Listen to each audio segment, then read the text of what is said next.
In the radiant sunshine beneath a cerulean sky, amidst the vast and boundless plains, there exists a peculiar stone forest and low hills, a marvel of geological formations. Although it is a plain, the creatures that inhabit this land are few. Instead of cattle and sheep, colossal dinosaurs roam the grasslands, and the skies are graced not by birds but by magnificent pterosaurs. Could it be the Jurassic era? At that moment, the panorama of the plain revealed a dark figure, a deep crimson Tyrannosaurus rex. Its countenance was filled with ferocity, yet strangely, it bore a severed tail. It sprinted at astonishing speed, trailing behind it billowing clouds of dust. Rather than hunting, it seemed to be fleeing for its life. What could possibly instill such fear in a predator at the apex of the food chain? Stop right there. Trust me. Just a tiny bit. Just a little. Don't run away. A voice, reminiscent of a grandmother's, echoed from behind the T-Rex. Chasing after the bewildered beast was an infant with a crab-like hairstyle. With a cherubic face, it was hardly an exaggeration to label him as a baby. The T-Rex turned back in alarm, displaying an expression akin to disbelief. The little one, with his stubby legs, desperately pursued while muttering, "I don't want to eat newts or centipedes." Gradually, the crab-haired child could not keep up. After all, he was but a toddler. The T-Rex, overjoyed, even waggled its already short severed tail behind it in a display of mockery. Witnessing the T-Rex's arrogance, a frown appeared on the child's forehead. Just as the dinosaur was about to make its escape, the child shouted anxiously to the sky, "Mister." As the T-Rex reveled in its triumph, it heard the child's voice and turned to look. Although it could not comprehend the words, it was undeterred in its mockery, thinking it merely a display of impotent rage. Yet, as it turned back, the sunlight was obscured by a shadowy figure. It's you. Long time no see. At the sound of that voice, the T-Rex trembled, its eyes widening as its pupils contracted. Its mouth agape in a gasp that had never been so wide, and its body quivered involuntarily. Recognizing the figure, it saw a friendly-looking 13-year-old boy dressed in orange. Floating less than a meter away, waving at it with a warm smile, this boy was the embodiment of its lifelong nightmare. Each time it fell into slumber, visions of this figure haunted its dreams. It was he who had caused the loss of its proud tail, rendering it a disgrace among tyrannosaurs. Overwhelmed with emotion, the dinosaur shed tears of sorrow. Just as the boy and the dinosaur locked gazes, the panting child had finally caught up. Mister, quickly defeat it, so we can go home for a feast. Why is it crying?" The boy in orange chuckled softly, recalling that in his childhood, he would never have killed a dinosaur. A mere slice of tail meat would suffice. It dawned upon him why the T-Rex wept at his sight. How awkward. "Goten, this is a friend from your brother's childhood. Let him be," the boy in orange said with a smile. This crab-haired child was none other than 3-year-old son Goten, also known as Tian. Indeed, he was a reincarnated soul, having perished in his previous life while playing Dragon Ball cards, just as Gohan triumphed over the lightning-fast Cell. Upon awakening, he found himself in Shishi's womb, and he had been in this world for 3 years now. The boy in orange before him was none other than the most talented character in Dragon Ball Son Gohan. Observing his older brother's amused expression, Goten, a child raised on Dragon Ball, could not help but think, "A friend from childhood. You were merely coveting its body, you despicable one." In a playful tone, Goten asked, "Oh really? Does Mr. know how this big dinosaur lost its tail?" Gohan was momentarily at a loss for words, unsure how to respond. He certainly could not reveal. "I cut off my friend's tail to satisfy my hunger." Though the T-Rex could not understand, it gazed at Gohan with the forlorn expression of a spurned spouse, as if to say, "Speak up, you wretch. Why do you look away? Look at me." Had Gohan not been floating in the air, the ground would have been laden with palpable awkwardness. Seeing Gohan's silence, Goten tenderly touched the T-Rex's severed tail, saying, "How pitiful. It must hurt so much to have its tail cut off." Gohan, upon hearing this, bowed his head in shame. Drip. Goten's mouth curled into a sorrowful smile, and he inadvertently drooled.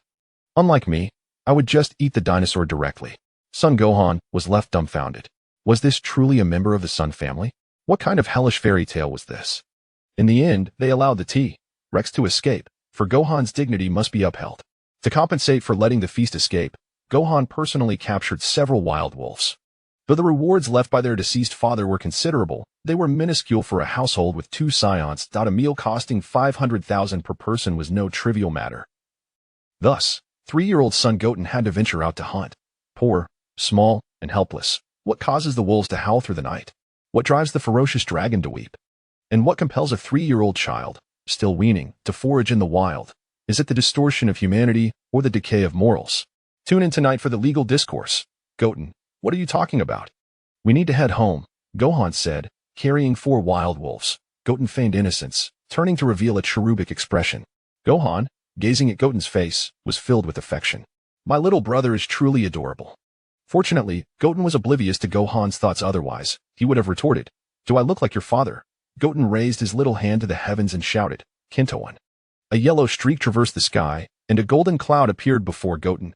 Goten patted the Kintoan and leaped onto it, sitting cross-legged. At that moment, Goten was not as capable as his future niece. Who could use flight at just 1 year old? He had yet to master such skills. The main reason was that no one had taught him. He was still too young, possessing great power yet unable to wield it.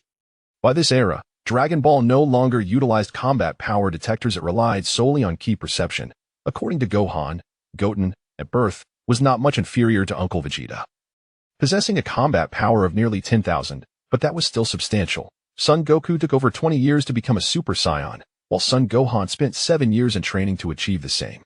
Only Son Goten, who played and frolicked until the age of 6, naturally became a Super Saiyan, showcasing his incredible talent. It is said that when Goten was born, Son Goku had already attained Super Saiyan status.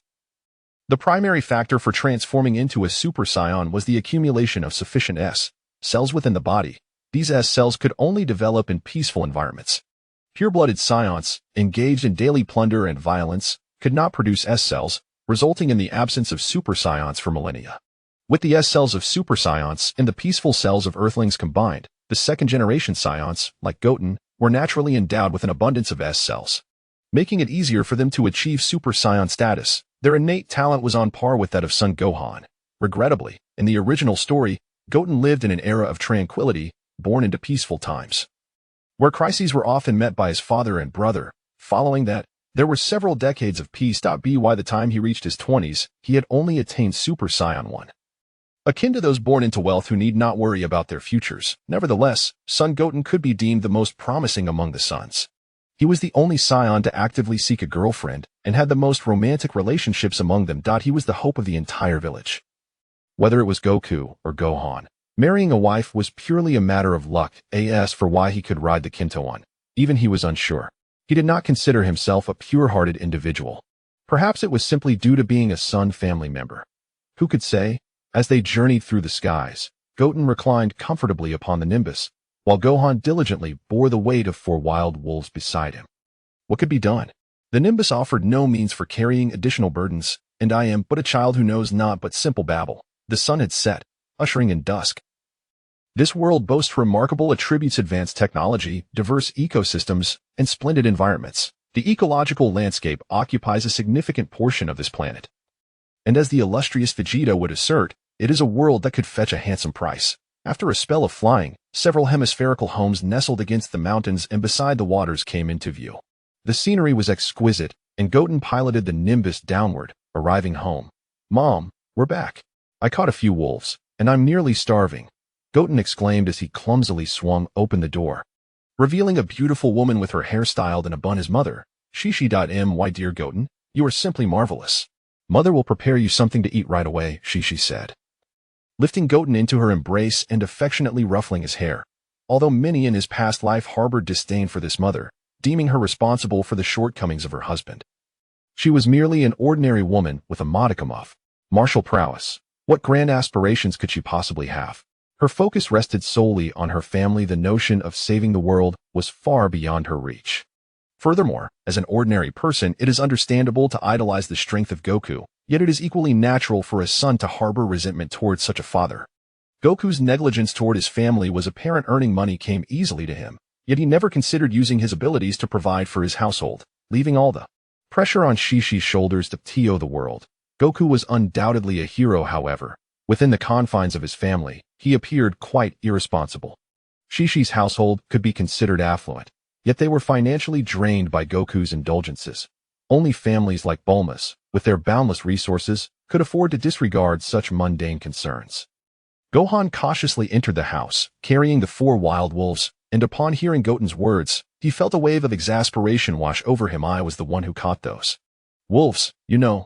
Gohan, being the honest elder brother, simply chose to indulge his younger sibling. At the dining table, 2 voracious appetites feasted heartily.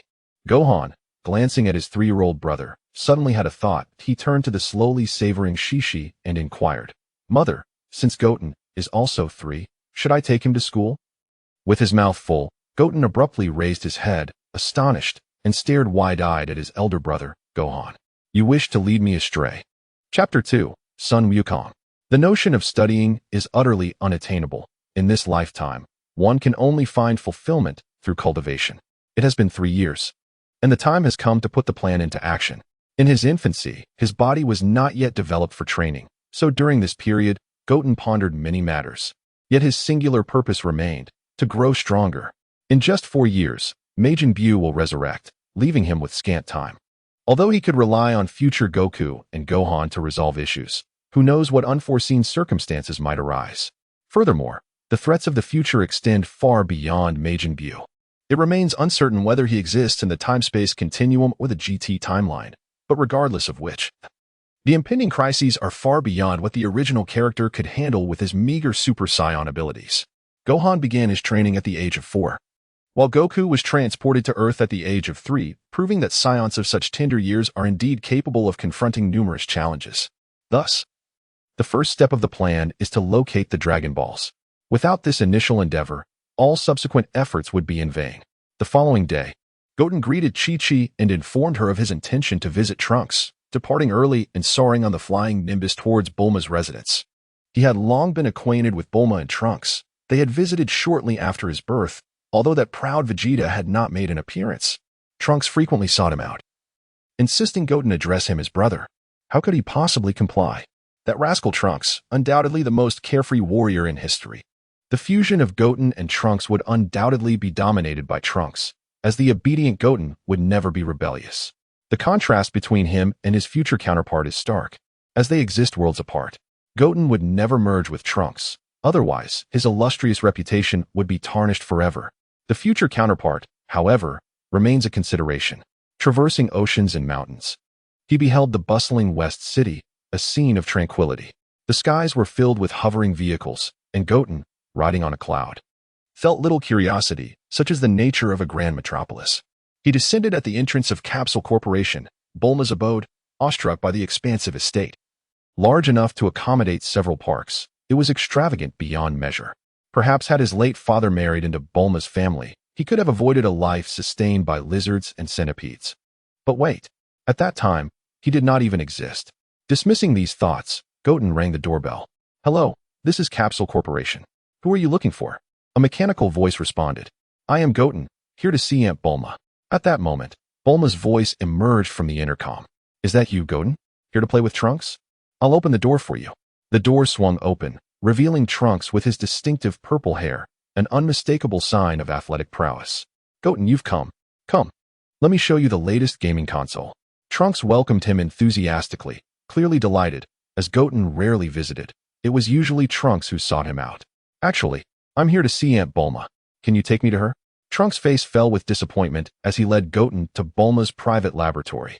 The double doors opened automatically, revealing Bulma clad in a white lab coat, engrossed in her work amidst a flurry of sparks, surrounded by diligent assistant robots, exuding an air of competence.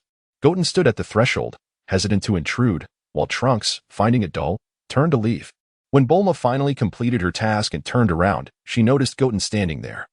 Watching her, she tucked a strand of blue hair behind her ear, her azure eyes curiously scanning Goten. "Have you been here long? Weren't you here to see Trunks?" "Actually, I came to borrow the Dragon Radar from Aunt Bulma." Bulma appeared surprised.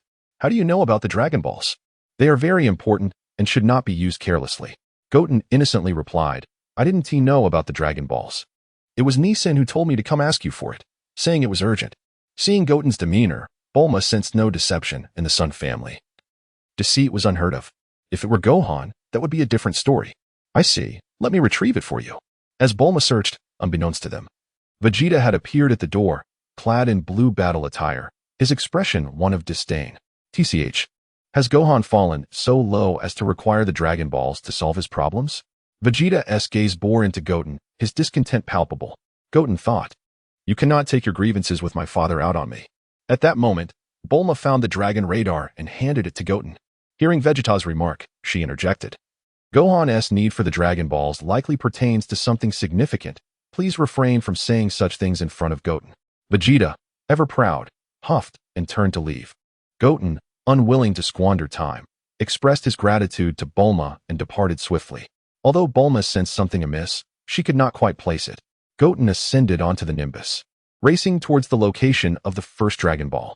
Though he could not unleash his full potential, he could still muster nearly 1,000 in combat power. The threats on Earth were either allies or had long been vanquished by his father and brother. After a day's journey, he found 3 Dragon Balls, all located in remote wilderness, easily gathered. Though he encountered no adventures, he felt a familiar sensation akin to that of young Goku. The only thing missing was the power pole, which now served as a clothesline at home. Should he retrieve it? The outfit he wore was still reminiscent of what Gohan donned in his youth. It was now time to return home for dinner. What? Why return home without collecting all the Dragon Balls? Is it reasonable for a 3-year-old not to return home? No, it is not reasonable. After a day of running around, Goten was utterly exhausted and consumed more food than usual. Chi-Chi, noticing a bulging bag strapped to his back, inquired with curiosity, "What is that behind you?" Goten clutched the bag protectively, stammering, This is a toy Trunks gave me. Please don't take it away." Mama Goten's timid demeanor softened Chi-Chi's heart, as she felt guilty for not having purchased a single toy for him due to their financial struggles. Not wanting to investigate further, she chose to overlook the contents of the bag. To Chi-Chi and Gohan, Goten appeared as a lively, intelligent child, and they had no desire to reprimand him too harshly. However, unbeknownst to them, Goten wore a sly smile. The following morning, Goten set out early once more. Upon collecting the 4th Dragon Ball, he discovered via the Dragon Radar that the remaining 3 were congregated in a single location. Someone else was also gathering the Dragon Balls. Goten was taken aback. This was no trivial matter. At this point in time, very few individuals should be aware of the Dragon Ball's existence. The Red Ribbon Army had long been annihilated, and the entire Frieza clan had perished. The existing androids would not covet the Dragon Balls. Well, perhaps not entirely, as Android 18 and Krillin had recently wed. If funds were low, it wouldn't be impossible for 18 to seek them out. However, their gathering pace was far too slow, given 18's capabilities. She could collect the Dragon Balls in a single day. What should he do? Should he investigate first or seek assistance? But if he asked Gohan for help, Gohan would undoubtedly refuse to grant him any wishes. It would be best to sneak over and take a look. Earth's adversaries posed no threat to him, and cosmic foes would not sense his energy. If a formidable adversary were to appear prematurely, he would have no choice but to seek out Gohan. Riding on the Nimbus, he approached the landmark, gradually closing in on the Dragon Balls. Upon reaching a hillside, Goten cautiously descended on his cloud, lying flat at the summit, revealing a small head to gaze down at the plains below. There, he observed 3 robots of various hues racing across the terrain. From the pink robot emanated a feminine voice. "King Pilaf, how splendid. I never anticipated we would gather 3 Dragon Balls so swiftly. World domination is surely within our grasp." The black robot, upon hearing this, retorted with disdain, "Foolish. Naturally, we should wish to become wealthy. Even if we wish for world domination, our outstanding debts would remain. Next time, let's wish for world domination." The green robot chimed in, "King Pilaf is indeed wise." Listening to their conversation, Goten quickly deduced their identities. They were none other than the Pilaf gang. They were still in pursuit of the Dragon Balls, displaying remarkable perseverance. With their presence, he felt an overwhelming sense of relief. Inside the pink robot, a girl named Mai was scrutinizing the Dragon Ball radar on her display screen, suddenly realizing something was amiss. "King Pilaf, it seems something is not right. It appears all the Dragon Balls have gathered." Pilaf immediately scolded, "What nonsense is this? How could? Really? What is happening?" With a series of loud knocks, Pilaf extended a small hand towards the glass of the robot. "Hey you, hand over the Dragon Balls." This startled the Pilaf trio, prompting them to hastily open the hatch. Descending from the pink robot was a tall, exceptionally attractive young woman named Mai. It was no wonder that young Trunks was smitten with her. She truly was remarkable, albeit older than his mother. From the black robot emerged a diminutive figure, a mere 4 feet tall, even shorter than the current Goten. With blue skin and pointy ears, he was known as Pilaf. Despite his appearance, his technological prowess rivaled that of Bulma's, and had it not been for his poverty and lack of intelligence, world domination might indeed have been within his reach. Finally, from the green robot descended, no, rather a Shiba Inu? Who knew what this Shiba Inu was called? "How dare you? You have the audacity to tread upon our Pilaf's domain. Come down at once. Goten responded with a simple acknowledgement, performing a flip and landing before the Pilaf trio. As they beheld Goten's silhouette, a wave of familiarity washed over them. When Goten turned to face them, their eyes widened in recognition. Son Goku, they exclaimed in unison. Chapter 3. 3 Gohans. The trio of Pilaf stared in astonishment at Goten. That face, that familiar crab-like hairstyle, there was no mistaking it. Little Wu's voice trembled, Pilaf. Is he really Son Goku? Even though he hasn't grown in all these years, he seems even smaller than before. Suddenly, Pilaf had a revelation and shouted at Goten, You must have wished to become young from the dragon. Darn Son Goku, how could you get ahead of me? Little Wu and the Shiba Inu Ashur exchanged bewildered glances at Pilaf. Your true wish was to become young, huh? Pilaf's face turned crimson under their gaze. And he retorted angrily, Youth is priceless. Wasn't it agreed that we would be world billionaires? Wasn't it agreed that we would rule the world? Just as the three were about to argue, Goten interrupted them. Hey, don't you know that the Dragon Balls can grant 3 wishes now? Really? They exclaimed in unison.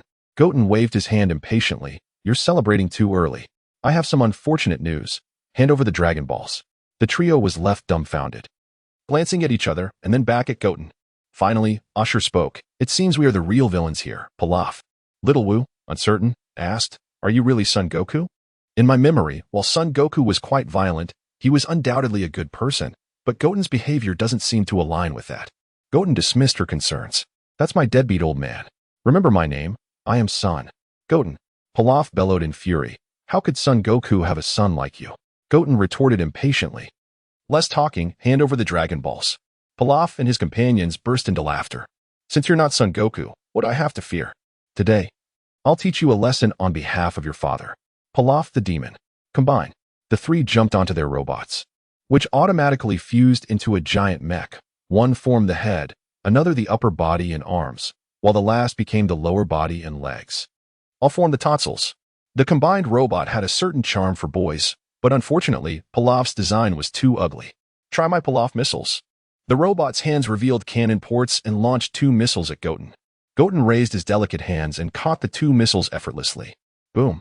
At the moment of contact, the missiles exploded, shattering the ground and sending smoke billowing into the air. Fantastic. I'm still alive. Pilaf cheered, controlling the robot with glee. My clothes are all dirty. Mother will scold me when I return. Covered in dust, Goten brushed himself off and mockingly said to Pilaf, Pilaf, smoke can't harm me. Pilaf's eyes nearly bulged out in disbelief. What? He's a monster like his father. Having tested the strength of his body, there was no need to waste more time. Goten instantaneously appeared above Pilaf's mech and delivered a punch that shattered it to pieces. Like opening a can, he pried the robots apart, extracting Pilaf and his companions. They were still in shock. Was that it? Goten clapped his hands. All right, can we have the Dragon Balls now? Pilaf, with a sycophantic smile, pointed toward a distant mountain. Of course, we've hidden the Dragon Balls at the summit of that mountain. You go retrieve them. Bang. Goten punched Pilaf on the head, causing a large bump to form. Do you think I'm as foolish as my dumb old man? Do you take me for a 3-year-old? Little Wu whispered, You practically are. Bang. Ashur, cradling his head, lamented, I didn't say it. She was too tall to reach. And retrieving the Dragon Balls was becoming a hassle. Pilaf still attempted to resist, but Goten decided to take matters into his own hands. Son Goten, what are you doing? Tian, please don't. After a brief search, Goten happily clutched the remaining 3 Dragon Balls and departed, leaving behind a disheveled and tearful Pilaf sprawled on the ground. Gazing at the 7 Dragon Balls, Goten rubbed his hands together in excitement. These are the Dragon Balls. Who wouldn't want them? He stretched his hands toward the sky and shouted, Come forth, Shenron. Suddenly, the winds howled and thunder roared as the darkened sky swirled. A golden light shot forth from the 7 Dragon Balls, and a magnificent green dragon soared through the clouds. As the clouds parted, the colossal Shenron emerged. State your wishes, for I can grant any desire you wish. You may make 3 wishes. Shenron's majestic voice resonated from all directions. Goten looked around, seemingly searching for something. Son Goku, you may now make your wish. Goten immediately protested, I am not Son Goku. I am Son Goten. Just how familiar are you with my father? By the way, Shenron, where's your sound system hidden? A rare bead of sweat appeared on Shenron's face. Very well, Son Goten, you may now make your wish. Goten waved him off. Hold on a moment. He clasped his hands behind him, bowed, and loudly called out, Elder Tian. Lord Kai. Uncle Piccolo. Can you please look away? This is a little secret of mine. Don't worry, I won't do anything bad. Thank you.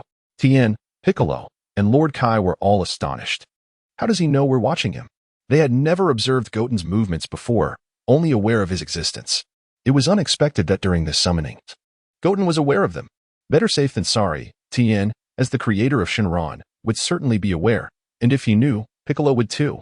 Ultimately, Lord Kai, who had longed to be resurrected by the Dragon Balls, would undoubtedly be watching as well. In the heavenly temple, Tian and Piccolo gazed down at the scene. Piccolo, why does Goten know we're watching him? Tian asked. Piccolo replied, I don't know. Goten isn't my student, I don't understand him. Since he wishes to avoid us, let him be. If you're peeping and get caught, you should be embarrassed to look. On King Kai's planet. He clenched his fists, his antennae twitching. What a rascal. How does Goku's son know I'm watching him? Wasn't he supposed to wish for my resurrection? Is he deceiving me? I'll keep watching. Goten called out again. Lord Kai, please stop looking. I'll bring you a collection of jokes next time I visit King Kai's planet. Can we save the resurrection for later? Lord Kai burst into laughter. Haha. What a good child. You really understand. Much more than that rascal Goku. Resurrection is a trivial matter. We'll do it next time. But do remember to bring that joke collection. With that, Lord Kai also logged off. Tian would give Goku face, and if Piccolo were caught spying, he wouldn't have the face to continue watching. Only that old rascal Lord Kai would still be watching. He could only tempt him. Goten felt quite clever. Son Goten, you may make your wish now. Shinran's voice trembled slightly. Goten regarded him with disdain. Shinran, you seem so nervous. I won't let you off easy. Shinran, can you perfectly split me into 3 individuals? Each with the same power, memories, and physical form. Shinran appeared slightly bewildered, seemingly perplexed by Goten's unusual wish. That's not possible. Why not? Can't you create physical forms? Uncle Krillin had a power level over 20,000 when he was killed by Frieza. His body was destroyed, and yet you could create a new body for him. Wu Tian questioned, my true combat power is less than 10,000, so why is it not possible? The dragon replied, it has nothing to do with strength. I can grant you a perfect physical form, but that body would lack a soul, rendering it akin to a living corpse. Suddenly, Wu Tian recalled something. What about Uncle Tianjin's 4-soul fist? He can exist in 4 conscious bodies, can't he? The dragon patiently responded, that is because he divided his body, simultaneously splitting his soul into 4 parts, resulting in a strength that is merely a quarter of the original. Moreover, those are merely avatars. Their demise would not affect the original. Wu Tian pondered, stroking his chin, what if I divide my soul into 3 parts and infuse them into those 2 bodies? The dragon nodded. It is possible, but the consequence is that you would only harness 1/3 of your physical strength. Frustrated, Wu Tian exclaimed, what should I do? A sudden idea struck him. Is there anything in this world that can restore a soul? Indeed, the dragon affirmed. Wu Tian, in a fit of urgency, pressed. Then why didn't you say so sooner? The dragon arrogantly lifted its head. That pertains to another wish. Wu Tian, holding his head, wished to avoid further discussion. What are those? Can you conjure them? The dragon, still proud, replied, yes. Items such as the golden fruit consumed by the king of hell or the fruits of the cosmic spirit tree can be produced. Those with intact souls can enhance their strength, while those with fractured souls can restore their essence. The fruits of the spirit tree are the most effective. Wu Tian inquired. How many do I need? The dragon answered, 1 is sufficient. Wu Tian was filled with excitement, declaring, then let us begin, dragon. My wish is for 2 bodies identical to mine, each receiving 1/3 of my soul. The dragon emitted a beam of white light, and Wu Tian felt as though he were being torn apart. With a cry of agony, 2 identical figures emerged before him. Weakly, Wu Tian half-knelt on the ground, feeling more feeble than ever. He gazed at the 2, who opened their eyes and stood up, only to falter and kneel. The 3 formed a triangular formation, silently observing one another. Suddenly, a smile crept across Wu Tian's lips, and the other 2 Wushins mirrored his expression. They exchanged knowing glances, an unspoken understanding. It was a success. Chapter 4. The transformation into the 3 purities was a success. A weakened Goten uttered, who are we? We are both Wu Tian and Wu Tian. What is our goal? To become the strongest warriors in the Dragon Ball universe. To seize Android 18. Be silent, you scoundrel. That is not me. The other 2 Gotens cast disdainful glances at him, struggling to rise. The 3 Gotens simultaneously addressed the dragon. What is the maximum number of spirit tree fruits you can conjure? 3. Why only 3? The dragon shook his head. Only 3. This universe has but 3 spirit tree fruits remaining. To be precise, I am not conjuring them for you, but rather transferring them to your presence. The essence of the spirit tree fruits has transcended my abilities. The 3 Gotens pondered, stroking their chins. It seemed that wishing for endless sins of beings was out of the question. It was no wonder, as if one could wish for sins of beings. The Z fighters would not have to toil in waiting for Corinne to cultivate them.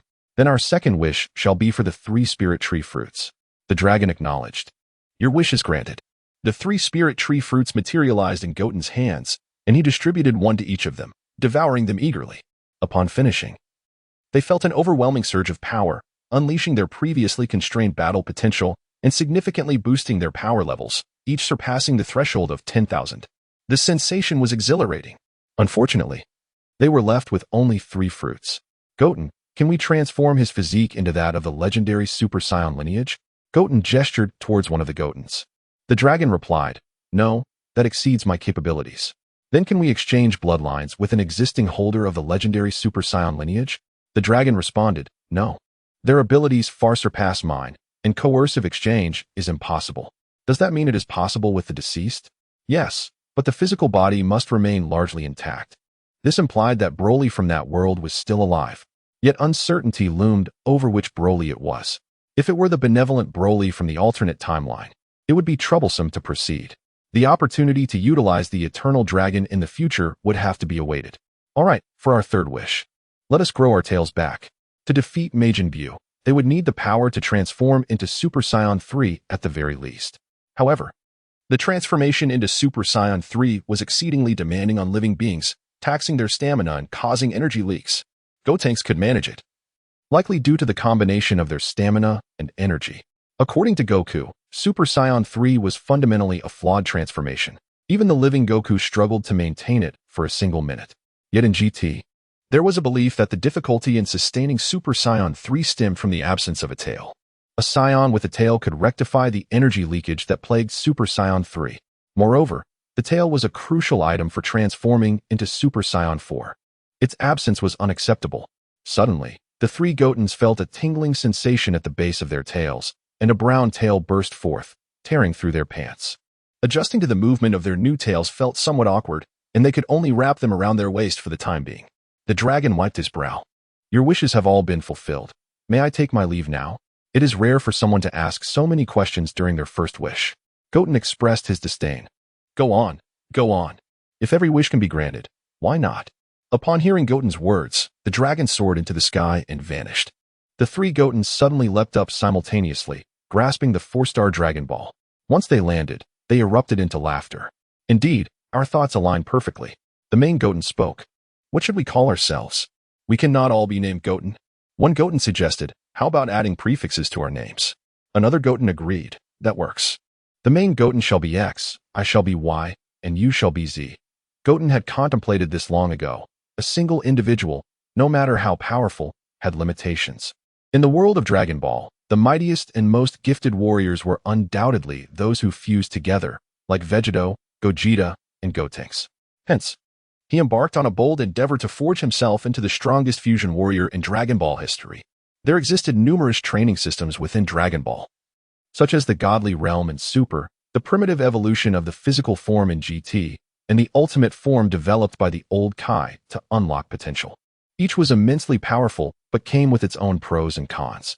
However, upon meticulous analysis, he discerned that each form possessed distinct primary characteristics: body, spirit, mind. Body signified the physical evolution of Super Saiyan 4, embodying ferocious physical strength and a unique constitution capable of absorbing energy, reflecting the Saiyan bloodline's essence. Spirit represented divine power, the elevation of energy and realm, perfect control over energy, and mastery over the body, illustrating the divine realm's absolute command over oneself. Mind indicated the transformation of the spirit, the evolution of consciousness, discarding the tedious intricacies of transformation and engaging in battle as a human, perpetually unleashing one's utmost power while continuously tapping into latent potential. These 3 elements correspondingly represented the realms of heaven, earth, and humanity. The allure of these powers was irresistible, Yet time was of the essence for Goten. In 4 years, Majin Buu would break free from his seal. In 6 years, Beerus would arrive on Earth. In 7 years, Frieza would be resurrected, alongside the Tournament of Destruction, the Zamasu Crisis, the Tournament of Power, Baby, and the Evil Dragons. Regardless of the world, he had but a limited amount of time. Without absolute power, he had no guarantee of overcoming these adversities. This was Dragon Ball. Unlike other worlds, where one could merely flee with their family, every crisis here threatened the annihilation of the universe. He had people he cared for. He cherished Gohan and his mother Chi-Chi. Thus he needed power. Only a child makes choices. I desire them all. But time was short. What was to be done? He would divide himself into 3, with each pursuing a distinct training system. This would suffice. This method reminded him of a renowned technique from his past life. The transformation into the 3 purities. Once the 3 purities achieved perfection and united as one, it would be the ultimate transformation, transcending the mundane to the sacred. Now he had completed the first step, the transformation into the 3 purities, and awaited the day of perfect unity. Some might wonder, what if one were to betray and refuse to merge or turn against one another? This was impossible. They shared the same soul, the same consciousness. The emergence of independent self-awareness from the division was not a possibility. Their relationship was one of unity. You are me. I am you. He is you. They were all Goten. Moreover, they possessed a unified goal and purpose. They understood that only by cultivating to their utmost would their fusion be the strongest and most perfect. When that day arrived, he would no longer be the aimless, carefree Goten who squandered his days in play and frivolity. Instead, he would be the most perfect, the mightiest fusion warrior, Super Goten. Why Goten? What are our next steps? Goten, puzzled, asked, You don't know what I'm thinking? Goten rolled his eyes. The focus. The focus. Who is going down the Super Saiyan 4 path? Goten quickly interjected, I am the original. I shall bear the burden a little. I will take it on. Why Goten protested, Stop with the nonsense. Strength is one thing, but looks are forever. Goten chimed in, Exactly, and Super Saiyan 4 is the easiest. How audacious. You wish to compete with me for the master. Goten replied earnestly, Why? Think of Android 18. You could train beside her every day. Wouldn't that be delightful? Think of Ultra Instinct. Wouldn't that be powerful? Can you imagine the agony of facing Vegeta's sour expression every day? Goten added, And think about it. Even though you face Uncle Piccolo, you only need to reach Super Saiyan 2. In the future, we shall undoubtedly bestow upon you the coveted Super Saiyan bloodline. And with the assistance of the Elder Kaioshin, unlock your latent potential. Imagine, merely reclining each day while growing stronger. How delightful that would be. As Goten spoke, he wiped away non-existent tears. Woe is me. Unlike you, I must confront Vegeta's foul temper daily, and you are all aware of his brutal training methods. They are indeed merciless. I may very well find myself inscribing the word misery in blood upon the ground each day. Z and Y stroked their chins, suddenly recognizing the validity in X's words, momentarily at a loss for counterarguments, yet sensing an underlying discord. Seizing the moment, Goten confidently declared, Very well, it is settled. I shall seek out Uncle Vegeta in my Super Saiyan 4 form. Why, you will train in the divine path of my father, and see. You shall find Uncle Piccolo to hone your mental prowess, preparing to suppress the tyrannical essence of the Super Saiyan lineage for our future. With that, I shall return home to inform my mother. Farewell. With a swift motion, he ascended upon the flying Nimbus, heading homeward. As Goten sat atop the Nimbus, his stomach suddenly growled. Having been busy all day, I am ravenous and eager for a meal. Wait, have I forgotten something? No matter. The vastness of the world pales in comparison to the importance of a meal. Y and Z watched as Goten departed, exhaling a sigh, realizing that for the time being, they had no other choice. At that moment, a realization struck them. They were in a remote wilderness. Where were they to go? Moreover, they could not fly nor knew the way. The two exchanged bewildered glances, then, in unison, exclaimed, I haven't boarded the vehicle yet. We haven't boarded the vehicle. They sprinted after Goten, flailing their arms and calling out to him, but to no avail. Seeing their efforts futile, they had no choice but to halt. Why Goten mused, Do you think he did that on purpose? Goten firmly refuted, No, he simply lacks common sense. The two exchanged glances, a sudden silence enveloping them. Why was I so resolute? To berate him is to condemn myself. In an attempt to alleviate the awkwardness, Goten broke the silence. So what shall we do now? Goten replied, I dismantled Pilaf's mecha. They shouldn't have gone far. Is it too much to ask to join them for a meal? Why Goten raised a thumb in approval. Not at all. One cannot call it merely mooching, it is borrowing. With a shared understanding, they raised their brows in perfect synchrony. Meanwhile, from a castle in the demon realm, anguished cries echoed. No, no. Who is it? That scoundrel has stolen my fruit. I shall slay him. Chapter 5. Seeking Master Vegeta that evening, Chi-Chi and the others discovered Goten's long tail. Goten readily admitted that it was a wish granted by the dragon. What else could he say? Claim that it grew on its own. After all, someone already knew he had used the Dragon Balls. As long as no one found out about his doppelganger, there was no issue. As for the reason, he intended to pass it off with his innocent and adorable demeanor. All he needed to do was feign distress and say, "My brother told me he had a tail when he was little, but I don't have one. I want to be like my brother, so wah wah wah." As he spoke, tears streamed down his face. Gohan and Chi-Chi's hearts melted at the sight. It was not a grave matter. The younger sibling merely wished to feel a closer bond with his brother. What fault lay in that? Goten was already reveling in his success. They bore no grudge against him, simply reminding him not to take things lightly after seeing a full moon. Given Gohan's strength, Goten transforming into a great ape would pose no real problem. They could always sever the tail afterward if necessary. The following morning, Goten explained his desire to train to Chi-Chi and the others. Gohan agreed, while Chi-Chi was adamantly opposed. However, Goten's resolute attitude left her with little choice. After all, her oversight of Goten was not as stringent as Gohan's. Gohan had originally intended to teach Goten, but Goten had rejected him, citing Gohan's studies as a priority. This only deepened their appreciation for Goten's maturity. Goten informed Chi-Chi that he intended to seek out Master Roshi for training, as she believed Master Roshi's methods were the most relaxed and safe. Well, not entirely safe. She did not want her son to become like Master Roshi. He told Gohan he would train with Piccolo, as Gohan was most familiar with him, making him a reliable choice for Goten's training. Meanwhile, Goten had already hopped onto the flying Nimbus, heading toward Bulma's house. Upon arriving at Capsule Corporation, he noticed Nimbus swiftly changing direction. Were they calling Nimbus? Oh right. Where did they spend the night? They wouldn't come to beat me up, would they? I need to make a quick escape. Goten was drenched in cold sweat as he hurried into Bulma's house. Upon entering the hall, he saw Trunks racing go-karts in the corridor. Ah, the perks of being a wealthy heir. Trunks spotted Goten and drifted toward him. But Goten leaped to evade Trunks' reckless driving. Should I lie down and extort him for billions, to teach him the harshness of society and perhaps contribute to household expenses?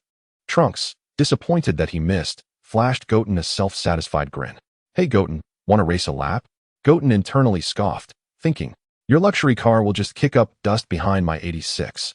Although my vehicle may appear new, its mileage would shock you. No, I'm here to find Uncle Vegeta. Could you guide me to him? Trunks looked crestfallen. You never come to see me, Goten. Then he noticed Goten's tail. Hey, when did you grow a tail? Goten feigned innocence, laughing. It just grew when I woke up this morning. Huh? Trunks enviously exclaimed, I want a tail too. Dad said all Saiyans have tails. Does that mean I'm the only one who doesn't? Then let us go ask Uncle Vegeta. Goten urged. Lead the way. Trunks took Goten directly to Vegeta's exclusive gravity chamber, which resembled a modified spaceship. The chamber was circular, with vibrations and sounds of impact echoing from outside. Upon glancing at the display, Goten was astonished at the 500 times gravity setting. If I entered now, I would be crushed to a pulp. Trunks, feeling apprehensive, advised, Goten, maybe we should wait for my dad to come out. I almost died the last time I went in. Goten regarded him incredulously. You're quite the worrywart. Although Trunks still held some fear of his father, Goten felt no such trepidation. Uncle Vegeta, it's Goten. I need to speak with you. The gravity chamber remained silent. Would the proud Saiyan prince cease his training for a child? That seemed improbable. Trunks, now timid, suggested, maybe we should just wait for my dad. Goten, however, was not keen on wasting time. Uncle Vegeta, I have grown a tail. I heard from my brother that you were once the Prince of Saiyans. You must know what this means. Upon hearing this, the gravity chamber ceased its operation, and the door slowly opened, releasing a cloud of steam. Vegeta emerged, drenched in sweat and clad in his blue battle armor, clearly perturbed by the mention of lineage.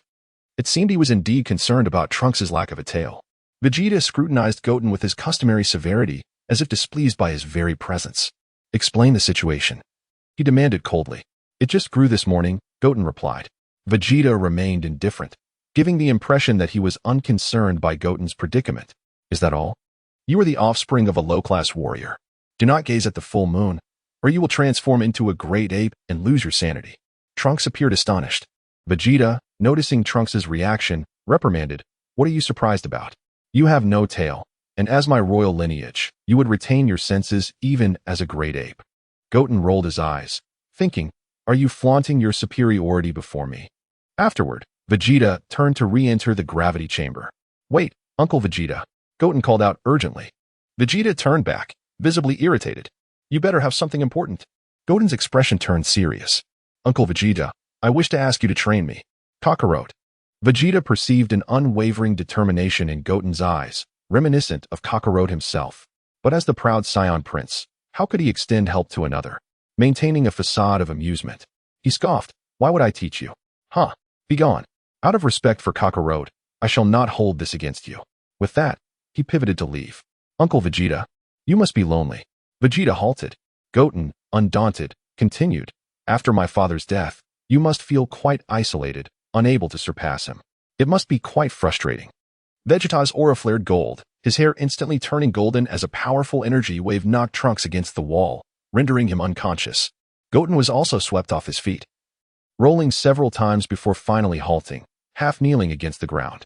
Vegeta turned sharply, his voice laced with fury and malice, each word punctuated with emphasis. "Do not presume that because you're Kakarot's son, I will hesitate to kill you." Rather than cower, Goten laughed heartily. "Haha. As expected of Uncle Vegeta, you are truly formidable." A glimmer of surprise flickered in Vegeta's eyes. This boy truly resembled Kakarot in spirit. Goten pressed on, "Uncle Vegeta, do you not wish for a worthy opponent to challenge you? Teach me to train. Make me stronger than my father, and when you defeat me, it will be as if you have triumphed over him." Vegeta raised an eyebrow, intrigued. It seemed he was somewhat tempted. But the cunning prince would not easily fall for Goten's provocations. "You are trying to manipulate me." Goten flashed a confident smile. "Do you not wish to witness the spectacle of your protege, Kakarot's son, overcoming Kakarot himself?" Vegeta paused, entertained by the thought. How delightful it would be to train Kakarot's son to surpass Kakarot. It had been years since he encountered something so amusing. Yet, out of pride, Vegeta hesitated to give a definitive answer. Glancing at the gravity chamber he had long deemed obsolete, an idea formed in his mind. "Kakarot, I desire your son to be infused with my essence." "Humph. Such a despicable lineage, a pitiable subordinate warrior. With your meager strength, you cannot even withstand tenfold gravity. How do you even dare to train alongside me? Can you match my pace?" With that, he retreated into the gravity chamber to train. However, within Vegeta's mind, a thought lingered. Is this truly Kakarot's son? Goten struggled to rise, silently making his way to the neighboring gravity chamber beside Vegeta. In a distant valley plain, the sound of his voice echoed, "Nimbus! Nimbus!" Goten continuously shouted to the heavens. As he munched on the roasted meat prepared by Pilaf and his companions, he remarked, "Has the flying Nimbus not yet arrived?" Goten, filled with indignation, declared, "It must be that someone is still using it. How can public transport be privately utilized?" He pointed in a certain direction, exclaiming, "Do you see that? Isn't that the Nimbus?"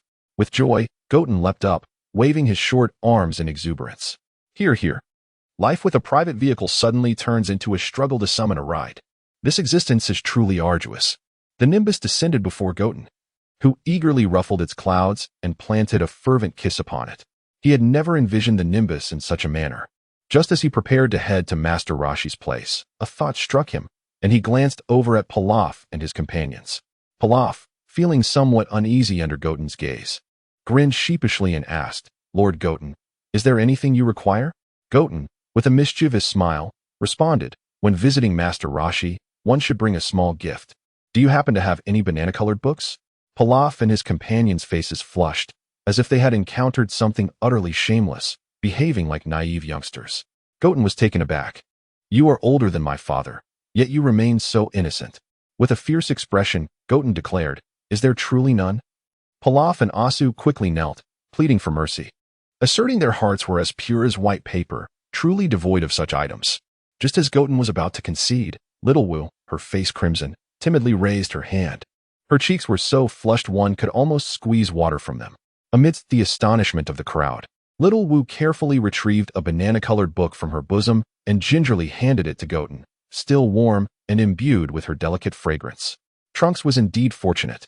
Little Wu nearly buried her head in her chest, while Goten proclaimed himself a person of integrity, untainted by female allure, and silently tucked the book into his own embrace. Goten sensed something amiss. You little rascal intend to keep this all for yourself. Chapter 6. Ready Why Goten, harboring the ambitions of Master Roshi, soared towards Kame House on the flying Nimbus. Pilaf and his companions wept tears of joy, relieved that this pestilence had finally departed. However, upon glancing at Z Goten, they lamented, "Oh dear, how could Son Goku have such vitality? In our youth, you were so innocent. How did you become so lascivious in adulthood?" Unbeknownst to Z Goten, had he been privy to their thoughts, he would have marveled at his mother's strength. Chi-Chi possessed remarkable riding skills. Had it not been for her efforts, he might not have even been born during the 7 days of the Cell Games. Z Goten proposed, "Let us discuss your peculiar affinity for banana-colored books." Pilaf's excitement was palpable. Yes, yes. Meanwhile, Mai found herself utterly mortified. Perched upon the Nimbus, Goten critically assessed the banana-colored literature, which he found utterly distasteful. This must be condemned. Such materials ought not to tarnish Master Wu Tian's vision. I shall bear them alone. The Nimbus seemed to retort. Do you truly hold me in such regard? I could cast you into the sea, you know. Goten maneuvered the Nimbus across the surf, sending sprays of water flying. Reminiscent of his childhood fantasies while watching anime, it was exhilarating. Gradually, a small island emerged, featuring a quaint red house atop its shores. Despite its size, this island was replete with lush grass, sandy beaches, and coconut trees, a veritable paradise for retirement. Goten landed on the beach, dismounted the Nimbus, and waved it farewell. Are you Son Goku? How have you shrunk so? Goten, wishing to avoid lengthy explanations, decided to clarify matters once everyone had arrived. Old turtle. Could you guide me to Master Wu Tian? The turtle grumbled, I am a sea turtle. Goku, you remain unchanged. Nonetheless, he turned to call into the house, Master Wu Tian. Goku has arrived. What? The sound of 2 startled cries echoed from within, followed by a cacophony of noise. 2 gleaming bald heads squeezed through the doorway. Goku, have you been resurrected? Where is he? Clad in the Kame School martial arts uniform, Krillin looked up, but saw no one. Master Roshi, however, was filled with uncontainable joy, for Goten's visage strikingly resembled that of his father in youth. Tears streamed down his face as he joyfully embraced Goten. Ha ha ha, it truly is Goku. But how have you become so small? At that moment, the diminutive Krillin finally noticed Goten in Master Roshi's arms, and was taken aback by the familiar sight, the tail. The crab-like head, identical to that of Goku when they first entered the school together. Overcome with emotion, Krillin too began to weep. It truly is Goku. Have you been resurrected? Goten, momentarily airborne in Roshi's embrace, reflected on the depth of their bond. Perhaps this was the true allure of Son Goku. Master Roshi, could you set me down? He softly requested, wishing to maintain the appearance appropriate for his age. Master Roshi obliged, and Goten clasped his hands together. Hello, Uncle Krillin, hello? Master Roshi, I am not my father. I am Son Goten. Krillin felt a pang of disappointment, having hoped for Goku's return. Yet gazing at the boy who bore such a striking resemblance to him, nostalgia washed over him. Goten, do you know your father well? Indeed, Krillin exclaimed. Your father and I are sworn brothers. I have never seen him angry throughout my life. Goten replied, well, you certainly did not witness that during his lifetime. Master Roshi, now more composed, said, your name is Goten, correct? My name is Wu Tian. What brings you here? Goten hesitated, perhaps too transparent in his intentions, as he had never pondered the origin of his name.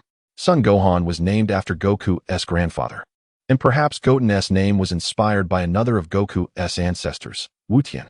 Should he commend Goku for honoring his forebears, or chastise him for such unconventional naming? Wait, that's not right. Goten was not named by Son Goku. The Son family truly has a knack for peculiar names. Master Wu Tian, I have come to train under you. Please accept me as your disciple. Master Roshi felt a swell of pride, for the Kame School would once again have fresh blood, and it was none other than Goku's offspring, a new legacy. As joy filled the air, a striking figure emerged from the house. Oh, he looks just like Son Goku. Can I kill him? Krillin felt a wave of embarrassment wash over him at his wife's alarming words. 18. Goten is still a child. Please refrain from such terrifying remarks. Goten appeared oblivious to Krillin's admonition, entranced by Android 18's beauty. With her lustrous blonde hair partially obscuring her exquisite features, she was indeed the goddess of Dragon Ball. Goten couldn't help but exclaim, "Sister, you are truly beautiful." Upon hearing this, 18's lips curled into a smile. Pleasantly surprised that Goku's son possessed such discerning taste. Goten's innocent compliment instantly flattered 18's vanity, for children are incapable of deceit. Yet, Krillin was utterly oblivious. "Goten, 18 is my wife. You should address her as auntie." With a cold glare, 18 turned and stormed back into the house. Goten chuckled, "Uncle Krillin, you needn't speak if you're at a loss for words. How did you manage to win her heart?" Krillin remained bewildered. "What did I say wrong? Why is 18 angry again? Has her temper worsened since becoming pregnant?" Goten suddenly had a revelation. "Pregnant, no. Snowflakes falling. The north wind, Goten? What are you thinking?" A hand waved in front of Goten's eyes, bringing him back to reality. "Oh, Uncle Krillin, it's nothing. When will my training with Master Wu Tian commence?" The matter of 18 was but a fleeting distraction. Strength was the ultimate truth. Master Roshi, with an easy demeanor, replied, "Goten, do not rush. Our Kame School's tenet is to engage in activity, study diligently, enjoy play, eat well, rest adequately, and lead a joyful and fulfilling life. Today we shall rest, and tomorrow Krillin will guide you in your training." Krillin, astonished, pointed at himself. "Me, Master Wu Tian, I haven't trained in ages." Master Roshi, with a knowing smile, remarked, "Krillin, educating the next generation is also a commendable form of training." Goten had no objection to Krillin as his teacher, although Krillin's strength was modest. He was a true martial artist embodying the Kame School's teachings, and Goten could learn many techniques from him. Approaching Krillin, Goten clasped his hands and bowed deeply. "Master Krillin, I look forward to your guidance." Krillin, buoyed by the recognition and respect from the younger generation, rediscovered his confidence. Goten had not come seeking rapid power enhancement, but rather a deeper understanding of the heart. Then, Goten recalled something. "Master Krillin, I came here to train at the behest of Aunt Bulma. She gave me this to deliver to Master Wu Tian, and since you are my teacher now, I shall give it to you." With that, Goten produced a book from his pocket and handed it to Krillin. Krillin's eyes sparkled as he gazed at the book in his hands. "Oh no, Goten, you didn't peek, did you?" Goten, with innocent sincerity, replied, "Not at all. Aunt Bulma only instructed me to hand it to Master Wu Tian, not to read it. I detest reading." Krillin, trying to maintain a serious demeanor, remarked, "Well, Goten is quite sensible. This is for adults only, so I shall accept it." He tucked it away into his own possession. Master Roshi, however, smacked Krillin on the head. "You foolish disciple.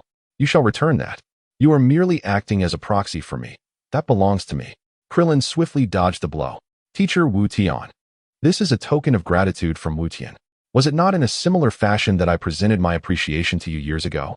Besides, you already possess numerous volumes. Kindly relinquish this one to me." Teacher Wu Tian's muscles bulged as he assumed the initial stance of the turtle school. "How audacious. Have you forgotten who your master is after so many years of inactivity? This edition is indeed a limited release." Krillin refuses as well. These two elderly gentlemen, displaying utter disrespect, are brawling over a banana-colored book in front of a junior. Wu Tian smiled faintly. The days ahead are bound to become increasingly intriguing. Meanwhile, Wu Tian awaited the arrival of the flying vehicle. Why is it not excessively slow? Surely he is not deliberately flying at a leisurely pace just to peruse the book a little longer. Taking a bite of the roasted meat in his hand, he noticed Pilaf and the others salivating. They were out of money to purchase food, and this roast was a product of Wu Tian's own handiwork. Observing their predicament, Wu Tian could not help but chuckle. "Please, indulge yourselves." Pilaf and the others gazed at Wu Tian in disbelief. "Really?" Wu Tian nodded affirmatively. Like a famished dog, Pilaf lunged at the roast, devouring it voraciously while exclaiming, "You are truly a benevolent soul. This mere morsel makes one a great benefactor? You are indeed amusing." During this period, the Nimbus cloud had also returned. However, Wu Tian encountered a dilemma. He seemed to have lost track of Piccolo. It was notoriously difficult to locate someone as nomadic as him. I wonder if calling out his name would elicit a response. Nameless Namekians possess a remarkable sense of awareness. Just as Krillin and the others, who were miles away, sensed their arrival, perhaps he would as well. Contemplating this, Wu Tian decided to give it a try. Especially since the other two had already departed. Wu Tian cupped his hands to form a trumpet shape and shouted towards the heavens. "Uncle Piccolo, Uncle Piccolo." After a prolonged call, realizing Piccolo did not appear, Wu Tian resignedly seated himself, concluding he must return home to inquire with his brother. "Are you Wu Tian? What do you want?" A voice emanated from above Tian. The green-faced Piccolo hovered overhead, causing Pilaf and the others, who were eating, to drop their roast in shock. Piccolo the Demon King, did you not perish? Tian rose and joyfully called out, Uncle Piccolo. Upon hearing someone refer to him as the Demon King, Piccolo's countenance darkened further. I have not been a king for many years. In my youth, I exhibited a certain juvenile arrogance, which others have since pointed out. Tian, what brings you to me? Is it about your tail? Piccolo had encountered Tian once before, albeit when he was an infant. He distinctly remembered Tian lacking a tail. Connecting this to yesterday's dragon, he began to grasp the situation. Tian chuckled innocently. Haha, I received the tail as a wish yesterday. Look, Uncle Piccolo, is it not as handsome as my brother's? At the mention of Gohan, Piccolo proudly raised his head. Gohan is currently the strongest on Earth, and he is his pupil. So, your wish yesterday was for this. But what do you wish to discuss with me? Tian's expression turned solemn as he replied, Uncle Piccolo, I beseech you to teach me how to cultivate. I know my brother was trained by you, and I aspire to be as formidable as he is. Chapter 7. My name is Sun Tian. A smile crept across Piccolo's lips. Since he had trained Gohan, he had taken great pleasure in mentoring a disciple, which filled him with pride. He had trained a student who surpassed Son Goku. Unfortunately, Gohan had recently abandoned his training, leaving Piccolo somewhat frustrated. For he could no longer match Gohan's strength and had little to teach him. He had to reluctantly accept this, especially since Gohan himself was not particularly fond of training. However, when faced with Tian's request, he readily agreed, for Tian was unlike Gohan. Gohan had initially trained out of necessity as Vegeta was about to attack Earth, leaving Gohan no choice but to push himself. In contrast, Tian had eagerly sought out training, and Piccolo could see the excitement and fierce determination in his eyes. Truly, he was the child most akin to Goku, not only in appearance but also in his innocence, kindness, and spirited desire for battle. Piccolo found himself increasingly satisfied with this new disciple, convinced that Tian would eventually surpass Gohan. What could be more exhilarating than nurturing a powerful disciple? Perhaps nurturing a second, even stronger one. Very well, you shall be my disciple, Piccolo declared, a smile tugging at the corners of his mouth. With a flick of his finger, Tian's clothing transformed into a striking purple martial arts uniform, identical to Piccolo's, adorned with a large magic character on the back. This purple is quite eye-catching, Tian remarked, slightly taken aback. Did we not agree to refrain from becoming demon kings? He bowed respectfully to Piccolo, his hands pressed together. Please, Uncle Piccolo, guide me well. Piccolo smiled knowingly and, gripping Tian's garment, soared into the sky. Meanwhile, Pilaf and his companions breathed a sigh of relief. They had just faced the formidable Demon King Piccolo. Surviving was already a small miracle. What shall we do next, King Pilaf? Mai asked softly. Pilaf, filled with ambition, replied, Of course, we must continue striving for world domination. Yet how do we leave this place? Shu interjected. The three of them froze, fearing the sudden silence that enveloped them. I haven't boarded the vehicle yet. Take us with you. In the blink of an eye, a year had passed, bringing them to the year 771 of the Earth calendar. Over the course of the year, the trio had experienced significant growth. During this time, Tian had enlisted Bulma to craft 3 communication watches, allowing them to converse privately. They had also mastered the art of flight, rendering the cumbersome flying Nimbus obsolete. What a relief! As for their power levels, Tian had seen the most remarkable increase, now boasting a combat power of 3 million. In Vegeta's gravity chamber, Vegeta sneered, So, Kakarot's son is indeed a pathetic low-class warrior. You can't even handle 300 times gravity. Do not dare to claim you are a Saiyan warrior. I cannot bear to witness such shame. At that moment, Tian wore a Saiyan battlesuit similar to Vegeta's, a white vest over a blue bodysuit. Due to his mixed heritage, Tian's hair had grown considerably, forming a messy crab-like style, with a ponytail trailing behind. Half squatting, his body trembled as he clenched his fists, sweat beads forming on his brow, his expression a portrait of anguish. Over the past year, Tian had progressed from 10 times gravity to the threshold of Vegeta's gravity chamber, which was a daunting 100 times. He had elevated his combat power from 10,000 to 300,000 without learning any techniques, making him perhaps the first person with such a level of power who did not know how to fly. When Tian approached Vegeta and moved from 100 to 200 times gravity, Vegeta finally struck him, declaring it was out of shame for Tian. The blow sent him straight into the Saiyan recovery pod used by Goku. However, this was good news. For it meant Vegeta acknowledged him and was willing to teach him something. Upon emerging from the recovery pod, Wu Tian's power surged to 1,500,000, a tremendous breakthrough. In the following days, Wu Tian either trained in the recovery pod or was on his way to it, leading him to suspect that Vegeta harbored a personal vendetta against him. For the next 6 months, Vegeta taught him various skills with his trademark arrogance. You fool! How do you even use a Kamehameha? You imbecile! You can't even fly? We Saiyans learn to fly at a young age. Wu Tian, feeling exasperated, thought to himself, you Saiyans have knowledge transfer devices. You do not need to learn directly. And may I remind you, I am still quite young. Finally, today, Wu Tian reached a combat power of 3 million. For reasons unknown, Vegeta cranked the gravity up to 300. Under this weight, Wu Tian could not even move a finger. Is this all you've got? You are Kakarot's son. Yet you bring such disgrace. Rather than allow you to embarrass the Saiyan name, it would be better for me to end you now. Wu Tian, already struggling, found Vegeta's relentless insults unbearable. He understood this was merely Vegeta's nature. Yet even the most patient of beings has their limits, especially a Saiyan known for their ferocity. Vegeta's voice echoed in Wu Tian's ears. Kakarot, Kakarot, Kakarot. The feeling of having his hard work dismissed as merely a product of his father's legacy ignited a deep-seated anger within him. Throughout the year, Vegeta had never once called him by name. He was always referred to as the pathetic low-class warrior or Kakarot's son. My blood may be his, but my efforts are my own. Golden flames began to radiate around Wu Tian, his hair standing on end, oscillating between black and gold. Vegeta's eyes widened with interest. Yet he quickly masked it. Humph, this is all you are, Kakarot's son. You are not even worthy of a fraction of your brother Gohan's strength. Leave my presence. I do not wish for my space to be sullied. Wu Tian's expression hardened. Once again, he was referred to as Kakarot's son. Why did Gohan have a name while he did not? A surge of fury erupted in Wu Tian's mind. Oh, my name is Sun Wu Tian. Golden energy exploded from Wu Tian, obliterating the gravity chamber. The commotion even drew the attention of Bulma and Trunks. What is happening? Vegeta, are you destroying the house again? Bulma exclaimed, glaring angrily at the wreckage of the gravity chamber, certain that Vegeta was responsible for the chaos. As the smoke cleared, a golden figure emerged, Wu Tian. He had fully transformed into a Super Saiyan, his gaze fierce, with golden hair and piercing blue eyes. Bulma and Trunks stared in astonishment at the sight before them. How old is he? 4 years old.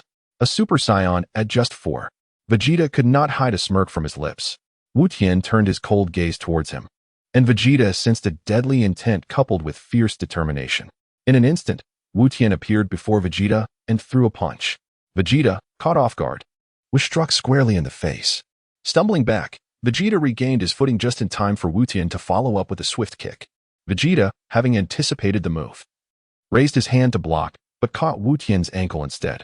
As Vegeta prepared to throw Wu Tian to the ground, the young warrior defied expectations, spinning 360 degrees and wrenching his ankle free, defying Vegeta's grip. With a swift left kick, he struck Vegeta in the neck, liberating himself from Vegeta's hold. Vegeta was taken aback by Wu Tian's ruthless resolve at such a young age. Perhaps one day, he truly would surpass Kakarot. Goten advanced, launching a series of combination punches that forced Vegeta to retreat repeatedly. His normal state was simply too taxing. Defeating Goten in this form was utterly impossible. Yet Goten did not grant him the opportunity to transform into a Super Saiyan, his attacks relentless and perfectly orchestrated. Vegeta was left with no choice but to break free at the cost of taking a punch from Goten, propelling himself out of the range of the assault. However, Goten was not inclined to let him off so easily.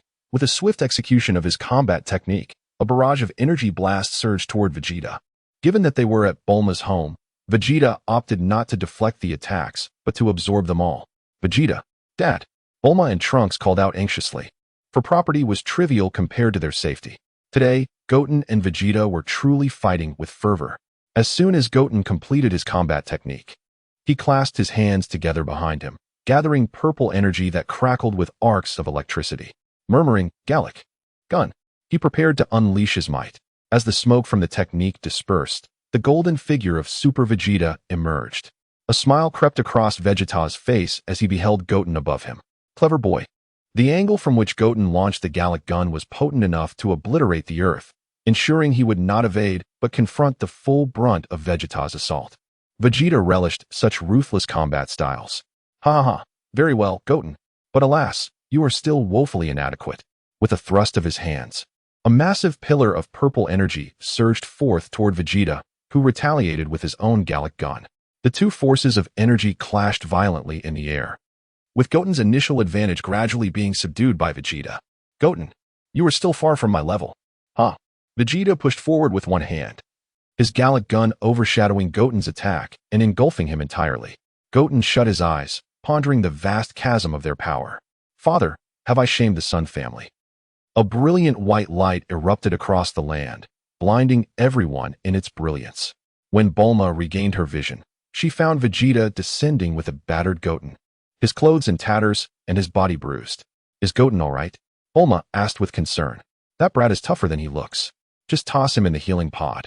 Vegeta replied coolly. Bulma took Goten and hurried toward the healing pod, with Trunks following closely behind, leaving Vegeta alone in the aftermath. He touched the wound on his abdomen, a smear of blood staining his glove. TCH. That kid. Chapter 8. Life on Turtle Island. Year 770, one of the Age of the Gods. Location, Turtle House. Wu Tian, wake up, it's time to train. Wu Tian opened his eyes, still bleary with sleep, and before him stood a kind-hearted old man. Ah, Master Wu Tian? I would prefer it if Sister Number 18 called me instead.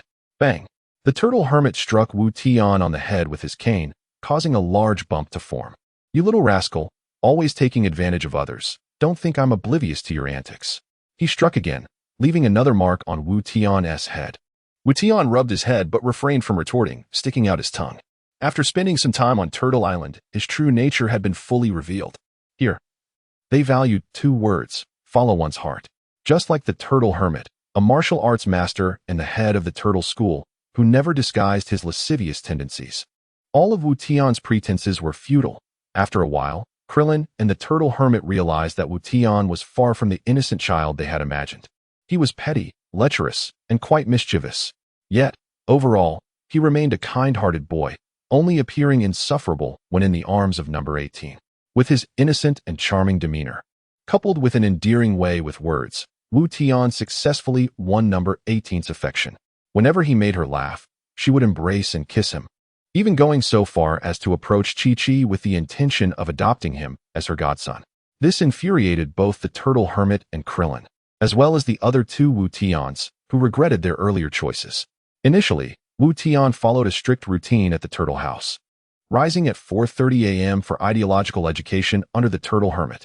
The teachings revolved around the purpose of martial arts, to strengthen the body, uphold justice, and not to use one's prowess to pursue women. In summary, one must uphold martial ethics.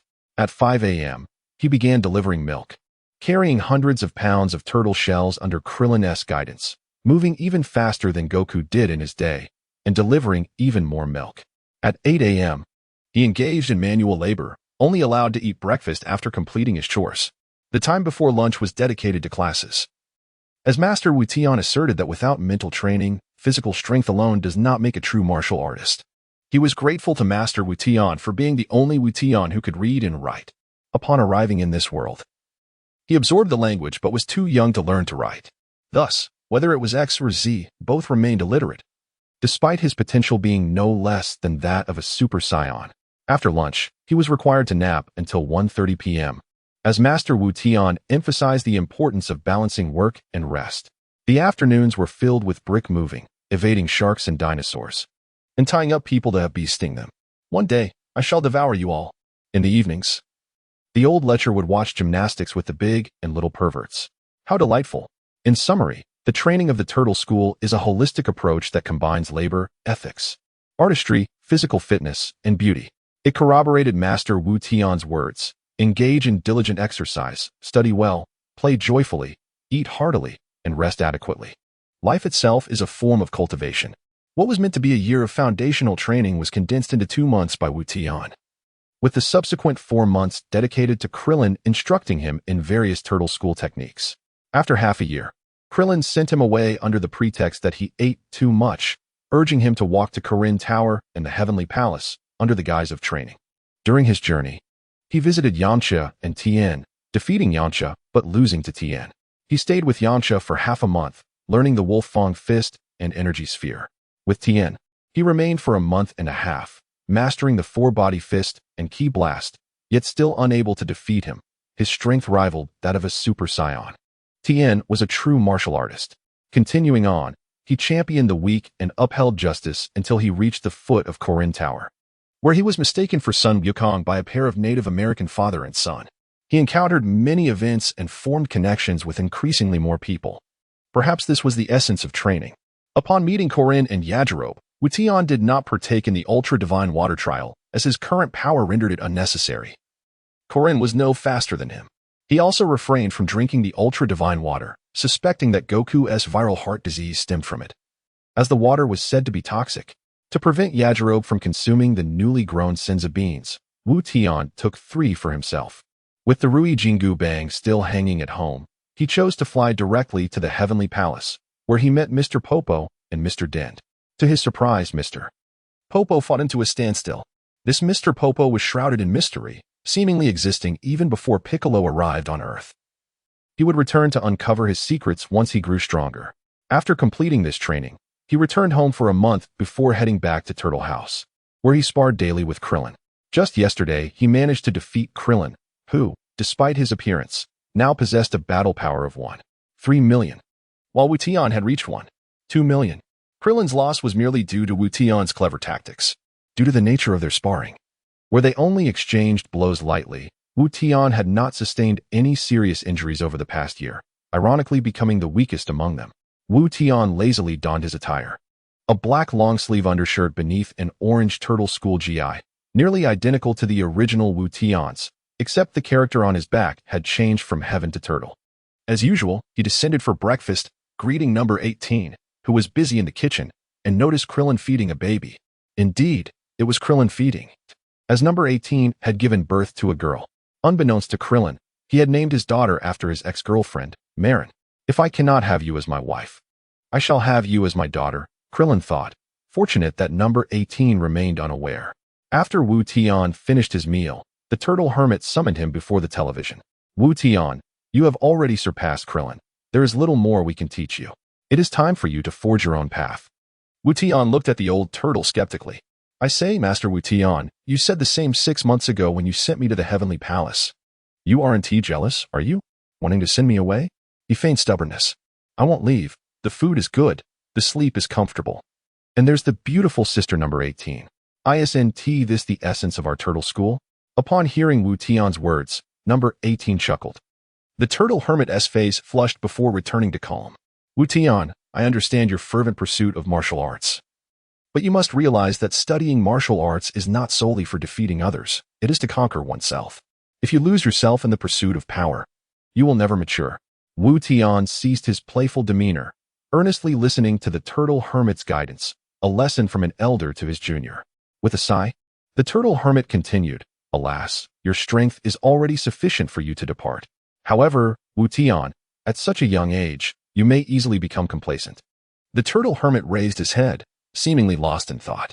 Years ago, after your father and Uncle Krillin graduated, I disguised myself and defeated them, teaching them that there are always greater beings beyond. Yet, I no longer possess the strength to impart this lesson to you. I simply hope you remember. No matter how strong you become, never underestimate this world. As Wu Tian absorbed the turtle hermit's teachings, he understood their significance deeply. For no one knew better than he the might of the formidable beings in this realm. Bu, the god of destruction, angels, Hit, Jiren, and Zeno.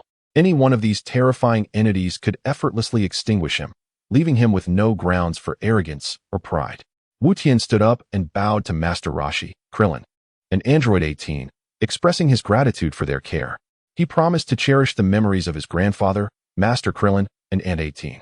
Krillin handed Marin over to Android 18 and approached his young disciple, gently ruffling his hair. Wu Tian, having you as a disciple fills me with both joy and sorrow. Haha. In just a year, you have surpassed me. Saiyans truly are incredible beings. However, Wu Tian, I understand that your pride is immense, especially with such a powerful father and brother. It must be a heavy burden. I believe you will undoubtedly surpass them. After all, you are son Wu Tian. Regardless, you will always be my disciple. Although Wu Tian often downplayed his abilities and boasted about being the son of Sun Wukong and the brother of Son Gohan, he harbored a deeper sense of pride than anyone else. He despised being overshadowed by his elders and loathed hearing phrases like "no wonder you are Wukong's son" or "no wonder you are Gohan's brother." To his surprise, his humble master saw through him. Overwhelmed with emotion, Wu Tian could no longer contain himself. During his year on Turtle Island, he experienced true happiness, cultivating his strength while receiving familial warmth. He genuinely did not want to leave. The feeling of warmth was exquisite. He embraced Krillin tightly, burying his face in his clothing to hide his expression, yet Krillin could not ignore the dampness against his chest. Master Roshi and Android 18 wore expressions of deep satisfaction. Suddenly, Wu Tian vanished from Krillin's embrace in an instant, leaving behind only the traces of tears on his shirt. As he soared through the sky, his cheeks flushed with embarrassment. How mortifying. Beep, beep, beep. Who sent that message?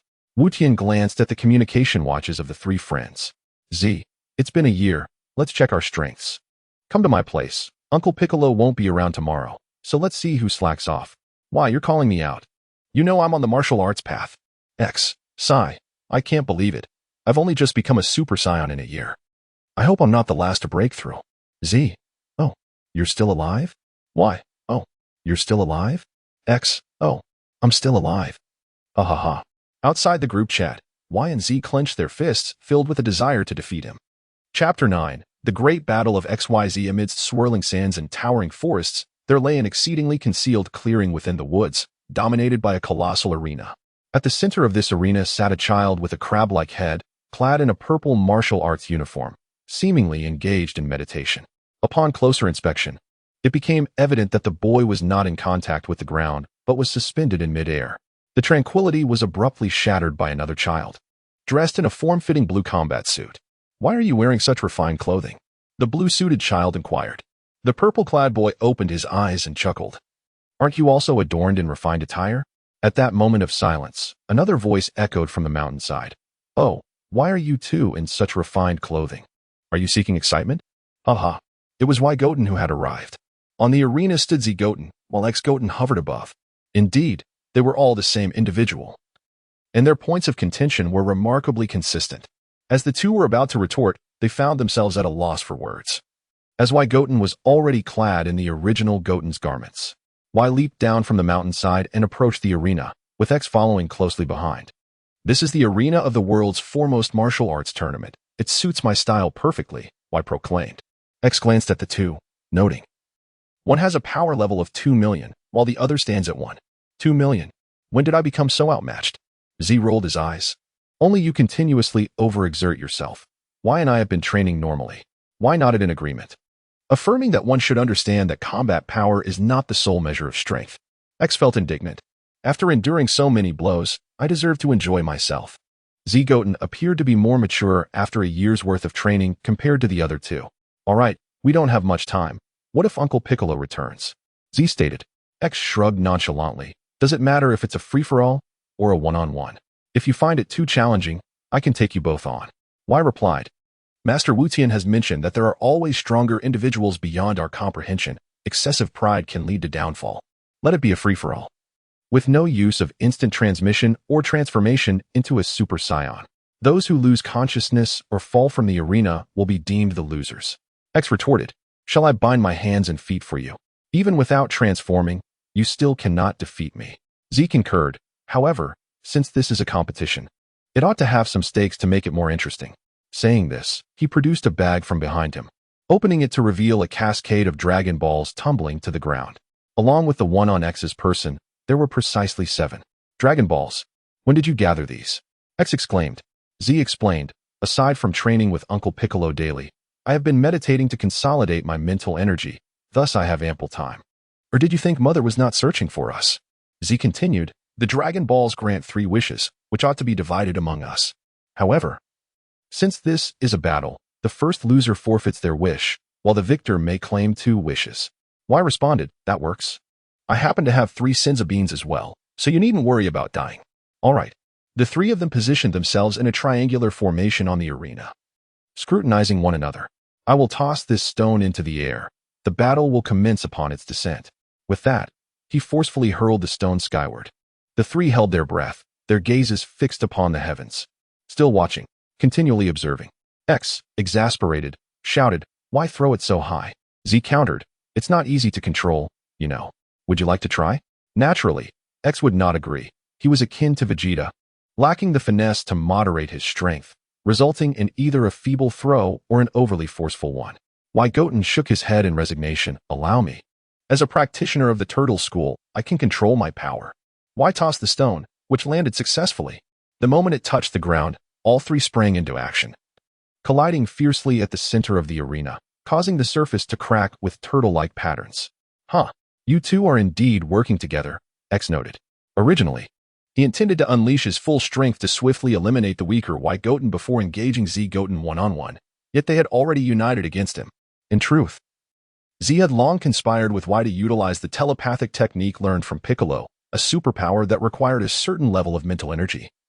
Thus Gohan would not be able to employ it. Did you think we were foolish? Taking you down first is sufficient, Y declared. Z added, I've longed to strike you. Both Y and Z Goten unleashed rapid punches, forcing X Goten to retreat repeatedly, yet he effortlessly parried each blow. Their combined assaults posed no genuine threat to him. Masters, please put some muscle into it. Haven't you eaten? X taunted. Y Goten smirked. Is that so, dear guest? Why not try this? As Z struck, Y raised his right hand overhead, a yellow disc swirling rapidly in his grasp, emitting a resonant hum. Keyblade, Y Goten exclaimed, releasing the Keyblade. Your fruit platter has arrived. X Goten immediately spread his arms, unleashing his energy to form a barrier that repelled Z Goten. The Keyblade, emanating from a power level of 70,000, was a force even Frieza would hesitate to confront, let alone the 1.2 million Keyblade. Yet, he overlooked a crucial point.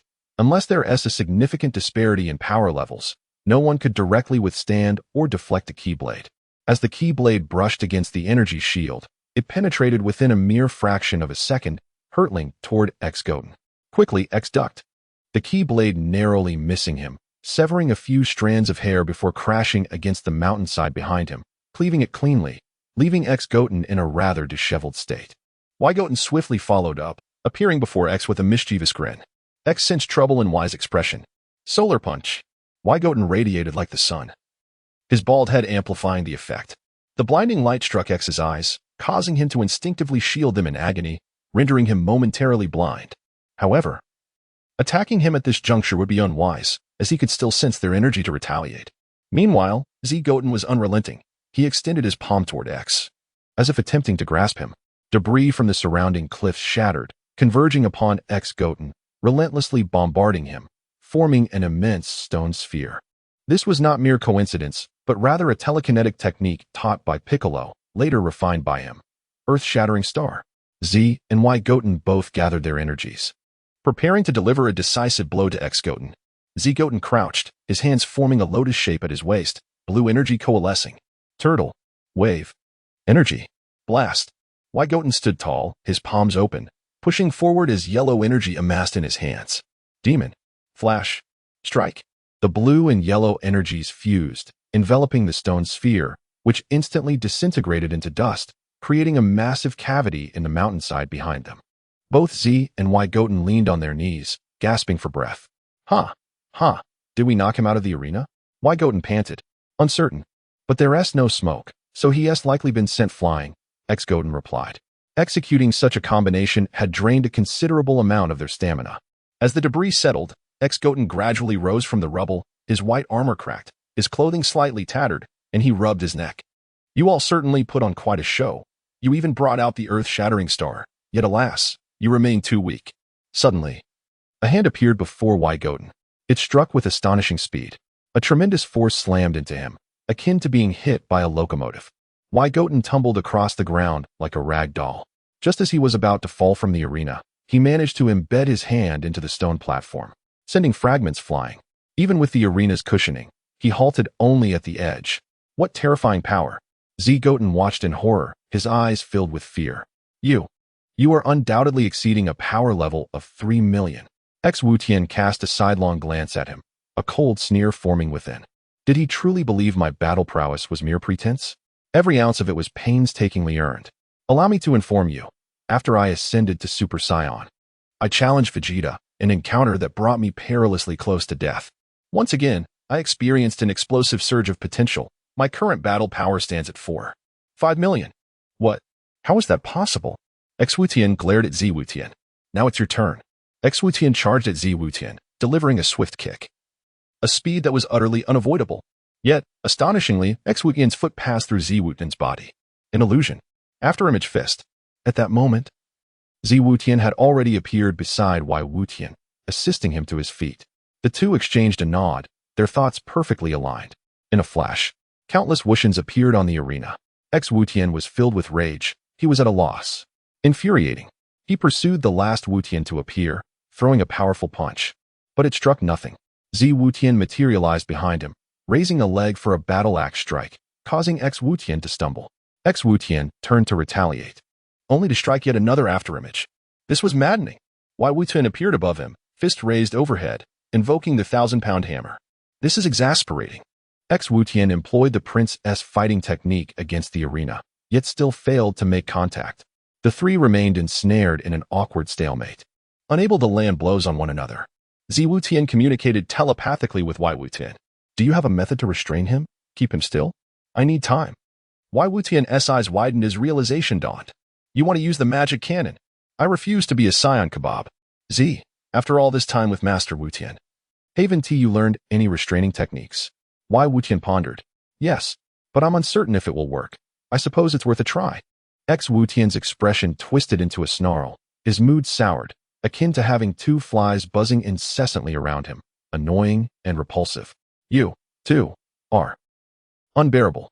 Xu Tian transformed into a formidable stance, immense energy erupting from his body, rapidly engulfing the entire arena, consuming all afterimages. The arena, already ravaged by previous energy assaults, was now reduced to rubble, leaving only a singular form. Xu Tian surveyed his surroundings and found no trace of them. With the arena obliterated, there was nowhere to hide amidst the debris or earth, which meant they could only be above. Xu Tian looked up, and indeed, the two Wuxians hovered in the sky. Hadn't we agreed not to use flight techniques? But upon closer inspection, good heavens, could you be any more ostentatious? Their tails spun like propellers.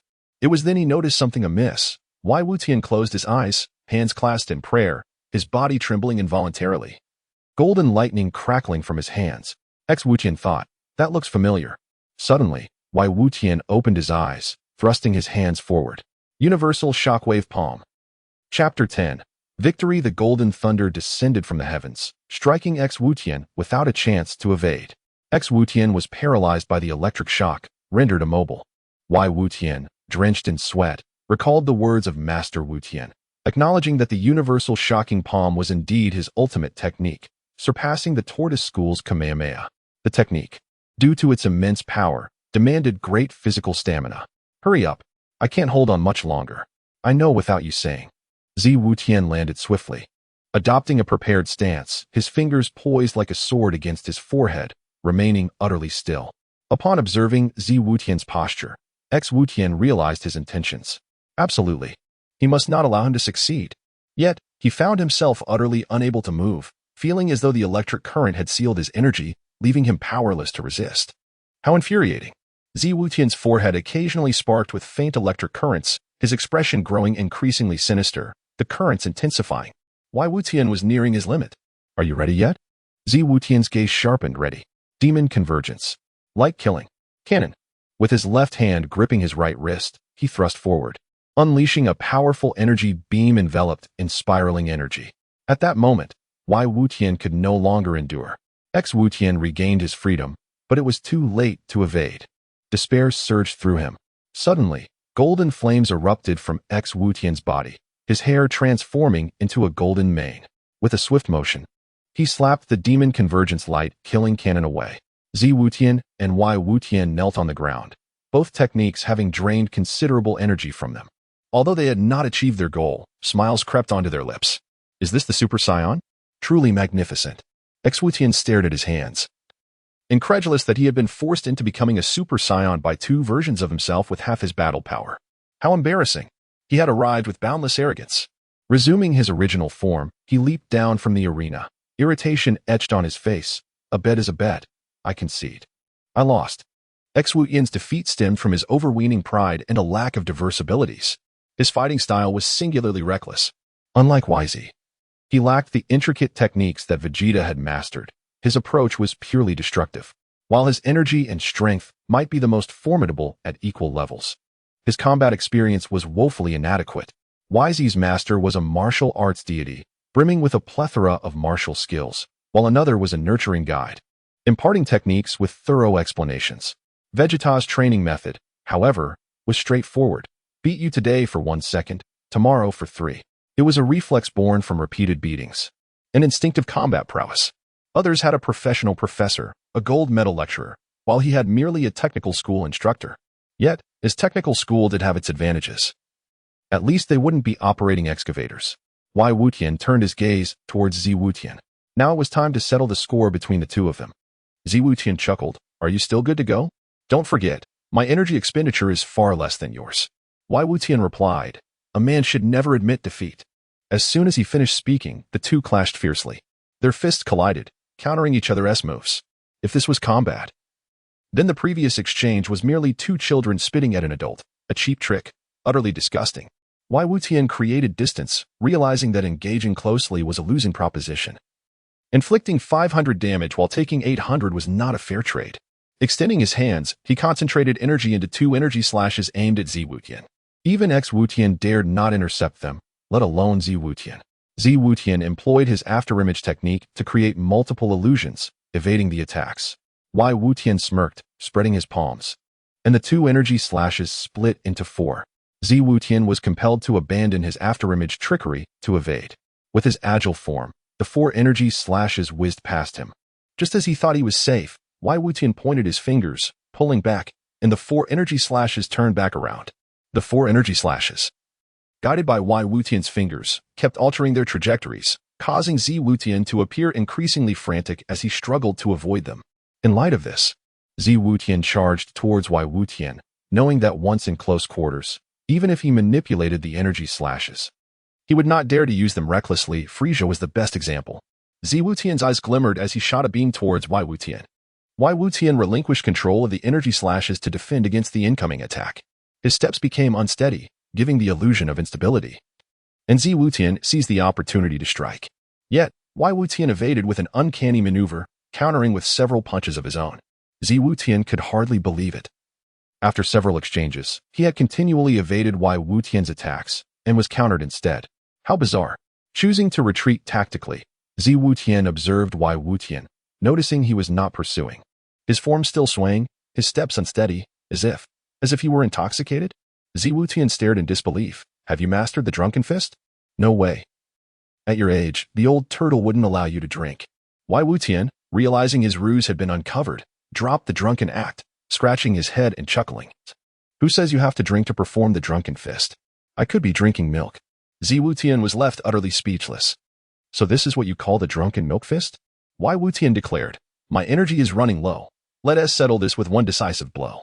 Tian agreed, as his earlier use of the Demon Convergence light killing cannon had drained him significantly as well. The two of them stepped back simultaneously, preparing to unleash their power. Came. Haim. Huh. Demon. Flash. 2 immense energies converged on the arena. Below, Tian scoffed. So this is it. The 2 released their energies. Boom. Light. A blue and a yellow energy wave collided in the arena, resulting in a stalemate, slowly pushing the Kamehameha back against Tian's energy. Oh. Tian fought valiantly, while Tian pressed harder, determined to seize victory. Surrender. There's a clear gap between us. Tian gritted his teeth, replying, You wish. From X's perspective, I'm on the right, and historically, the left side loses, giving me the advantage. Tian scoffed. Huh? You haven't even been to King Kai's planet yet, and you don't know the King Kai fist. Without that, you have no chance to increase your power. Just give up. Tian replied word by word. Who says there, isn't? Just as victory seemed certain, Tian's muscles suddenly bulged. His height, originally at 1.20 meters, surged to 2 meters. With a cherubic face, he resembled a living doll, a veritable golden Barbie. What do you mean he is a child? How old? 4 years old. This is a 4-year-old. Tian's battle power visibly skyrocketed to 2 million. With a push of his hands, the Kamehameha doubled in diameter, engulfing the demon flash energy and Tian.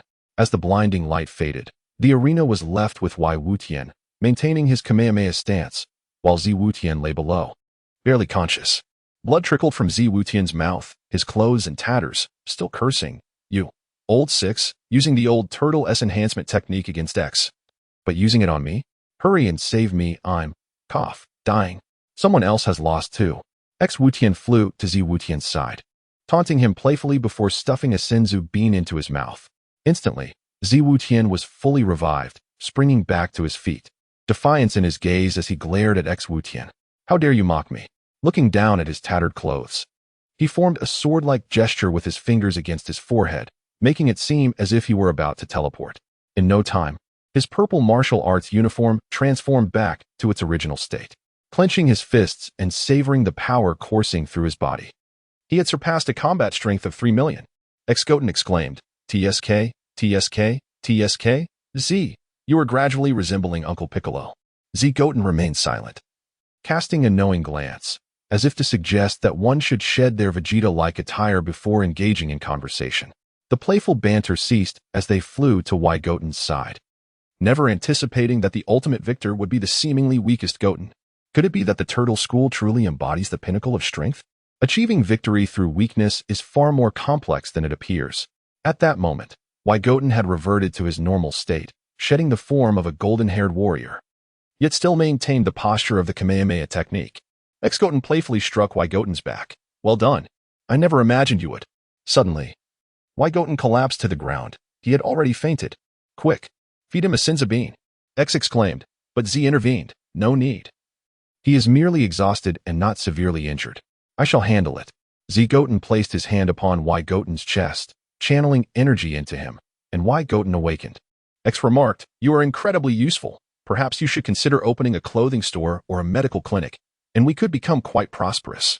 Goten ignored him, recognizing that his healing abilities far surpassed the mundane.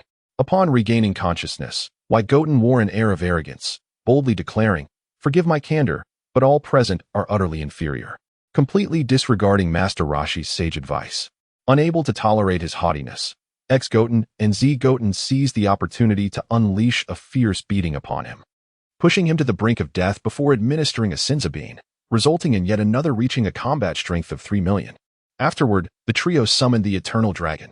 Since Goten had lost the battle, he refrained from making a wish. Originally, he had desired a self-adjusting gravity suit, but there was no rush, as Bulma could develop it, albeit at a slower pace than the dragon's assistance. Z declared, Dragon, transport me to Yardrat in 10 days. Y and X regarded Z with surprise. Are you truly prepared to venture into the cosmos? Z replied, indeed, Uncle Piccolo's method of spiritual enhancement is rather monotonous. The Yardratians should possess similar skills, and they have an array of peculiar abilities for me to learn. Goten and Goten nodded in agreement, leading to Goten's wish. The dragon transformed the physical forms of the three of us, enabling our survival in the vastness of space. Saiyans lack the inherent ability to thrive in the cosmos. Even in their Super Saiyan 4 or Super Saiyan God forms, they can ascend only to the stratosphere at best. Very well, this wish is easily granted. For the third wish, the dragon bestowed upon us the ability to master instant transmission, akin to the techniques of the Yardratians. Chapter 11. The troublemaking trio Shenlong shook his head, saying, I'm afraid I cannot assist you. It is beyond my capabilities. Why? Because Jebet's ability to teleport can only be attained by those who have become servants of the Kaioshin, whose divine status surpasses mine. The three Goten had indeed surmised this, merely wishing to test the waters, and later settled for learning the teleportation technique of Yardrat. As the Dragon Balls dispersed, all three managed to grasp one, exchanging knowing smiles. Z remarked, I am preparing to head to Yardrat. What are your training plans? Y replied, I also intend to go to the Kaioshin's planet. Perhaps I might even encounter our father, Goku. And you, X? X responded, dude, if both of you leave, Earth will be left with just me. But that's fine. I don't plan on abandoning Earth. Achieving Super Saiyan 2 requires a solid foundation of battle power, which will take time to accumulate. However, I must emphasize this. You two must not get lost in the cosmos. You must return in 3 years. At that time, we shall enter the hyperbolic time chamber together to maximize our combat prowess, for the release of Majin Buu is drawing near. Y and Z agreed to his plan. Just then, all three of their stomachs rumbled in unison. X chuckled, suggesting, how about we find a place to eat first? Y and Z nodded vigorously. In a city adorned with traditional architecture, a restaurant was bustling with patrons, not necessarily because of its exquisite cuisine, but rather due to the spectacle. A round table overflowed with dishes, while waitstaff busily served more food. "They're eating an astonishing amount," someone exclaimed. "Indeed. And they're just kids. How can they consume so much with such small stomachs?" Onlookers were taken aback by the trio's appetite. The three brothers, Goten, chose a spot away from the Z fighters to avoid being recognized. They feasted as though they had not eaten in ages. Z nonchalantly grabbed a bun and took a bite. X, witnessing Z devour his bun, erupted, "You scoundrel. That was mine." Z and X, who had always clashed, were at it again. "It looked like you hadn't touched it for ages. I thought you weren't going to eat it," Z defended. X, now furious, transformed into a Super Saiyan. "That was meant to be my last bite." In retaliation, X snatched Z's roasted duck and stuffed it into his mouth, chewing until he spat out the bone. Z stared in disbelief, his hair turning golden as he unleashed a torrent of golden energy, seizing X by the neck and shaking him furiously. "You rogue. That was my duck. Spit it out." Y watched in astonishment, wondering if they had truly transformed into Super Saiyans over food theft. "Is it really that easy? Can't you be any more reckless?" A beautiful waitress approached, saying, "Hello, young gentleman. I apologize, but you consumed all the food we had. Here's your bill." Y glanced at the total. 5 million. Goodness. That's 500,000 each. He handed the bill to X, who was still arguing with Z. X halted his quarrel, bewildered. "What's this for?" Y replied, "Didn't you say we were going to eat? Time to pay." X spread his arms. "Look at my tight outfit. There are no pockets." "What? You mentioned eating. And aren't you staying at Bulma S? Why don't you have any money?" X retorted, "I live at Bulma S, but I'm not married to her. Where would I get money?" Y turned to Z, asking, "What about you?" Z pouted, mimicking X's gesture. "How could I possibly have money? Uncle Piccolo and I have been living rough. But I recall you made quite a bit at Master Roshi S," Y pointed out, staring incredulously at the two, realizing their greed and ugliness. "You too, scoundrels." Soon after, 3 troublemaking youths with golden hair strolled out of the restaurant. The one in the middle clutching a card and muttering, "It's gone. All the money is gone. 5 million gone." Meanwhile, across the earth, familiar figures reacted. Vegeta pondered, how did Goten become a Super Saiyan? Yet there are 3 distinct energies from him. Piccolo exclaimed, "Has Goten surpassed Super Saiyan? He is ahead of Gohan. Truly, he is my pupil, haha." Krillin chimed in, "Such powerful energy. Master Roshi, did you sense that? It's Goten's energy. He has become a Super Saiyan. I have a Super Saiyan pupil now, haha." Gohan, oblivious, remarked, "Today's homework seems a bit much. Goten hasn't returned in a while." 3 years later, year 774 of the Age of Peace, dressed in a blue battle suit, Goten arrived at the sacred world of the Kai. Din greeted him warmly. "Goten, you're here. Is there something you need?" Goten politely clasped his hands and bowed. Although he was trained by Vegeta, he was still a son, embodying both manners and disregard. "Din, I've come to request the use of the hyperbolic time chamber." Din did not object and explained the conditions of the chamber. "It's no problem, Goten. However, the air inside is thin and stifling, with temperatures fluctuating between 50 degrees Celsius and -40. The gravity is 10 times that of Earth, and those with weak wills may experience hallucinations. Are you truly prepared for this?" "Yes," Goten confirmed. Din nodded. "Very well. Just a reminder, one can only enter the chamber for a total of 2 days in a lifetime, and only 2 individuals can enter at once. Otherwise, the exit will vanish, and you'll be trapped forever." Curious, Goten asked, "What if 3 enter at once?" Din's expression turned grave. "Then you would never return." Goten acknowledged this. "Din, what happens next may surprise you, but please keep it confidential." Din, puzzled, wondered what could possibly astonish Goten. Goten pointed a finger to his forehead, declaring, "Come back." In a flash, 2 figures appeared beside Goten. One donned a black long-sleeve jacket and a turtle school GI, emblazoned with the character turtle on the back, while the other wore your Dracian attire. Remarkably, all 3 bore identical features. Din's mouth gaped in disbelief. 3. Goten. The 3 Goten greeted Din in unison. "Din?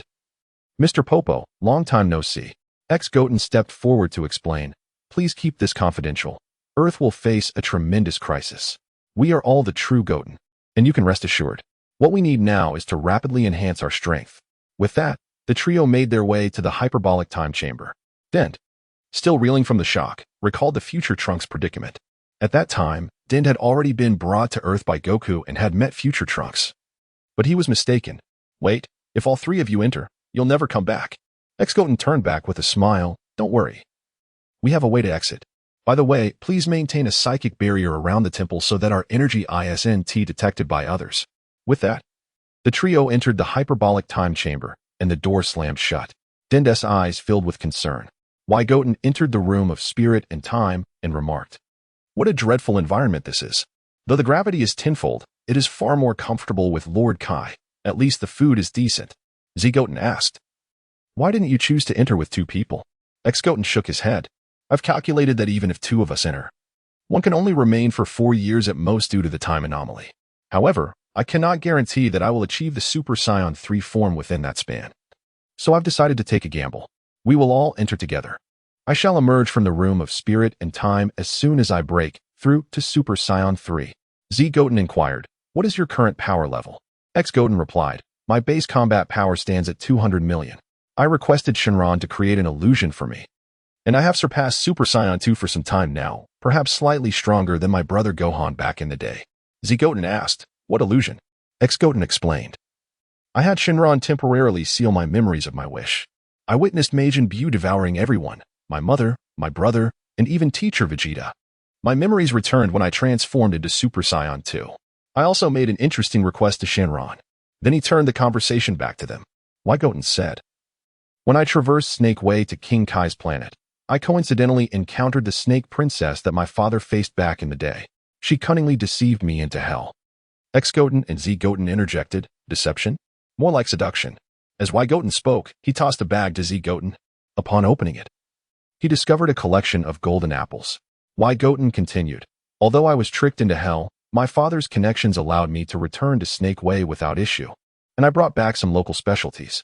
These golden fruits are consumed by King Yama and greatly aid in enhancing one's soul.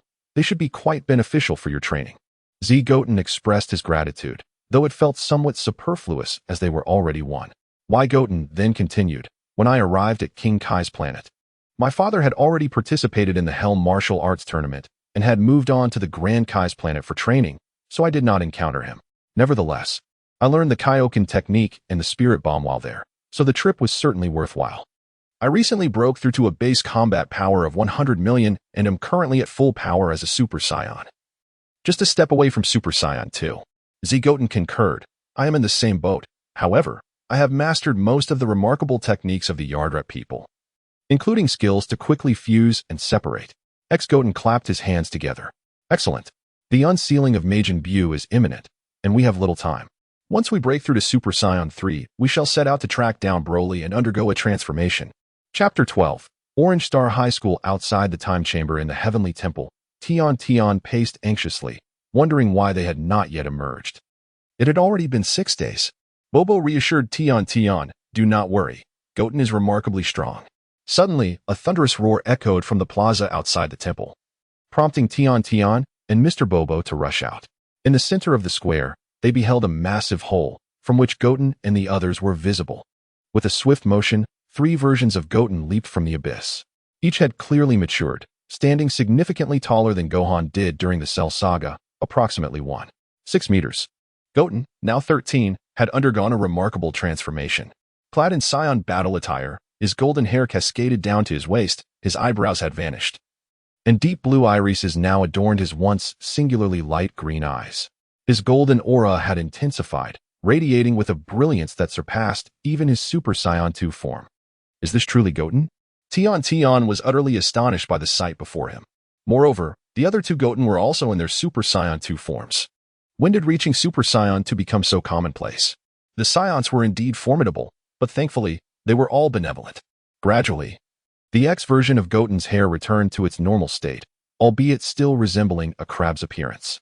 After 6 years of continuous growth, all 3 Goten sported ponytails.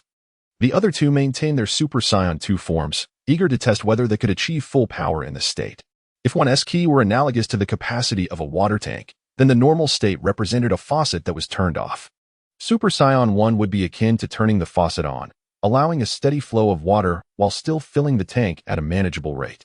Super Saiyan 2, however, would be akin to opening the faucet to its maximum, creating a surge that could not be contained. Super Saiyan 3 would represent the act of removing the faucet entirely. Water would gush forth uncontrollably. To achieve full power in Super Saiyan 2, one must increase the inflow. Goten clenched his fist in disbelief at his newfound power. It was astounding. He had reached a staggering 3 billion in his normal state. This 6-year period of relentless training had yielded extraordinary results. Simply transforming into Super Saiyan 2 granted him an astounding 30 billion, and should he attain Super Saiyan 3, his power could reach a terrifying 1.2 trillion. Unlike Goku, who would lose energy in Super Saiyan 3, Goten was confident that he could maintain this form for a full minute, given his current condition was reminiscent of Goku's final transformation. Without the risk of energy loss, even against Majin Buu, he could gather power in a minute. 10 years. He had dedicated a full decade to attain the Super Saiyan 3 form. It was an incredible feat, and it explained why he surpassed the other two Goten in terms of power, why Goten was similar to Goten, but had not yet unlocked Super Saiyan 3. Goten, in his normal state, had a power level of approximately 2.5 billion, akin to the current Vegeta. He had truly lived a life devoid of leisure. With only Vegeta and the grueling training as his companions, Goten looked at the two who remained in their Super Saiyan 2 forms. You must have missed mother and brother after being away for so long. It's time for you to return. The two Goten sheepishly scratched their heads. Why? Goten admitted. Actually, during my training with King Kai, I would often come back to visit. Goten added, so would I. Instant transmission is just too convenient. Goten's face flushed with embarrassment. He felt guilty that the two had been able to visit home frequently, while he had hardly been able to enjoy the comforts of home. In the end, he, who resided on Earth, had returned home the least. No wonder his mother was rarely surprised. She seemed somewhat annoyed. The most frustrating part was that they had returned so many times and had not seen him even once. It felt like a misallocation of time. Get out of here. Go wherever you please. It was no surprise that these two had fallen behind, with their normal state at a mere 2.5 billion. Comparable to Vegeta. Goten sought out Piccolo, while Goten went to Master Roshi's place. Meanwhile, Goten, having not returned home in 6 years, longed for the familiar warmth of family. After years of rigorous training, he decided it was time to take a break and summoned the flying Nimbus, soaring towards home. As he approached the quaint house nestled by the mountains near the Lam-Z mountain, Goten dismounted the Nimbus, flung open the door, and exclaimed, "Mom, I'm home." In the kitchen, Chi-Chi was busy preparing a meal. Upon hearing Goten's voice, she turned around. "Goten, you're back. Just in time. My goodness, how have you grown so tall?" After 6 years apart, Goten did not respond to Chi-Chi's remarks, but instead enveloped her in a tight embrace, unwilling to let go. Chi-Chi sensed something significant had transpired in Goten's life, but refrained from questioning him. No matter how much he changed, he remained her beloved child who adored cuddling in her embrace. She gently patted his back, speaking tenderly, "I met future Trunks. You must be future Goten. My child. You must have endured much hardship in the future." Caught off guard, Goten froze in Chi-Chi's embrace. "Mom, is it really appropriate to jump to conclusions like that? Although your deduction is astute." He released her, stating, "I am truly Goten." Chi-Chi could hardly believe it. "Goten, you've grown so much. Just a few days ago, you were still a little boy." Goten briefly explained his time in the time chamber. Although surprised, Chi-Chi accepted it, recalling that Gohan had also spent time there during his youth. As she observed Goten's long hair, she contemplated giving him a trim. However, Goten remembered the watermelon haircut she had given Gohan as a child and promptly dismissed the idea. Besides, he bore an uncanny resemblance to Goku, and he wished to distinguish himself from his father's image. Thus, even with his crab hairstyle, he opted for a ponytail. Delighted by Goten's return, Chi-Chi asked him to deliver a lunchbox to Gohan, who had already departed for Orange Star School in Satan City on his first day.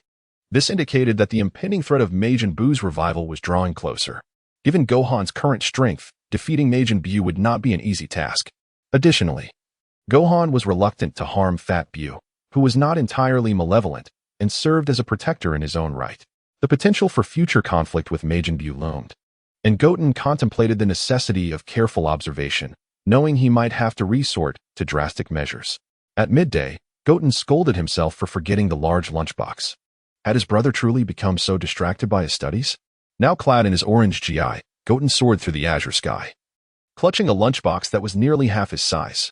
He opted not to ride the Nimbus, as it would slow him down. His brother was likely starving by now.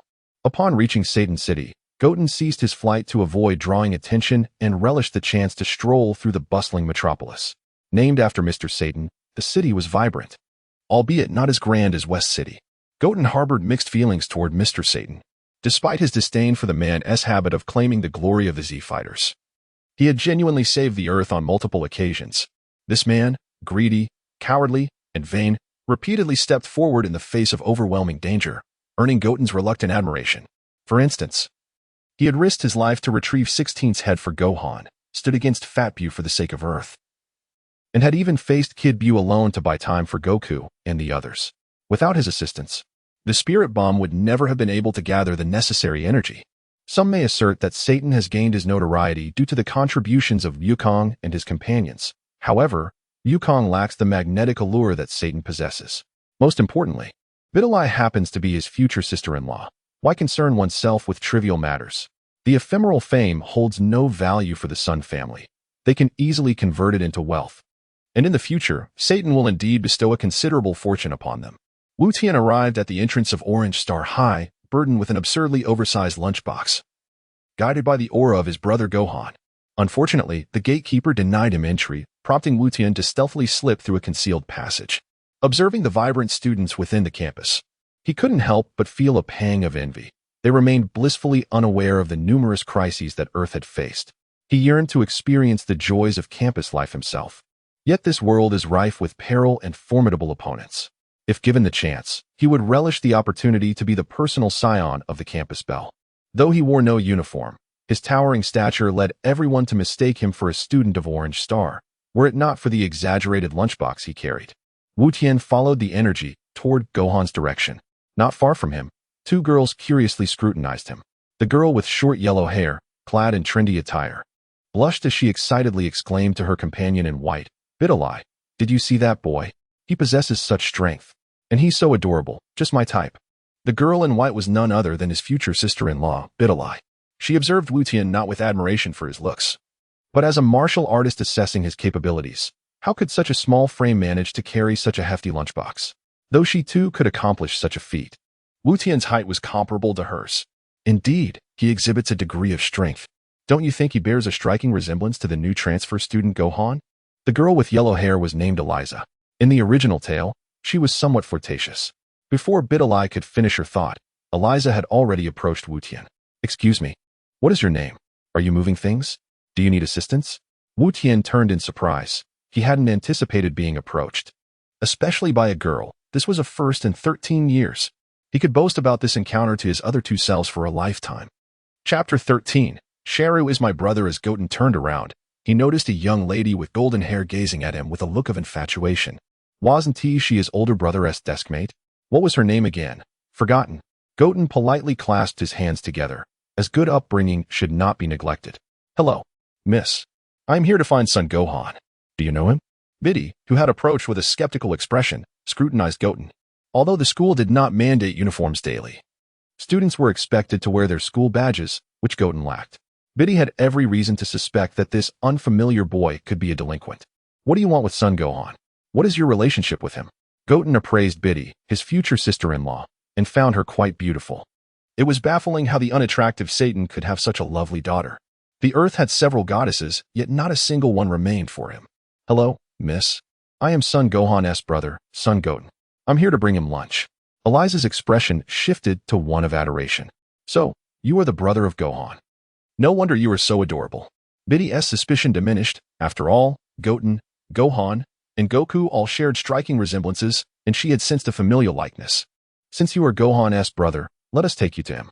"Thank you, ladies." Biddy had a favorable impression of Goten. At the very least, he displayed great politeness. Eliza's admiration was evident. She was particularly fond of cute boys, and Goten was far more charming than the current Gohan. Meanwhile, Gohan lay weakly over his desk in class, sighing repeatedly. "Oh, I'm so hungry. I can't leave school, and if I go home, what if someone sees me flying? If I eat at the cafeteria, my family might go bankrupt from my appetite." Just then, the classroom door swung open. "Brother, I've come to bring you lunch." Gohan lifted his head. "Is that you, Goten? You've grown so much." Goten now stood a head taller than Gohan, hence Gohan's astonishment. Biddy, puzzled, asked, "Aren't you brothers? Don't you know how much he has grown?" Goten mentally signaled to Gohan that he would explain later. I've been away studying for a year, so I've changed quite a bit. I suppose my brother didn't recognize me. Gohan, not particularly adept at lying, stammered. Ah, yes. I didn't expect Goten to be so tall. Did Mom send you to bring me lunch? I'm truly grateful. He reached out and ruffled Goten's hair. Goten's cheeks flushed slightly, and he petulantly swatted Gohan's hand away. Brother, I'm not a child anymore. Gohan dismissed it. Yes. Goten is now a grown-up who helps his brother. Mom does so much for us. Let us eat together. Thank you for bringing my brother here, Biddy. Why not try my mother's cooking? Biddy accepted the invitation, still suspicious Gohan might be a golden-haired warrior. And it wouldn't hurt to gather more information. Eliza chimed in eagerly. Gohan, don't forget me. I'm here too. But I asked your brother first. Gohan appeared somewhat flustered in the presence of girls like Eliza and bashfully expressed his gratitude. The group ascended to the rooftop of the teaching building. An ideal spot for a date, lunch, and some leisure time. Goten unexpectedly found himself enjoying this slice of Japanese school life and felt a sudden desire to attend classes. While they ate, Goten used mental communication to relay a message he had for Chi-Chi, making only slight modifications, claiming he had heard it from Piccolo. Upon hearing Piccolo's name, Gohan relaxed, accepting Goten's words, as he was, after all, his father. Eliza did not eat much. Her gaze fixated on the adorable Sun brothers, brimming with affection for them. Biddy, however, was astounded by Chi-Chi's cooking. It was even better than what her family's chef prepared. Although she had no idea what the ingredients were, Goten, observing Biddy's astonishment, internally scoffed. Delicious. Isn't it? But if you knew you were eating snake, lizard, salamander, and toad, you might be even more shocked. After their meal, Eliza began her routine of boasting about her friends, turning to Goten. Little Goten, did you know? This Biddy sister here is the daughter of Mr. Satan, who defeated Sharu. You're the little one. Your whole family is little. TSK. Not so little at all, Goten thought to himself. Still processing the information that Sharu was defeated by Satan and instinctively blurted out, Nonsense. Sharu is my brother. Gohan quickly covered Goten's mouth. Haha. Goten, you mustn't use foul language. Biddy, confused, asked, What do you mean Sharu is your brother? Gohan awkwardly attempted to clarify.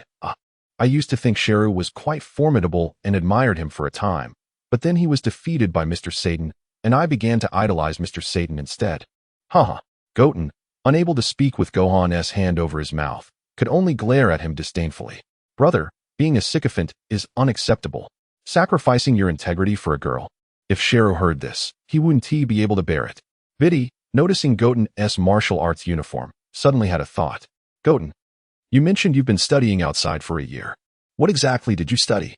Taking Gohan's hand, Goten replied, Of course, martial arts. Isn't that what the martial arts tournament champion does? My father participated 3 times, achieving 2 second places and 1 championship. Biddy and Eliza gasped, covering their mouths in surprise. They had not realized that Gohan, who appeared so demure, came from a family of martial artists. Biddy seemed to have discovered a treasure. In that case, does your brother Gohan practice martial arts? Of course. Goten began to boast about his rather extraordinary brother. But a glance from Gohan made him quickly amend his statement. Of course, he doesn't. My brother prefers studying, while I enjoy martial arts. Eliza looked disappointed. If Gohan practiced martial arts, he would surely be very handsome. However, since you love martial arts, why not ask Biddy to let you train at Mr. Satan's dojo? Goten scoffed. No need. I already have my own style. Our turtle school is the strongest. Biddy twirled her hair, as if she had heard of the turtle school before. Ding, ding, ding. The bell rang for class. Gohan instructed Goten to return home early and hurried off to class with Biddy and the others. Goten, of course, ignored Gohan's advice and, gazing at the empty playground, felt a sense of boredom wash over him. He took off, flying westward. He remembered that Gohan often visited Bulma after school to use the transformation device to avoid being discovered while acting heroically. Once again, Goten arrived at Capsule Corporation. The first person he encountered was Bulma, who was equally astonished by Goten's growth. Goten explained the situation regarding the hyperbolic time chamber once more before heading straight to the gravity room. Bulma pouted, dissatisfied. Can't you Saiyans do anything else besides training every day? Upon reaching the gravity room, Goten noticed the gravity set to 200 times. Is that all? Goten entered the gravity room and found Trunks inside. No wonder. Vegeta was certainly fond of his own son.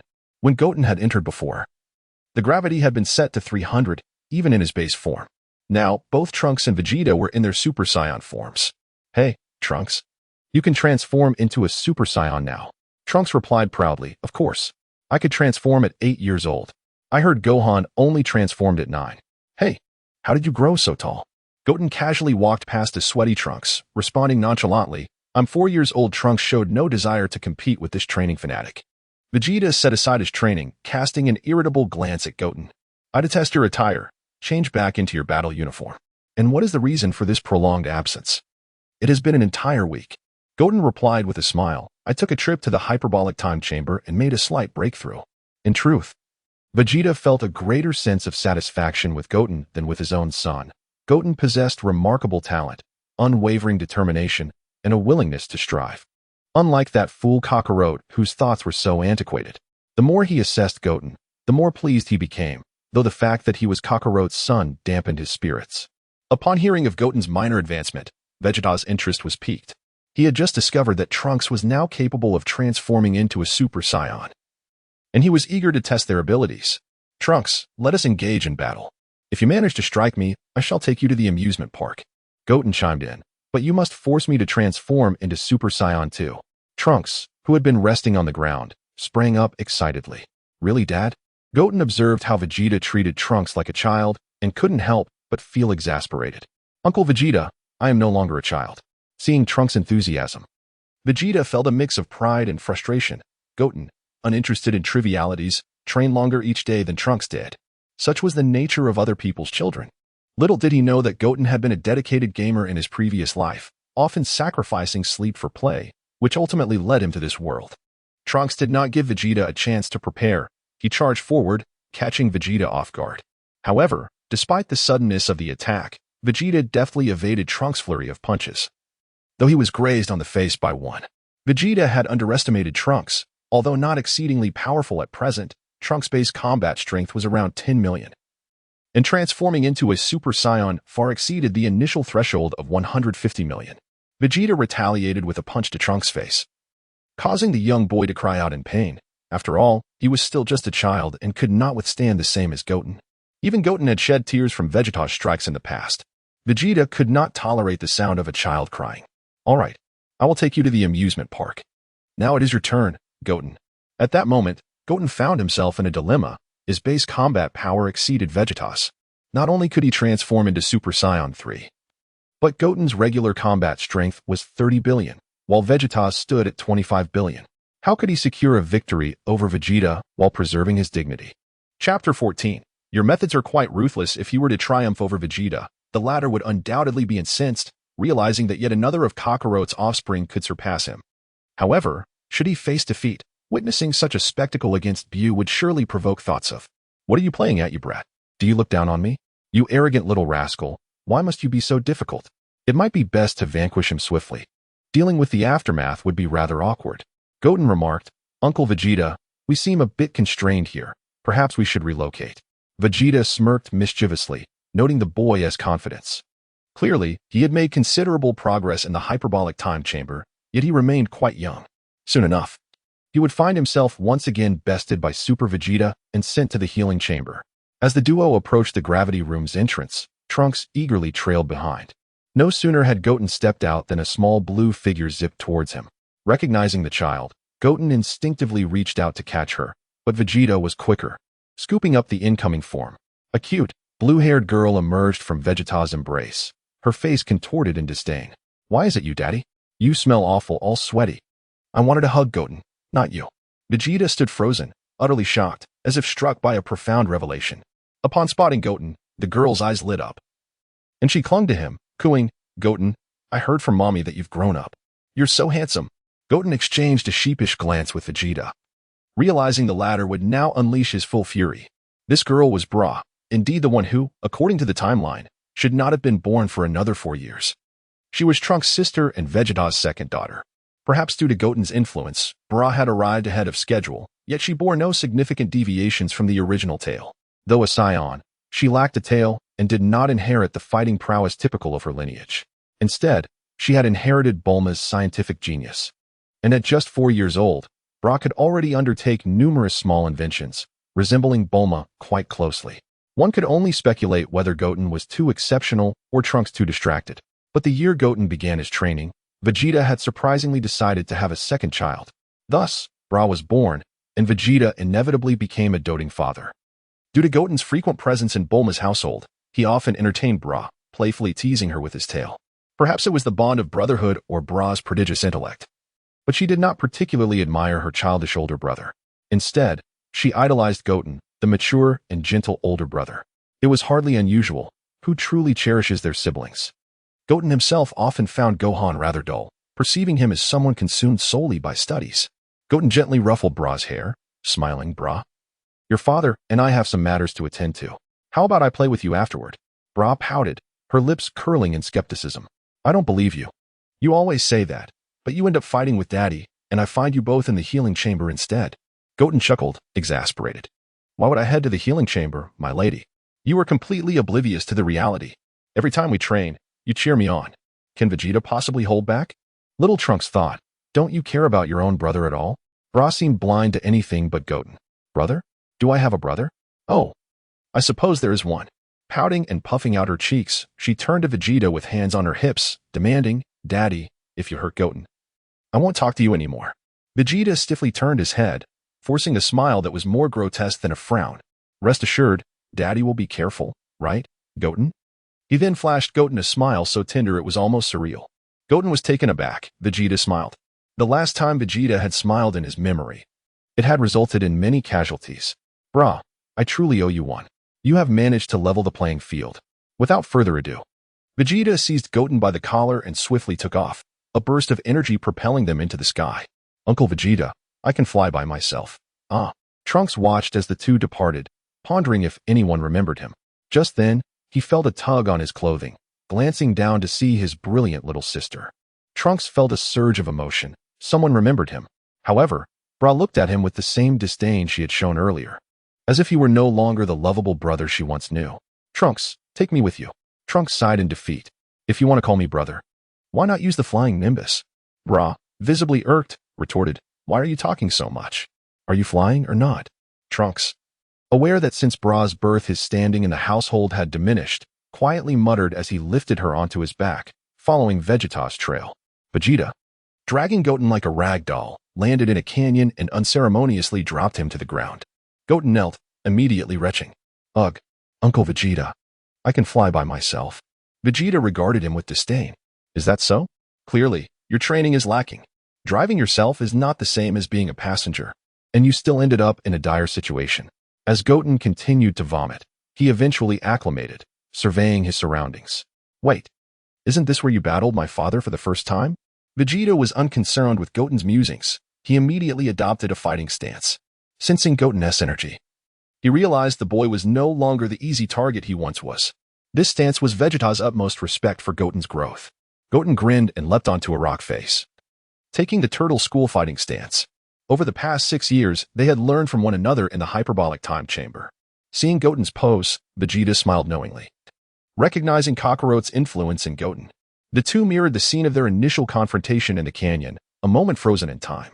This is not something I taught you, Vegeta remarked. Goten chuckled. As long as I can defeat you, that's all that matters. Such hubris. They both lunged simultaneously, vanishing from sight as the surrounding rock walls erupted in explosions and debris fell, obscuring their forms. Utilizing their superior speed, they engaged in a fierce battle. When they reappeared, a trickle of blood flowed from Vegeta's lip, while Goten retained an air of calm confidence. Vegeta's face lit up with excitement. This clever boy had bested him in their previous exchange. What had transpired in the hyperbolic time chamber? With a surge of golden energy, Vegeta transformed into a Super Saiyan, Goten quickly following suit. The second clash commenced. Vegeta, having learned his lesson, no longer underestimated Goten. He unleashed a flurry of powerful strikes, roaring as he advanced. Goten defended himself, but was caught off guard by a knee to the abdomen, forcing him to double over in discomfort. Then, a heavy blow struck the back of Goten's head, sending him crashing to the ground. Before he could recover, Vegeta followed up with a kick. True to his nature, Vegeta would seize every opportunity to attack. Goten barely managed to evade Vegeta's onslaught, yet he had overestimated his own power, believing he could overpower Vegeta with ease. Overthinking in the realm of Dragon Ball. When strengths are comparable, it essentially results in a stalemate. If one possesses a slight advantage in power, it merely indicates a preference in the battle. Yet this does not guarantee victory. Only when one's strength exceeds the opponent's by a third can they forego technique and overpower their adversary. It is evident that at this moment, Goten's power does not surpass Vegeta's by that margin. Moreover, Vegeta has faced numerous foes throughout his life, and his combat experience far exceeds that of Goten. Unless Goten were to transform into a Super Saiyan 3, which he has no intention of doing. Goten has only fought against Vegeta and himself, and Vegeta has never used his full strength against him. Battling a singular foe repeatedly is incomparable to having fought across the entire spectrum of adversaries. Even if one faces defeat consistently, the breadth of experience gained is unparalleled. Thus, Goten's marginal advantage in power over Vegeta is essentially negligible. Coughing up blood, Goten wryly remarked, "Indeed, novels are deceptive. Where is the truth in overpowering an opponent merely by strength? Combat is influenced by myriad factors. Goten possesses far more than meets the eye. The battle is merely commencing." He charged at Vegeta. It was time for him to retaliate. Vegeta, perceiving Goten's advance, assumed a defensive stance to counter the impending strike, only to be taken aback as Goten suddenly pointed his finger to his forehead and vanished. Instant transmission. Before Vegeta could react, Goten reappeared behind him, pressing both hands against Vegeta's back. A massive explosion erupted. The overwhelming energy detonated behind Vegeta, propelling him violently away. A piercing scream escaped Vegeta as he was blasted into the stone wall, his attire torn and his back charred. This was his technique, a close-range energy attack. Typically difficult to land yet immensely powerful. Unexpectedly, he fell victim to his own move. Seizing the moment to strike a fallen opponent, Goten swiftly approached Vegeta, grasping the nape of his neck to avenge past grievances while mercilessly pounding at his lower back. Vegeta found himself pinned against the wall, unable to move, agony radiating from his lower back as he let out a cry of torment. Although he endorsed such ruthless tactics, employing them against him was simply unacceptable. That accursed Son Goten! Vegeta's aura surged, crackling with electricity. This was perilous. Noticing the sparks, Goten decisively released his grip and distanced himself from Vegeta. Just as he did, a colossal explosion erupted around Vegeta, obliterating the mountains that had constrained his movements into mere dust, vanishing from sight. As the dust settled, Vegeta appeared.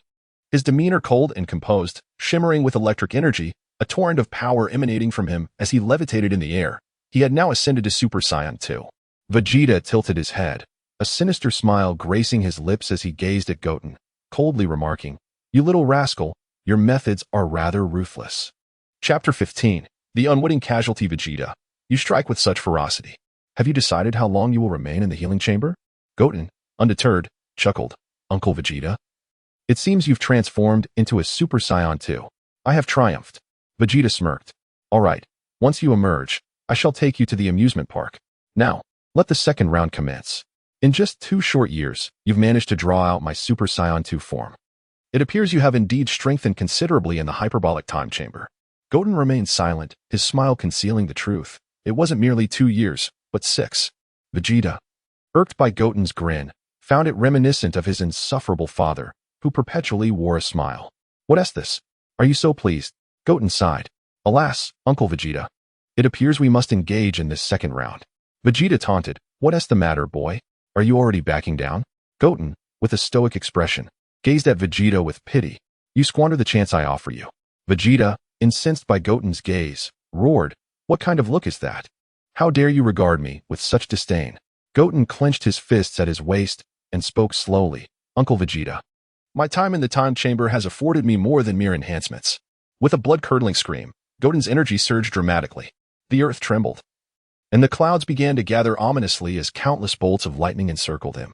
Trunks and Bra, en route, were perplexed by the sudden change in weather. Moments ago, all had been serene. Trunks suddenly felt a jolt. Such power! It's Goten's energy. When did he become this formidable? Bra, unaware of her brother's astonishment, feared that if she did not hurry, her father might severely injure her brother. Far away, Goten and Goten lifted their heads simultaneously, sensing the energy that could prompt Goten's transformation into a Super Saiyan 2. Taking advantage of the fact that Piccolo and Krillin had not yet detected this power, they swiftly moved out of sight, Goten teleporting to the mountain near Goten. Vegeta, overwhelmed by Goten's immense power, failed to notice the presence of two additional Goten energies nearby. Why Goten? You have arrived too? Z Goten, I had no choice. Uncle Krillin is nearby. If he senses another Goten's energy, how shall I explain? Why Goten chuckled. Indeed. However, Uncle Vegeta is no weakling. Given our battle powers, we may not necessarily defeat him. Z Goten nodded in agreement. Their powers measured at 3 billion and 5 billion respectively. Experience in battle suggested they might struggle against Vegeta. Meanwhile, Piccolo sensed the overwhelming energy. He looked around, realizing Goten had vanished, and turned towards Goten's direction. Goten has transcended to Super Saiyan 2. How remarkable. What has transpired? Why such a distance for this breakthrough? And Vegeta's energy? As he pondered, Piccolo flew towards Goten. Krillin and Android 18 sensed this energy shortly afterward. Krillin exclaimed, 18, Master Roshi, did you feel that? That Goten's energy. It's incredible. He has become a Super Saiyan 2. But why from such a distance?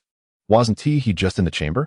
18 replied coolly, not certain, but I did see him teleport away. That must be the reason. Nodding in understanding, 18 handed the baby Marin to Master Roshi and flew towards Goten. Meanwhile, far away on Orange Star, Gohan pondered, how else can this problem be solved? Why does Dilly keep staring at me? It's quite strange. At this moment, Goten had transformed. His energy now surged in a jet-like form rather than a flame. His hair stood even taller, crackling with energy, his gaze sharpened. A rapidly expanding energy sphere surrounded him, dispersing the dust around him. Super Saiyan 2, Son Goten has arrived. Goten twisted his neck and raised his hand, seemingly familiarizing himself with this newfound power, his demeanor turning haughty. He glanced at Vegeta above. Uncle Vegeta, are you satisfied with this form? Let our second round begin. Vegeta trembled, whether from shock or rage was uncertain. He could clearly sense that Goten's unleashed power far surpassed his own. Gritting his teeth, Vegeta seethed. That's infuriating. Kakarot has surpassed me. Gohan has surpassed me. Now even Kakarot's youngest son, Goten, has surpassed me. You insolent fools. Vegeta bellowed at Goten. Do you think this is enough to defeat me, Vegeta? Before he could finish, Vegeta, in a fit of impatience, attacked, only to be effortlessly dodged by Goten. Goten smirked slyly, realizing that Vegeta was not as formidable as he once was. In the original tale, Vegeta had only reached the level of destruction through Babby's enhancement. Achieving parity with Goku, Vegeta, lost in his own attack, threw a heavy punch, which Goten caught with ease. How could you have become so strong? Goten gradually pulled Vegeta's fist closer. As if everything was within his control, Vegeta could not break free. Uncle Vegeta, how is it that I have surpassed you so swiftly? Transformed into Super Saiyan 2, Goten's demeanor had grown increasingly arrogant under normal circumstances. He would not speak to Vegeta this way, only contemplating it silently. It's no wonder Saiyans are often so brash. There's a reason behind it. Suddenly, Vegeta opened his palm, gathering a purple energy sphere directed at Goten's chest. You scoundrel! Let go of me.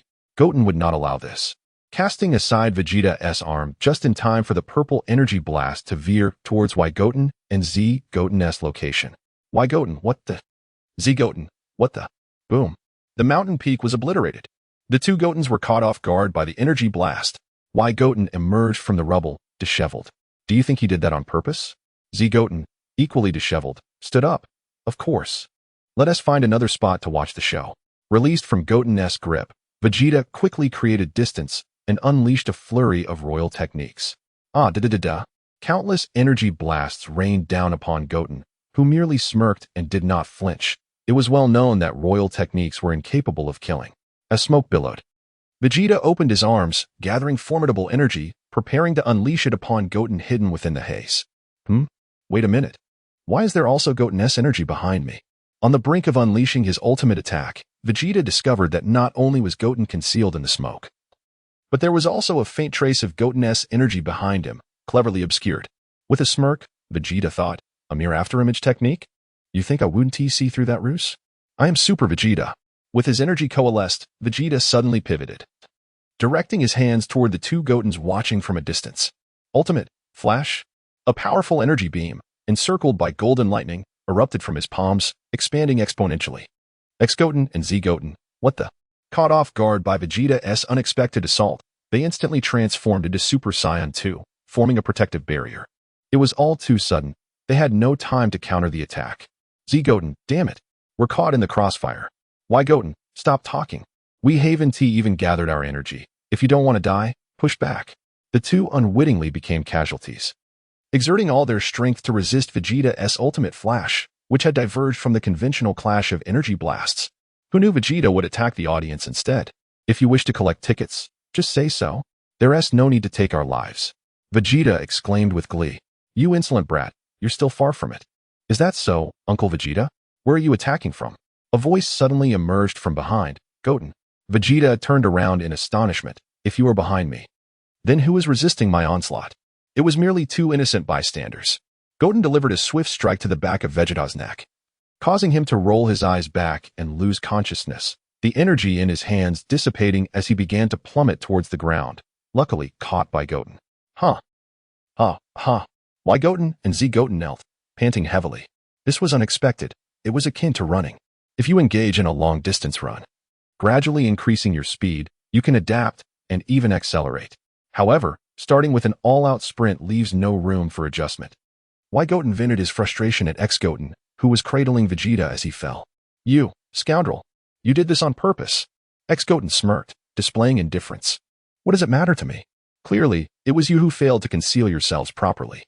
Goten attempted to chime in, but was interrupted by ex-Goten casting a spell, pointing towards the distance.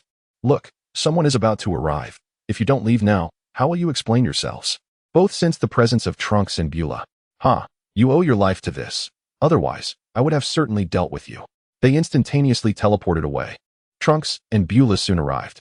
Beulah, upon seeing Goten, began to fuss over him, looking him up and down. Brother Goten, you aren't hurt, are you? Let me see. How could Dad have been so harsh? Goten grasped Beulah's fidgeting hands and pointed at the unconscious Vegeta lying on the ground. I think you should be more concerned about your father than me. Trunks gasped in disbelief. His father had actually lost this battle. Beulah couldn't believe it either.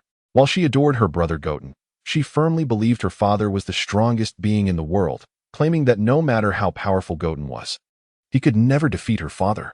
Yet the stark reality was that Goten stood tall while Vegeta lay defeated. Before long, Piccolo arrived. Goten, you've broken through to Super Saiyan 2. How did you get so far? Why is Vegeta lying here? Upon seeing the unconscious Vegeta, Piccolo turned pale. Vegeta was arguably the strongest on Earth, surpassing even Gohan. Yet he had been bested.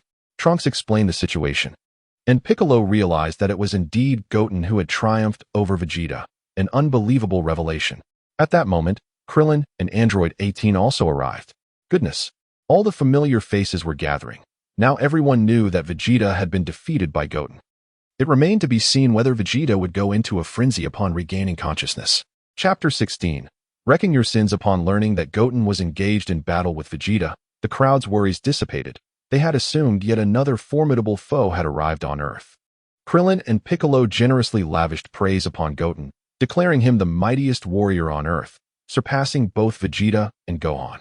However, Goten remained grounded despite their accolades, politely greeting everyone before tending to the unconscious Vegeta. Krillin and Piccolo exchanged approving nods, acknowledging Goten's humility and composure, a true testament to his training. Yet, Android 18 regarded the two quizzically, pondering what had them so pleased. While she could understand Krillin's pride in his pupil, Piccolo's approval was puzzling. As the gathering dispersed, Goten carried Vegeta back to Capsule Corporation. Gradually, Vegeta regained consciousness, massaging his forehead as he was met with Goten's ingratiating smile. The moment he laid eyes on Goten, Vegeta huffed disdainfully, clearly reluctant to confront the reality of his defeat. Yet, defeat it was, and though he would not vocalize it, silence spoke volumes about his current disposition. After the recent confrontation, Goten took a refreshing shower at Bulma's residence, emerging with damp hair. He sensed a small presence lurking around the bathroom corner. With a subtle smile, he feigned ignorance and stepped outside. A blue head peeked out. It was Bra. Her eyes sparkling with excitement and admiration as she gazed at Goten's athletic, glistening back. Wow, Goten is so cool, she exclaimed, her youthful admiration palpable. Goten's physique, honed through years of rigorous training, was not as exaggeratedly muscular as Vegeta or Goku, but rather lean and well-proportioned, reminiscent of a divine Super Saiyan form, exuding an aesthetically pleasing aura. In regards to Bra, Goten felt no romantic inclination, viewing her merely as a sister. Perhaps it was the Saiyan blood coursing through his veins. But he found himself drawn more to powerful women like Android 18, though, of course, she was married to his mentor. It seemed that Scions had a penchant for strong-willed, formidable partners, as evidenced by Chi-Chi and Bulma. Even his unseen grandfather, Bardock, had chosen a formidable woman, Jine, though she was not a warrior in the traditional sense. Stepping outside clad in fresh attire, Goten encountered Gohan, who was clad in a garish olive-green outfit and a brown helmet, scrutinizing him. Trunks and Bulma were present as well. Gohan noticed Goten and exclaimed, "Hey, Goten, aren't you going home? Check me out. How do I look?" He struck a pose, convinced of his own charm, causing Goten's towel to slip from his grasp in embarrassment. Suddenly, a figure darted past, catching Goten's fallen towel. Bulma, recognizing the newcomer, scooped Bra into her arms. "Where have you been, Bra? I didn't see you earlier. Are you admiring your brother's style?" Bra glanced at Gohan and playfully stuck out her tongue. "EW. Gohan. You look silly." Gohan's face fell at her remark. Goten approached Gohan, placing his hands on his shoulders, his expression serious. "Nissan, where did you learn that ridiculous pose?" Gohan, brimming with pride, replied, "I came up with it myself." "Cool, right?" Goten remained silent, realizing how deeply Jinyu's influence had affected his brother. "Are you a member of the Jinyu Force now? If we can't change your outfit, at least adjust your entrance." "Nissan, you want to be a hero, right? Then drop that pose. Watch this." Goten turned sideways, raising his right hand, his index finger pointing upwards as he shifted his gaze, exuding a fierce and cold demeanor. "Now, come reckon your sins." Gohan and Trunks were immediately captivated, exclaiming, "Kakarot." Bulma's eyes sparkled with admiration as she held Bra, who was equally enthralled. "That was amazing. Goten, you're incredible." "All right, I've decided. That will be my entrance pose in line." Gohan felt a pang of realization, reflecting on how ludicrous his own pose had been in comparison. With the entrance issue resolved, Gohan became entangled in the dilemma of naming his persona. How about Super Saiyan Superman? Trunks, Goten, and Bra simultaneously shook their heads. "That's not great. Aren't you worried about tripping over your own tongue when you introduce yourself?" Goten swiftly intervened to prevent any more absurd names from surfacing. "Just call yourself Saiyan. It's concise and cool. We're all Saions. We 1T steal your name." Every individual experiences a phase of youthful exuberance, though Gohan's sense of style was undeniably lacking. At that moment, Vegeta emerged, taken aback by Gohan's attire. "What on earth are you wearing?" Gohan beamed with pride, oblivious to the fact that his unique taste was not shared by others. Vegeta, unable to tolerate Gohan's nonchalant demeanor, scolded, "Your body is growing rusty. Even in times of peace, one must not neglect training. Goten has already surpassed you." Gohan shrugged dismissively, chuckling. "No way, Uncle Vegeta? Surely, you're joking." He couldn't fathom that Goten had truly surpassed him, fully aware of the arduous journey to power. In his eyes, Goten's frequent visits home did not reflect the diligence required for growth. How could he possibly have outdone him? Vegeta refrained from elaborating. It would be absurd to directly inform Gohan that Goten could now best him in combat. Thus began the saga of Gohan, the once mighty warrior, now reduced to a state of complacency. Goten yearned to assist Gohan in training, yet Gohan's inherently gentle nature rendered him resistant to discipline. His initial motivation stemmed from the arrival of Vegeta on Earth, and his continued training was spurred by the threats posed by Frieza, the androids, and Cell. With peace restored, Gohan would invariably revert to laziness, eschewing proactive training. Even with Goten's insistence, Gohan would remain a procrastinator, only motivated by impending danger, a lesson learned through the trials of Majin Buu. Once Gohan acquired what he desired, he urged Goten to accompany him home. Upon arriving, Gohan exuberantly shared the news with Chi-Chi. Later that night, Gohan, still clad in his garish outfit, posed before the mirror, practicing various stances. Goten, sharing a room with him, could hardly endure it. "Nissan, just because you can transform doesn't mean you should be so overly excited about a transformation device. It pales in comparison to your Super Saiyan form. And please, stop adding new poses. Less is more. People 1T remember them all. It's time for bed." Gohan, brimming with enthusiasm, barely slept, eager to venture forth as a hero. Goten wished to implore Gohan that the world only needed Scions, not a foam-masked rider. "Please cease your foolish antics." Thus commenced Gohan's journey as the Saiyan Superman, and life continued in its tranquil rhythm. One day, Gohan burst through the front door, exclaiming, "Good news, Mom." "Goten, did you hear? Dad is coming back for the World Martial Arts Tournament." Chi-Chi, jubilant, dropped the dish she was holding, elated at the prospect of Goku's return. Goten, processing the news, realized he would finally meet their father again. Goku is coming back. This means the threat of Majin Buu is not far off. Gohan continued, stating that the upcoming World Martial Arts Tournament would also feature a youth division, with a grand prize of 10 million. Since Goten was only 13, he was eligible to compete in the youth category. Chi-Chi exclaimed with delight, "That's wonderful, Goten. Just as your father's inheritance is nearly depleted, both you and your brother can participate, allowing us to potentially earn 25 million. Mother, you truly have a knack for numbers." Gohan requested Goten to assist him with training the following day, to which Goten readily agreed. Now that he understood the importance of training, he was aware of how to navigate challenges, whether it was averting a car crash, seizing stock opportunities, or repenting for mistakes made. The next morning, Gohan took Goten back to the grassy plains of their past. Dressed in a purple martial arts uniform akin to Piccolo's, Gohan prepared himself. While Goten donned his signature GI, Gohan began to stretch. "Goten, go gather some stones and throw them at your brother," he instructed.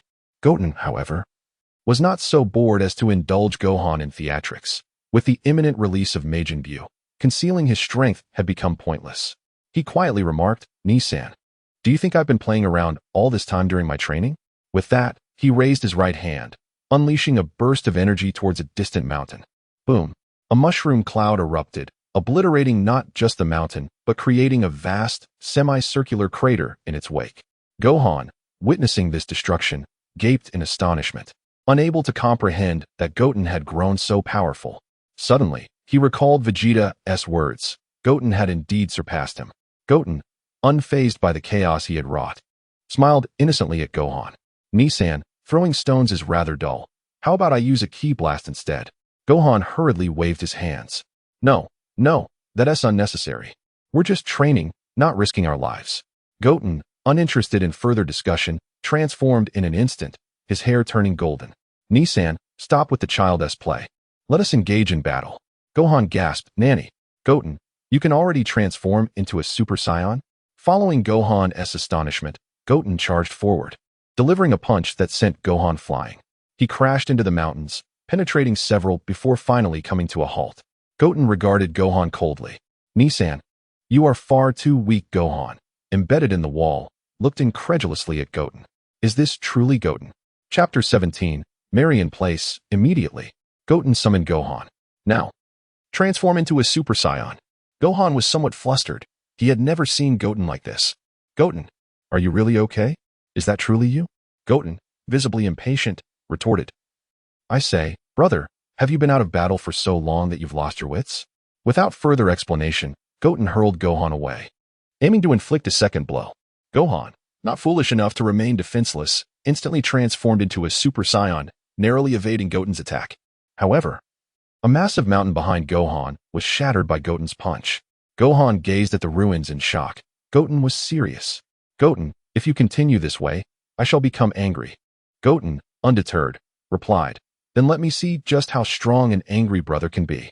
The two engaged in combat, both as Super Saiyans. Yet Gohan felt overwhelmed by Goten's relentless assault, always at a disadvantage. How was Goten, so young and inexperienced in genuine life-or-death battles, so powerful? Gohan lamented Goten's potential. He was indeed much weaker now, far below his 10-year-old self.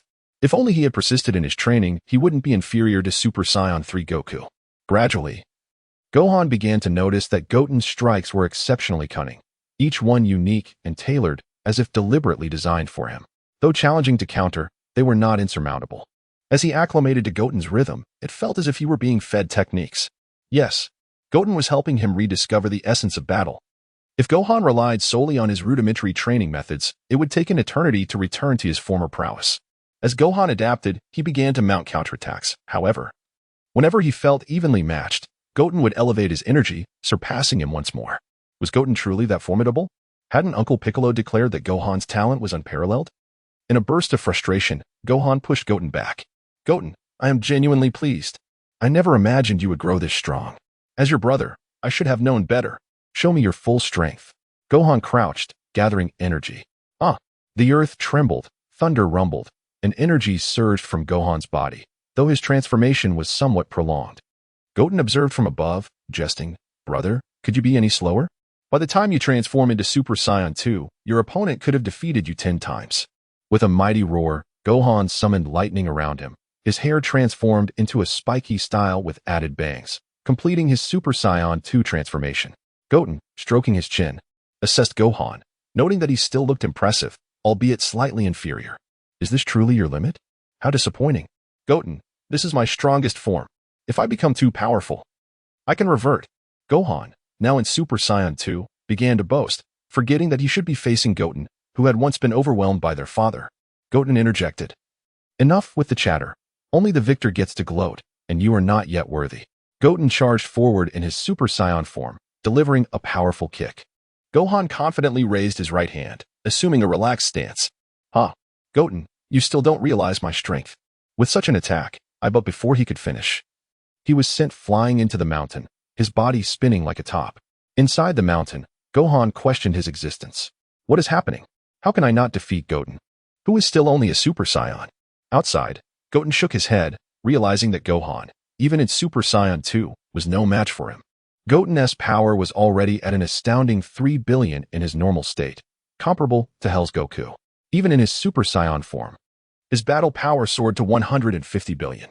Meanwhile, Gohan, having neglected training for years, had seen his power diminish to around 9 million, and even as a Super Saiyan 2, he barely reached 90 billion. How could he possibly compete with Goten? In the original story, Gohan struggled against Beerus, who was roughly as strong as Cell, demonstrating just how far he had fallen. Do you remember when you defeated the lightning-fast Cell with just one hand? In contrast, Vegeta and Goku could now observe their Super Saiyan 2 powers with clarity. The disappointment was palpable. Gohan emerged from the mountain, his right arm hanging limply, clearly injured, reminiscent of past struggles. Goten, how can you be so strong? As Gohan's abilities had been sufficiently assessed, the continuation of this battle seemed unnecessary. It was akin to an elder playing with a child, or rather, the child playing with the elder, which was even more humiliating. Brother, Uncle Vegeta was right. You have become rusty. You are far too weak now. Gohan's mind reeled at this revelation. He was being looked down upon by his younger brother, the very brother he had always admired. Let me show you the power of this level, Goten said, crouching down and roaring as he instantly transitioned into Super Saiyan 2, his transformation time far swifter than Gohan's. Gohan trembled uncontrollably, his pupils constricting in fear at this terrifying display of power. Feeling Goten's battle power of 30 billion, Gohan instinctively took a step back. He was transported back to his childhood, facing Frieza, filled with despair and terror, unable to even twitch a finger. When he regained his senses, he realized he had retreated before his own brother. Had he truly become fearful? Was he still the Gohan who had once confronted Cell? The overwhelming sense of helplessness washed over him. Today, the formidable force he faced was Goten. What if it were an enemy?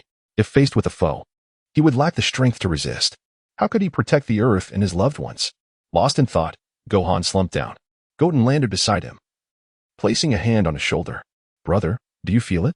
Uncle Vegeta possesses this level of power as well. You've fallen behind. While learning is essential, you must not abandon your training. Uncle Piccolo told me that if you commit to training, your potential is the highest. I can assist you. You will surely catch up to us. However, it might be premature to say such things. Given Gohan's temperament, Goten surpassing him would only elicit surprise at most. Gohan would merely feel that he had fallen behind. For Gohan to truly resolve to train, he would need to face a significant crisis. If mere words could inspire him to train wholeheartedly, Goten would have done so long ago. After a morning of training together, Gohan had regained a semblance of his former fighting spirit, yet it was only a fragment. The journey to reclaim his past prowess remained long. At noon, the brothers returned home, hungry for a meal, but before they reached the door, they heard two women arguing. Gohan rushed forward to intervene. Mom, we're back. Why are you arguing with Fidel? Kiki, fuming, exclaimed, "Isn't she just here to seduce you, Gohan? She said she wants you to participate in the World Martial Arts Tournament." Videl, cheeks flushed, retorted angrily, "Who said I was here to seduce Gohan? I came to learn to fly." Goten watched the scene unfold, amused, thinking, Mom, you're really going to scare this wealthy girl away. Gohan attempted to mediate the situation, but a loud growl interrupted the tension. Goten awkwardly scratched his head. He was hungry. Soon after, Gohan's stomach growled in agreement. The scene shifted to mealtime, with Videl joining them. According to Kiki, since she was already there, they couldn't let her go without feeding her. The two Saiyans devoured their meal heartily. leaving Videl in stunned silence, recalling how restrained they had been during their previous encounter on the rooftop. Suddenly, Biddy was quite curious as to why Chi-Chi believed she had come to entice Wu Fan. Logically, one would think she would merely feel she was there for a date with him. What date? I am here to study. Auntie, why do you think I am here to seduce Wu Fan? Before Chi-Chi could respond, Wu Tian, with a somewhat muddled speech, interjected. Don't be fooled by my mother's demeanor. She might be more formidable than you think. After all, it was at the World Martial Arts Tournament that my mother ensnared my father, and they subsequently tied the knot on stage. Biddy suddenly found herself admiring Chi-Chi for her romantic flair. Chi-Chi playfully struck Wu Tian on the head. How could you say such a thing about your mother? It was not a scheme. Your father willingly agreed to marry me. Wu Tian, nursing his head, continued to eat without pause. Yes, mother had her first love at an early age. She is persistently walking a perilous path. Bang! Chi-Chi, wielding a metal spoon, sat down, leaving Wu Tian with a sizable bump on his head, silencing him as he ate. If it weren't for her temper being kept in check, she would have unleashed her wrath upon him. Biddy found the family's antics amusing yet heartwarming. It had been ages since she had dined with Satan. After tasting Chi-Chi's cooking, she couldn't help but exclaim, delicious. Even better than my family's chef. Chi-Chi initially thought Biddy Lee's family owned a restaurant, only to later discover that Biddy Lee was, in fact, a wealthy woman with dozens of properties. Wu Fan, when are you getting married? Chi-Chi queried. How could such a wealthy woman be allowed to slip away? They should marry immediately. Wu Fan, who had been blending into the background, suddenly choked, spitting food all over Wu Tian's face. Wu Tian, speechless, wiped the food from his face, thinking his mother was incredibly straightforward. What if she scared him off? A more subtle approach would be preferable, perhaps employing the same tactics she used to win over his father, Goku, to ensure the deed was done. After dinner, training commenced. Before teaching the flight technique, Wu Fan began instructing Biddy Lee on the use of ki. However, Wu Tian found the lessons too rudimentary for Biddy Lee. While Wu Fan was proficient in teaching, martial arts instruction was best left to others. Biddy Lee, only partially grasping the concepts, actually possessed a combat power that was quite respectable for an earthling, exceeding 20, yet she struggled with the application of ki, reminiscent of Goku's childhood battles against impoverished monks. Wu Fan, perhaps I should teach Biddy Lee using the turtle school methods, Wu Tian suggested. Wu Fan suddenly realized that Wu Tian had trained under Master Wu Tian and would undoubtedly be able to teach Biddy Lee effectively. Biddy Lee, slightly offended, retorted, Is Wu Fan looking down on me? If you believe Wu Tian can teach me, then so be it. Wu Tian chuckled. If it weren't for your wealth, do you think I would be inclined to teach you? Wu Fan quickly clarified, Do not underestimate Wu Tian. He is far more skilled than I am. Biddy Lee remained skeptical. Is that true? Meanwhile, Wu Tian, disregarding their conversation, stepped into a nearby thicket and emerged moments later. All right. Master Wu Tian is ready to begin the lesson. Unbeknownst to anyone, the character on Wu Tian's clothing had mysteriously transformed from heaven to turtle. Chapter 18. The daily life of Biddy in the turtle school. At this moment, Goten had already been replaced by Y Goten, while the remaining X Goten and Z Goten were merely spectators at the side. As they sensed Goten transforming into Super Saiyan, they hurriedly approached. Before beginning their training, Goten insisted on changing into the turtle school's martial arts uniform. With a mere gesture towards Biddy, her attire transformed into the signature orange GI of the turtle school.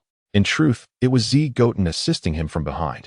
Gohan and Biddy were both taken aback. Gohan was astonished that Goten had mastered Uncle Piccolo's special ability, while Biddy was bewildered that Goten had magically altered her clothing. Was it an illusion? This was the understanding she had acquired from Satan. Goten, like a teacher, continued to speak to himself. The turtle school has its guiding principles, which must be etched in one's heart. Engage in physical activity, study diligently, play joyfully, eat well, rest adequately, and live a life filled with happiness and vitality. Biddy listened intently, finding great philosophical depth in his words, convinced that such wisdom could only emanate from a venerable master. As for what ki truly was, allow me to demonstrate, Goten proclaimed, raising his hand to unleash a ki blast that obliterated a mountain.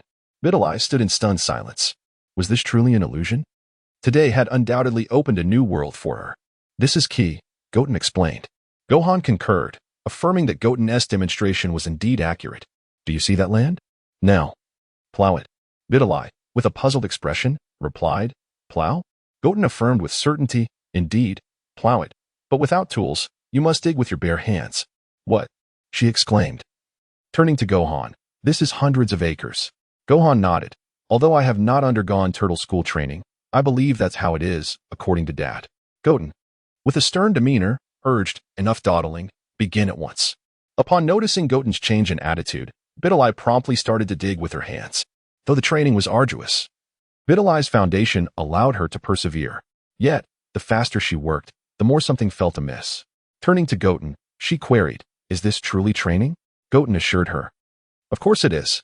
What benefit would I gain from deceiving you? Then what are those seeds in your hand? Bidalai pointed out.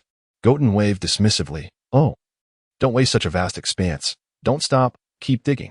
Bidalai toiled tirelessly, deeply suspicious that Goten was merely using her to cultivate his land. Nevertheless, she completed Goten's task within a few hours, caked in dirt as she wiped her face clean. Now can I learn the instant transmission? Goten raised a finger in front of her. No, no, no. Next, you must deliver milk.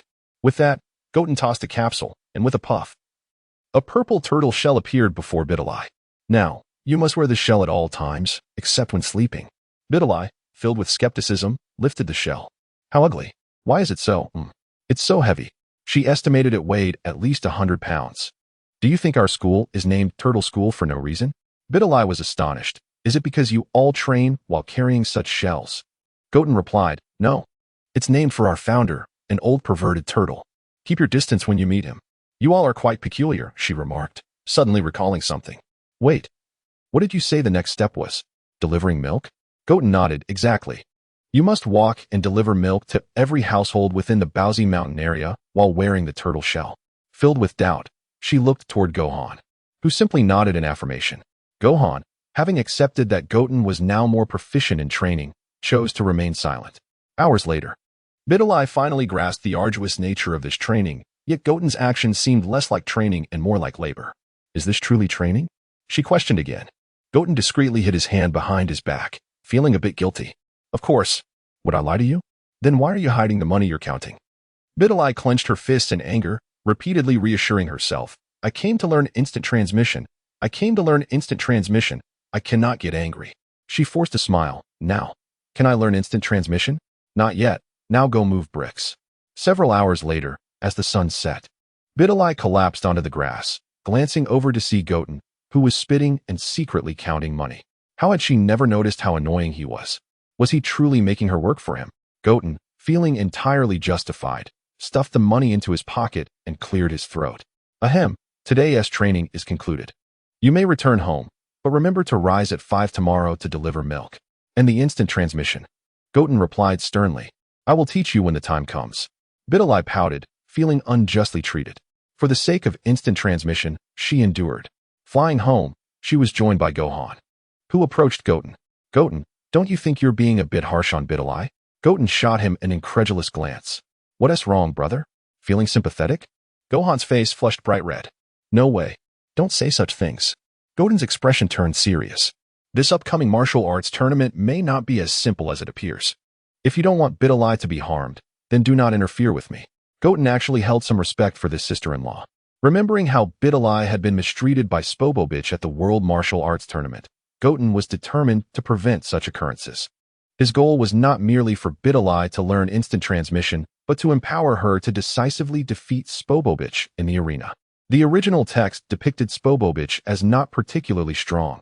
After being corrupted by Babidi, he was merely average. Bidalai, with her earthling talents, could certainly hold her own against him. Goten shook his head, thinking he had invested too much for this guy. Reflecting on the day's earnings, he noted, today was quite profitable. Bidalai is indeed a fine candidate for the Sun family. Days turned into weeks, and after a month of diligent training under Goten's guidance, Gohan finally regained his former strength. While Bidalai was nearing the end of her training, one day, Bidalai could no longer tolerate it. I quit. I came to learn instant transmission, not to toil away like this. Teach me instant transmission now, or I'll expose Gohan as a Saiyan. Goten erupted into laughter. Ha ha ha, brother. She has finally caught on. No more money to be made. Let me tell you, we never intended to teach you instant transmission. Watching you struggle with that turtle shell is just too amusing. Realizing she had been played, Bidalai fumed. How could I have trusted you? You scoundrels. Enraged, She launched a kick at Goten. Goten effortlessly dodged, and her foot struck the tree behind him with a resounding crash, splitting it in two. Goten observed Bidalai's improvement with admiration. Not bad at all. You've made remarkable progress in just a month. Bidalai, astonished by her newfound strength, stammered, This is really my power. Now, take off the turtle shell and jump to sea, Goten instructed. Bidalai complied, shedding the cumbersome shell and leaping with all her might. With a whoosh, she soared into the sky, reaching an impressive height of at least 200 meters. After Bidalai landed, she could hardly believe the extent of her newfound abilities. In the past, not only would she have struggled to jump to such heights, but a fall from such a distance would have surely resulted in severe injury. Yet now, she felt completely unscathed. Goten was quite pleased with Bidalai's progress. It was evident that her foundation was solid. Previously, she had only engaged in combat sports and had little exposure to martial arts. This training had allowed her to fully unleash her latent potential, boasting a combat power of at least 120. Suddenly, Bidalai bowed deeply to Goten. I apologize, Goten. I once believed you were merely toying with me. Thank you for helping me reach this level. Goten waved his hand dismissively. We are on the same side. There's no need for formality. Feeling slightly bashful from Goten's words, Bidalai remembered that although Goten had been her instructor during this training period, he typically only appeared when payment was due. The rest of the time, Gohan had been by her side, and their connection had grown unspoken yet profound. Excitedly, Bidalai asked, Can I learn the instant transmission technique now? Goten shook his head. Not yet. She didn't press further, feeling a sense of disappointment. But her trust in Goten was unwavering. If he said it wasn't time yet, then it surely wasn't. Goten smiled. You still have further training to undertake. The World Martial Arts Tournament is 3 months away. Here is a map. You must journey on foot to a place called Korin Tower and obtain the sacred water from Korin. Drinking it will significantly enhance your strength. You have 2 months. Bidalai's excitement soared at this prospect. She then glanced at Gohan and whispered, Can Gohan join me on this journey? Goten replied firmly, Of course, not. Are you going to train or go on a date? Bidalai let out a disappointed sigh. But you need not feel disheartened. Upon your return, I will teach you the instant transmission technique and more. With that, Goten positioned his hands in a lotus formation at his waist, gathering a blue energy in his palms. Ka, me, ha. Bidalai was captivated by the mesmerizing blue light, unaware of its lethal potential. Suddenly, with a mighty roar, Goten unleashed a column of blue energy towards the nearest mountain, resulting in a tremendous explosion that obliterated it from her sight. Bidalai stood in shock. Her mouth agape. Is this truly something a human can achieve? The exhilaration that followed was overwhelming. Goten had mentioned teaching her this technique. This meant she could possess such power. Gohan watched Bidalai's excitement and shared in her joy. Impressive, isn't it? This is the signature technique of our turtle school, the Kamehameha. Bidalai snatched the map, eager to embark on her journey. Suddenly, she spotted a figure soaring toward them. Was that a child? And wait, was that child carrying another child? Chapter 19. Broly Goten, Bulla has come to play with you. Goten exclaimed, I found something wonderful. Look, don't say that your brother has something good without thinking of you. It was Trunks and Bulla. Curious, Bidalai asked Gohan. Is it true that everyone you know can fly? Gohan smiled gently, pretty much. This only intensified Bidalai's desire to learn the art of flight. As soon as Trunks landed, Bulla jumped off his back and, rather than approaching Goten, marched up to Bidalai with an assertive demeanor, her charming blue eyes fixated on Bidalai. Feeling a bit unnerved, Bidalai asked, Why are you staring at me? With a furrowed brow, Bulla replied, Who are you? Why are you around Goten? Sensing a threat from this beautiful woman with an enviable figure, Bulla was confident she would not fall short in the future. Besides, she thought, Goten would never fancy an older woman. He should prefer someone like her. A delicate young lady. Realizing the tension, Goten quickly interjected, This is Bulla, and she is Gohan's girlfriend. Both Bidalai and Gohan felt embarrassed, but did not deny it. Bulla's face immediately lit up with an innocent, charming smile. Oh, I see. Nice to meet you. I'm Bulla. Please take care of me. Ah, nice to meet you too. I'm Bidalai, she stammered, bewildered by the sudden shift in Bulla's demeanor. Bulla deemed it essential to build a good rapport with this woman, as they would both be marrying into the Sun family in the future, and it was vital not to sour relations. Trunks then chimed in, I say, Goten, are you not going to introduce me? Goten replied, Oh, Trunks, you're here. Right, this is Bulla's brother, Trunks. Trunks expressed his indifference. You might as well ignore my existence. I have no family. Goten then recalled, by the way, Trunks, what did you come here for? Just as Trunks was about to respond, Bulla pushed him aside and exclaimed, Goten, look. I found this in Mom's lab. It's called the Dragon Ball radar. I heard that Dragon Balls can grant any wish. Let's go find them. She pulled the Dragon Ball radar from her little waist pouch. Gohan reminisced, Dragon Balls. It has been a long time since we sought them. However, Bulla, Dragon Balls are not something to be used lightly. Goten waved his hand dismissively, it's fine. What serious wish could a child make? Last year, Aunt Bulma wished to be 5 years younger. Trunks looked disappointed, as he had hoped to impress Goten. Oh? So you all know about Dragon Balls. Gohan stroked Bulla's head gently, asking softly, Little Bulla, what wish do you want to make? Bulla blushed, fumbling for words, not daring to reveal her true wish of becoming Goten's wife. At this moment, Bidalai interjected, Can I join in the search for the Dragon Balls? I've never seen something so magical. Goten considered for a moment. Sure, let's treat it as a day off. But since you can't fly, let my brother carry you. Bulla jumped up excitedly. I want Goten to carry me. Goten obliged, and the two of them carried Bidalai, activating the Dragon Ball radar as they soared into the sky. After flying for a while, Gohan contemplated, Did we forget something? Goten and Bulla pondered and replied in unison. Nope. At that moment, Bidalai, perched on Gohan's back, quietly murmured, Did we forget Trunks? Far behind, Trunks felt a wave of despair. I was the one who found the Dragon Ball radar. Trunks caught up. And soon the 5 of them gathered all 7 Dragon Balls. In this era, retrieving Dragon Balls faced minimal obstacles, and the crucial 4-star ball remained in Goten's possession. Meanwhile, in a secluded valley, a fearsome warrior lay frozen, following the Dragon Ball radar. Goten and the others arrived at a mountain village that still practiced the outdated tradition of offering beautiful maidens as sacrifices to the mountain god. Bidalai and Bulla, unable to tolerate this, insisted on stepping forward, resulting in the sacrifice of the priest's neck adorned with a Dragon Ball. At this, Goten seemed to recall something. This plot is Broly. Broly is about to appear. Previously, through Shenron's inquiries, Goten learned of the legendary Super Saiyan's existence in this world. He had always believed that the legendary Super Saiyan resided on planet Vampa, but to his surprise, it would be the Broly from the movies. Although this Broly hailed from the films, his power was not to be underestimated, and his prowess would likely rival that of the Super Broly in the series. Originally, for Super Saiyans had to unite their strength to defeat Broly. 7 years later, even Super Saiyan 2 Gohan could not overpower him. And yet he was merely Super Saiyan 1 at the time. Ultimately, it took Goten's Super Saiyan 1, Gohan's Super Saiyan 2, and Goku's Super Saiyan 3 to force him into the sun for his demise, rather than defeating him through sheer power, which spoke volumes of his terrifying might. Broly's design dictated that even without training, he would grow increasingly powerful with time, becoming stronger through battle, a feat unimaginable for ordinary Saiyans, visibly enhancing his strength. Given sufficient time, he could feasibly reach the status of Super Broly. Goten felt uncertain about his ability to contend with him now. Aside from a fan comic where Vegeta achieved Super Saiyan 3 and defeated Broly, no one had managed to vanquish him alone.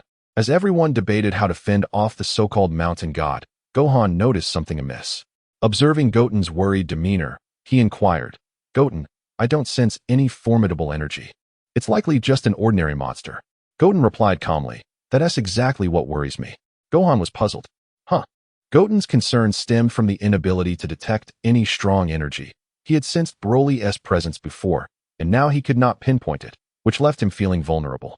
He realized he could have sought out the slumbering Broly and dealt a decisive blow. The so-called mountain god was merely a dinosaur, and by assisting the villagers in dispatching it, they naturally acquired the Dragon Balls.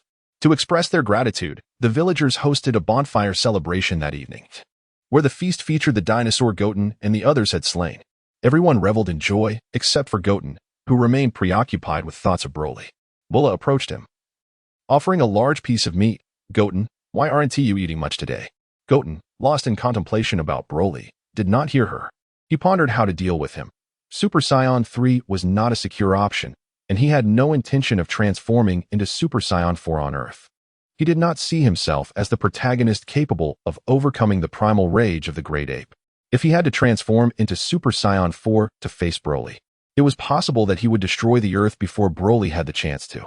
However, it seemed that Broly would awaken only upon hearing his cries. So he still had time.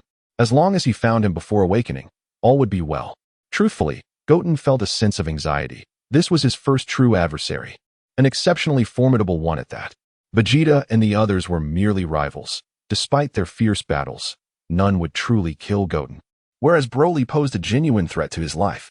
Recalling the original Broly, brutal, merciless, and insane, he was virtually indestructible.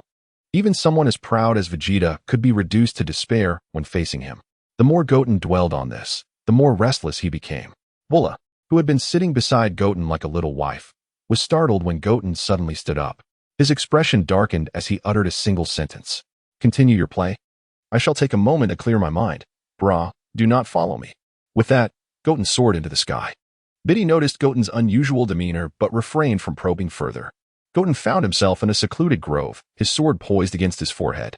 This was his wish to the eternal dragon. The three of them could communicate telepathically, maintaining their connection even across vast distances or disparate realms. "Goten, hurry over.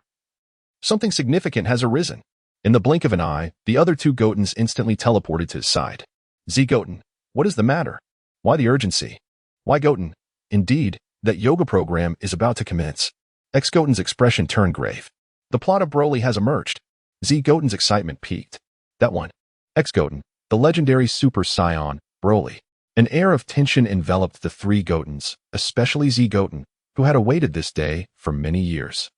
Goten began assigning tasks. "At present, we cannot sense his location, but we know he lies within a nearby valley, encased in ice. Let us search separately. If you find him, do not act rashly. Communicate telepathically. I am uncertain if Super Saiyan 3's strength can overcome him. If all else fails, employ that technique." The two Gotens nodded in agreement. Goten provided each of them with a mask and cloak to conceal their identities. The time for revelation had not yet come. The trio commenced their separate searches. After a moment of fruitless searching, what felt like an eternity to the three of them ensued. Just as despair began to settle, Goten discovered an unusual location, not resembling a valley, but rather a volcano, its interior long since encased in ice. Visibility was poor, but Goten extended his mental prowess downward, delving into the depths until he finally perceived a figure. It was a handsome young man, bare-chested, bearing the marks of injury. "Found him. Broly." As Goten continued to assess Broly's condition, Broly seemed to sense something, suddenly opening his eyes. His gaze pierced through the ice, locking onto Goten, and a demonic grin twisted across his once gentle visage. "Goten, this is not good. I must alert them immediately." Just as Goten placed his sword against his forehead, a colossal hand burst through the ice, seizing Goten's head with a thunderous roar. Kakarot. Chapter 20. Fierce Battle. Kakarot. Goten, and why Goten felt a jolt of alarm. Was in peril. In unison, they employed instant transmission, arriving at Goten's location, where they were met with a figure hurled towards them, sending the two newly arrived Goten flying. As they sat up, they realized that the object that struck them was none other than Goten himself. Exclaimed, "What happened? Were you not supposed to alert us?" Wiped the blood from the corner of his mouth. "I barely had a moment to react before he awakened and seized control of me. I didn't even have the chance to transform into a Super Saiyan." Y inquired, "What now?" X replied tersely, "What else can we do? We must defeat him." "Agreed." The two echoed. The three transformed simultaneously into Super Saiyan 2, recognizing that such a formidable adversary required their full might to contend with. Broly gazed at Kakarot, his smile betraying a barely contained rage, wishing fervently to obliterate that very face. Kakarot, with Broly's roar, he too ascended into his Super Saiyan form. X remarked, "Incredible. He rivals our Super Saiyan 2, and yet he is merely a Super Saiyan 1. Calm them. Let us strike together." The trio advanced, determined not to afford Broly any opportunity to retaliate. Attacking individually would be foolish. After all, this was no children's tale of rescuing a grandparent. They each felt a palpable sense of pressure from Broly, not merely from his power, but an overwhelming ancestral dominance, a rare phenomenon where a legendary Saiyan suppresses ordinary Saiyans. This left them unable to unleash their full potential. Curse be the situation. Pooling their strength, they unleashed a coordinated assault, and indeed, Broly faltered under their onslaught. X seized the moment to land a punch, causing blood to trickle from Broly's mouth, yet he remained unfazed, licking the blood from his lip. His laughter echoing with exhilaration. Y attempted to follow up with a kick, but to no avail. "Ugh, what an abominable monster!" Y exclaimed, as Broly withstood his full blow without flinching, his gaze fixated solely on Goten's face. which bore a striking resemblance to Goku's. Broly laughed maniacally. Kakarot. Today marks your demise. Despite their combined efforts, they were utterly ineffective against Broly, who effortlessly evaded their strikes, forcing them to flee in disarray. Broly possessed a decisive advantage. Why proposed? This isn't working. We must push him into the sun.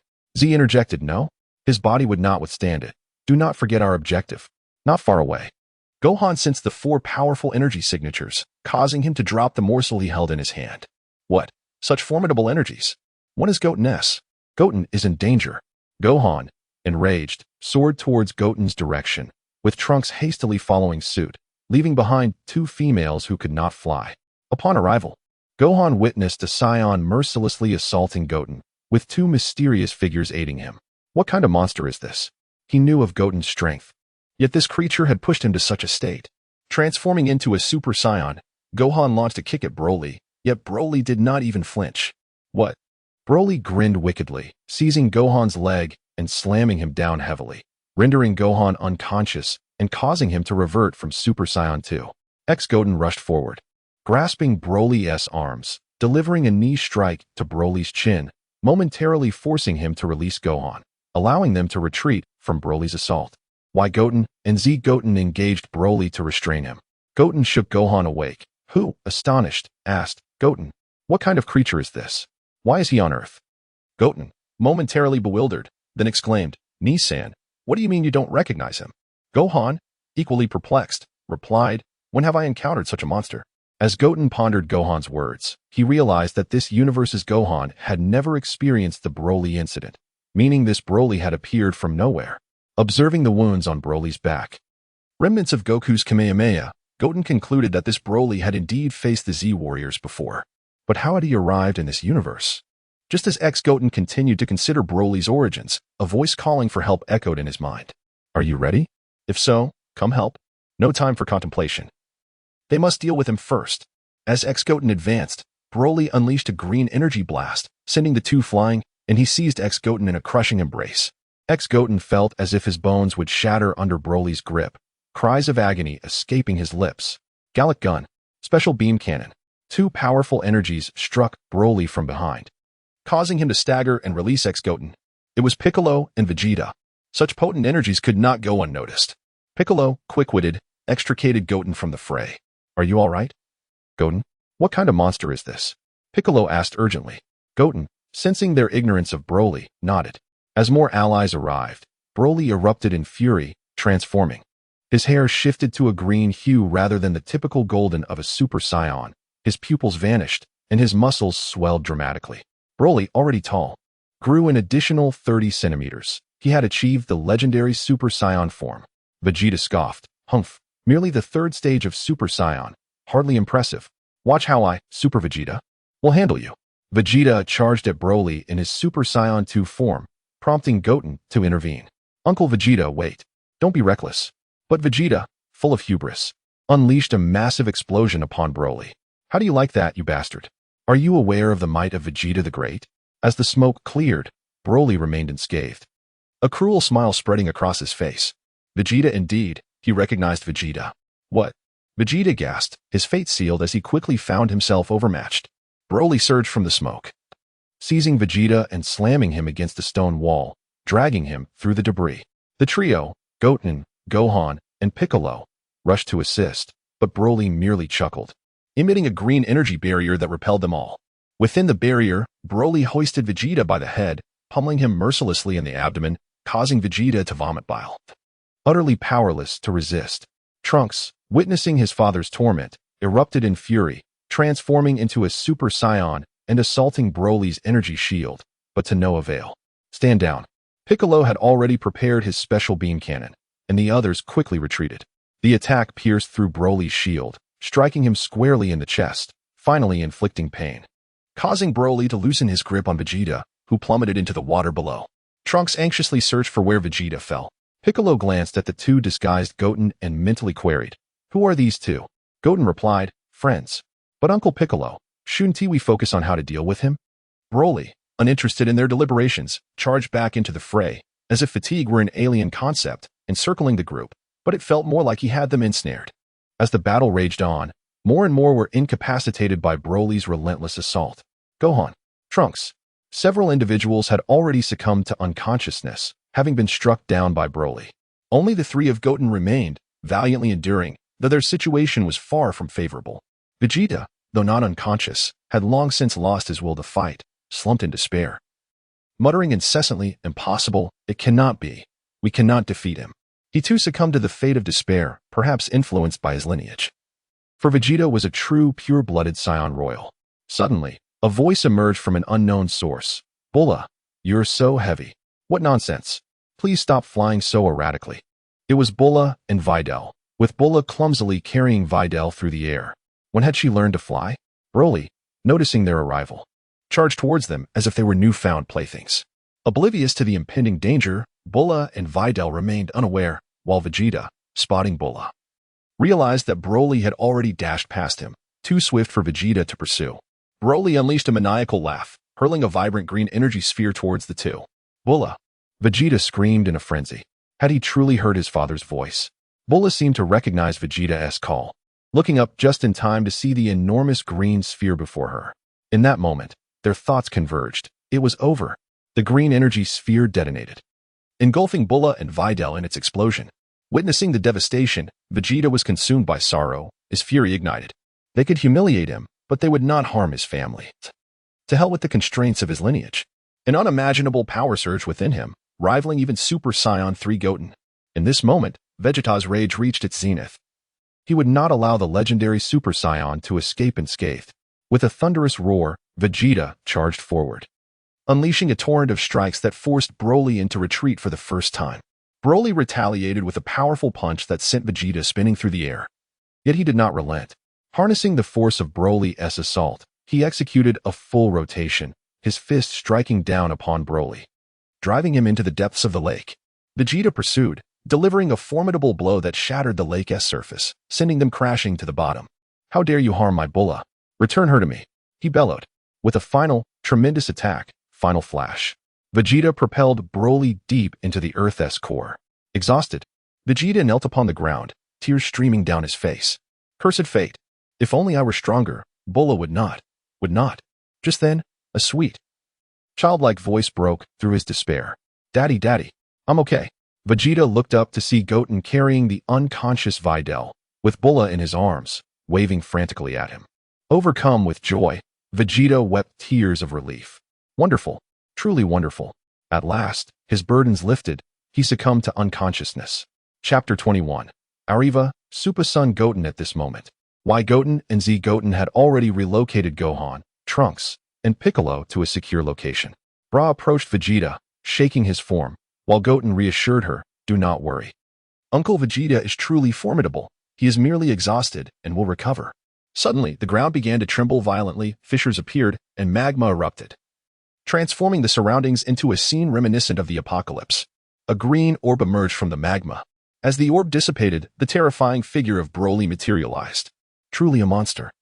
Such an assault had not vanquished him. Bra gazed at this creature with fear in her eyes, instinctively clutching Goten. Meanwhile, on King Kai's planet, a figure anxiously observed the unfolding chaos. A man with a crab-like head incessantly shook the nearby King Kai, his words laden with urgency. "King Kai, let me return to Earth, please." This man was none other than Son Goku, who had just returned from training on the Grand Kai's planet. Witnessing his friends and family in peril on Earth, Goku could no longer contain himself.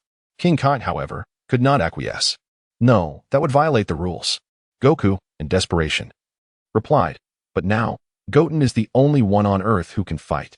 No matter how powerful this Saiyan is, Goten will perish. Everyone will perish." King Kai restrained Goku. "You must have faith in Goten. He has trained under me. He is a child of unparalleled talent, even more gifted than you." Goku had never even seen Goten, leaving him unable to quell his worry. Back on Earth, Goten gently patted Bra's head to comfort her and addressed the other two Goten, saying, "Take them to safety. I have a general understanding of his power. Leave it to me." The two Goten nodded and departed with Bra and Vegeta. Broly glared at Goten, repeatedly shouting Kakarot. Goten found this amusing. "Broly, how deeply do you love my father? Today, I shall sever this twisted fate. Remember my name. I am Son Goten." Far away on King Kai's planet, Goku was perplexed. Why did this Saiyan know his name and seemed to harbor resentment toward him, despite never having met. Goten unleashed a mighty roar, his golden hair cascading down to his waist, his brow lowering as his eyebrows vanished, deep blue irises emerging within his previously light green eyes. His golden aura intensified, transforming into a radiant glow, denser than during Super Saiyan 2, while his golden tail swayed naturally behind him, a chilling aura enveloping his form. Super Saiyan 3 Son Goten, reporting for duty. Goku on King Kai's planet was taken aback by Goten's power. Goten can transform into Super Saiyan 3. This child possesses extraordinary talent. Goten finally comprehended why Saiyans initially held back their full strength. They would gauge their opponent first, unleashing their full power if victorious or retreating to train and return if defeated. Having assessed Broly's strength, Goten surmised it would not exceed his own Super Saiyan 3. Clenching his fists, he coldly regarded Broly. Let us commence our second round, Broly. The two locked eyes, Goten gazing at the former adversary he had just trampled, while Broly dismissed him entirely. With a sly grin, Goten launched a flurry of attacks, initiating the battle without granting Broly a moment to breathe. Delivering a fierce kick to his face, Broly staggered back, astonished that the one he had just dominated was now overpowering him.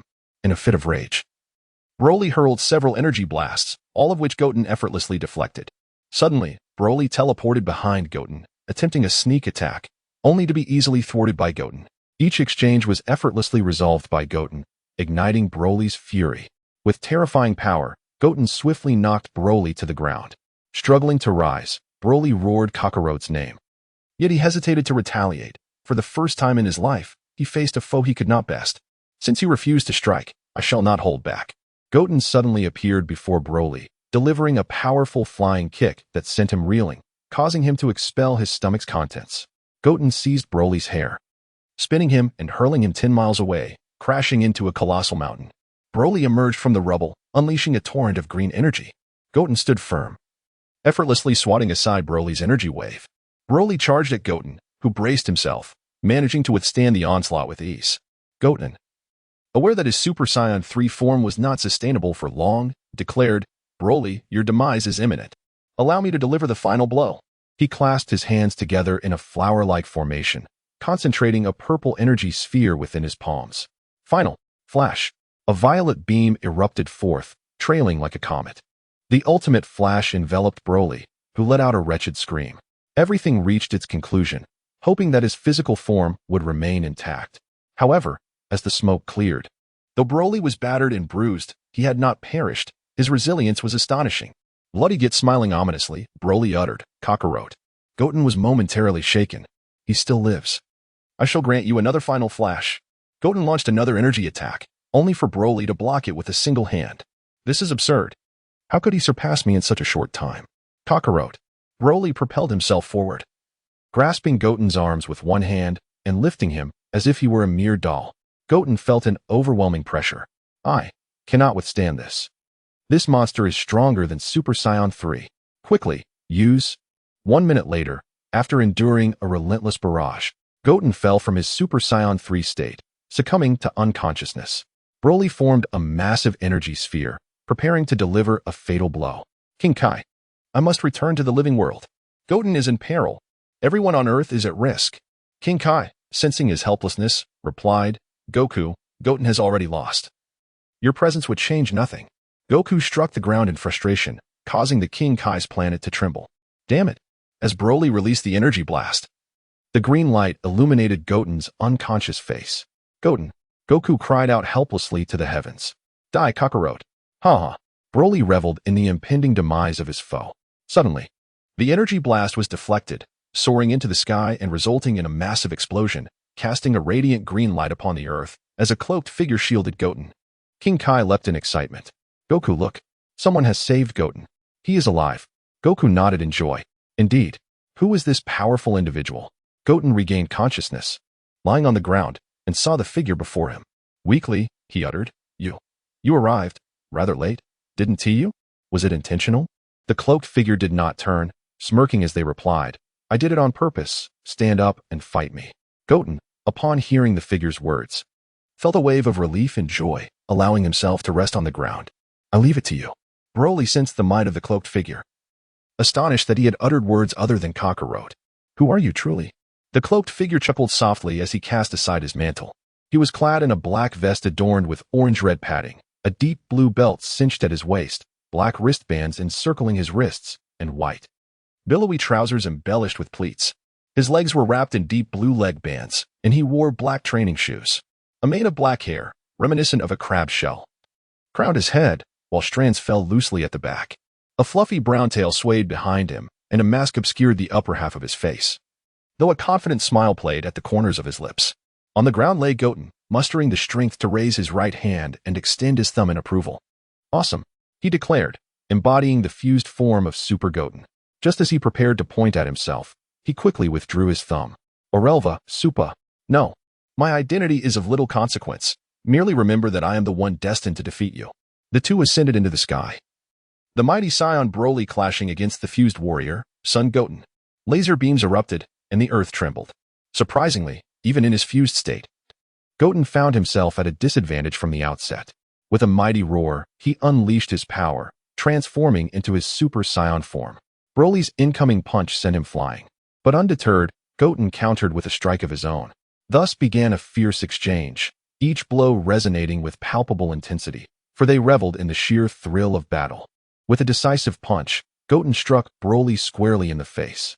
Before Broly could retaliate, Goten followed up with an elbow strike and a flying kick, sending Broly crashing into the fragmented ground. The combat escalated, their overwhelming energies colliding, threatening to bring the very planet to ruin.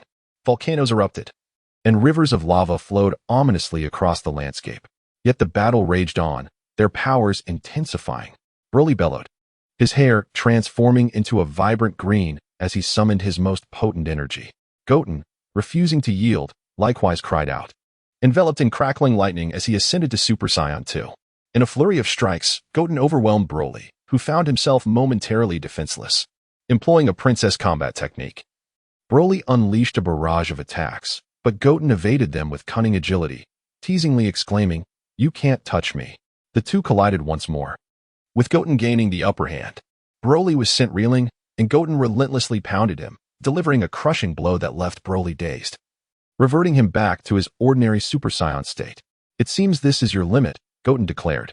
As Broly retreated, he finally grasped the true meaning of fear. Goten ascended once again, transforming into Super Saiyan 3. Although Z Goten and Y Goten could not achieve this form individually, their fusion granted them this extraordinary ability. Much like Gotens, to eradicate any future threat, Goten summoned all his might, his hands coming together in a floral gesture.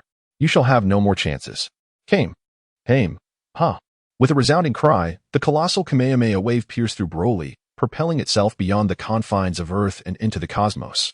Goten clapped his hands, relieved. At last, it is over. But wait, there is one more thing I must do. Raising his right fist skyward, he flicked his middle finger from within his clenched hand, revealing a radiant smile of pearly white teeth. He. Goku, startled, stumbled back. Does he know we're watching him? Is he mocking us? King Kai looked at Goku with a bemused expression. "Goku, could you refrain from gasping? You've been doing that all day." Meanwhile, the exhausted Goten, summoning his final reserves of strength, uttered his last words. "I need Senza beans." Chapter 22. The return of Wukong in the blink of an eye. 3 months had elapsed. Following the Broly incident 3 months prior, Vegeta intensified his training in the gravity chamber, while Piccolo encouraged Gohan to engage in rigorous training as well. Gohan, resolute in his commitment, increased his training efforts. And everyone believed that it was Goten who had vanquished Broly. Indeed, it was Goten who had triumphed. The only one who discerned the truth was the seemingly adult, yet intellectually challenged Goku. There is but one truth. Above a vast expanse of ocean on Earth, an airplane glided slowly through the skies. "Goten, you must secure victory in the competition this time." Goten, 10 million. Goku, 10 million. Gohan, 5 million. 25 million, ahaha. "We are going to strike it rich," Kiki incessantly reminded Goten beside her, her mind consumed with dreams of wealth. Alas, in the original tale, of the three, only she had secured a runner-up position, while the others had abandoned their aspirations midway. Ultimately, the champions were the untrained Sada and Android 18. The airplane was filled with familiar faces. Nearly all the Dragon Ball warriors were aboard. Master Roshi, Krillin, Android 18, Yamcha, Bra, Vegeta, and even Goku's family. Even Oolong and the turtle were present. However, Tian, Shinon, Kaiatsu, and Launch were absent, while Bulma piloted the aircraft. Yes, these were the people. Inside the airplane. The atmosphere was lively yet harmonious. Goten relished this ambience, surrounded by beloved characters from Dragon Ball, all of whom shared a close bond with him. The mere thought brought him joy. Yet, amidst this, Gohan remarked, "Hey, Ni-san, are you really going to wear that to battle?" Gohan, unfazed and still finding it stylish, had replaced his helmet with a white headscarf and black sunglasses, which looked rather unappealing. Of course, don't you think I look cool? Goten mused inwardly, not entirely convinced. Suddenly, Gohan had a revelation. Goten, Uncle Vegeta, Trunks, no one is allowed to use Super Saiyan in today as competition. Everyone merely listened. For when the moment arrived, all would transform. Is Trunks on the plane? A small island gradually emerged from the ocean, marking the venue for this year's World Martial Arts Tournament.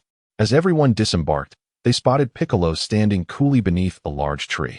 Goten and Gohan greeted Piccolo in unison, to which he responded with a subtle smile and approached them. Gohan moved in for a hug, but Piccolo skillfully sidestepped him. Gohan remained frozen in his embrace, while Piccolo patted Goten on the shoulder. "Well done, you've improved significantly over these months." Vegeta observed the scene, puzzled as to why Piccolo showed such concern for his disciple. Though he never admitted it, he felt a twinge of jealousy and subconsciously edged closer to Goten. Piccolo, too, found it strange. Wasn't Vegeta typically aloof? Why was he gravitating this way? Ignoring the oddity, Piccolo turned his attention to Gohan. Gohan's eyes brightened, eagerly turning to face Piccolo, anticipating praise. "Why is your outfit so hideous?" Gohan stiffened once more. Was love truly fleeting? Krillin approached, cheerfully patting Goten on the shoulder. "Goten, impressive. I didn't realize you had become this formidable." Vegeta and Piccolo exchanged glances at Krillin. "Do you really think this bald head is qualified to assess my disciple?"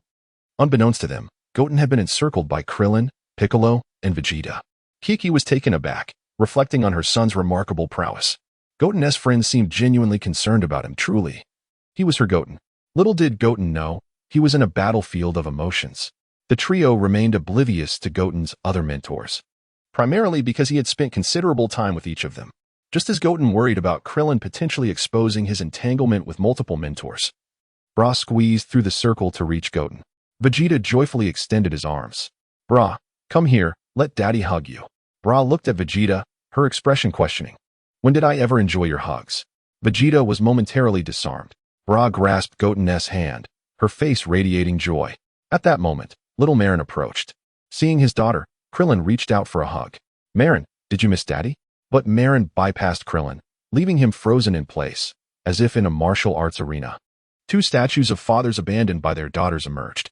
Marin stood before Goten, glaring at Bra. "Who are you? Why are you holding my Goten brother?" Bra would not be intimidated, wrapping her arms around Goten. "What do you mean your Goten brother?" "Yes, my Goten brother, right, Goten?" Marin refused to back down, seizing Goten's other arm and spitting in defiance, igniting a contest for Goten's affection. Bra proved far more formidable than Marin. "You better not scold Goten, unlike me who only feels pity for him." Remarkably, Marin seemed to have developed a dependency on Goten, much to his surprise. Goten turned to Piccolo for help, who looked equally bewildered and responded telepathically. "What are you looking at me for? Don't you think I feel out of place here? I don't have a daughter. Nameless ones are hermaphroditic. Shall I lay an egg for you now?" Goten stared at Piccolo in disbelief, questioning whether the atmosphere could become any more chaotic. Kiki, Bulma, and Android 18 all covered their mouths, chuckling at the spectacle. "What should we do? It seems they all adore my Goten." Kiki laughed, sharing with Bulma and Android 18. "My Goten is truly exceptional." Bulma cheered Bra on. "You are Mommy's daughter, don't lose." Android 18 added with interest, "Go, Marin." The three mothers were merely enjoying the playful chaos, unaware of the deeper implications. Goten could only look up and silently scream for help. First, it was a battlefield of mentors, now a battlefield of childhood friendships. Who would rescue him? "Hey everyone, long time no see. Everyone has changed so much." Just as the group observed Goten's antics, a familiar voice resonated from behind. Everyone froze, instinctively turning toward the source of the voice. A tall figure clad in an orange martial arts uniform appeared before them. It was Goku. Upon seeing him, tears of joy streamed down the faces of the crowd. "Gohan!" Kiki exclaimed. "Goku!" Piccolo called. "Son!" Vegeta muttered. "Son Koen!" Bulma chimed in. Gohan and the Turtle School members rushed toward Goku, clearly missing him dearly. However, Bulma, dear lady, perhaps temper your gaze. My mother and your husband are still present. Trunks elbowed Goten playfully. Hey Goten, is this your dad? He doesn't look very strong. Goten remained silent, his attention fixated on Goku, his emotions a whirlwind. Finally, he was face to face with the protagonist of this world, his nominal father, Son Goku. Kiki, teary-eyed, exclaimed, Goku, you've finally returned. Goku noticed Kiki. Kiki, I missed you too. His gaze fell upon Goten, and his eyes sparkled with surprise. You must be Goten. You are truly impressive. Kiki urged Goten forward. Goten, go greet your father. Curious, Goten stepped forward, studying Goku. And soon dawned a tearful expression of a son reunited with his father. Dad Wu. The audience beheld this heartwarming scene, their faces adorned with warmth. As Goten approached Goku, his expression suddenly altered, and he launched a punch towards Goku's face. Everyone was taken aback. Vegeta maintained a calm facade, yet internally he was exclaiming, well done, Goten, truly my disciple. Kakarot, your son has already embraced my essence, ha ha ha. However, Goku seemed to be prepared, raising his palm to seize Goten's fist. Goten's face reflected his frustration. TCH, was I still detected? Goku wore a cheerful smile, which only served to irritate Vegeta further. Goku released Goten's fist, feigning surprise, and shook his hand. Oh, that hurt. Goten, you are impressive. I almost couldn't catch your punch. Goten, visibly angry, retorted, you jerk. Do you even realize how much suffering Mom has endured over the years? Chi-Chi quietly interjected, well, it hasn't been that bad, really. Goten, being quite considerate, often found ways to earn money for the family, so Chi-Chi had managed quite well over the years. Goten interrupted Chi-Chi, asserting, Mom, stop making excuses for him. Son Goku, you must be resurrected after this martial arts tournament. If you refuse, I will storm the underworld to bring you back. Vegeta internally reveled in Goten's determination. Goku attempted to explain, Goten, Dad has already been resurrected once. It cannot happen again. Besides, as long as I am alive, Earth will be in peril. Goten bellowed. Do you think I'm a child? Uncle Krillin has been revived twice, and I'm aware of the Namekian Dragon Balls. And do you think Earth will be safe if you're in the underworld? What about Broly? Don't assume I'm unaware of the Broly incident when you were spying on King Kai's planet. You're just leisurely training in the underworld. Vegeta was equally incensed. Is that true, Kakarot? You scoundrel. Bulma interjected to diffuse the tension. The registration is about to close. Let us not argue and go sign up first. Goten cast a cold glance at Goku. Son Goku, I will definitely defeat you in this martial arts tournament. However, Trunks broke the intense atmosphere. Goten, you haven't turned 15 yet. You can only participate in the junior division, not the adult one. Goten responded with a silent frustration. Bra jumped up and punched Trunks on the head. Is my brother an idiot? Chapter 23. The crisis of Beerus. At the registration area for the world's greatest martial arts tournament, the receptionist repeatedly confirmed, Are you certain you wish to use this name? Gohan nodded affirmatively. Yes, it shall be called Masked Saiyan Superman. Goku, standing behind Gohan, found the name exceedingly peculiar. Gohan, why would you choose such an odd name? Gohan retorted, Dad, it's a cool name, alright? The others registered under their original names, but Piccolo surprisingly opted for the title of Demon Boy. Piccolo, blushing despite his stoic demeanor, explained, if I register as Piccolo, it might remind people of the Demon King Piccolo. When it came time for Trunks, he was unable to join the adult division as he had not yet turned 15. Finally, it was Goten's turn. Son Goten, 15 years old. The receptionist glanced at Goten's height and had no doubts, but Trunks objected vehemently. Why am I the only one in the youth division? He's only 9 years old. Trunks believed Goten had only spent 2 years in the hyperbolic time chamber, when in fact it had been 6. The receptionist cast a skeptical glance at Goten. Is that true? Goten shot Trunks a glare, placed his hand on the registration desk, squinted, and cheerfully declared to the receptionist, Don't listen to his nonsense. I'm truly 15. He emphasized the word truly, and in the next moment, he smashed the receptionist's desk into a pancake. Why yes, you are 15. The receptionist stammered, Goodness, that desk is made of steel. Even if you truly are 9, I cannot allow you into the youth division to wreak havoc. Thus, Goten successfully infiltrated the adult division. And as for the prize money for the youth division, he simply needed to inform Trunks. He was not particularly interested in such trivial sums. After Goten and the others entered the arena, 2 cloaked figures wearing masks approached the registration desk. The Z Warriors and Bulma, accompanied by their families, took their seats in the audience, while the competitors made their way into the already crowded arena, which housed approximately 200 individuals. Goku couldn't help but remark, "This year's martial arts tournament has attracted quite a crowd." Indeed, another responded, "After that Satan fellow's performance last time, anyone would want to try their luck." The official host of the world's greatest martial arts tournament, upon spotting Goku and the others, brightened and hurried over, exclaiming, "It's you. I knew it was you who defeated Cell, not Mr. Satan. Without you, the tournament would be dreadfully dull, but please, do not destroy the arena again." Goku chuckled sheepishly.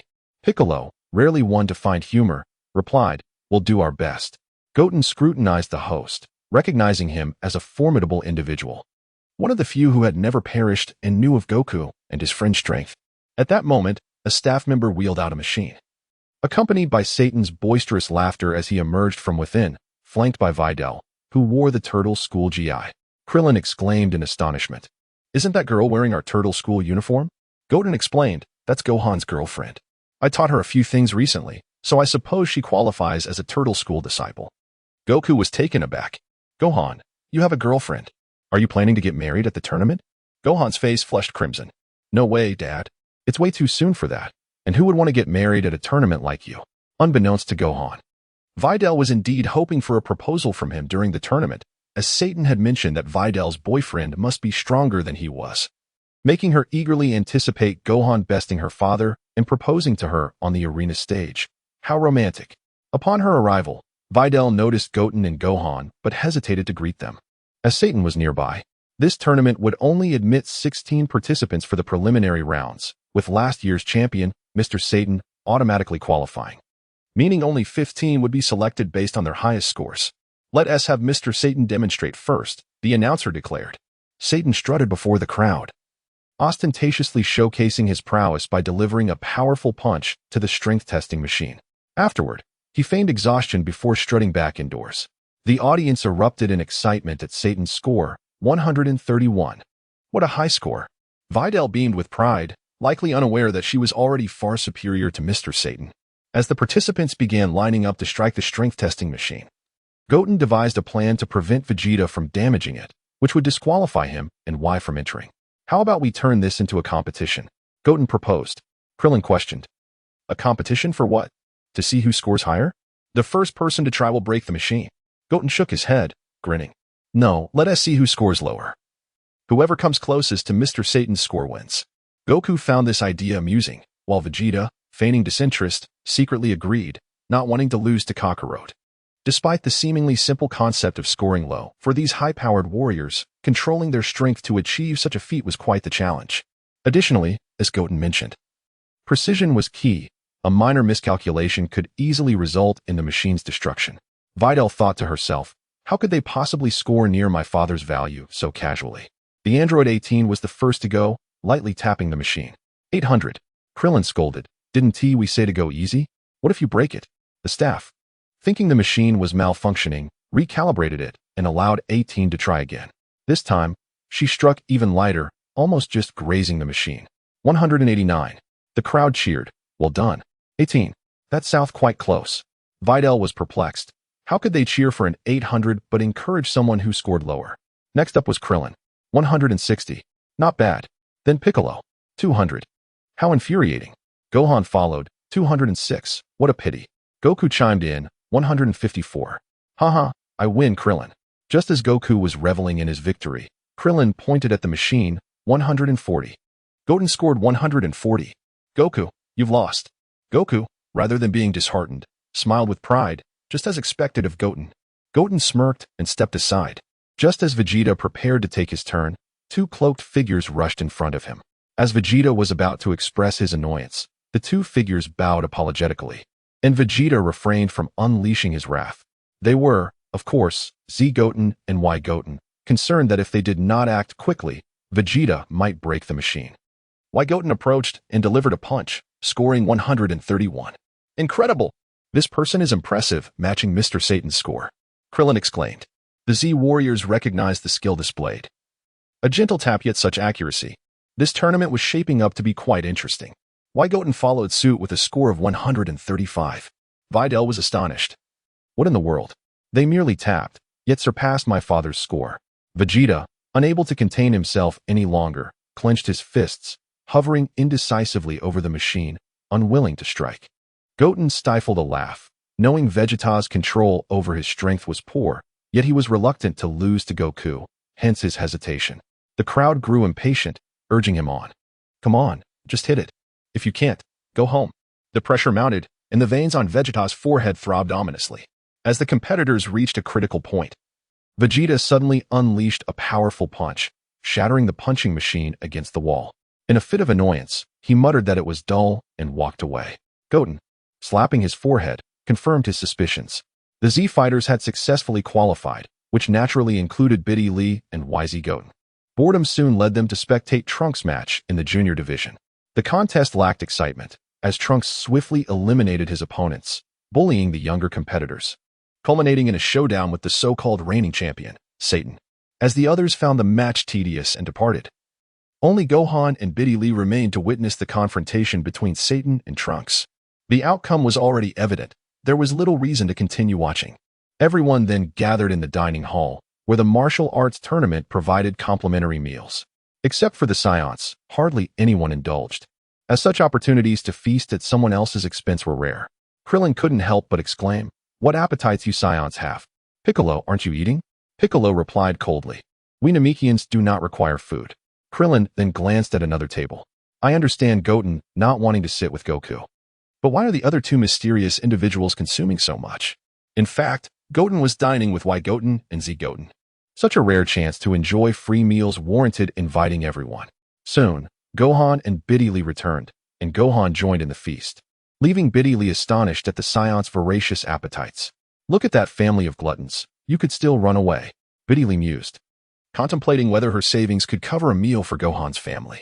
After their satisfying repast, the group made their way back to the arena. Gohan turned to Biddy Lee and asked, "You hardly ate?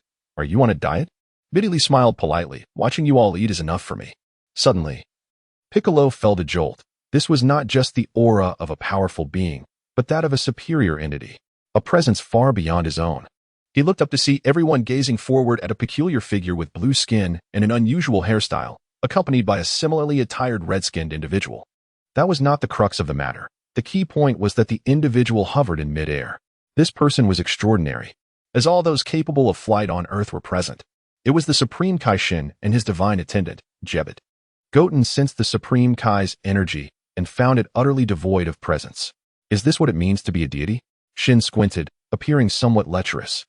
And coupled with Piccolo's fearful demeanor, everyone perceived that this individual was no ordinary being, showcasing the magnitude of Shin's pretense. Yet only Goten knew that this individual was a mere weakling, probably incapable of defeating even the former Frieza, and less effective than his attendant Jebet. Shin mysteriously floated before Goku and slowly spoke, "Greetings, son Goku. I have long heard of your deeds, and I wish to collaborate with you." Everyone held their breath, cautious not to act rashly. Just then, Goten stepped forward. "No one can show off in my presence, not even a god." Goten coldly declared, "Get down here, you little man." The crowd gasped.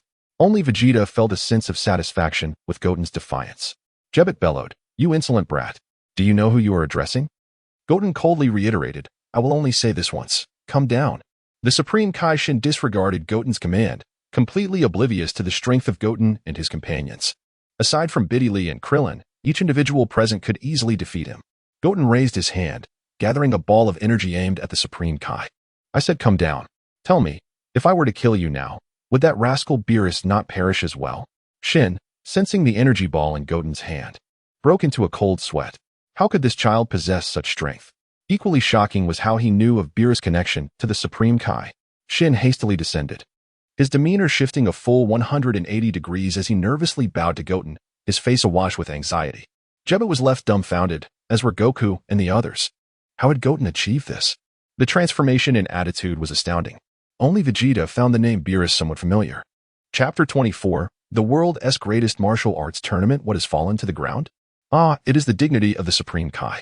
Xian, under the gaze of the crowd, began to speak in a low and humble tone, completely devoid of the lofty demeanor he had just exhibited. "I admit, I was too loud earlier. Tian, here is your chance to rephrase. As I recall, this universe has yet to appoint a replacement God of Destruction. which means if I were to eliminate you, there would be no new deity seeking vengeance upon me. Thus, weigh your words carefully. Wu Tian had always been puzzled as to why Beerus's life was intertwined with Science. He remembered that there were 4 Supreme Kais, and now only Xian remained. Alongside the Grand Supreme Kai.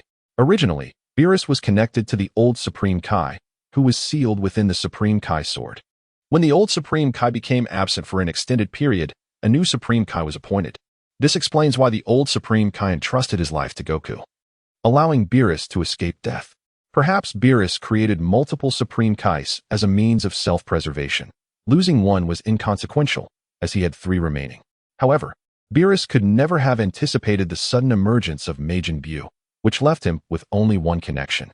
Upon hearing this, Xian was so frightened that he knelt down, burying his head in the ground. What is this person? How does he know everything? Although he was uncertain whether Beerus had a replacement God of Destruction, it was evident that this individual was well informed, and the threat to the universe was dire. If he were to perish before resolving the issue of Majin Buu, it would be a grave loss.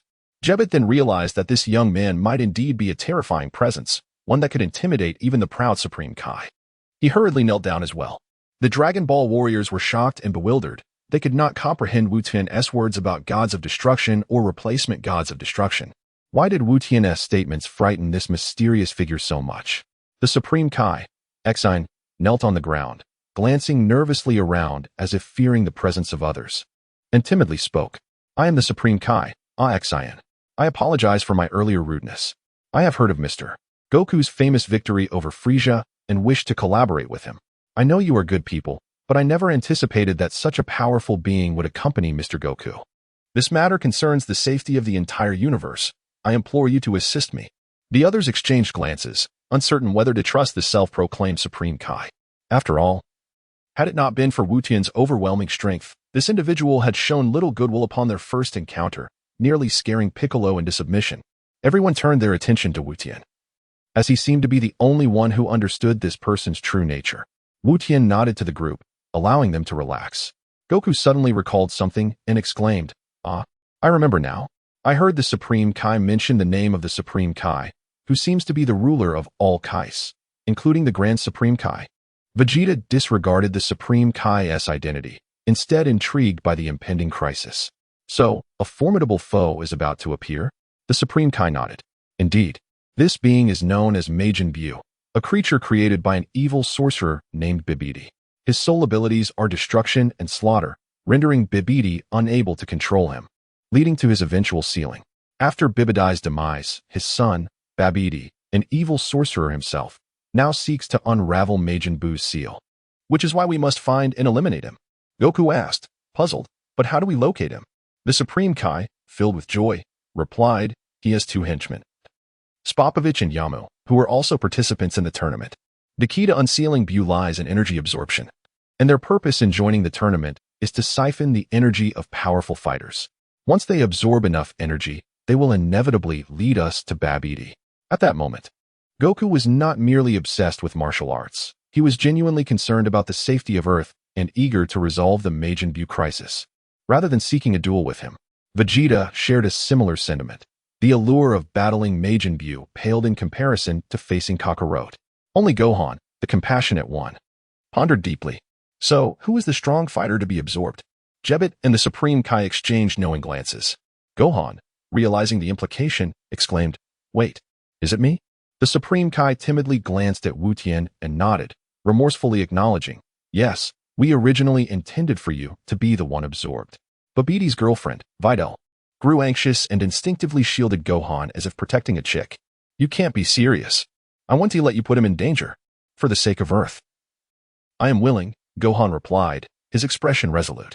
Goku beamed with pride, while the Supreme Kai turned to Wu Tian, clearly indicating that, regardless of what Gohan and Wu Tian said, the final decision rested on Wu Tian's shoulders. Wu Tian waved his hand dismissively, indicating that as the elder brother, he would support his sibling's decision. But if anything were to happen, they would both need to face the consequences. The Supreme Kai cheerfully assured him, while Wu Tian remained indifferent, confident that he would intervene if necessary. Soon after, the participants drew lots for their matches. The first match, Krillin versus Invincible Masked Man. The second match, Xian versus Young Demon. The third match, Videl versus Spopovich. The fourth match, Jebit vs. Masked Saiyan.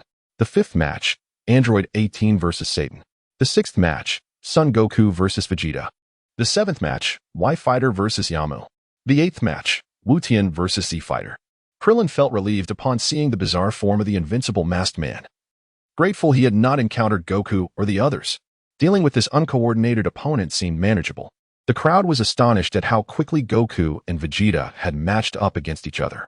Only Wu Tian appeared disheartened and disdainful as he regarded his opponent, the Z Fighter. The Supreme Kai gazed at the Z Fighter in astonishment. What kind of being was this, that it could elicit such a reaction from the formidable Wu Tian? Only Wu Tian felt as though he had bitten into something unpleasant. After all, he was set to duel Z Wu Tian. This opponent had transformed from the weakest to the strongest among them.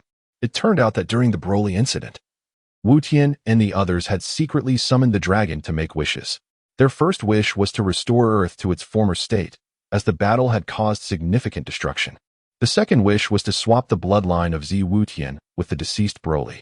Fortunately, Z Wu Tian had cultivated his mental foundation over the years, preventing him from losing his sanity. This allowed him to become the strongest of the three Wushins, although he could not fully unleash his potential as a Super Saiyan. Theoretically, Z Wu Tian had surpassed the original Broly, his base power rivaling that of Super Saiyan 3, and he could even transform into a Super Saiyan 3. However, as his strength increased, Z Wu Tian struggled to maintain control, often being overwhelmed by a violent force that clouded his mind. At present, he could only achieve Super Saiyan 2. Yet his power should not be significantly weaker than Super Saiyan Vegeta. Thus, Wu Tian felt no concern regarding Majin Buu. Instead, he lamented internally, "What a predicament. How did I end up facing this monster?" As for the third wish, he chose not to make one, knowing that if he refrained, the Dragon Balls would be available for another wish in 3 months, just in case. Noticing Piccolo's anxious demeanor, Krillin comforted him. "Piccolo, this isn't like you. Why are you sweating so much? Are you afraid of losing to that Supreme Kai?" Piccolo's face flushed, having been struck by the truth of the matter. He stubbornly replied, "Humph, even if I lose, it doesn't matter. My disciple is competing, and he will certainly win." As he spoke, Krillin turned his gaze towards Goten, who was standing alongside two enigmatic figures. Instinctively, Krillin felt one of the mysterious individuals must be one of Goten's companions. With a familiar jab, he nudged Piccolo and cheerfully remarked, "Piccolo, how could you not introduce your new disciple? I've also taken on a student who is competing in the martial arts tournament." After boasting, he cast a glance at Goten. Similarly, Piccolo assumed one of the mysterious figures beside Goten was Krillin's pupil. Upon overhearing their conversation about disciples, Vegeta could no longer remain aloof. He inched closer to Piccolo and casually remarked, "I've trained a rather inept fool over the years who also participated in the tournament. While he barely stood a chance at winning, he could certainly best Kakarot."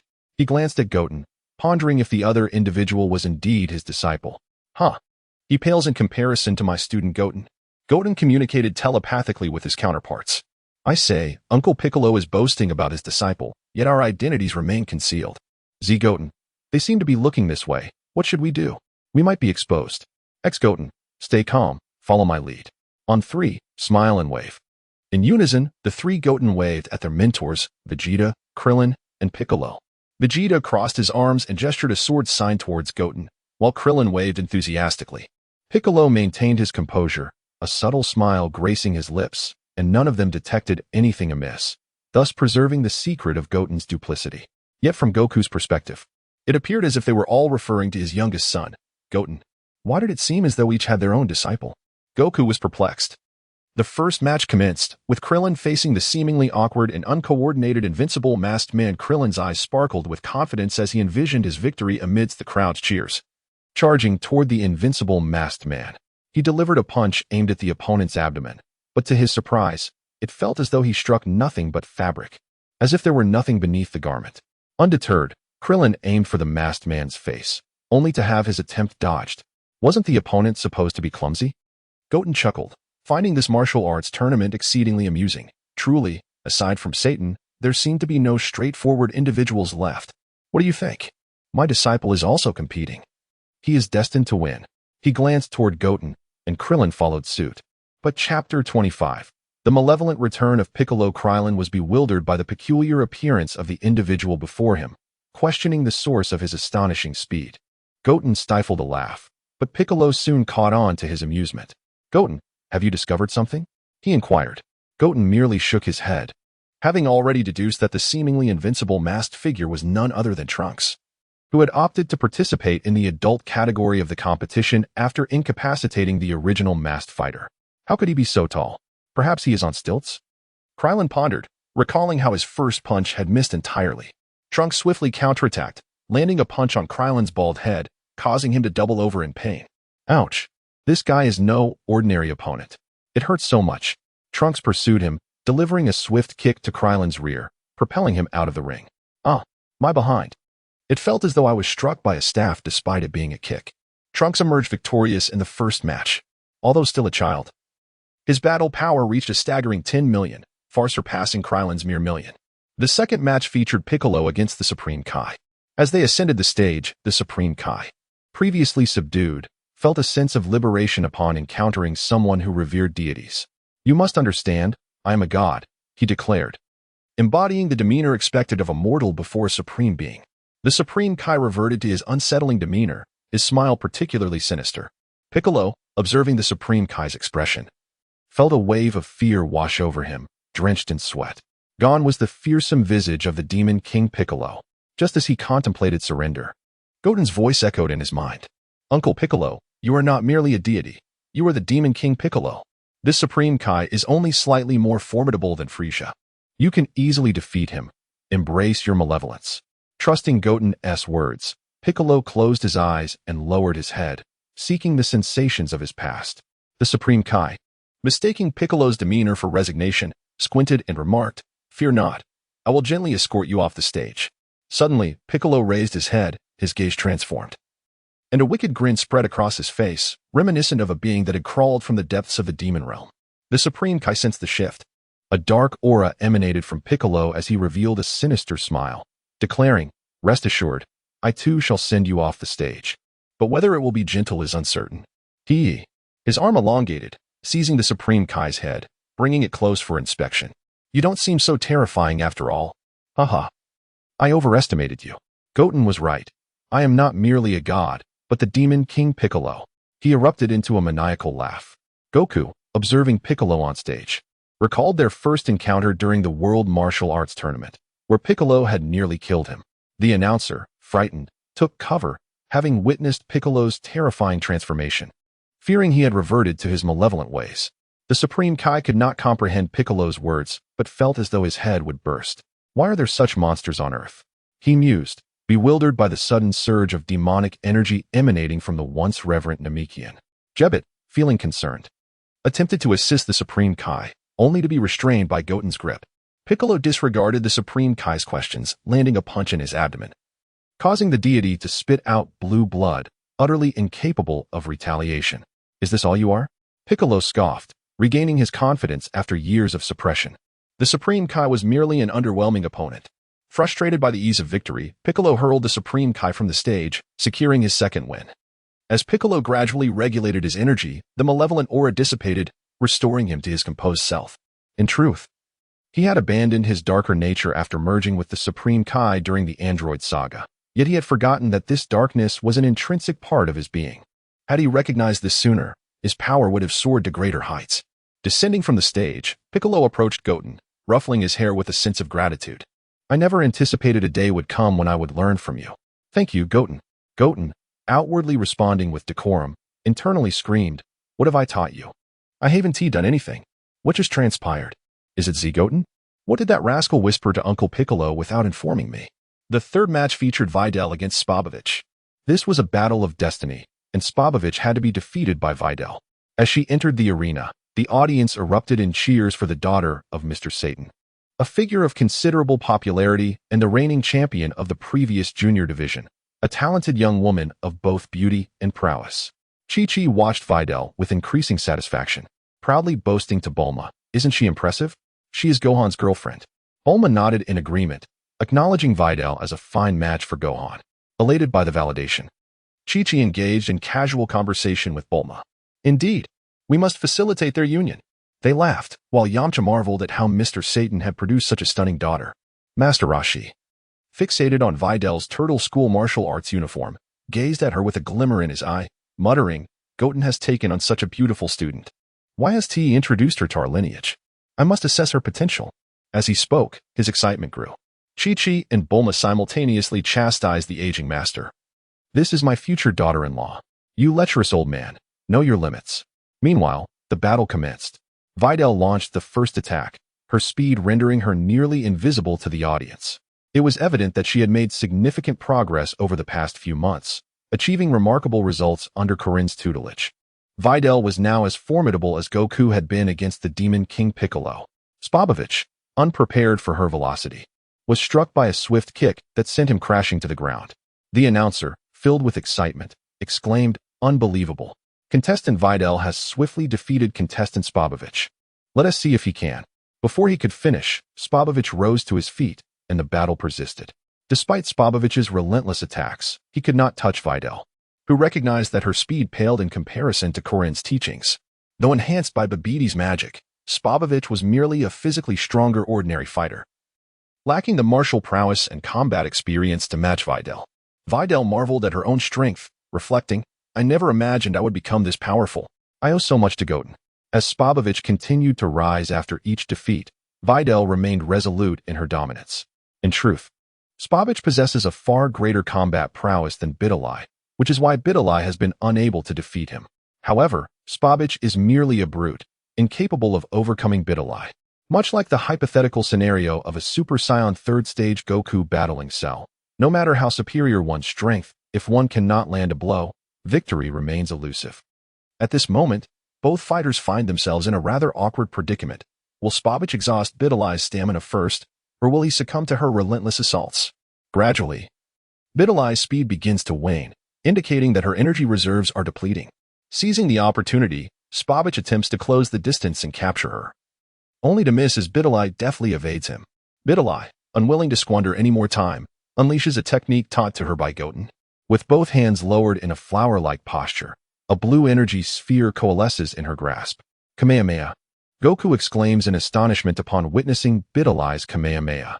Gohan, did you teach that girl the Kamehameha?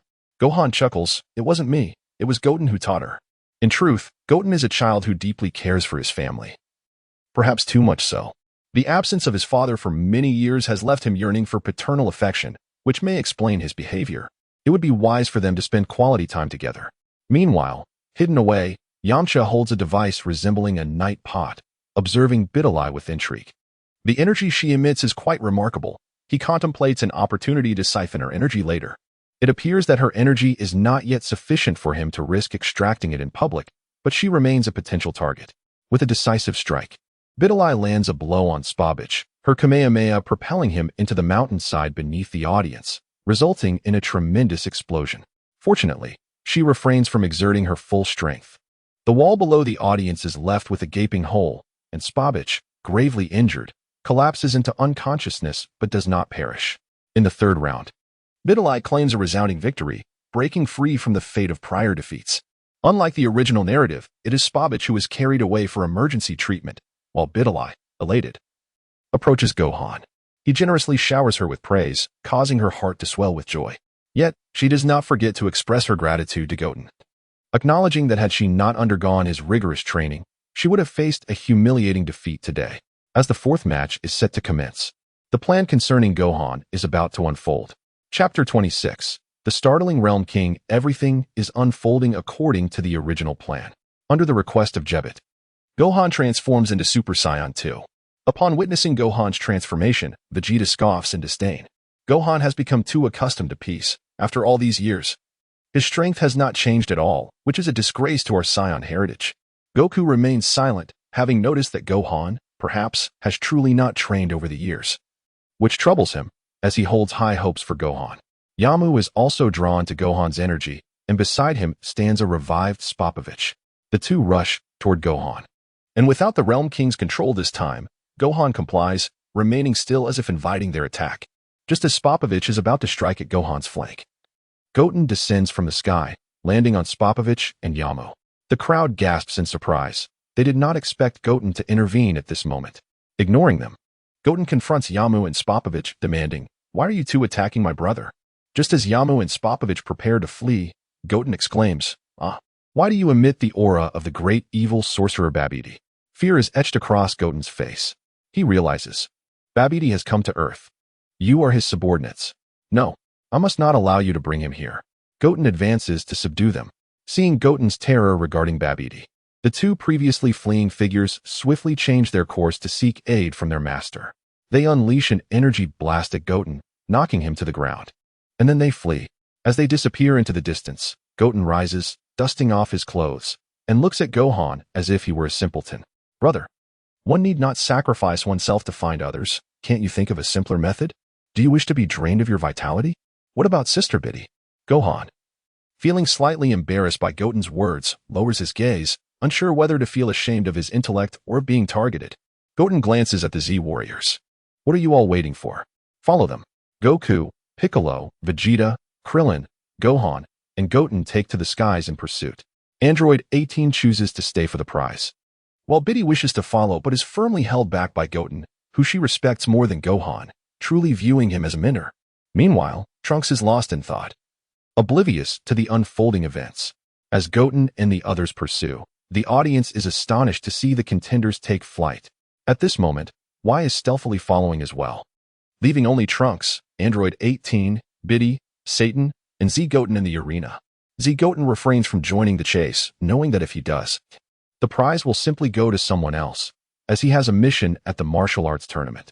As they soar, the Realm King incessantly speaks of the formidable Majin Buu, yet only Goten comprehends that the resurrection of Majin Buu is largely due to this Realm King. Even without Gohan's energy, Buu would eventually be revived, as Babidi could absorb power simply through Goku and Vegeta's battles. However, it was this Realm King who delivered Gohan's energy entirely to Babidi. Otherwise, Buu would not have been unsealed so swiftly. The agony visible on Gohan's face during his energy absorption was evident, and Goten would never allow his brother to endure such suffering. Following the energy trail, Goten and the others land atop a mountain, where they find Spopovich and Yama have indeed arrived at Babidi's lair. They approach a peculiar facility, where the door opens to reveal two figures, one tall and one short. The Realm King nearly collapses in terror upon seeing the tall figure. Could this truly be the Realm King? Must he always be so startled? Everyone looks on in disdain. It is the Demon Realm King, Dabura. Who would have thought he would ally with Babidi? Despair is evident in the Realm King's eyes. Vegeta inquires curiously, is Dabura truly that powerful? The Realm King, in utter despair, explains he is the Demon Realm King, the strongest of the Dark Demon Realm. Krillin, somewhat intimidated by the Realm King's state, wonders if this Demon King is indeed as terrifying as claimed. Goten dismisses the fearful exposition from the inept Realm King, succinctly stating, he is no more formidable than Cell. Vegeta scoffs, is that all? I expected something truly impressive. Goku shares a similar sentiment. He is hardly a formidable adversary now. Presently, both Goku and Vegeta could easily defeat the once feared Cell. The two seem disinterested, while the Realm King cannot fathom why Goku and the others appear disappointed. His perspective is too narrow. Could he be a hermit, oblivious to the world outside? Gohan remarks, however, Babidi does not seem particularly fearsome. The Realm King warns, precisely because of that, we must exercise caution. He can manipulate the hearts of individuals, which is why Dabura serves him. Anyone with even a hint of malevolence will have their darkness magnified under his control, thus becoming even stronger. Vegeta, unimpressed, retorts, you speak as if we have no chance. To me, they are merely a collection of trash. Below, Babidi indeed grows furious, ordering the deaths of the two for their incompetence in detecting detailing. However, Dabura had already perceived Goten and the others hiding atop the mountain and assessed their numbers and strengths. Babidi would not let the energy of Goten and his companions slip away. He returns to his spaceship, intending for Dabura to lure them inside. As the group watches Babidi enter, they find it strange that Dabura does not follow. Just then, Dabura suddenly launches himself toward the mountaintop. The group has no time to react. In a mere 0.0001 seconds, Dabura targets Jebbit with a single hand. Without hesitation, Dabura unleashes an attack, filling Jebbit's eyes with despair. In that moment, Goten swiftly kicks away Dabura's hand, causing the mountaintop behind Jebbit to explode into fragments. This detestable fiend cannot be allowed to perish. Dabura remains silent, spitting out a vile substance toward Goten. Goten knows the danger of this attack. It can petrify. He dodges just in time. Yet, Dabura does not give anyone a moment to breathe, launching another attack of the same nature at Piccolo and Krillin. The Realm King finally reacts, shouting, beware of his thick saliva. It can petrify. But it is too late. Piccolo and Krillin cannot evade. Just as the thick substance is about to hit them, a cloaked figure suddenly appears before them. Piccolo and Krillin simultaneously think, it is Piccolo's disciple. It is Krillin's disciple. Why Goten tosses off his hood, shielding them from Beerus' vile attack. The cloak, floating in the air, quickly turns to stone and shatters upon hitting the ground. Revealed before everyone is why Goten, clad in an orange martial arts uniform, though distinct from those worn by Goku and the others. His hairstyle somewhat resembling Goten's, yet not entirely the same. A mask obscures his true identity, but what astonishes everyone is the tail swaying behind him. He, too, is a Saiyan.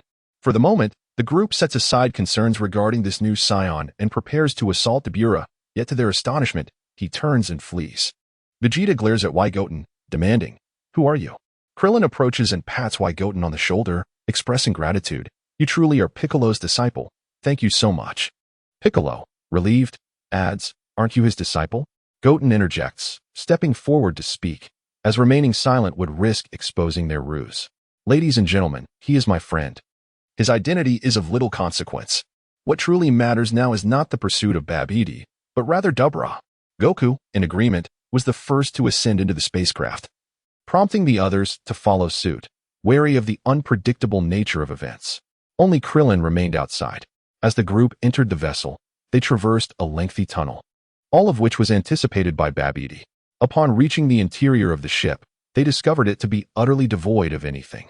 Suddenly, the exit of the spacecraft sealed shut, leaving them with no option but to eliminate Babidi to escape. Vegeta, unfazed, expressed his desire to obliterate the ship if possible. The Kaishin, in a state of alarm, fretted that a formidable impact might facilitate the resurrection of Majin Buu. Surely, if such a straightforward method existed, Babidi would have employed it rather than languidly absorbing energy. At that moment, the hatch unexpectedly opened, revealing a completely white alien resembling Frisia's third form. "Lord Babidi awaits below. To proceed, you must first vanquish me, Pui. However, you shall all perish on this level." Goku chuckled at this proclamation, finding the creature comparable to Frisia. Despite its threats, the previously tense atmosphere was lightened by Pui's antics.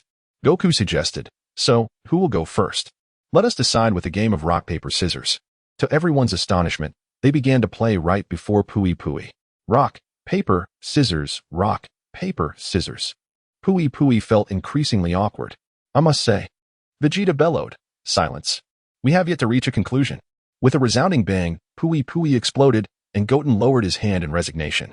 Goku scolded, "Goten, even if you choose not to participate, you cannot act prematurely." Goten retorted dismissively, "What is the point in contesting such a weak opponent? Let us proceed to the next level." Vegeta concurred, recognizing the absurdity of battling such a foe, akin to summoning him, Prince Vegeta, to eliminate mere minions. Although Goku felt a twinge of annoyance, there was no alternative. The group ventured onward to the second level, leaving behind the bewildered Kaishin and Jebet. By the time they realized what had transpired, Goku and the others had already descended, prompting them to hastily follow. As Goku observed the second level, finding it similarly vacant, he began to shout in urgency, "Hello? Is anyone there? Come forth." The hatch opened once more, and a green, monstrous creature emerged. The Kaishin once again found himself in a state of confusion. Could this be the legendary beast, Majin Buu? Chapter 27, Trunks vs. Z. Goten, the Supreme Kai, remained as composed as ever, initially exuding an air of confidence, yet upon the arrival of a new adversary, his expression morphed into one of utter shock. Was the Supreme Kai here to amuse us? With Babidi as his opponent, it seemed almost inevitable that Majin Buu would soon be unleashed. Suddenly, Goten launched an assault on Goku, a punch that Goku effortlessly evaded. A shadow zipped past Goku, leaving a tear in his attire. Gohan couldn't help but exclaim, "This fellow may be large, but he possesses remarkable speed." The Supreme Kai, upon hearing Gohan's observation, grew anxious. "We must join forces at once." Gohan, brimming with confidence, replied, "Join forces for what? Father could handle this easily." Z. Goten, weary of this game, longed to resolve the situation swiftly. This dungeon-crawling adventure had become tedious, and any further prolongation felt excessive. He glanced at Goten, who instantly transformed into a Super Saiyan. Vegeta and Piccolo also noted this transformation. Could this individual also become a Super Saiyan? What was his intention? Spirit Sword. Goten continued to engage with Goku. entirely oblivious to the impending threat from behind. Goku, spotting the incoming spirit sword, hurriedly dodged. Only then did Goten realize the danger, but it was too late. The sharp energy blade severed his opponent in two, leaving him to writhe in agony upon the ground. Goku, puffing up his cheeks in frustration, strode toward Goten and bellowed, "Though I know not who you are, you shan't steal my opponent from me." Goten dismissed him with a scoff and turned his gaze elsewhere. Goku, feeling slighted, contemplated continuing their quarrel. At this moment, Goten addressed the air, "Babidi, if you do not summon a formidable foe soon, I shall obliterate this ship." Goku turned to regard Goten, puzzled by this sudden display of aggression. Though he bore a resemblance to me, his demeanor was nothing like mine. I recalled Gohan as a child, so well behaved. Why does Goten handle matters in such a manner reminiscent of Vegeta? Vegeta, however, was immensely pleased, nodding approvingly at Goten. He is indeed my disciple, thinking just as I do. A mechanical sound echoed as the hatch opened once more, and Dubra emerged with a sinister grin. In the blink of an eye, their surroundings morphed into an environment unrecognizable, suggesting Babidi had altered their battleground. Gohan stepped forward, eager to engage, having long suppressed his fighting spirit. Yet, Goten had no intention of intervening. He was curious to observe Gohan's recovery, confident that, thanks to Goten's rigorous training, Gohan would not falter as he had in the original narrative. In a flash, Gohan transformed into Super Saiyan 2, prompting Goku to frown in disapproval. Clearly dissatisfied with Gohan's current prowess, the decisive battle between Dubra and Gohan commenced. Meanwhile, what transpired at the World Martial Arts Tournament? Satan surveyed his remaining opponents, a stunningly beautiful woman, a grotesque cloaked figure, a diminutive cloaked individual, and his own daughter. How could he possibly lose? The thought made him chuckle foolishly. Approaching the host, he proposed a chaotic brawl, envisioning his triumph over Goten and Trunks, followed by winning the affections of 18. And ultimately earning his daughter Vidal's admiration. Lost in his fantasies, he laughed heartily, oblivious to the bemused stares directed at him. Trunks thought, "Has this fool been rendered senseless by my earlier blow?"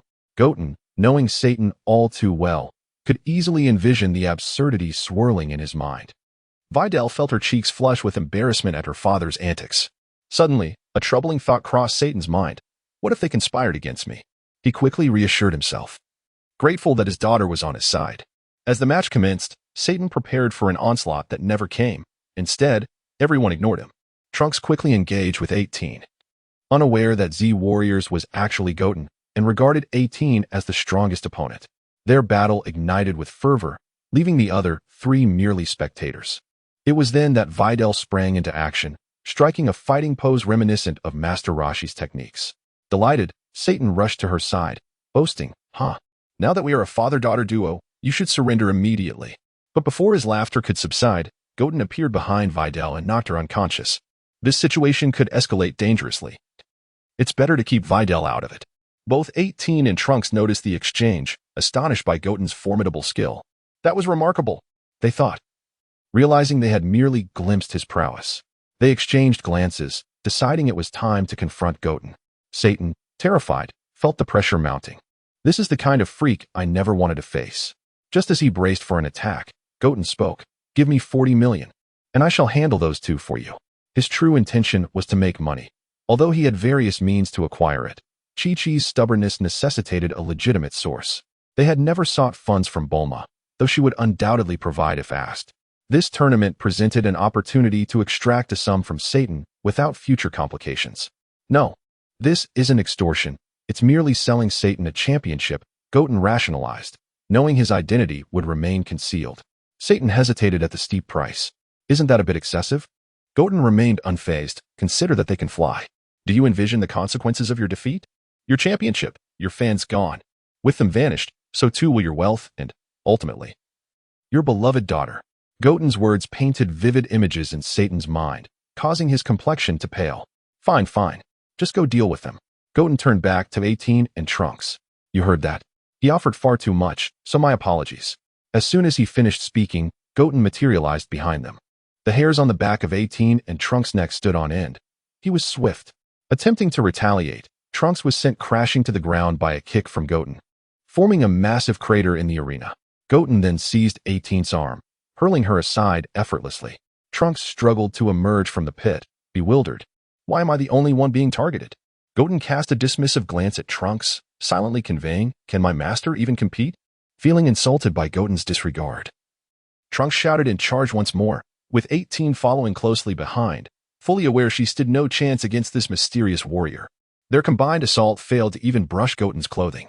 Together, they unleashed a barrage of energy blasts from all directions, but Goten merely raised his right hand, conjuring a green energy shield that effortlessly absorbed the onslaught. Trunks, astonished at the ease with which Goten neutralized their attacks, felt a sense of déjà vu regarding that green barrier. Trunks transformed into a Super Saiyan, his cape billowing dramatically as golden energy flames erupted around him. Damn it, prepare to receive my fatal blow, he declared. Android 18 recognized Trunks' voice and realized he had ascended to a Super Saiyan. But who was this mysterious figure also cloaked? Unperturbed by such thoughts, 18 knew she had to defeat this opponent for the prize of 10 million. Both combatants summoned immense yellow energy orbs in their hands. In an instant, the two orbs collided mid-flight, merging into a larger, more formidable sphere. With a casual flick, Goten batted the energy orb away, sending it crashing into the ocean, where it exploded, sending colossal waves crashing forth. Din, witnessing the spectacle from the arena, was left dumbfounded. Goten shook his hand, signaling that the playful banter was over. He sensed Gohan's transformation into Super Saiyan 2, indicating that their time to arrive was drawing near. Unlike the other Goten, Goten, having trained under different masters, exhibited a subtly altered personality. He resembled Piccolo, more mature and the quietest among the trio. Goten, following Master Roshi's carefree style, was the most jovial and comical. Meanwhile, the original ex-Goten, trained by Vegeta, was brash and impulsive, rarely contemplating the consequences of his actions. Thus, Goten, despite the risk of revealing his identity, felt compelled to rescue Krillin, his mentor. In an instant, Goten appeared behind Trunks, yanking off his cape to reveal a bewildered Trunks, who stood precariously on stilts. Bulma, realizing it was Trunks causing the commotion, stood up and exclaimed, "Trunks, what are you doing?" Trunks, having been exposed, hastily retreated, thus forfeiting his chance in the tournament. Goten turned to face Android 18, who anxiously covered herself, appearing as if she had encountered a rogue. Goten, wishing to avoid unnecessary dialogue, transmitted a message to her, "Withdraw, and I shall grant you 10 million. 18, perplexed, pondered why he would offer her money when victory seemed assured. Perhaps her allure was indeed remarkable. She adjusted her bangs. Intrigued, "Is that true? Then perhaps I could also knock you down." With an air of natural elegance, 18 gracefully descended from the arena, recognizing that when money was offered, one should not refuse such an opportunity. Chapter 28, The Curse of Darkness. Now, only Goten and Satan remained in the arena. The audience was in a frenzy, with Goten's and Satan's supporters evenly split. Bulma and Chi-Chi sat in the stands, sighing in disbelief that none of their favored contestants made it to the finals. Chi-Chi, feeling despondent, lamented the loss of 1,500,000, realizing that Goten had not entered the junior division, where he could have potentially earned an additional 500,000. This thought deepened her sorrow. In the arena, Satan rubbed his hands together, looking at Goten with a sycophantic grin. "I say, my good sir, isn't it time for you to step down?" "Heh. I only said I would help you deal with those two. I never promised to hand you the championship. Don't forget, it's 40 million. Satan, already trembling in fear, was taken aback. How can this be? However, just as Satan prepared for the worst, Goten suddenly spoke again, pulling the despondent Satan back from the brink. "That's a different price, 60 million. Satan nearly fainted at this staggering figure. "That's far too much," Goten retorted sharply. "Are you implying that my price is less than the sum of those two?" Satan, terrified, waved his hands frantically. No, I'll pay." The deal was struck, and Goten leaped down, for he had no intention of playing games. Seeing Goten genuinely descend, Satan regained his bravado and began to cheer wildly, reminiscent of a child throwing up peace signs. The arena erupted with thunderous applause. "Ha ha ha, he is scared to the point of surrendering to the invincible Satan. Ha ha ha ha." Goten unleashed a blast of energy at the platform beneath Satan, causing him to collapse in fear. "I said I'd let you win, but I never said you could disrespect me." Satan, sitting on the ground, looked foolish, tears streaming down his face, nodded meekly. "I'll be demanding my payment from you. If you refuse, even a dime short, I will annihilate you." Suddenly, the arena shook. Satan's revelry had not yet concluded. As Goku and the others appeared on stage, everyone had returned. Goten observed the M mark on Vegeta's forehead, realizing he had been controlled. Haha, the Demon King Piccolo has returned. The world shall once again feel my terror. Uncle Piccolo, what's wrong? Piccolo exuded an ominous black aura. His once calm demeanor now replaced by madness, also sporting an M mark. Goten, through mental connection, spoke to his counterpart, ex-Goten, who was facing away. What happened? Why is Uncle Piccolo also under control? Ex-Goten, agitated, shook his head in frustration and turned to Z-Goten, shouting, "Shut up. Get out of my head." A prominent M appeared on ex-Goten's forehead as well. How could ex-Goten be controlled too? With Vegeta under control, Piccolo too, and now even ex-Goten. The situation had spiraled out of control. Chi-Chi and Bulma noticed the change, bewildered that the usually polite Goten had transformed. Even Vegeta and Piccolo had turned aggressive, reminiscent of their destructive days on Earth. Chi-Chi cried out, "My Goten has turned into a delinquent." Z-Goten glanced at Y, relieved that he had not fallen under control. Vegeta sported a sinister smile. "Everyone else, get lost. My only target is Kakarot." Piccolo retorted, "Why should I let him be yours?" Goku, the source of their woes over the years, was to be made to pay today. Ex-Goten pushed the two aside. "You two useless fools, get out of my way. One's a perpetual second, and the other a family caretaker. Don't you have any shame? Goku is mine." Goku looked at the three vying for his attention, pondering, "Am I really that detestable? Why do they all want to hit me?" Vegeta, incensed by Goten's words, shouted, "You dare defy your master." Piccolo punched Vegeta. "What nonsense. Goten is my disciple. You have no right to insult him." Vegeta countered, "I can discipline my disciple without your interference."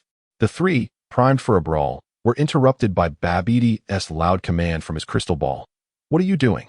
Get in there and fight." "Shut up," they all shouted in unison. Vegeta proclaimed, "I am a noble Saiyan prince. You have no authority over me." Piccolo added, "I am the evil Demon King Piccolo. Believe it or not, I'll kill you." Goten interjected, "You pathetic fish, be quiet, or I'll deny you the chance to resurrect Majin Buu." Though all three were under Babidi's spell, their pride remained unyielding.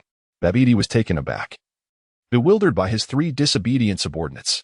As the three argued amongst themselves, Z-Goten learned from Y-Goten about the situation. It turned out that Goten had refrained from intervening in the battle to train Gohan, inadvertently giving Dubra the opportunity to exploit the situation. Originally, only Vegeta had been identified with a dark heart, but now ex-Goten and Piccolo had been found to harbor it as well.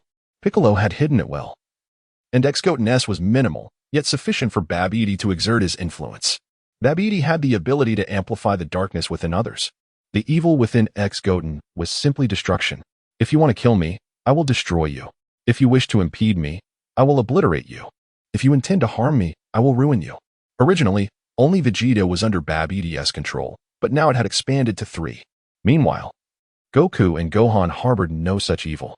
Y-Goten, influenced by Master Roshi's teachings, possessed only purity, devoid of malice. Even when corrupted, ex-Goten remained impatient. Enough with the chatter. He charged at Goku, only to be intercepted by Vegeta. The three again became entangled. Babidi, unable to tolerate the scene any longer, forcibly teleported Goku and Vegeta away. Goten and Piccolo, incensed, shouted at the sky. Babidi, transformed them back. Piccolo, fuming, unleashed indiscriminate attacks upon the arena. The Z-Warriors hurriedly tried to intervene, while the two Goten shielded Chi-Chi and Bulma. Ex-Goten seized Piccolo by the collar. "You damn grasshopper, you almost harmed my mother." Just as the two seemed poised to clash again, Babidi cast his spell, teleporting Z-Goten and ex-Goten away. Ex-Goten's instincts told him that he held an overwhelming fighting spirit against Z-Goten. Y-Goten confronted Piccolo, shouting towards the sky, "Babidi, if you want us to fight, teleport me and Piccolo somewhere else." The once crowded arena was now left with only a bewildered Satan, a worried Gohan, and the Kaioshin with a similar expression to Satan. Fortunately, no audience members were harmed this time, thus alleviating any psychological burden Vegeta might carry in the future. Kaioshin and Gohan remained in place. Gohan solemnly nodded. "Dad, you both focus on the battle. Leave Babidi to me." He then leaped down the spaceship's tunnel with Kaioshin and Jebet. Goku and Vegeta were transported to the stone forest of their first battle, while Piccolo and Y-Goten found themselves in a desert, and Z-Goten and ex-Goten were sent to a frozen tundra. In the icy expanse, two figures stood against the cold wind, Z's cape billowing. Z mocked X. Was that intentional or accidental? With a devilish grin, X replied, "It was intentional." Z nodded. "I knew it. How could someone as clever as I be controlled? What trickery do you plan?" X smirked. "I merely wish to observe the extent of Babbitt's amplification effect. I must admit, it feels exhilarating. I could easily overpower Goku now. However, I must admit, I am truly displeased at this moment. I believe it is time to reclaim my body." Z remained unperturbed and calmly replied, "It is not yet the time." X's voice turned cold. "What if I absolutely must? You cannot prevail against me in my current state. How would you know without attempting?" As soon as the words left his lips, X screamed to the heavens, his energy surging uncontrollably, shattering the surrounding ice. X's golden hair cascaded down to his waist. His eyebrows vanished, and his brow pressed closely to his eye sockets, while the lightning surrounding him intensified, resembling the arrival of a thunder god. Yet, enveloping the golden aura was a layer of dark energy. His once golden tail had transformed into a black one, and as he felt the volatile energy coursing through him, X let out a pleasurable groan. Ah, this ceaseless flow of energy, free from the burdens of Super Saiyan 3's consumption. This must be the full power of Super Saiyan 3. After years of arduous training, it seems I am surpassed by others merely controlling me. Becoming a demon is utterly exhilarating. At that moment, Babbitt's voice echoed in X's mind. "Hurry up and fight. Why are you hesitating?" The demonized Goten, slightly deranged, pointed at his own head and retorted to Z. "The only downside is that it's a bit annoying." "Shut your mouth, you rubbish." Goten now openly expressed his true feelings. Z could not help but marvel. Although his demonized self appeared quite striking, was he not a tad too mad? Far away, Vegeta and Goku gazed in astonishment toward Goten's direction. Goku's face was etched with terror. "That is Goten's energy. If he chooses to annihilate the Earth, I cannot stop him." Vegeta, noticing Goku's distraction while preparing to battle him, seethed. "You're thinking about your son while fighting me? Kakarot, today I shall surely kill you. And that detestable Goten, how could he possess such formidable power? I will eliminate Kakarot first, then come for you." The demonized Goten regarded Z with amusement. "You do not intend to transform? Do you truly believe you can defeat me now?" Z shook his head. "I do not believe so, but I simply wish to indulge." The demonized Goten scoffed, charging directly at Z, intent on annihilating him. With a single punch, he sent Z crashing into the ice mountain, observing his own fist. The demonized Goten erupted into raucous laughter. "Ha ha ha, how astonishing. This is an entirely new realm of power." Chapter 29. The Resurrection of Buu. Evil Goten laughed maniacally as Z Goten's icy fortress crumbled around him. A golden aura surged forth, revealing Z Goten in his Super Saiyan form. He twisted his neck and remarked, "In your normal state, you cannot defeat me. However, you would do well to regain your senses, lest I have to awaken you myself." With remarkable speed, Z Goten approached Evil Goten. Perhaps due to the transmission of his bloodline, Z Goten stood slightly taller than the other two Goten, measuring 165 centimeters compared to their 160 centimeters, despite their shared age.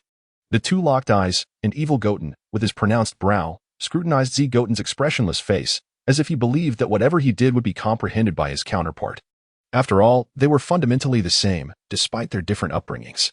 The once aggressive Evil Goten now calmed, realizing that even with his full power in Super Saiyan 3, he could not match Z Goten unless he transformed into Super Saiyan 4. He merely sought an outlet for his frustrations. All his efforts over the years were in pursuit of greater power. "Do you know why I seek strength?" Z Goten replied coolly, "Because you are afraid."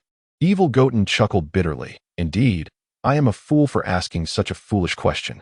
I am afraid, what am I? Just a recluse. My relentless training, splitting into you two, was born from my fear of death. Sometimes, I contemplate surrendering altogether, thinking that with Goku and Vegeta around, it wouldn't matter. Yet, Broly's unexpected emergence has left me anxious. He is stronger than in the original, and I dread the unforeseen changes in future adversaries. I do not know which world I inhabit, Super or GT. I remain uncertain, fearful, and I have exhausted every possible method to grow stronger, only to find that I cannot match your bloodline speed." Evil Goten fixed his gaze on Z Goten's face. "I envy myself." He assumed a fighting stance, whether to prove his worth or simply to vent.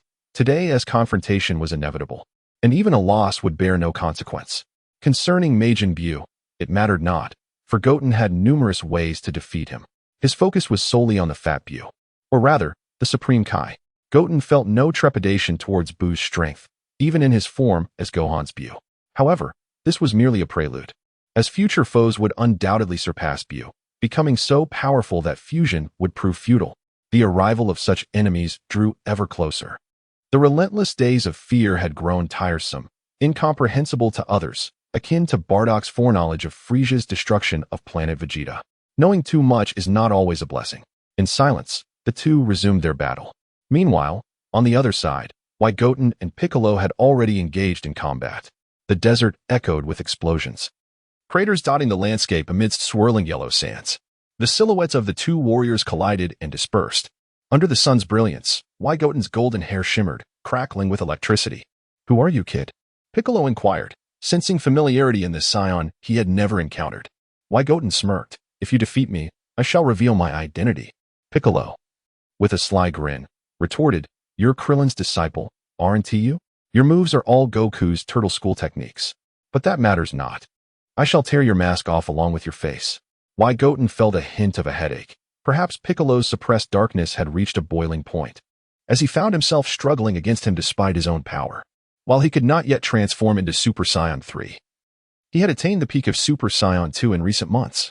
Piccolo's brief transformation had elevated him from Super Saiyan 1 to Super Saiyan 2's pinnacle. How suppressed must Piccolo have been all these years to achieve such growth? Babid's magic was indeed impressive, if possible. It warranted further exploration as a means to enhance everyone's compatibilities. Suddenly, Piccolo plunged his hand into the sand and emerged beneath Goten, seizing his ankle and yanking him down into the desert depths. Piccolo was indeed formidable. In terms of martial experience, he was no less skilled than Goku. Even with equal strength, the three-way battle had commenced, and Gohan, the Supreme Kai, and others had reached the base of Babid's ship, the very site of Majin Buu's ceiling, where they encountered Dabura and Babidi. The Supreme Kai spoke first. "Babidi, I shall prevent you from resurrecting Majin Buu."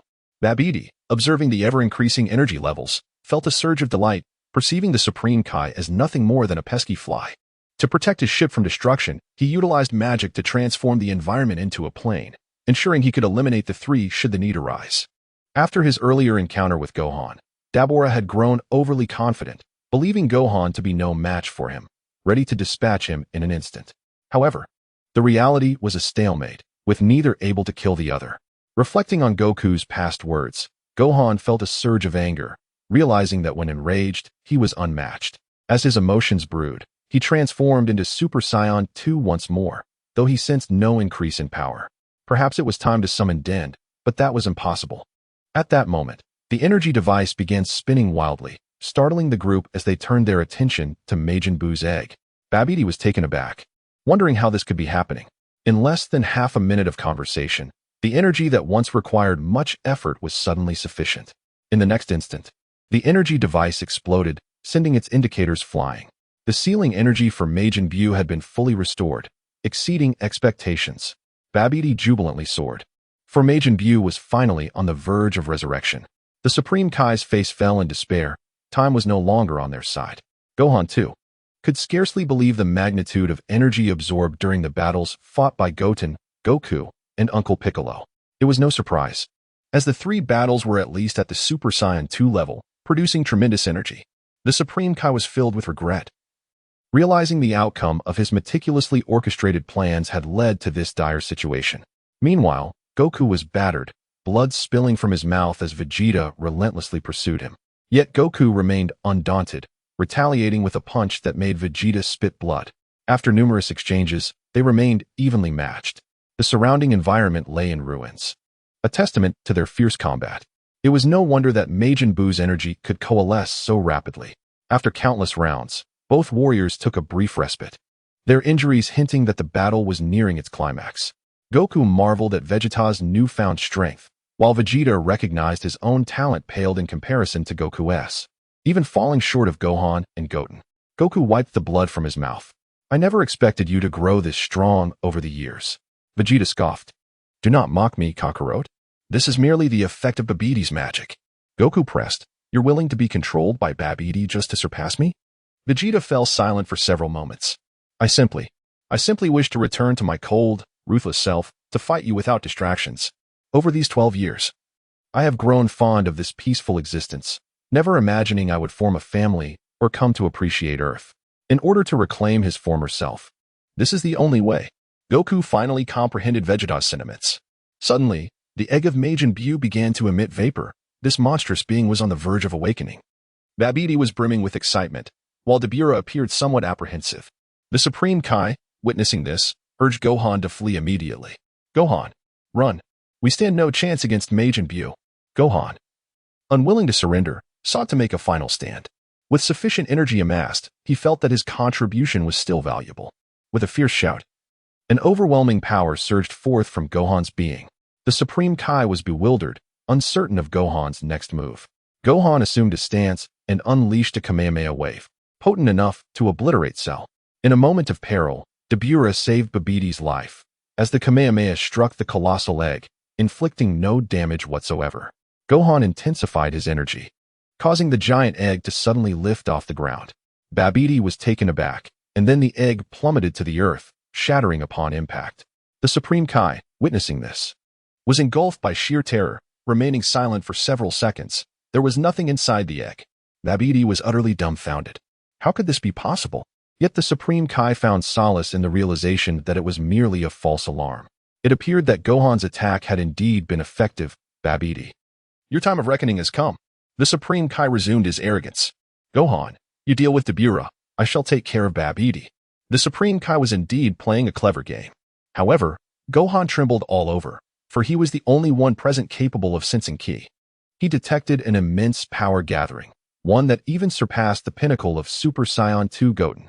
With a sudden glance upward, he beheld a swirling pink mist coalescing above. The realization dawned upon everyone. That was the true form of Majin Buu. The overwhelming energy filled Gohan with despair as the mist gradually morphed into a humanoid shape. A rotund pink figure materialized before them.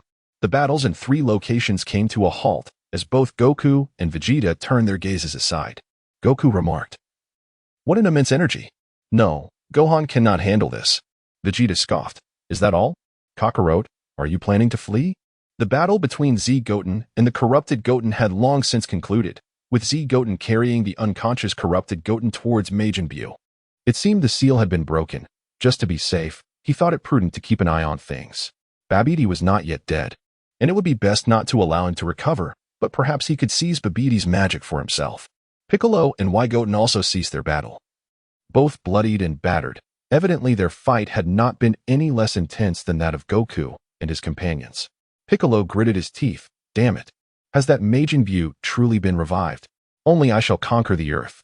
Goten replied nonchalantly. Indeed, it seems we can no longer afford to delay. Chapter 30. The Maelstrom of Magic. Uncle Piccolo, it seems I can no longer accompany you in this game. You refer to battling me, the great demon King Piccolo, as mere play. However, Piccolo also grasped the crux of the matter. Uncle Piccolo? Goten instinctively covered his mouth. Having forgotten he still wore a mask since the resurrection of Majin Buu, he could not allow Uncle Piccolo to delve further into his thoughts, so, in a moment of panic, Goten abruptly pointed behind Piccolo. What is that? Piccolo turned sharply, only to find nothing there, realizing he had been duped. That sly one is tricking me. When Piccolo turned back, he was startled to discover a rice cooker had mysteriously appeared before him. Upon seeing the rice cooker, Piccolo shuddered, as if he were a mouse confronted by a cat.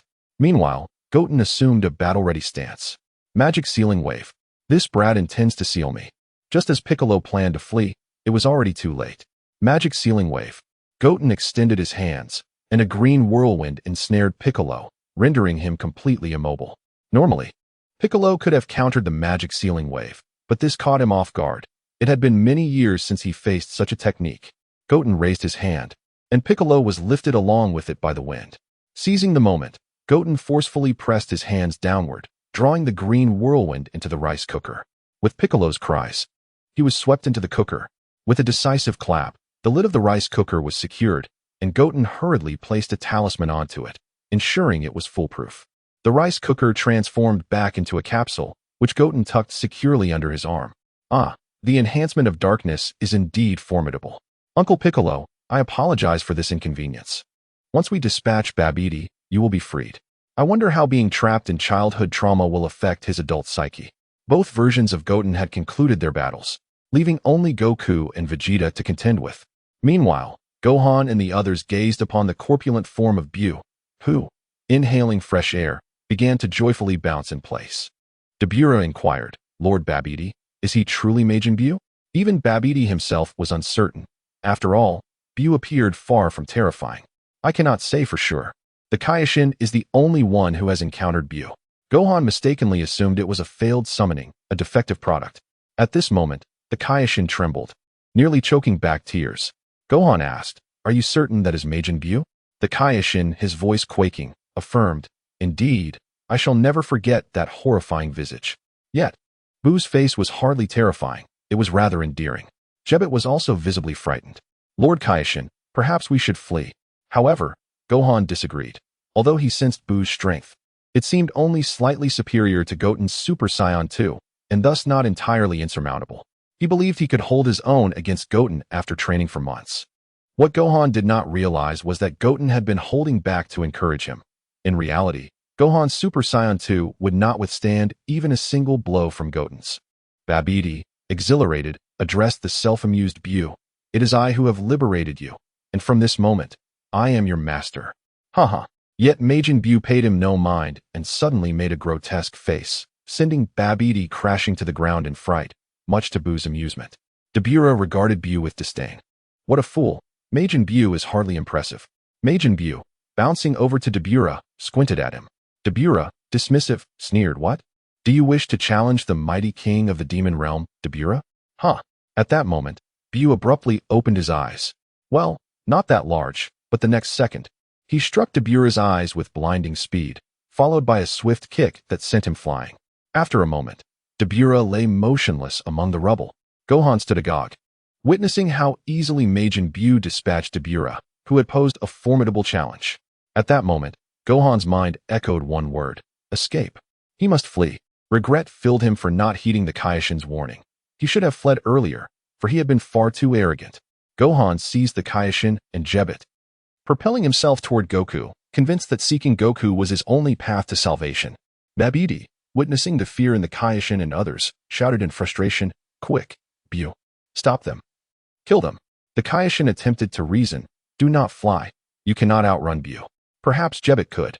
But the Kaioshin's words were cut short by Gohan. "Rest assured, I am quite confident in my speed." He actually intended to suggest that Jebet could teleport them, but Gohan did not afford him the opportunity. In an instant, Buu surpassed Gohan, appearing before them and delivering a punch to Gohan's face, sending him reeling. A swift kick dispatched Jebet to the side, leaving his fate uncertain. It was clear Buu's target was the Kaioshin. He remembered the Kaioshin.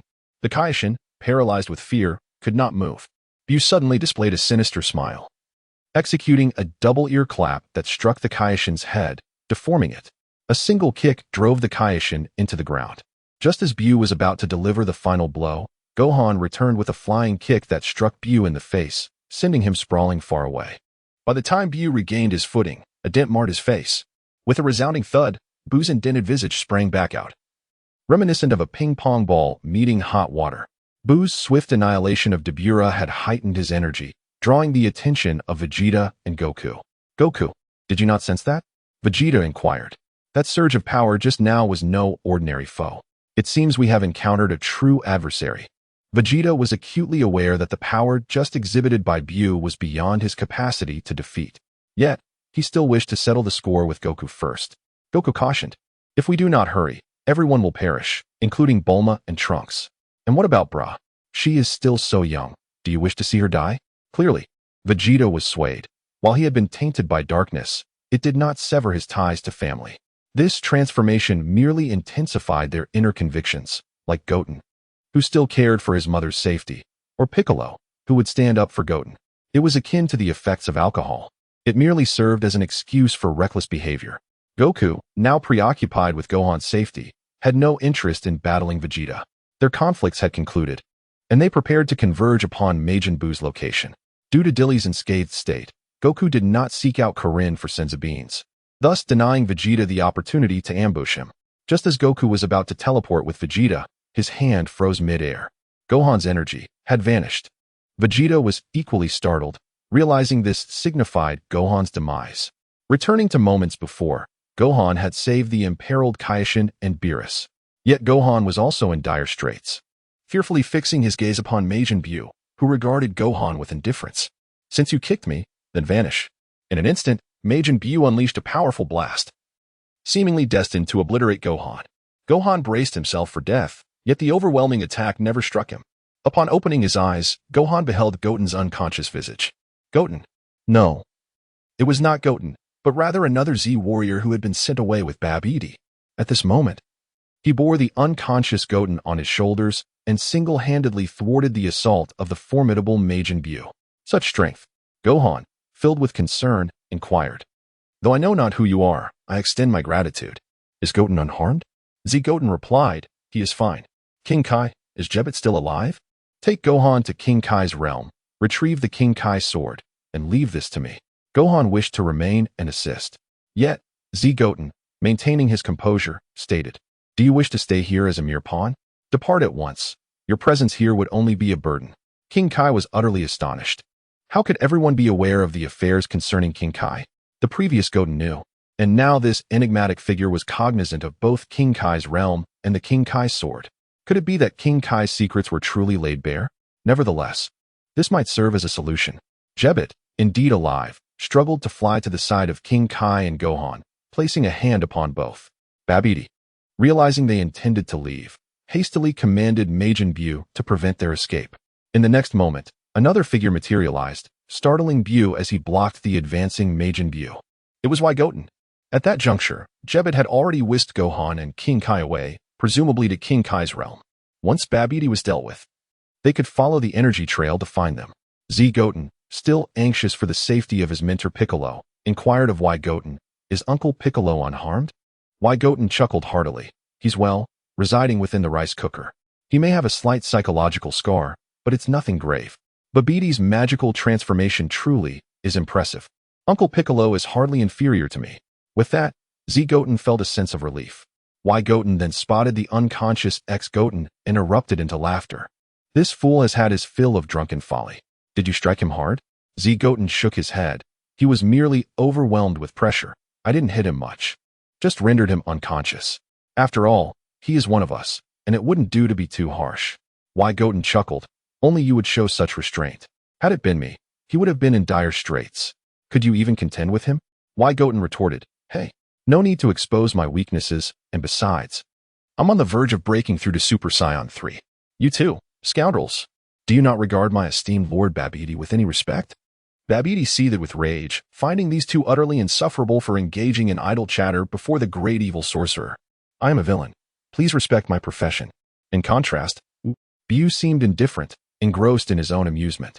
Z Goten casually tossed X Goten to Goten and instantaneously appeared before Babidi, seizing the sorcerer's head with remarkable speed, leaving even Buu momentarily bewildered. Allow me to see what magic you possess. I wonder if the skills from Planet Yardrat are still usable.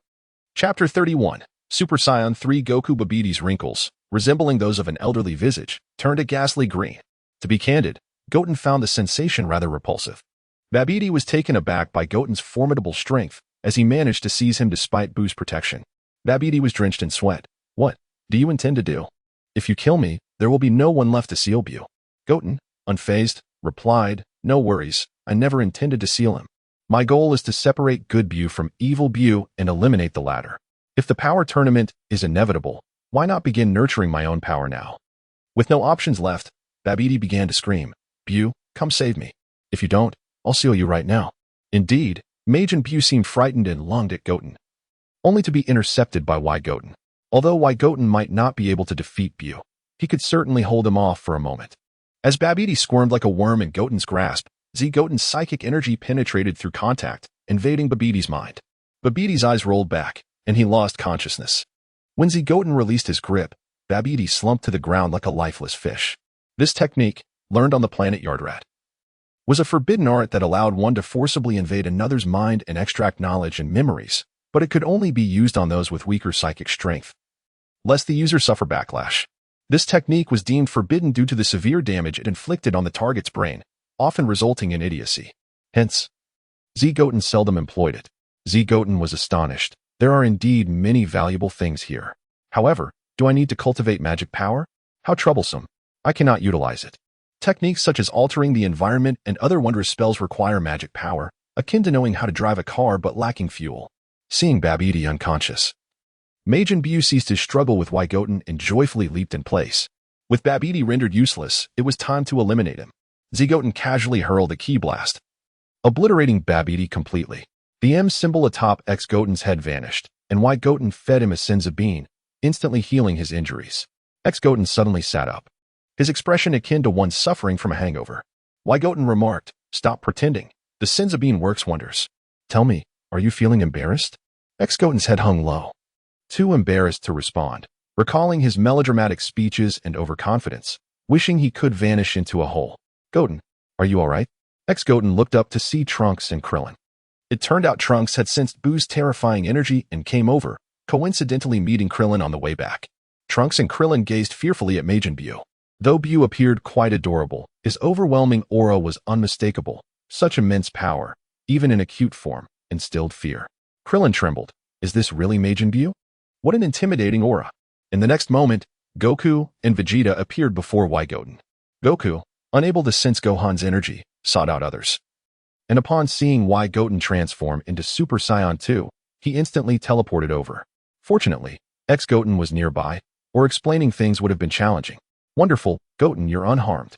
"Wait, Vegeta, Goten, your symbols have vanished." Goten nodded. With Babidi dead, the magic naturally dissipated. Goku and Vegeta then noticed Majin Buu, who, ignored by everyone, lay on the ground, bored, reading a comic. Goku fixed a serious gaze on Buu. "Are you Majin Buu? Did you kill Gohan?"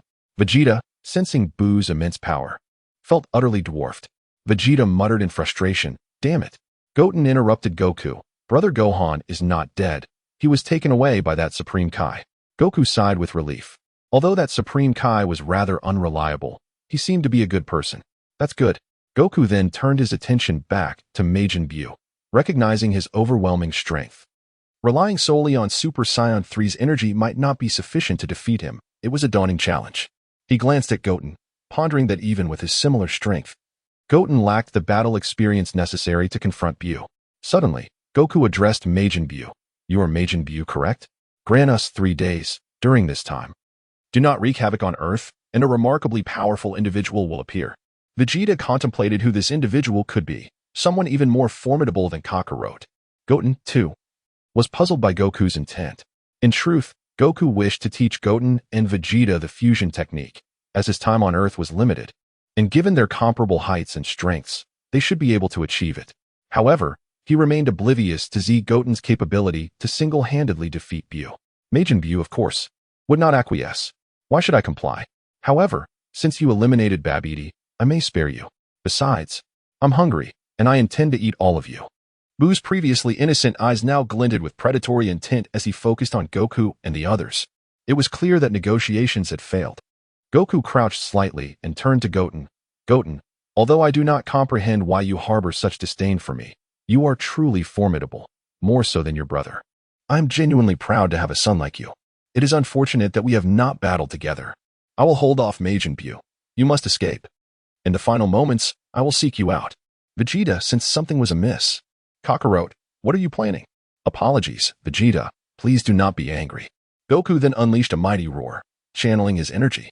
His golden hair cascaded to his waist, his brows vanished, and his green eyes transformed to blue, enveloped in a radiant golden aura more intense than the lightning of Super Saiyan 2. Trunks stared in astonishment at Goku. "This unassuming man is truly stronger than my father." Vegeta stood aghast, speechless. "Kakarot, how is this possible?" Goku completed his transformation, gazing haughtily at Majin Buu. "Is this what Super Saiyan 3 entails?" Even Gohan, currently with the Supreme Kai, sensed this overwhelming energy, finding it hard to believe. Gohan murmured in astonishment. "This power has even reached the sacred world." The Supreme Kai exclaimed, "How can such immense power still exist in this world?" Nonetheless, Buu displayed no signs of fear. It seemed his strength was such that even Super Saiyan 3 Goku could not completely vanquish him. The battle was imminent. Goku seized the initiative, leaping above Buu and grabbing his antenna. Majin Buu, akin to a deflated ball, was unable to retaliate. Goku then flung Buu into the ground with great force. Vegeta gritted his teeth. "Damn Kakarot. Is this truly his full strength?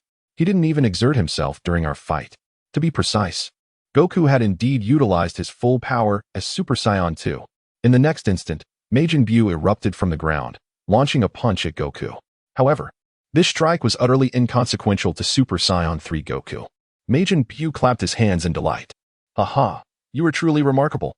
You are the first to engage with me for such an extended period, just as the two were about to continue their fierce exchange. The voice of Lord Kai suddenly resonated. Goku, your time in the mortal realm is limited. You will soon return using Super Saiyan 3. You still need to teach Goten and the others the fusion technique. This voice could only be heard by Goku, ignoring Lord Kai's warning.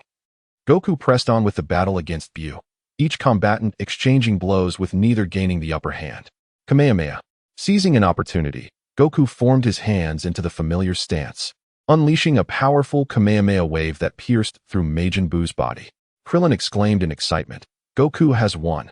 Yet, in the next moment, Majin Buu's form completely restored itself. Everyone realized that Buu possessed an astonishing regenerative ability. If this continued, Goku might succumb to exhaustion and lose. Suddenly, Buu mirrored Goku's Kamehameha stance, causing Goku to gasp in surprise. Could it be that he has learned my technique? Indeed, Majin Buu, with just a glance, mastered Goku's move. As Buu's Kamehameha approached, Goku crossed his arms to deflect it, but Buu retaliated in kind, sending Goku's own attack back at him. A colossal explosion ensued, creating a massive crater behind Goku that spanned thousands of meters. Goku found himself at a loss for how to counter Buu. He had not anticipated that Buu not only possessed immense strength and regenerative capabilities, but could also decipher others' techniques. You are quite impressive. I never expected you could see through my technique and learn it instantaneously. You are the most formidable opponent I have encountered in many years. Goku began to draw upon his remaining strength. As it appeared, he was nearing exhaustion, while Buu showed no signs of fatigue. In fact, upon hearing Goku's praise, Buu seemed to revel in his superiority. Vegeta recognized the grim situation. It seemed that even Super Saiyan 3 Kakarot could not triumph over Buu. Vegeta gazed at Buu, his eyes filled with determination. Trunks, you must take good care of your mother and sister from now on. Understand? Trunks looked puzzled, uncertain of the meaning behind his father's words. Vegeta then turned his gaze to his young son, and then to his most prized disciple, Goten. Goten, although you are Kakarot's son, you are also my most exceptional disciple. I take great pride in having you as my student, yet, I regret that I have yet to hear you call me master. Chapter 32. No, you arrived just in time. Goten grasped what Uncle Vegeta intended to do. Uncle Vegeta, could it be that you want? Vegeta sighed. You still refuse to call me master, but it matters not. Meanwhile, Krillin appeared to have heard something utterly unbelievable. Vegeta claimed that his disciple, Goten, was his finest pupil, and asked him to call him master? What did that make him? At this moment, no one could hinder Majin Buu any longer. Perhaps, it might be up to me to have a slim chance of victory. Trunks anxiously wanted to help. Dad, I can fight alongside you. Vegeta shook his head in resignation. Trunks, you're useless. Haven't you noticed that Goten has T-spoken? Even if we combine our efforts, our ordinary attacks cannot harm him. Gradually, Vegeta's eyes softened, a tenderness he had never shown to Trunks before. Trunks, it seems I have never held you since your birth. Come here, let me embrace you. Trunks felt a blush rise to his cheeks. He had never experienced such warmth, leaving Goten feeling somewhat awkward. Goten thought to himself, perhaps this is not the right time.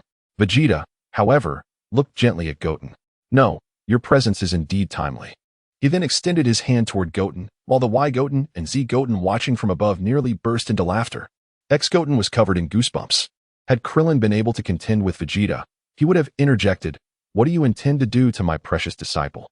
I said, Uncle Vegeta. No, master. Please don't do this.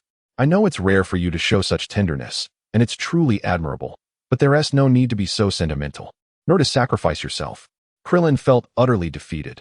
This young lad consumed his food, wore his clothes, used his belongings, flirted with his wife, wooed his daughter, and yet had the audacity to straddle two boats. He lingered at Master Roshi's place, refusing to leave, and even dared to take Vegeta as his master. Was he a master of time management? Vegeta was slightly irritated by Goten's words.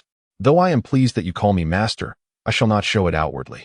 Moreover, I am on the brink of death, and your refusal brings me great embarrassment, so why use that tone? Vegeta questioned, perplexed. Even Kakarot's Super Saiyan 3 could not defeat him. What can we possibly do? Seeing Vegeta's anxious demeanor made Goten chuckle. Vegeta was becoming increasingly like an earthling. The once villainous being, here to destroy the earth, was now willing to sacrifice himself to save it for the sake of family. What a true man Vegeta was. Goten cautiously suggested, if one Super Saiyan isn't enough, then let us combine our strength. Vegeta instinctively replied, where would we find a second?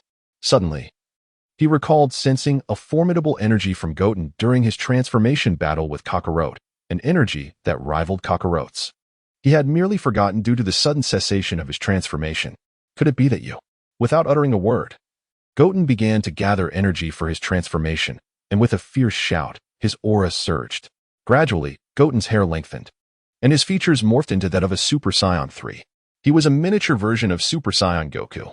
Vegeta, Trunks, and Krillin stared in astonishment at Goten's transformation. Goten could become a Super Saiyan 3. Vegeta felt a profound blow to his pride. Initially, he had lost to Goten in their duel, but since Goten was his pupil, it was not disgraceful. However, to now find himself outdone by Kakarot, with both father and son capable of transforming into Super Saiyan 3 while he remained unable. How was he to face this? The once gentle Vegeta lost his composure and exclaimed, "You brat!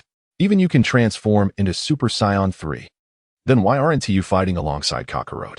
Goten, unable to muster a retort, wore a woeful expression beneath his fierce Super Saiyan visage, a stark contrast. He muttered softly, "I just thought I'd wait until Goku took his beating before I joined in." Vegeta's anger diminished significantly upon hearing this response. He was pleased with the answer. That scoundrel Kakarot had indeed retained a Super Saiyan 3 transformation in their battle, and he deserved a good thrashing. Yet, this little brat's concealment from him was hardly commendable. Both of you are no good. Vegeta huffed in indignation, only to realize that he was still holding Trunks. An overwhelming sense of embarrassment washing over him. Trunks blinked his adorable eyes and solemnly said, "Dad, I will take care of Mom and my sister, so you can go without worry." Vegeta's embarrassment transformed into fury.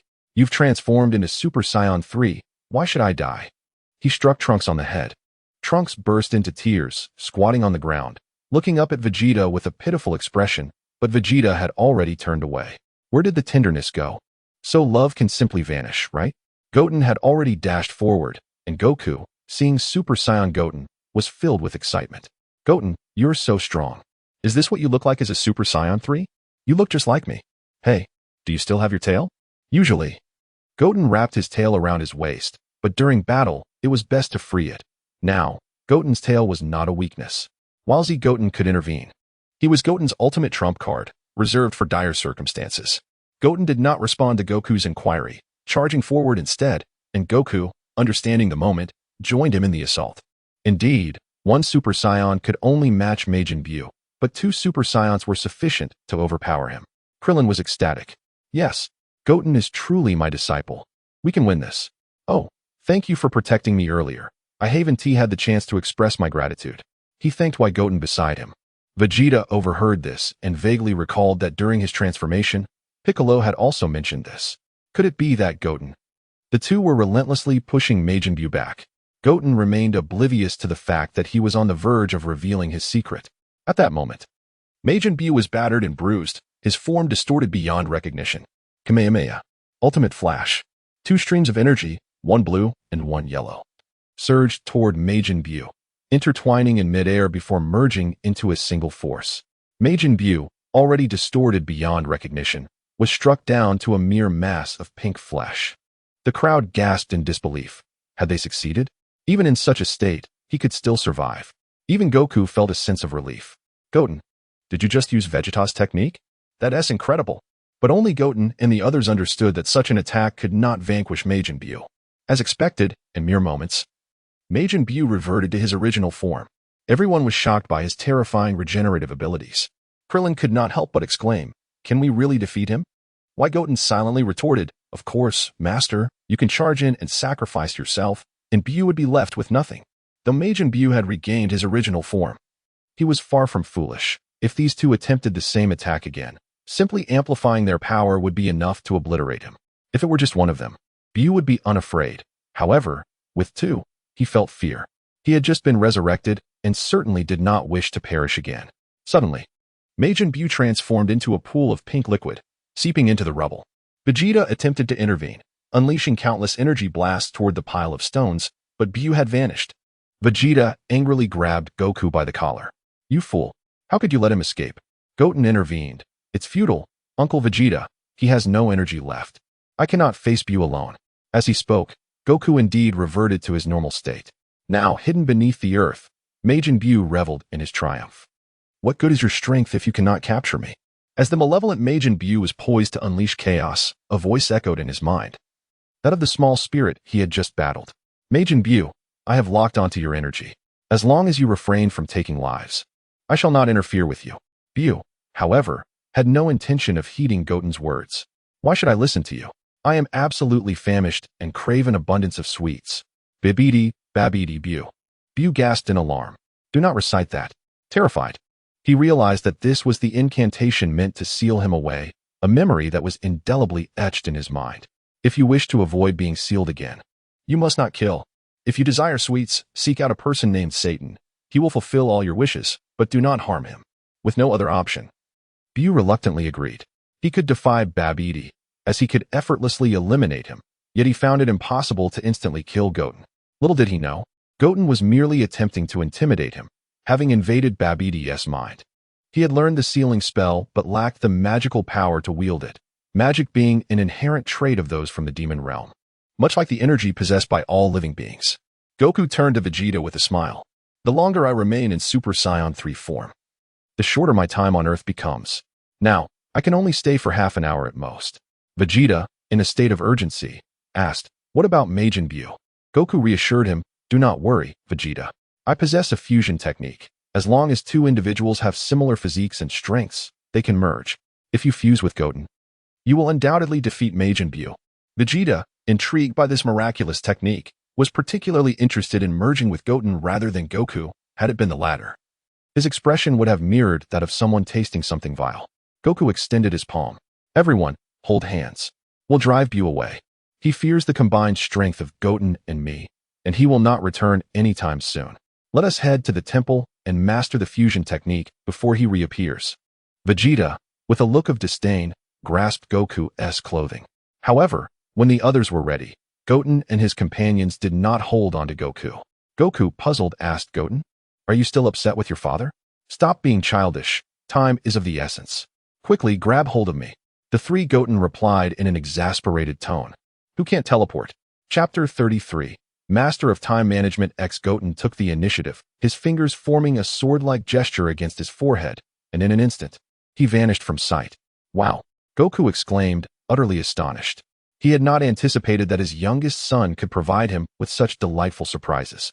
With Super Saiyan 3 strength and exceptional combat experience, and now the ability to teleport, Goku joyfully patted Vegeta and Krillin on the shoulders. Vegeta, Krillin, I cannot thank you enough for your guidance with Goten.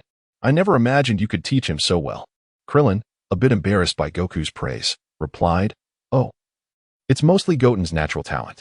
I can't take much credit as his master. Vegeta, with a mix of pride and his usual arrogance, retorted, humph. After all these years, if he hadn't begged me, do you think I would have been willing to teach him? Kakarot, you owe me a favor. However, upon hearing those words, Goku felt a sense of confusion. Baldy, when did Goten ever ask for your instruction? I have been teaching him personally every day. That is not true. Goten has been training with me at Master Roshi's every day. How could he ever consider you his master? Goku, perplexed, inquired. Aren't both of you his masters? Yes, they exclaimed in unison, incredulous as they exchanged glances. It dawned on them that Goten had, indeed, taken both of them as his teachers simultaneously. Suddenly, they both sensed someone was missing. Z Goten and Y Goten chose silence, ensuring their identities remained concealed, leaving X Goten as the sole target of their mischief. By this time, Goten had gathered the entire family around him. Let go of Goten, big brother. Why should I? Goten loves me the most. Bra and Marin clung tightly to Goten's arms, flanked by Android 18 and Bulma, while Chi-Chi held Goten's head, reminiscent of Master Roshi, with Yamcha and the others grasping Goten's tail. It was like a bustling market, as Goten brought everyone from the martial arts tournament along. Hey, how is it that after just a moment apart, Uncle Vegeta and Uncle Krillin are already bickering? Bulma exclaimed as she rushed toward Vegeta, deeply concerned during Vegeta's transformation. Yet, Vegeta simply bypassed her and approached Goten. Goten, tell me, who is your true master? Krillin arrived beside Goten as well. Don't be afraid, Goten. Vegeta can't beat you anymore. Just tell him who your real master is. It's me, right? Goten looked at the other two Goten figures, mentally communicating. What the heck is going on here? The two Goten figures turned their heads away in unison, refusing to speak. Look at my offspring. Why Goten stubbornly remarked. This isn't our fault. They figured it out themselves, and besides, you are the publicly recognized Goten now, not me. Ex-Goten glanced at Z-Goten. But Z-Goten merely remarked, if you think it's not chaotic enough, I can have why release Uncle Piccolo as well. Vegeta and Krillin pressed Goten urgently. Speak up. Goten. Goten yelled, I am done with both of you fools. And with that, he charged at them. In a flash, they placed their hands to their foreheads and vanished from sight. Why Goten said, I'll keep an eye on Majin Buu. Good luck to you. Z-Goten added. Gohan should have already extracted the Supreme Kai sword. I'm off to the Kaishin realm. At that moment, two gentle hands rested on Goten's shoulders. And a haunting voice echoed behind him. Goten, where are you going? Just as Goten felt utterly lost, an angel appeared. Bulma pushed Vegeta's hand away from Goten, tearfully exclaiming, Vegeta, do you have any idea how worried I am about you? I can't believe you're ignoring me and making things difficult for Goten. Vegeta was taken aback. Just then feeling a nudge at his feet. It was Bra. Bad Daddy. Not only do you bully Mommy, but you also pick on big brother Goten. Vegeta was left speechless. Didn't he? All of Vegeta's anger dissipated as he was overwhelmed by Bulma and Bra's attention, leaving Goten with a sigh of relief. Krillin's mournful voice drifted through the air. Goten, you don't think you can escape, do you? Hey, be gentle. My ear is going to fall off. Android 18 had approached without him noticing and pinched Krillin's ear. Can't you speak properly? Goten is such a good child. Why are you making things hard for him? I just earned 10 million at home, and you don't even care? Krillin's eyes transformed into dollar signs upon hearing 10 million. Since marrying and having children, he had realized the value of money, and hearing 10 million sparked excitement in him. Honey, you won the championship. Not quite, Android 18 replied lazily. But someone promised me 10 million to leave the tournament. It was one of those who just walked out. Krillin, with stars in his eyes, turned to Goten, excitement palpable. Goten, I can't thank your friend enough. You have no idea how much expenses have been weighing us down. This will finally lighten our burden at Master Roshi's. Goten cautiously suggested, so, can I come over for dinner? Krillin's expression stiffened. Of course, not. It appeared that the matter of who was the master was overshadowed by Goten's dinner invitation. What are you telling the child? Android 18 scolded, pulling Krillin away by his ear.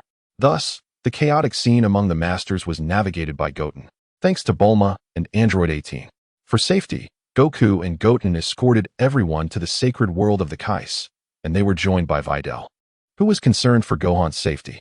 Upon arriving at the sacred world, they discovered why Goten had already been there. Ex-Goten had intended to reprimand him, but was halted by Goku's rare seriousness. Suddenly, Goku realized something. Whereas Piccolo, he hasn't died, has he? Everyone finally understood who was missing Piccolo. Why Goten spoke up. I sealed him. He is with me. With that, he tossed out a universal capsule, releasing a cloud of smoke that transformed into a rice cooker. Removing the seal with a pop, the cooker opened, and a green figure sprang out. It was Piccolo, gasping for air on the ground, fear etched across his face. Those who recognized him stared wide-eyed at the rice cooker. It's the Demon Seal Wave. This mysterious person can use the Demon Seal Wave. Piccolo slowly regained his composure, though his expression remained grim. It seemed that this technique had left him with a significant psychological scar. Goku, concerned, asked, Piccolo, are you alright?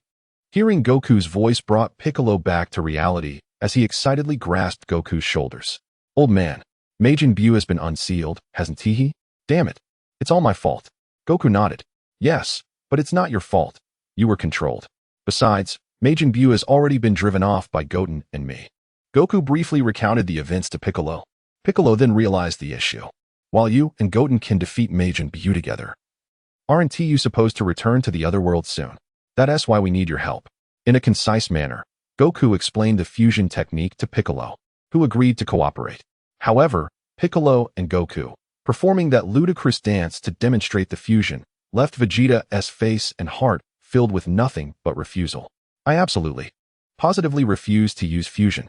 Goten, on the other hand, had no objections to fusing with Vegeta, as the fusion would not allow either party to see the other's memories. Rather, it would create a new persona combining both their characteristics. Goten was already quite adept with the fusion technique, possibly even more so than Goku. The most pressing question lies in the implications of their fusion. Would it not disrupt their generational hierarchy? How should Bulma and Bra address them? Perhaps they could be named Vegeta and Goku? At this moment, the fortune teller arrived, seated upon her crystal ball, and spoke slowly. Goku, your time has come.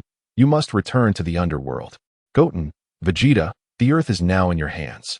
I truly regret, Goten, that your father cannot be revived. The earth is sufficiently safeguarded with you too. Take good care of your mother.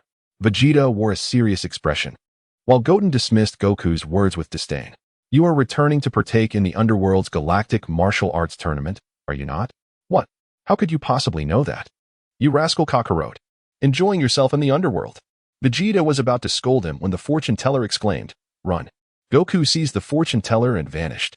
After Goku's departure, Vegeta turned to Goten and said, Let us practice fusion. Goten looked puzzled. Uncle Vegeta, did you not express reluctance to fuse? Vegeta retorted irritably, What nonsense. Hurry over here. In truth, Vegeta did not shy away from learning fusion. For Bulma and their child, he recognized the necessity. However, he was unwilling to fuse with Goku or allow Goku to witness his fusion movements. He was more than willing to fuse with Goten. Yet, Goten shook his head. Uncle Vegeta, you could actually fuse with Uncle Piccolo. Piccolo, possessing exceptional hearing, overheard this and both expressed their confusion, with Vegeta feeling particularly incensed. Goten, do you refuse to fuse with me? Piccolo interjected, Moreover, the disparity in our power levels is too great for a successful fusion. Goten shook his head once more.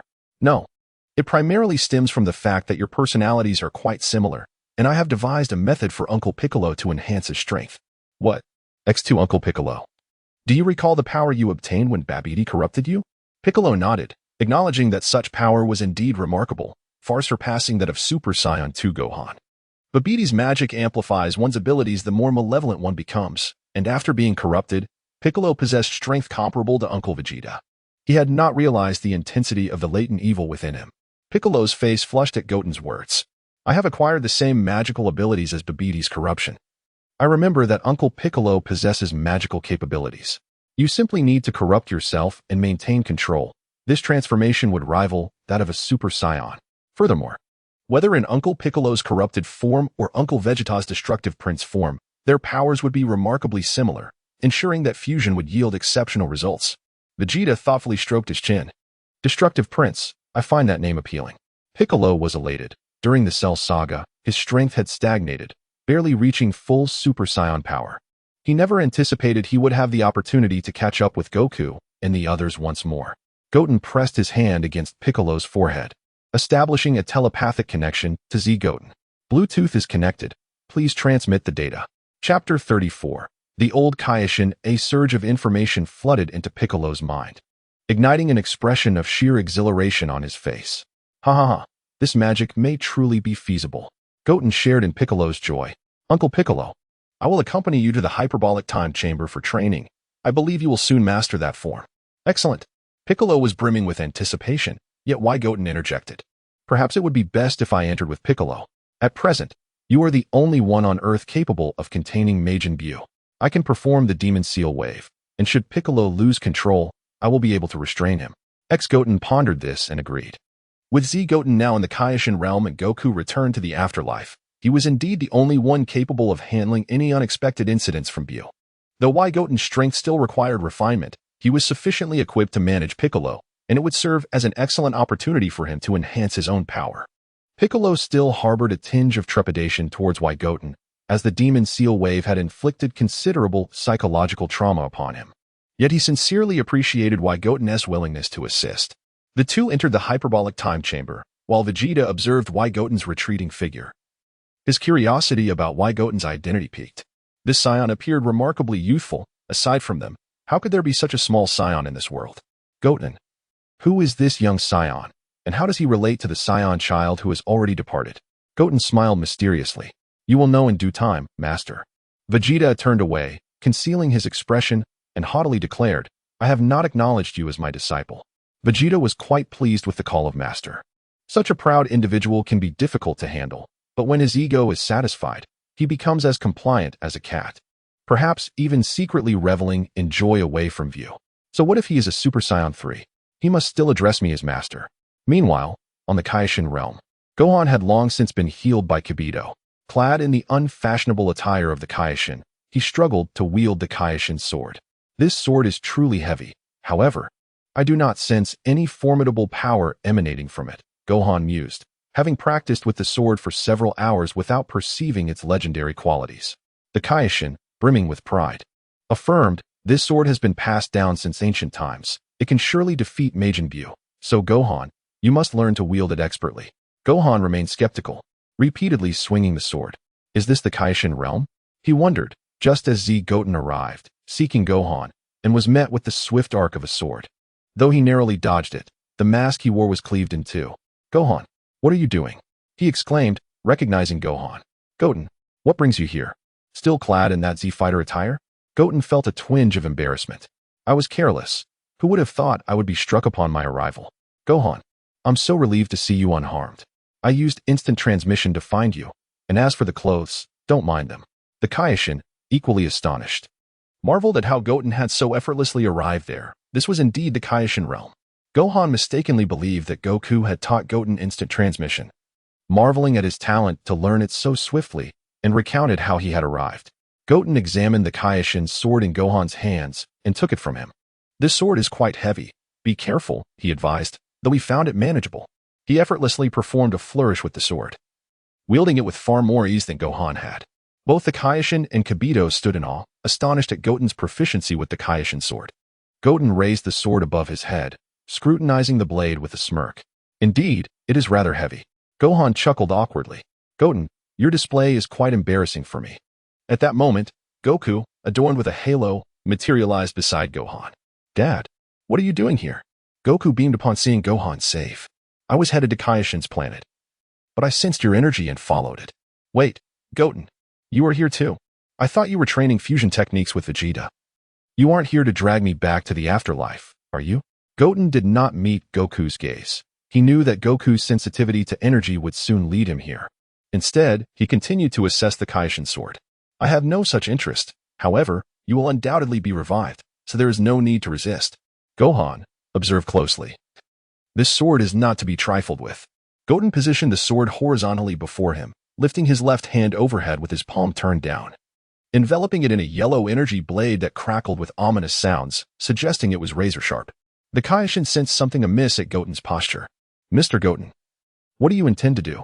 Casting a sidelong glance at the Kaioshin, Goten's eyes sparkled with mischief.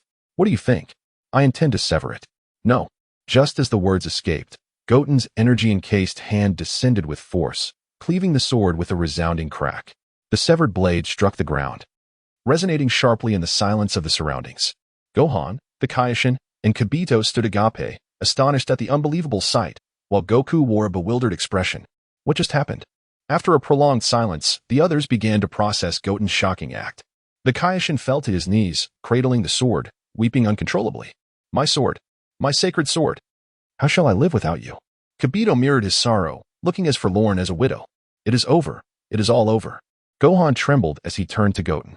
Goten, did you just break the sword? It's broken. Goku, utterly confused, questioned, why are you all so upset? It's just a sword, I assent it. Gohan, was that sword valuable? Gohan felt exasperated with his father. Dad, that sword is a sacred sword. Do you understand? Goku seemed to grasp the situation, nodding at Gohan. You truly comprehend? Gohan pressed, and Goku approached the Kaioshin, bowing slightly. I apologize. My son has damaged your sword, and I shall compensate you. The Kaioshin, still sobbing, wailed, compensate? What will you use for compensation? That was our last hope to defeat Buu. Goku, scratching his head in confusion, pondered, our hope to defeat Buu relies on this seemingly fragile sword? The Kaioshin, infuriated, spat blood. This is the Kaioshin sword. It is not merely a fragile blade. Seeing the Kaioshin's distress, Goku anxiously turned to Goten. You, the instigator, say something. I truly do not understand your sorrow. Did you not notice the old man who has appeared over there? As the group refocused, they noticed an older gentleman, somewhat disheveled, had materialized nearby. Is this the quality of the current Kaioshin? How utterly disappointing, Goten mused internally. You are seeking Majin Buu, are you not? Had he not slain the great Kaioshin and the other 4 Kaioshins, this Kaioshin would not have been in charge, remarked the old man, who introduced himself as the Kaioshin from 15 generations prior. The current Kaioshin was startled. The Kaioshin from 15 generations ago. What an ancient time. The old Kaioshin recounted, long Long ago, a villain, fearing my power, resorted to despicable means to seal me away. The current Kaishin's excitement was palpable. If our esteemed ancestor was that powerful, he must surely be able to vanquish Majin Buu. However, the next moment, Goten was doused with a bucket of cold water. It seems that Beerus had sealed you out of fear for his own life. Be cautious with your words, lest he obliterates you. Currently, you are not bound to him in any way. The old Kai's face stiffened in fright, beads of cold sweat forming on his brow. It became evident to everyone that the old Kai was merely boasting. Observing his guilty demeanor, it appeared that Goten was indeed speaking the truth. Goku, having heard Beerus's name once more, inquired curiously, Goten, who is this Beerus you keep mentioning?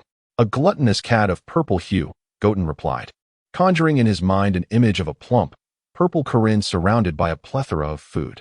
The old Kai, having been rattled by Goten's comments, lashed out in anger. What do you know? Although I am sealed, my abilities are truly formidable. Hey, speak respectfully, or I shall inform Beerus, Goten warned. Upon hearing Beerus's name, the old Kai's demeanor softened with fear.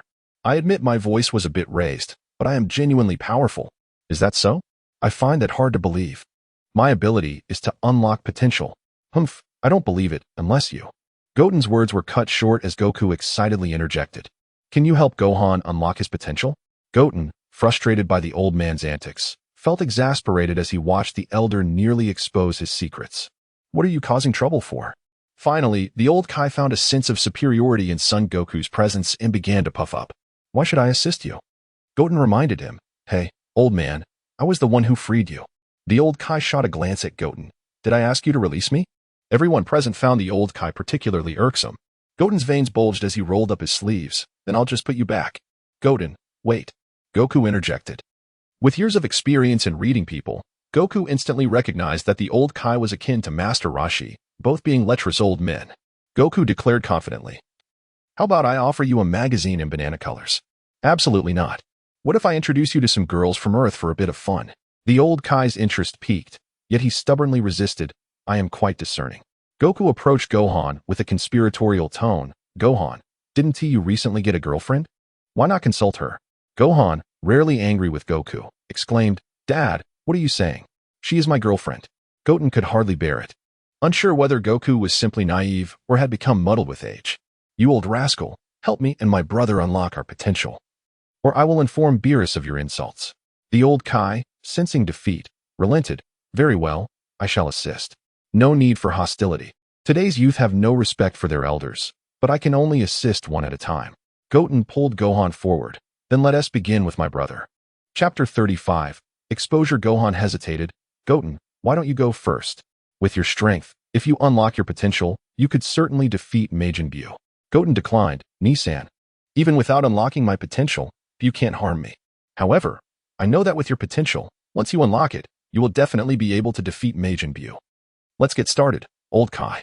Old Kai shrugged. All right, you little chatterbox. Let me introduce you to some lovely ladies. With that, Gohan had no choice but to sit cross-legged as the ritual commenced. Old Kai began a comical dance, pushing his hands out. After a long while, Goku complained. How long is this ritual going to take? I'm starving. Don't we get food here? Old Kai replied, no food is provided, and the ritual will take a full half-day. What? That's way too long. No food? Don't you Kais eat? Goku exclaimed, recalling how the Kais had feasted before. Goku. A booming voice startled him. Yes. Lord Kai, I'm no longer in the living world, so there's no need to rush me.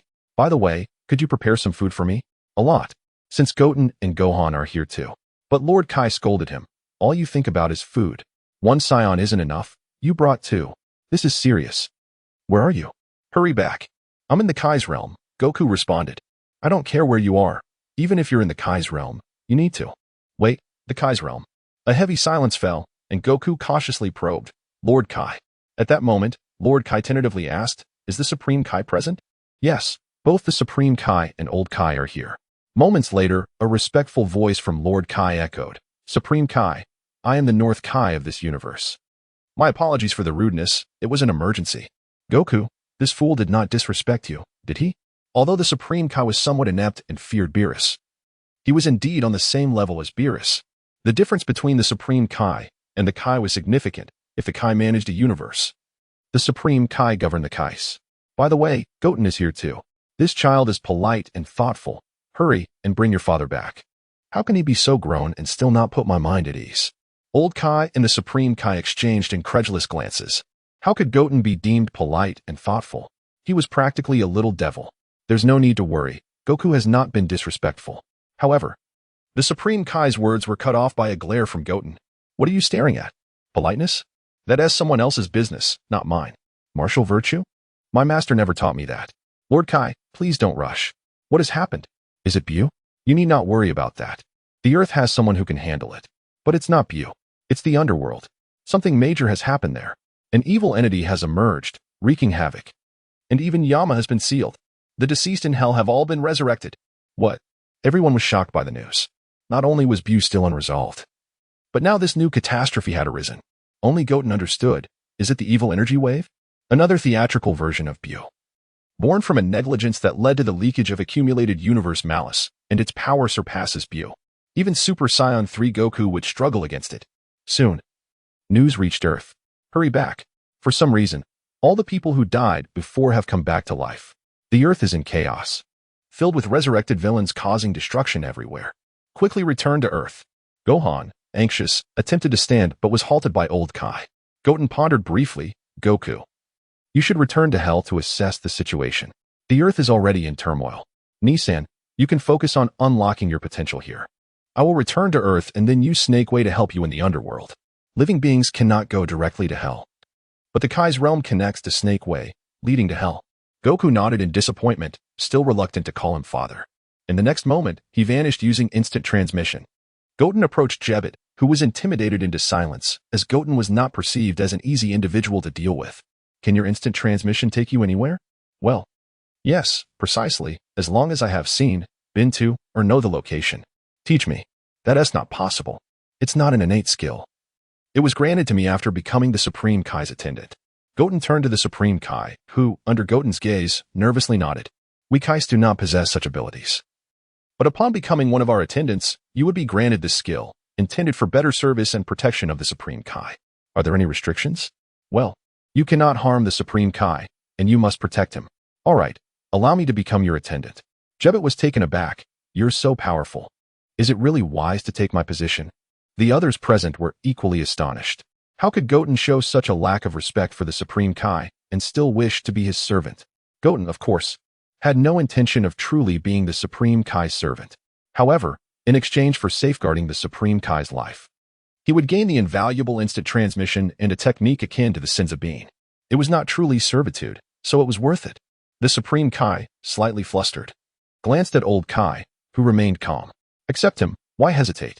A powerful attendant to protect you is beneficial, and this kid is far more formidable than he appears. Old Kai remarked meaningfully. Seeing Old Kai's approval, the Supreme Kai agreed, stepping closer to Goten and placing his hand on Goten's forehead. Huh!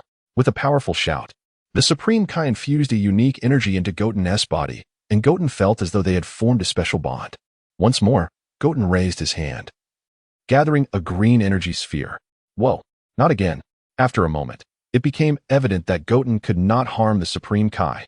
The Supreme Kai sighed in relief. The contract was successful, and he no longer felt such fear towards Goten. However, commanding Goten as he did Jebet was still a daunting prospect. A smile crept across Goten's face. All right, your life is now in my hands. You all take care of my brother. I'm heading back to Earth. With a new mask donned, Goten vanished in an instant. On Earth, ex-Goten paced anxiously in the heavenly temple. Where's that idiot? I returned to hear you cursing me. Z-Goten's voice came from behind. You finally made it back. Do you know what is going on? Z-Goten nodded. It's the evil energy wave. That guy. This is going to be a problem. Can you handle it? Yes. Ex-Goten confidently patted his chest. Then I can go enjoy myself. Z-Goten glanced around. Where are Vegeta and Uncle Piccolo? Uncle Vegeta is hiding in his room practicing fusion techniques. And Uncle Piccolo has entered the hyperbolic time chamber with Y. Looks like he is training for a transformation. With the emergence of magical skills, Z-Goten had made up his mind. It was imperative for him to assist his mentor in enhancing his prowess, a long-held aspiration of Piccolo. At that moment, two battered figures emerged, supporting each other as they stepped out. Upon seeing Piccolo, Z-Goten instinctively reached out to help, but he restrained himself. Ex-Goten exclaimed joyfully, You all made it out. Did you succeed? The two remained silent, yet exchanged a knowing smile, indicating success. I truly appreciate your efforts, Goten, for allowing Goten to aid in my training. Ah, Uncle Piccolo, there is no need for such formality with me. Suddenly, Goten realized, his eyes widening in astonishment as he gazed at Piccolo. Piccolo, with a knowing smile, remained silent, observing Goten. Uncle Piccolo, you tricked us terribly. Goten immediately knelt in apology. Uncle Piccolo, I was wrong. To divide oneself into three identical entities is fundamentally against the principles of humanity. It is not much different from creating clones. There exists a distinction between a doppelganger and a clone, and acceptance is not guaranteed. However, Uncle Piccolo helped Goten to his feet. Though it may be somewhat excessive, you've ingeniously employed the four-body technique and sought mentorship from three masters. I commend your cleverness. I bear you no ill will. You remain my esteemed disciple. Goten lifted his head, confusion etched on his face. For body technique? He looked questioningly at why Goten beside Piccolo. Why Goten, feeling bashful, cast his gaze toward the sky and murmured, after training together for half a year. How could Uncle Piccolo possibly remain unaware? This is not my fault. Piccolo, uplifted by his newfound strength, was in a jovial mood and bore no grudge against him. Let us not lay blame. However, your method of simultaneous training using the four-body technique is truly ingenious. I have engaged in similar training with my doppelgangers. You are indeed my disciple. Thus, the third doppelganger is you, isn't it? Piccolo, ever the intellectual in Dragon Ball, swiftly deduced Z. Goten's identity. Z. Goten, shedding pretense, bowed respectfully to Piccolo. So, among you three, who is my disciple? The masked Z. Goten replied, I am the disciple. Piccolo, filled with pride, patted Z. Goten on the shoulder, understanding the capacity of the four-body technique. Although they are doppelgangers, each possesses independent thought. Thus Piccolo did not regard Z. Goten as merely a copy. Moreover, having experienced something similar, he found no cause for astonishment. Goten interjected, Please, Uncle Piccolo. Do not inform Uncle Vegeta. Given his temperament, he would surely be furious. Piccolo, knowing Vegeta's character well, acquiesced. Now, among you three, who is the strongest Goten? Piccolo inquired further. Reluctantly, Y. Goten and X. Goten pointed towards Z. Goten. Piccolo burst into laughter. Ha ha ha. Excellent. It is indeed my guidance that has rendered you the strongest. First Gohan, now you. What a source of pride for me. In the future, I shall also mentor your and Gohan's offspring. Ha ha ha. Goten rolled his eyes at Piccolo. Master, I'm still just a child. What could possibly be beyond my understanding? Just then, Vegeta emerged from the room, coincidentally catching Goten's remark. Piccolo smirked slightly. Nothing much, merely that my strength has surpassed yours. He then playfully linked arms with the masked Z. Goten. Moreover, my disciple is just a tad stronger than yours. After speaking, he pinched his thumb and forefinger together, leaving a minuscule, almost imperceptible gap between them, within which might reside an entire universe. Chapter 36, Trunks' Transformation. Vegeta, naturally unwilling to yield, was about to spar with Goten when he was interrupted. Master, now is not the time for rivalry. The deceased have returned to life, exclaimed Goten. Both warriors, engrossed in their training, were oblivious to this shocking news. Listening to Goten refer to Vegeta as master made Piccolo feel uneasy. Yet he acknowledged that Goten was not his pupil. The pressing matter at hand was for you and Uncle Piccolo to master the fusion technique swiftly. It is up to the three of us to handle the resurrection of the deceased on Earth. Don't forget about us, Goten. Krillin, clad in the Turtle School martial arts uniform, emerged from the room, followed by Yamcha and Videl, all donned in similar attire. Yamcha struck a dashing pose, declaring, While we may not be able to assist with Buu, we can certainly deal with the resurrected dead. Videl, ready for action, added, Don't underestimate us, Goten. Witnessing Goten's fervor ignited a desire within him to don the Turtle School uniform once more. All right, Uncle Vegeta and Uncle Piccolo, you are our hope against Buu. So you must not falter. We will handle Earth. Uncle Krillin, do not hesitate to call for help if you encounter a formidable foe. Sister Videl, stay close to Uncle Krillin. There are many powerful enemies in this world that you are unaware of. Trust Uncle Krillin. Everyone instinctively heeded Goten's instructions, momentarily forgetting he was still a child, while Krillin looked on with pride at Goten, who was increasingly resembling Goku, so dependable. No, Goten surpassed Goku in excellence. After giving his orders, everyone divided their tasks and commenced their actions. Goten, sensing the emergence of enemies, pondered their strategy. He still needed the old Kai to help him unlock his potential, while the matter of the resurrected dead was to be dealt with on Earth. How is your current strength? He asked. Goten, brimming with confidence, replied, I can already transform into Super Saiyan 3, thanks to Uncle Piccolo. Then you shall assist Goku in the afterlife, was the response. Goten frowned. Why must I go to the afterlife? Because you are the most cunning. It is up to you to break the seal of the evil containment wave. Goten was reluctant to accept this responsibility, feeling as though he was being insulted despite their reliance on him. With urgency in the air, the trio refrained from further discussion. Goten flew towards the heavenly palace, while another Goten teleported to King Kai's planet. The third Goten remained on Earth as Gohan was still unlocking his potential, keeping a watchful eye on Buu's movements. Seated cross-legged, Goten began to mentally probe Buu's location. Meanwhile, far away at the Satan residence, Satan, I'm hungry. I want cake. A flustered Satan rushed through the door, apron-clad, holding a large cake. He devoured the cake, leaving his hands smeared with cream, while Buu, beside him, remarked, that person was right. It is much more enjoyable here than causing destruction. Satan, I want more candy. Satan, internally cursing the misfortune of having Buu in his life, complied, all the while wishing to rid himself of this troublesome entity. Seeing that Satan was unharmed and Buu's mood remained stable, Goten felt a sense of relief. As Goten flew towards the underworld, he sees two freshly grown Sinzabeans from Korin Tower, guarding them closely from any potential misuse by Yajirobe. Upon arriving in the city, he discovered utter chaos, looting, destruction, and not only the resurrected dead, but even some living scoundrels were taking advantage of the turmoil. Just as Goten prepared to intervene, several energy blasts whizzed past him. Hey, Goten, why didn't you call me for the fun? Exclaimed Trunks, who had arrived alongside Bra. Goten initially felt relief at Trunks' presence, but his demeanor shifted upon noticing Bra's involvement. Trunks, what are you thinking? You can handle your own chaos, but why bring Bra along? What if she gets hurt? Trunks felt a twinge of injustice at Goten's words. I didn't bring her. She insisted on coming. What was I supposed to do? Goten understood that Bra had come on her own accord, much like a little Dragon Ball, impossible to keep at bay. Yet, he could not chastise her. With a sigh, he ruffled Bra's hair and said, All right, do as you wish, but be cautious. This area lacks particularly strong energy. I entrust it to you. Trunks, take care of Bra. Trunks, thrilled by the responsibility, was eager for an opportunity to prove himself. Bra, full of determination, promised not to cause any trouble. Goten then took off to address other matters. Trunks commenced a thorough sweep, dispatching the troublemaking undead with each punch and kick.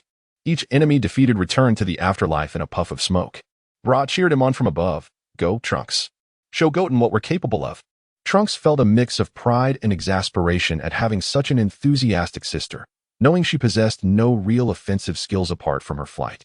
As Trunks reveled in the excitement of battle, an energy blast came hurtling towards him, which he deftly swatted aside. Who dares? He demanded.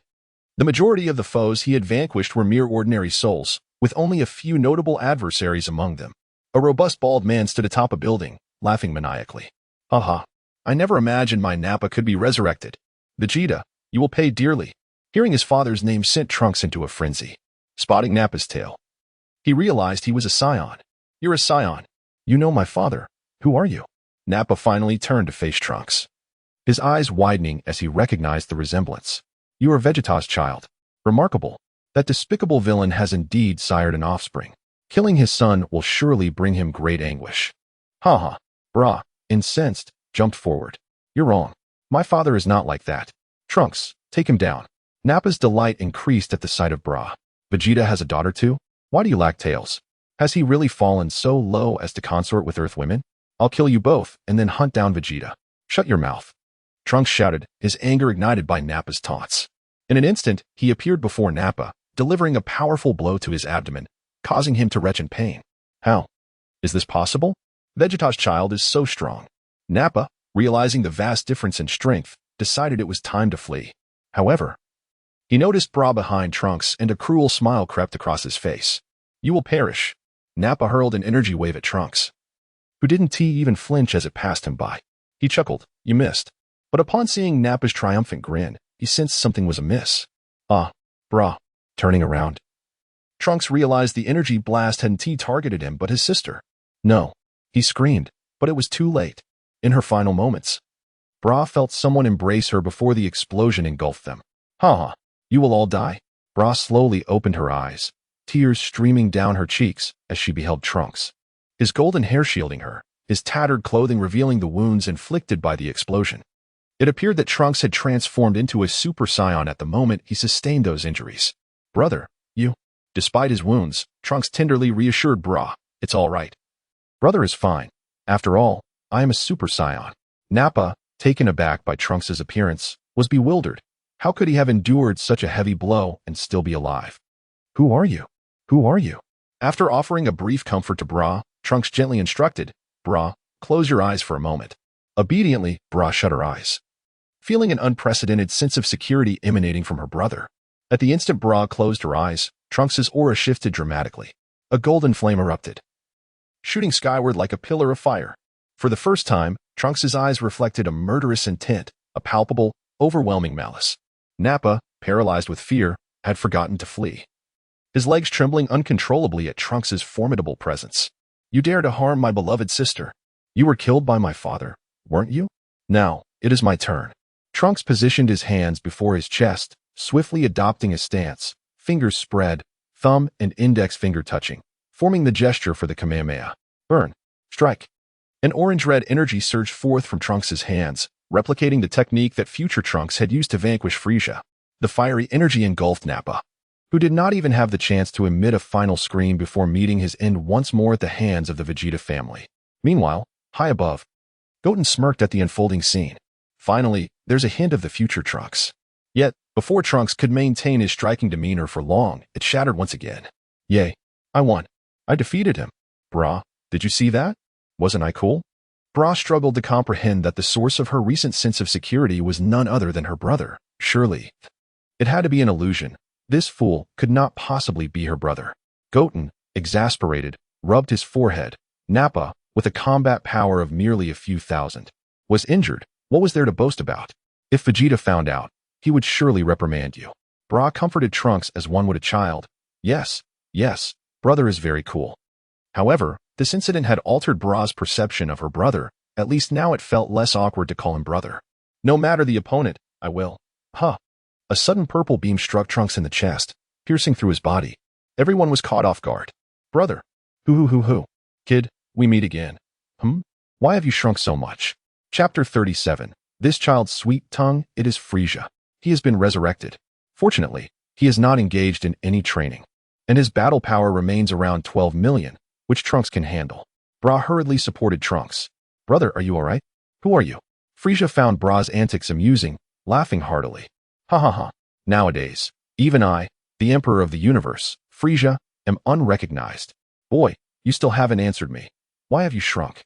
Despite being struck, Trunks was not without the strength to fight back. He struggled to stand and retorted indignantly, what do you mean shrunk? This is my original size. You are the Frieza my father spoke of, and you truly are pathetic, ambushing even a child. Frieza dismissed Trunks entirely. You little brat. You are just as rude as your worthless father. Indeed, Saiyans are a barbaric race, although I do not know how this has come to pass. Your appearance and aura remain unchanged, which is sufficient. Boy, I shall repay you for all the suffering I endured in hell. Trunks regarded Frieza as a lunatic. He had never encountered him, so how could he have caused him any suffering? I don't even know you. How you suffered in hell is none of my concern. With that, he defiantly raised his middle finger at Frieza. Frieza's face twisted in agony at this. You cannot comprehend the kind of pain. Can you endure being hung from a tree in a place filled with fresh air and the sounds of birds? Camping? Swinging? Can you tolerate countless puppet-like creatures surrounding you, serenading you with symphonies? Trunks, Bra, you dare call this torment? Furthermore, there are countless beautiful fairy-like creatures whispering sweet nothings in your ear. Is this torture something you can endure? Can you? As Frieza spoke, he grew increasingly agitated. At this moment, Trunks and Bra exchanged glances, filled with confusion, surprise, and disbelief, as if they were questioning their very existence, their CPUs nearly overheating. Is there anyone else like that? I don't care about the puppets. I just want to see how sweet the fairies' whispers can be. The peeping Goten chimed in. Frieza, witnessing their enthusiasm, was furious. You dare look down upon me? Die. All of you. Frieza pointed to the sky, conjuring a massive purple energy sphere in his fingertip, hurling it at Trunks. Goten sensed its power, enough to obliterate the earth, but believed Trunks could withstand it. However, he was prepared to intervene if necessary. Trunks was also aware of the impending threat. A smirk crossed his lips. He had heard tales from his mother about how terrifying Frieza was, yet now he realized it was all exaggerated. Once again, Trunks transformed into a Super Saiyan, his hands coming together. Gallic Gun. The purple energy forcefully repelled Frieza's planet-destroying blast, resulting in a tremendous explosion. As the smoke cleared, Frieza's disdainful expression was revealed. Ha ha ha. Not bad. That technique belongs to Vegeta, but it is still insufficient. Frieza clapped his hands, and other foes began to materialize around him. Frieza's army and the Jinyu force, for Jinyu was still alive. Boy, I wonder if you can protect your sister. Suddenly, Frieza dashed behind Trunks, ensnaring him with his tail, rendering him immobile. Damn it! Trunks struggled to break free, but Frieza's army seized the opportunity, charging towards Bra. Frieza, don't you dare touch her. Bra was terrified by the unfolding scene. If only I had power. If only I were as strong as Goten and Dad. She raised her hands, attempting to unleash a ki blast like Vegeta, but it was futile. As Frieza's army bore down on her, Bra pushed her palms forward again. Stay back. Boom. The Frieza army was obliterated in an instant by a single ki blast. Bra stared incredulously at her hands. I did it. Just as she was filled with joy, a sudden blow struck her head. Ouch. Turning around, she was surprised to find Goten, tears streaming down her face as she embraced him tightly. Goten, I'm so scared. Wah. Goten gently patted Bra's head. Now you understand the importance of strength, don't you? Frieza, upon seeing Goten, widened his eyes in disbelief. He would never forget that detestable face. Son Goku, I can't believe you've shrunk so much. How pathetic. This was a perfect opportunity for Frieza to strike Goten's nerves, calling him Son Goku and mocking his height. Goten's forehead was adorned with several veins, signifying his anger. First, my name is Son Goten. Second, I am still growing, while you will forever remain a shorty. Frieza was provoked by Goten's words, as his greatest insecurity was indeed his diminutive final form. Humph, a battle of words. Don't forget, I still have a hostage. Goten remained unfazed regarding Trunks. Trunks, if you do not defeat him within 5 minutes, I will intervene myself. Frieza found Goten's words amusing, thinking it absurd that two children believed they could defeat him. However, to his astonishment, he felt Trunks gradually breaking free from his grip. You shall not lay a hand on him. I will personally kill you for daring to harm my sister. In a burst of rage, Trunks forced Frieza's tail open and sent him flying. What? Trunks, who can match Android 18, cannot possibly be outmatched by Frieza? However, Trunks had yet to experience the life-or-death battles, making him inferior to the ruthless Frieza. When Trunks truly awakens to the will to kill, Frieza will be insignificant. This is a test for Trunks, and Goten did not intend to intervene. Meanwhile, on the other side of the afterlife, Goten finally arrived at the Snake Way's starting point. Logically, this should connect to King Yama's palace.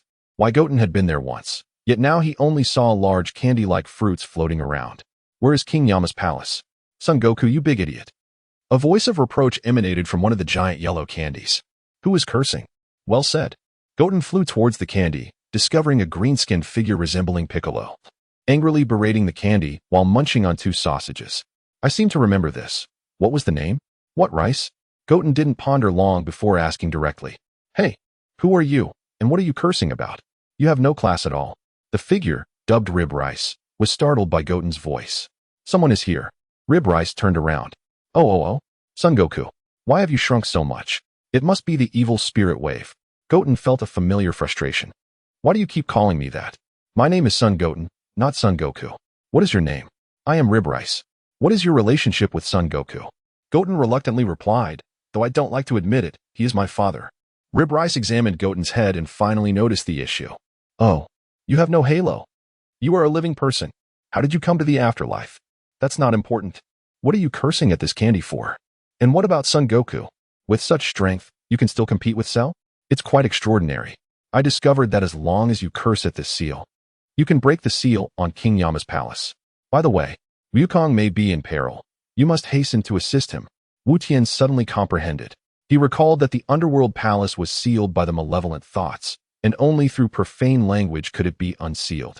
It had been so long that he had forgotten. No wonder they had summoned him to the netherworld. Wait a moment.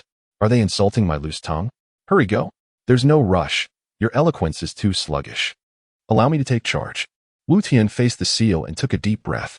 I curse you. Beep, for the sake of the reader's ears. This portion has been censored.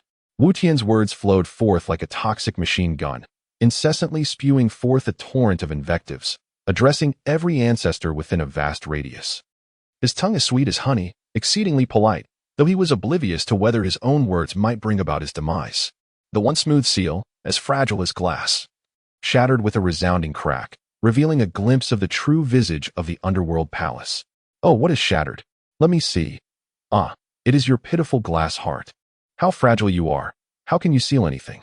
If you cannot even harden, how do you expect to mingle in the realm of sealing? Practice more. I bestow upon you 3 words. You cannot succeed. Upon hearing the final 3 words, the seal was utterly destroyed, unveiling the entirety of the king of Hell's domain. The defenses were breached. The defenses were breached. He truly has breached them. The formidable power of his tongue left the rib rice utterly astounded. Is he truly the son of Sun Wukong? Although Wukong is rather irksome, he is merely a bit foolish, lacking such oratorical prowess. In fact, he had never heard Wukong utter a curse. Phew. Wu Tian exhaled deeply. Having not indulged in such verbal sparring for quite some time, his skills had somewhat diminished. As the underworld palace appeared, a continuous stream of souls began to flow within. If the palace remained sealed, these souls would once again return to the human realm, and that would be troublesome. Time to wrap up. Tell me where Sun Wukong is. The rib rice, still in shock, pointed in a random direction. Thank you. After expressing his gratitude, Wu Tian soared towards Wukong's location. The king of hell emerged from the underworld palace, catching sight of the rib rice. Although he was sealed within, he could hear Wu Tian's curses. Who would have thought Wu Tian possessed such a remarkable talent for insults? It is quite unexpected. With such a tongue, he would surely descend into the depths of the underworld. I remember him being rather polite. Suddenly, Wu Tian sensed an overwhelming aura. Super Saiyan 3. He had transformed. On Wukong's side, he had already achieved his Super Saiyan 3 form. He gazed coldly at the malevolent thoughts. You are the second being, aside from Buu, to force me into this transformation. Before Wukong stood the first form of the malevolent thoughts, a chubby infant-like figure. Upon witnessing Wukong's transformation, it clapped its hands in excitement as though it had found a new toy. Wukong lunged forward to attack, striking the malevolent thoughts with ease. The malevolent thoughts retaliated with a punch, which Wukong effortlessly evaded, following up with a series of blows that sent the malevolent thoughts soaring into the sky. In desperation, the battered malevolent thoughts summoned nearby candies to hurl at Wukong, but this was utterly ineffective against Super Saiyan 3 Wukong. Wukong delivered a devastating punch, sending the malevolent thoughts crashing to the ground, then unleashed a Kamehameha wave, landing a solid hit upon the malevolent thoughts. It was all over. Just as Wukong believed he had secured victory, he noticed the gaping hole in the malevolent thought's abdomen as the flesh began to writhe and contract, signaling a transformation. What emerged was a ghastly apparition, as if it had crawled forth from the depths of hell, its crimson body adorned with a cruel and frenzied smile. The malevolent thoughts had entered its second form. Chapter 38. The disappearance of evil energy waves. You are far superior to that form, Goku marveled. The evil energy wave remained silent, gazing at Goku with a cunning look, producing a shrill cry. Suddenly, it launched an attack, which Goku narrowly evaded. Almost struck by the creature's tail, Goku crouched, placing one hand on the ground, and swiftly kicked the evil energy wave on its chin. As it attempted to seize Goku's foot, he delivered another swift kick, causing it to stagger. Goku unleashed an energy blast, but just as it approached the evil energy wave, a small spatial portal manifested, redirecting the blast back towards Goku's back. The energy collided with him, and despite the pain, Goku propelled himself towards the evil energy wave, delivering a fierce knee strike to its chest. Following that, he swung a punch, but at the moment of impact, the creature disintegrated into particles and vanished. Goku scanned his surroundings, perplexed at the absence of the evil energy wave. Suddenly, a hand, charged with energy, emerged beneath his ribs. Bang! Before Goku could react, he was struck by a violet energy blast. The evil energy wave unleashed a torrent of verbal attacks, resulting in a tremendous explosion that shook the underworld. Smoke cleared, revealing Goku's tattered clothing and severe injuries. Curse it! This creature is far more troublesome than Majin Buu. The evil energy wave regarded Goku like prey, casually picking up a stick from the ground, which transformed into a sharp crimson sword with a mere flick. It swung at Goku, who narrowly avoided the strike but lost several strands of hair in the process. The area where he had dodged was left with a deep gash from the intense sword energy. Goku, drenched in cold sweat, realized how close he had come to being cleaved in two. The ensuing battle saw Goku at a distinct disadvantage, dodging incessantly as the evil energy wave toyed with him. Akin to a cat playing with a mouse. Forced to take cover behind a candy bean, Goku was struck on the left shoulder, blood gushing forth. The evil energy wave grinned mischievously, pointing its sword skyward, poised to deliver a final blow to Goku. Bang! It was sent hurtling backward like a rocket, crashing heavily to the ground. A flash of golden hair appeared before Goku's eyes, accompanied by an orange outfit strikingly similar to his own. Save for the character on the back, his red Wukong, while the newcomer bore the character turtle. Your laughter is truly unbearable, son Wukong. How is it that you've become so weak in such a short time? Super Saiyan 3 Goten descended like a divine warrior, rescuing Goku from peril. Goten, your arrival is a blessing, Goku exclaimed, his anger dissipating into sheer delight at the sight of his son. He had narrowly escaped death once more. Yet, in the next instant, the evil energy wave reappeared behind Goten, launching a kick at him. Goten, unaware, raised his hand to block, but was still struck. Both Goku and Goten found themselves in a precarious position. Its spatial movement. It didn't rely on speed to get behind me, Goku exclaimed. Truly, this entity is a formidable amalgamation of evil energy, even more challenging than Majin Buu. Goten, it can disassemble its body, making it nearly impossible to land a hit. Goten replied fiercely, I know, but I also know its weakness. What is it? Goku inquired. Just watch. Goten charged into the sky, fist clenched, ready to strike the evil energy wave. That one work. You can't hit it, Goku warned. The evil energy wave stood still, waiting for Goten, viewing him merely as a toy. Fool, Goten smirked, delivering a punch accompanied by a curse. The evil energy wave trembled as if electrocuted, and Goten's fist landed squarely on its face, distorting it. The creature spun in midair, crashing backward. Goku was left in shock. He hit it. It actually worked. Indeed, despite being an amalgamation of evil energy, it was inhabiting the body of a beleaguered red demon. Curse it, berate it. Treat it like a child, and it will falter. Goku realized he faced a dilemma. He was not skilled in curses. Nevertheless, he joined Goten in the fray. Their combined efforts, a punch from one and a kick from the other, caught the evil energy wave off guard. Idiot. Moron with underdeveloped brain cells. Fool.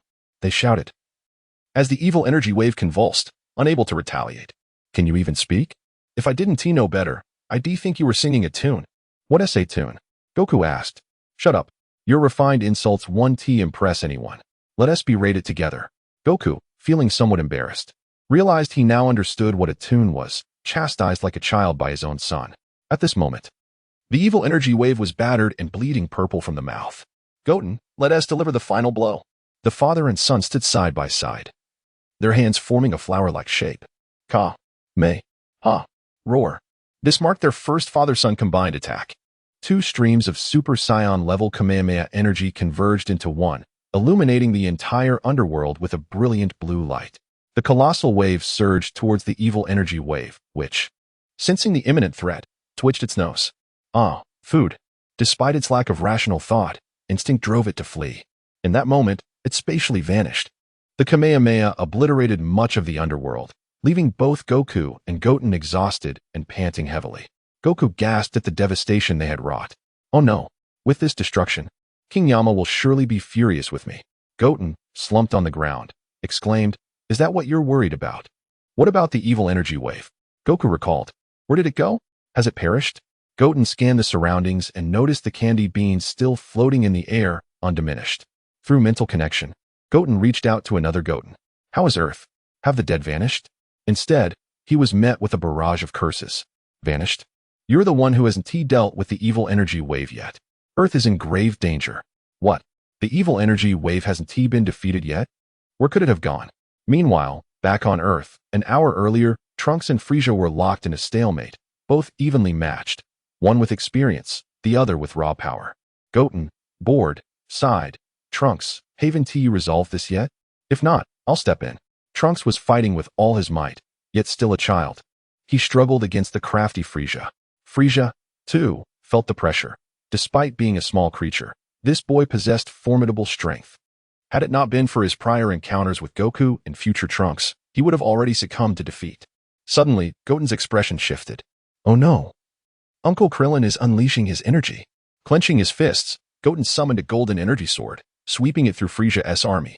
The minions fell like chaff before his scythe, limbs raining down, creating a downpour of crimson, causing Bra to shut her eyes in terror. The blood rain drenched both Frisia and Trunks. Ugh, Goten, what are you doing? This is disgusting. Can't I leave the area before I strike? Goten, feeling pressed for time, offered a brief explanation. I've dealt with the minions. Frisia is now your responsibility. I must attend to something with Uncle Krillin.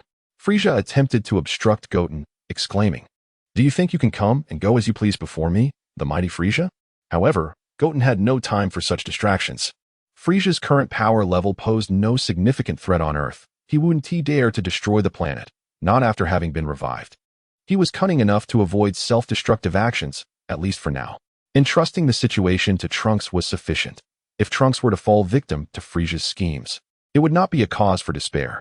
With Frisia's overwhelming power, if he were to be countered and perish, it would be of little consequence. The Dragon Balls could easily restore life. In the world of the Dragon Balls, death was hardly permanent. Disregarding Frisia entirely, Goten seized Bra and instantaneously transported away. Frisia continued to rant in anger, but it was only when Trunks delivered a kick to his face that he finally reacted. Trunks wiped the blood from the corner of his mouth and declared, What are you looking at? Your opponent is me, Trunks. The fierce battle raged on, while Krillin faced his own crisis. With Frisia resurrected, it was reasonable to suspect the presence of other villains. Goten sensed Krillin's energy and swiftly arrived at the scene, witnessing Krillin being held aloft by a green creature by the throat. Cell, you've returned. Upon seeing Goten's face, Cell tightened his grip on Krillin, eliciting a choked plea for help from him. Goten. Cell, release him. Cell chuckled menacingly. Goku? No, that's impossible. Goku died alongside me. Who are you? Goten felt a sense of satisfaction at Cell's words. Finally, someone who recognized him for who he was, rather than mistaking him for Goku. Goten scanned the surroundings, reasoning that Yamcha should also be present. After a thorough search, he discovered Yamcha lying motionless in a pit. He had no energy left. He was dead. Goten's voice turned cold. You killed him. Yamcha? He was too weak.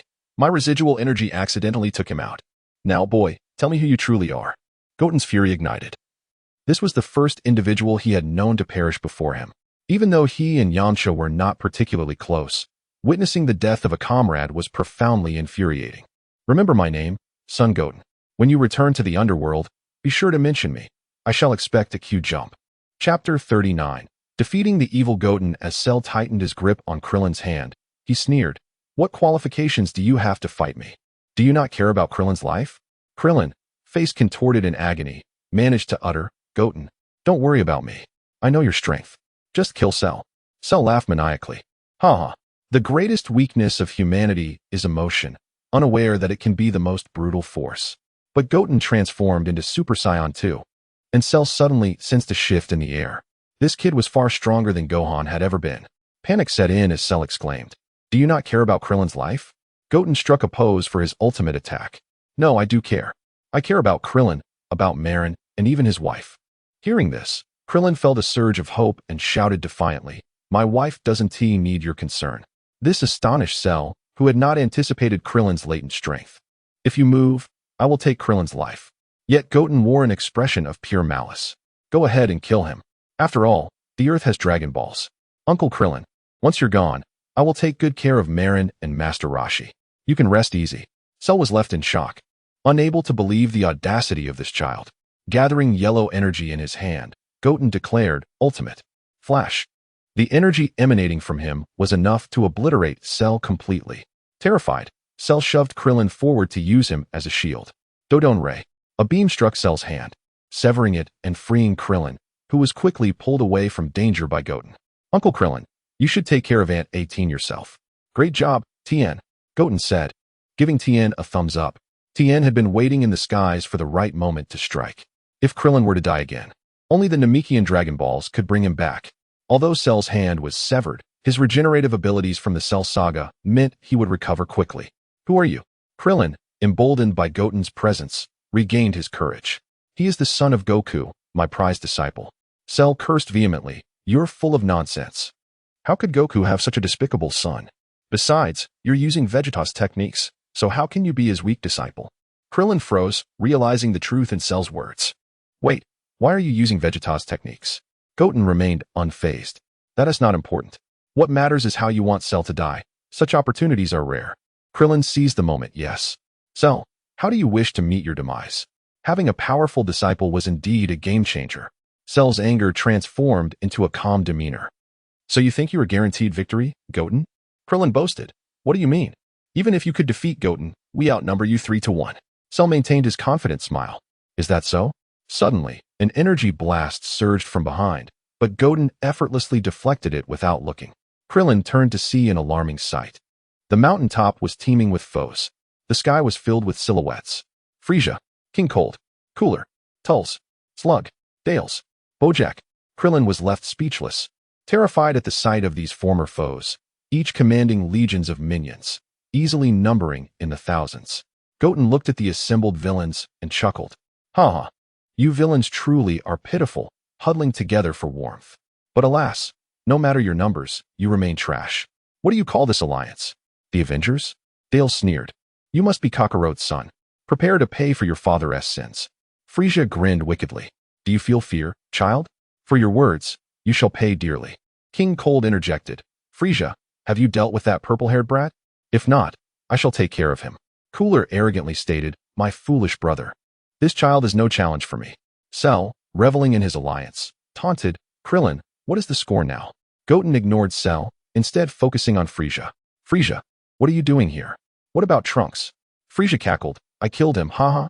Bra, overwhelmed with grief, attempted to rush at Frieza but was halted by Goten. You monster. You killed my brother. Goten, avenge him. Goten, not fully convinced, began to doubt whether Trunks had truly perished at Frieza's hands. Don't listen to his lies. He fled after only a few exchanges with me. Coward. Suddenly, Trunks appeared beside Goten. Goten sighed in relief, realizing these villains had likely conspired against Goku. But now they were turning their attention to him. Goten felt unconcerned for himself, but the safety of Krillin, Tian, and Bra weighed heavily on his mind. Z, come and evacuate Bra and the others. Understood. In an instant, a masked figure appeared among Goten and his allies, who had been surrounded by the villains. Cell scrutinized Z Goten, finding nothing remarkable. What difference does one more person make? Can he even contend with us? Z Goten made no unnecessary movements or utterances. Swiftly grabbing Bra and the others, teleporting them away. Cell was left bewildered, unsure of what had just transpired. He too could use instant transmission, yet he had not seen Z Goten point to his forehead. Frieza and the others attempted to intercept but failed, their frustration boiling over. Why didn't you fight alongside them? Do you think you can defeat us alone? Goten, trembling at the sight of these long-defeated villains, could not suppress his fear. Frieza laughed. Father, do you see? Goku's son is trembling in terror. Ha! King Cold and Cooler joined in the mockery, certain that Goten was trapped and would not escape this time. However, Cell sensed something amiss. He had felt the energy of those who fled, yet now, he sensed nothing. Unless they had escaped the galaxy, it was impossible for him not to feel them. Suddenly, the minions in the sky felt as if their heads had collided with a wall. What is happening? They discovered they were encased within a semicircular energy barrier. This was the barrier Z Goten had left behind. While it might not have contained Majin Buu, it was sufficient to trap foes like Cell. Now isolated, Goten finally spoke. It's not fear, it is sheer excitement. I thought I had missed my chance to eliminate you, but fortune has smiled upon me, granting me this opportunity to clear out the trash in this Dragon Ball universe. Frieza raised an eyebrow, questioning Goten's sanity as he began to ramble. Are you ready to dance? Cell was equally perplexed. Dance? Does he mean to perform? Ah! A thunderous roar erupted, amplified by the barrier's effect, shaking the earth. The seas churned. Lightning crackled. Energy surged skyward. Goten's power skyrocketed, overwhelming the minions who plummeted from the sky like dumplings. The once confident faces of the villains twisted into expressions of sheer terror. The weaker Dales, overwhelmed by the surge of power, fell to his knees, vomiting in fear. What? Is this power? Even Cell trembled in fear. This is certainly not Super Saiyan 2. Absolutely not. Goten's golden hair cascaded down to his waist. His eyebrows vanished, his brow protruded, and his gaze turned icy and ruthless, devoid of any emotion, exuding an indescribable aura of dominance. Frieza's mind was consumed by a single thought: escape. He had to flee. Otherwise, he would surely meet his demise once more. Initially, they believed that since they had been resurrected, Son Goku would also return, thus they chose to ally. Had they not heeded Cell's words, they would not have found themselves in such dire circumstances. The remaining villains began bombarding the barrier with energy blasts, yet to no avail, without Majin Buu's strength. They could not breach it. Goten not only achieved Super Saiyan 3, but also elevated his energy to its zenith. At that moment, he was akin to a fierce tiger unleashed in a henhouse, with no escape and not even enough to satisfy his hunger. A cold voice resonated clearly in the ears of every villain, a whisper from the Reaper himself. The hunt had begun. From a position further back, Dorius was pierced through the abdomen by Goten's fist in an instant. Not only did Frieza and Cell fail to react, but even Dorius, who had been struck, did not immediately feel the pain. As the searing agony coursed through him, he gasped, "Why? Why was I the first?" Goten withdrew his bloodied fist, stating, "Because I have long harbored disdain for your face. What right do you have to share my handsome visage?" Dorius choked out his final words, "Being handsome is not my fault." Another punch, and Dorius's head exploded like a ruptured watermelon. Some of the minions could no longer withstand the mental pressure Goten imposed. "Demon! He is a demon! Run!" They began to dig frantically, but it was utterly futile. Goten, like a hellish fiend, emanated a golden aura that, under the deluge of blood, took on a faint hue of red. Slowly he turned his head, his blue eyes seemingly searching for the next target. Who would it be next? Seeing that the morale of his comrades was dwindling, Cell shouted, "Everyone, since we can't escape, let us fight with all our might. There may still be a glimmer of hope. We can surely unite to defeat Goten." The others, upon hearing this, calmed from their panic and fear. Cell was right. Since they could not flee, they would confront Goten head-on. Frieza led the charge. It was a desperate struggle. They would all fight against Goten. King Cold and Cooler transformed into their final forms. Down with the evil Goten. Shrag also began to grow in size. Down with the evil Goten. Cell increased his energy, lightning crackling from his body. Let us all attack together. For our ideals and freedom. Goten could only lament. Are you not the villains here? Chapter 40. Majin Buu. The overwhelming presence of powerful energies made it difficult for Buu, who was indulging in the comforts of Satan's villa, to remain oblivious. It seemed there were many intriguing individuals around. "Ah, that fellow is here too. How dull. Satan, Satan. I desire mango pudding." Pampered by Satan to such an extent, Buu had no inclination to disrupt the tranquility of his life. This was living at its finest, truly delightful. Satan, clad in an apron, entered with a cheerful demeanor. During this time, Satan realized that despite Buu's formidable strength, his mind was remarkably simple, akin to that of a child. As long as he was provided with delicious food and drink, he would heed nearly any request. Thus, serving Buu was entirely voluntary for him. "Here is your pudding, Buu. Why not stay with me from now on?" Buu, taking a large spoonful of pudding, childishly replied, "I have no intention of leaving." Satan felt it was best not to inquire further. "Could you assist me with a small favor?" Buu mischievously stuck out his tongue. "What reward do I receive? What would you like?" Buu pondered while sucking on his fingers. "Can I have a puppy?" Satan displayed a motherly smile. After all, Buu was merely a child at heart, and he no longer regarded him as a monster. "No problem." Buu extended his pinky. "Let us make a pinky promise." Buu was immensely grateful to Goten. Without him, he would never have met Satan, who could be considered the first person to treat him kindly. Unlike Babidi, who denied him food and constantly urged him to wreak havoc, all he desired was to enjoy sweet treats. Those destructive actions were never his wishes. With a resigned smile, Satan extended his pinky. Just as their fingers were about to touch, an explosive sound erupted from Satan's villa. "Ha ha ha, Kakarot. Did you think I wouldn't be resurrected?" A tail swayed in the wind, and a striking Super Saiyan 3 hairstyle was particularly eye-catching. "Raditz. He has returned." He launched energy blasts indiscriminately at the city. "Ha ha ha, Kakarot. I shall do what you refuse to do. I am such a good brother." In the midst of his rampage, Raditz suddenly noticed a pink energy shield emerging from the rubble he had created. The shield ascended to his level and dissipated, revealing Buu within, cradling the severely injured and unconscious Satan. "Oh, someone is still alive.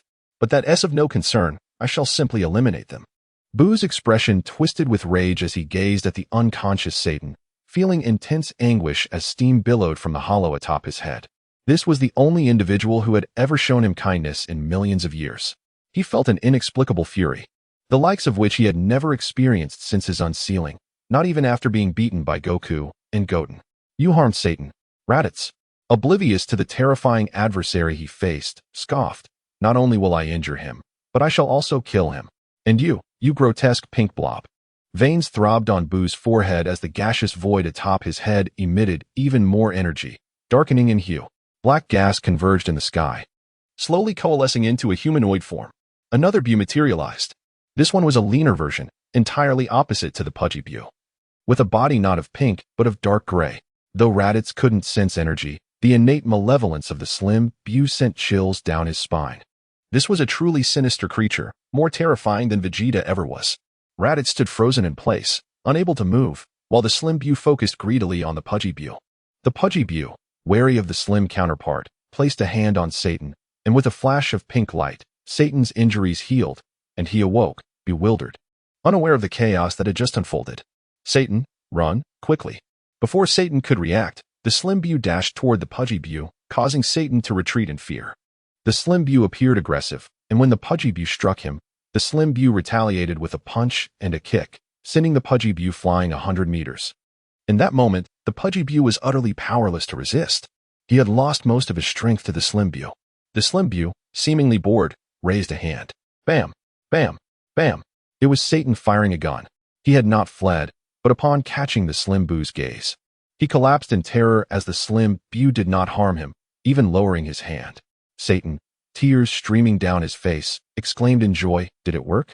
The slim Buu's antennae twitched, and a pink beam struck the pudgy Buu, transforming him into a piece of chocolate, which the slim Buu promptly devoured, crunching it down. Satan could no longer contain himself, charging at the slim Buu with fists and kicks, even as pain surged through his hands. Spit him out! Spit him out! The slim Buu's expression darkened, and his energy surged. Dust was whipped into the air, the powerful aura sending Satan flying far away. The events transpired too rapidly for Raditz, who remained stationary, paralyzed by the realization of his own insignificance. As the smoke cleared, a new Buu emerged.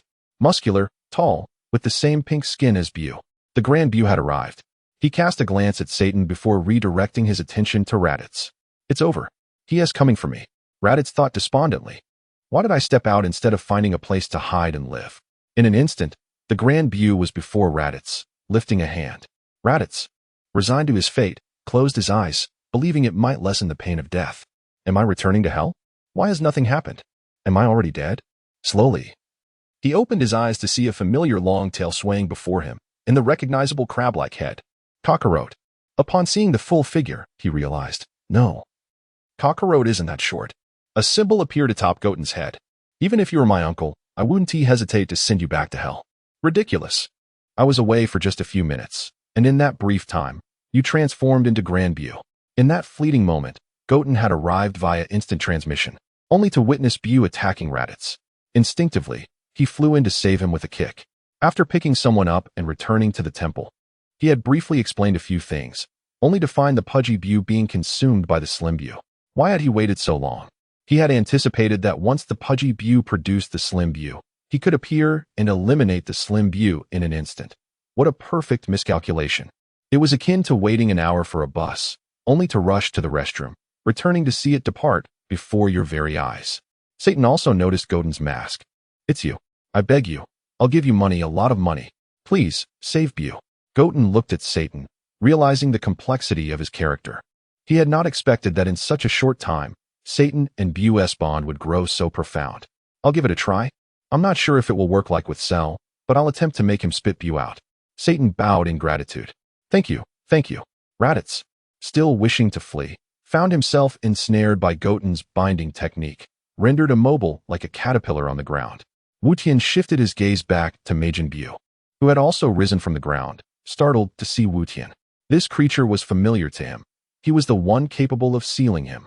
Just as Tian prepared to subdue Majin Buu, the latter transformed into liquid and burrowed into the earth. Blast it! Not this trick again. Eliminating Buu would be a trivial task for Tian. He merely needed to obliterate him completely. However, if Buu truly chose to flee, he found himself at a loss. The sealing was merely a ruse. It was not as if Buu could truly be contained. As Buu swiftly traversed underground, an idea suddenly struck him, prompting him to accelerate wildly in a particular direction. Damn it! I can no longer sense his energy. The situation had spiraled beyond the original narrative due to the malevolent wave, and the feeling of being out of control was profoundly unsettling. X, have you resolved your end? Buu slipped away, transforming into his larger form. Tian exclaimed. What? Then hurry and find him. If he absorbs anyone, it will be disastrous. I'm close to finishing here. The minions are all dead, and only a few formidable foes remain, clinging to life. I can soon. What in the world? How did Buu end up here with me? In Tian's vicinity, a pink liquid surged forth from the ground, enveloping all the villains present like a tidal wave. Frieza struggled violently. Son Goku, what trickery is this? Cell cursed vehemently. It's better to kill us outright than to resort to such underhanded schemes. Tian raised his hand, unleashing a Kamehameha at Buu. However, the liquid was overwhelming, nearly saturating the entire barrier. Buu even sought to absorb Tian, though Tian would not grant him that opportunity. Yet, Frieza and the others had already been gravely injured by Tian and lacked the strength to resist. In no time, all the primary villains, Frieza and his kin, Cell, Bojack, and Slug, were absorbed by Buu. The pink mass rapidly coalesced in the air, the original bulk gradually diminishing as a new form of Buu emerged. With pink skin adorned with Cell's distinctive spots, Buu sprouted a pair of black wings reminiscent of Cell's, and purple eyeliner appeared at the corners of his eyes. His shoulders turned a shade of Frieza's purple, and in addition to a single antenna on his head, he sported a pair of horns akin to King Cold's. A long tail sprouted from his posterior, and even orange hair emerged at the back of his head, traits belonging to Bojack. This was a new Buu, a fusion of attributes from Bojack, Frieza, Gula, King Cold, and Cell. It ought to be named Saladruk Buu. What an overwhelming surge of power, huh? Tian sensed the aura emanating from Buu, astonishingly potent, far surpassing even that of Super Saiyan 3. At that moment, a voice echoed in his mind. Why? Tian inquired. How fares the earth? Have the dead vanished? Tian cursed internally. Vanished, you say? The malevolent wave remains unresolved. The earth is in grave peril. Chapter 41. Arriva. Supabijak Goten took a fairy bean and tossed it into his mouth. Upon witnessing this, Goku reached out for one as well. Give me one, Goten. Goten wrinkled his nose in disdain. What business do you have eating, you dead man? There are hardly any left. Goku hung his head in disappointment. Yet he acknowledged Goten's logic. As a deceased being, his stamina was theoretically boundless, rendering the consumption of fairy beans irrelevant. Now Earth is in dire straits, Dad. Son Goku, the evil spirit wave is still alive. You can return to the mortal realm. Let us tackle the Buu issue first, and deal with the evil spirit wave later. The chaos on Earth is escalating. Goku understood the gravity of the situation and refrained from making any further comments about the impossibility of a dead person returning to the living world. Goten grasped Goku and placed his hand on his forehead, preparing to teleport. Goku, puzzled, inquired, Goten, I can teleport too. Do you know where to go? No. Goten retorted, then be quiet and let me handle it. Goku felt a tinge of grievance. Goten seemed unusually fierce, quite unlike his usual demeanor. Through the energy of X, Goten transported Goku back to Earth. However, upon their return, they were greeted by the sight of Goten being mercilessly pummeled by Buu. How infuriating. How many people has Buu absorbed? Goku was taken aback by Buu's appearance. You're telling me that creature, which resembles both Frieza and Cell, is Buu. Upon closer inspection, wait. Isn't that Goten? Hold on. The one fighting Buu is Goten. To Goten. Goten, having no desire to conceal the truth any longer given the magnitude of the situation, exclaimed, No, it's 3. What? Goten was on the verge of collapse. Had anyone ever witnessed a Super Saiyan 3 being battered and bruised? Stop chatting and come help me. Just as Goten spoke, he was struck by Buu once more, lacking even the slightest ability to defend himself. This Buu possessed strength rivaling Gotenks Buu. Last time it was Broly, and now it's Saladru Buu. Why must I always be the one to suffer? With such a volatile temper, it must be Goten. Goku had no time for further contemplation. The two transformed once again into Super Saiyan 3 to assist. Goku threw a punch, only for Buu to evade it in an exceedingly bizarre manner. Buu's head elongated, twisting in a full 360 degrees to fix his gaze intently upon Goku. Ha ha ha, Son Goku, I have finally found you. Goku felt a wave of nausea wash over him. Hey, why do you speak just like Frieza? Buu released X, and the three distanced themselves from Buu. At that moment, Buu appeared far removed from a child or a madman. Instead, he had transformed into a being capable of independent thought. With a confident smile, Buu resembled Cell in his demeanor. They are all within me. They have bestowed upon me strength, intellect, memories, and a deep-seated hatred for you, Son Goku. I yearn to kill you. Goten tossed a fairy bean to X, who instantly recovered, yet remained vigilant. He had consumed all the resurrected villains on Earth, including the Frieza clan, Cell, Bojack, and Slug. Goku, in a moment of curiosity, remarked, Slug? Why haven't I noticed any signs of Slug? Buu himself explained, he is far too weak to be detected. He has been overshadowed. Buu continued, Cell's intellect is indeed high. I recall you mentioning a formidable adversary. I will eliminate you first, then seek that individual to consume as well. X Goten and Y Goten engaged in telepathic communication. X, his power must have reached that of Gotenks Buu. Should we fuse? Y, no, the fusion time is too lengthy. With Cell's intellect, Buu will not grant us the opportunity. X, what about Z? Y, uncertain, the connection suddenly severed. Z, time. Broly has been revived. His power has increased. I took him to another planet to prevent Earth's destruction. XY. What? Broly. Z. Both Goten were left in a state of utter confusion, causing Buu and Goku to pause in disbelief. The two Goten exchanged glances. It's over. The connection is lost. The situation is dire. Buu assumed a flower petal stance, resting his hands on his waist. Although I have no idea what you two Goten are discussing, you are indeed finished. Prepare to perish by your own technique. Kamehameha. A colossal blue energy beam surged forth. The three unleashed their ultimate techniques to resist. Yet, the combined energy of the three Super Saiyans proved insufficient against Buu. This form of Buu was overwhelmingly powerful. As the trio valiantly fought to resist, it seemed they were on the cusp of perishing beneath Buu's Kamehameha. Suddenly, a massive energy blade severed the conflict. Buu quickly looked up. Who is it? The three returned to their normal state, exhausted, and raised their heads to see. My heavens! Piccolo, uncle, you've grown your hair. Kakarot, son, you truly are in a pitiful state. The voice resonated with a blend of Piccolo and Vegeta.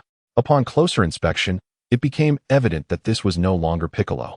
He possessed Piccolo's physique, but bore Vegeta's appearance and hairstyle. He donned a black fitted short-sleeve shirt and purple wide-leg pants, complemented by the unique black vest and orange padding of the fusion technique. Oh, your height remains so diminutive? Is Vegeta's genetic influence that potent? Goku, upon hearing the voice, finally recognized it was Piccolo and Vegeta. You are the fused warrior of Piccolo and Vegeta. Indeed, but I should now be referred to as Vegeta. Kakarot, observe as I defeat Majin Buu. Goku and his family retreated to the background as Vegeta descended, appraising Buu from head to toe. You have become increasingly detestable, embodying all those I despise. However, killing you will surely bring me immense satisfaction. Buu showed no sign of fear. Vegeta, I remember you, a conceited fool. Always the one to be beaten, and this time will be no different. I am neither Vegeta nor Piccolo. I am the one who will annihilate you. Vegeta advanced slowly. Despite Buu's height advantage, Buu laughed heartily, mocking Vegeta's stature. Vegeta soon realized the issue. Even with the fusion, he remained short. Yet a mere exertion of his energy caused Buu to shrink back in awe. Vegeta and the others have become incredibly strong. Such extraordinary power. The two Goten nodded in agreement. They were nearly at the level of the super Gotenks they had achieved when battling Broly. In an instant, Vegeta's punch landed squarely on Buu's face, causing him to spew forth a torrent of liquid. The three stared in astonishment, having not seen Vegeta make his move. Buu's face was now a swollen mess. You insufferable fiend.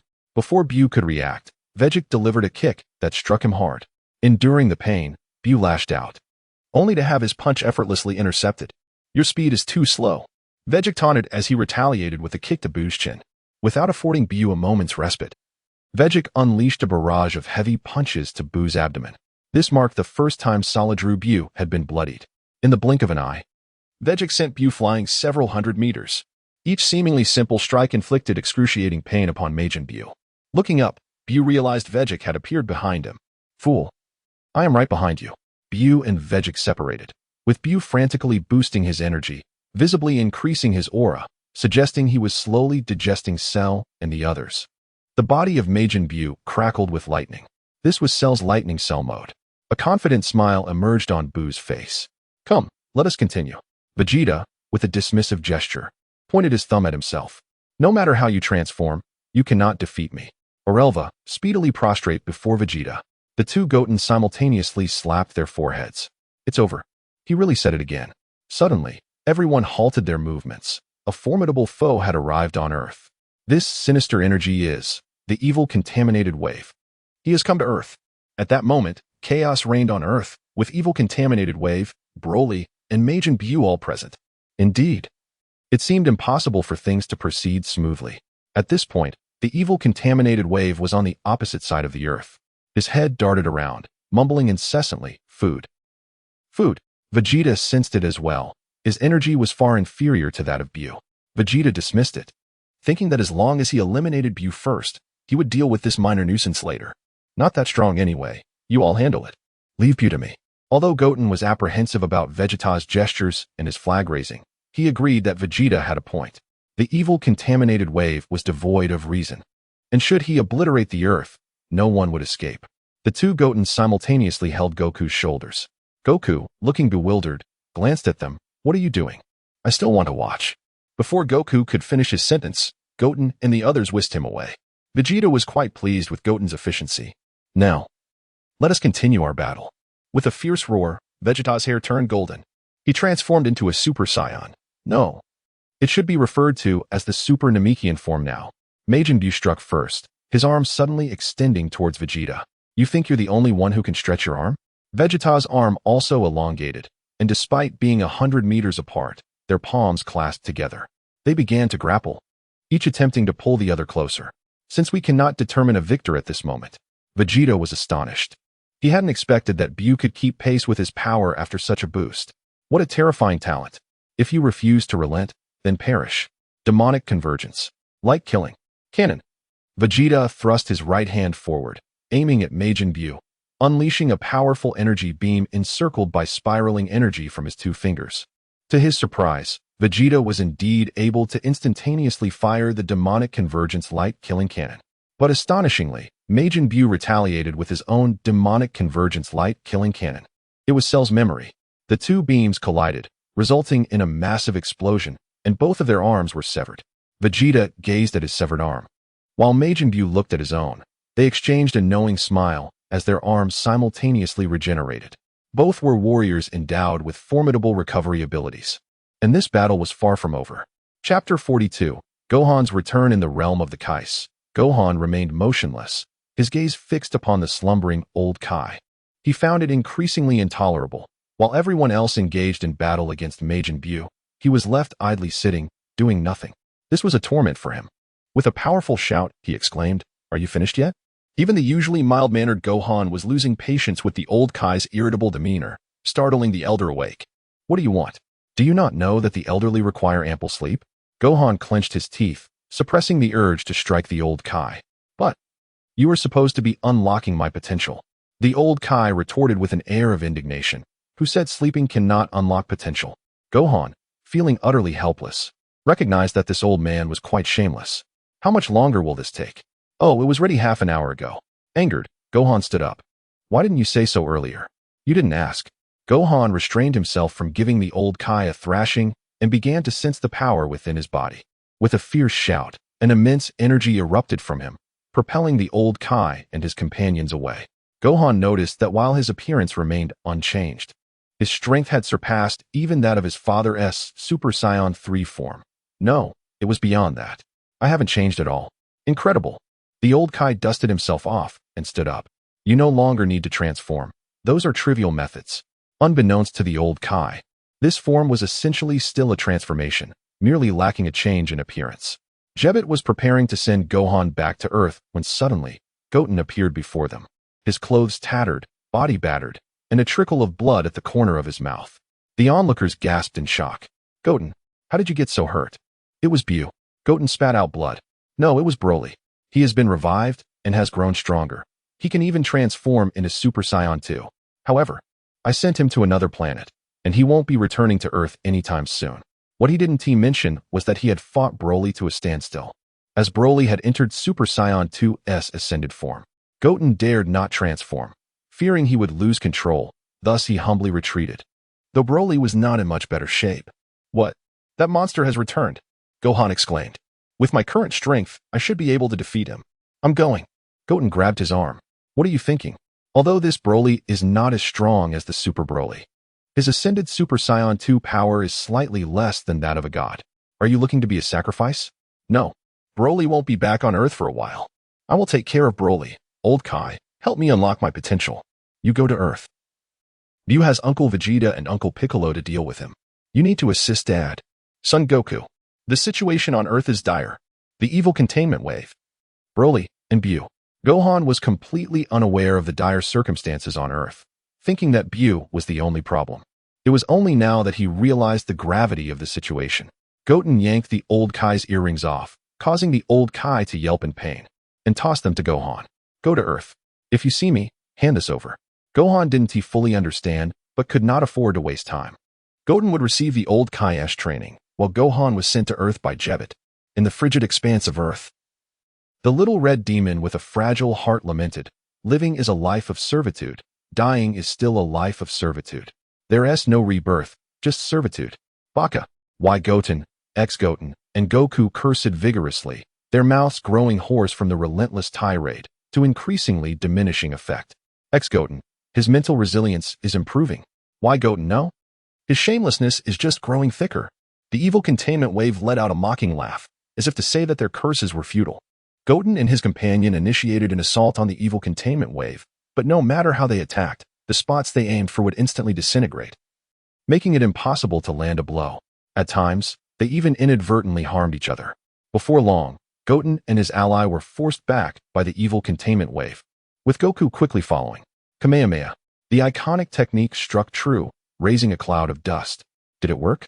Suddenly, a long red hand grasped Goku's head like a whip, forcefully slamming him into the ground. As the smoke cleared, the sharp grin of the evil containment wave was revealed. It was unexpected that 3 Super Saiyans were being so thoroughly bested by the evil containment wave. In truth, its strength was only slightly above that of a Super Saiyan 3. If hit, it would still incur damage. The 3 Super Saiyans could easily win. But its spatial mobility and disintegration abilities were exceedingly troublesome, akin to the Kamui of Obito from Naruto. Though distinct in that one enters another dimension while the other reconstitutes molecules, far more troublesome. It was impossible to strike at him. Moreover, the evil containment wave was not a living being.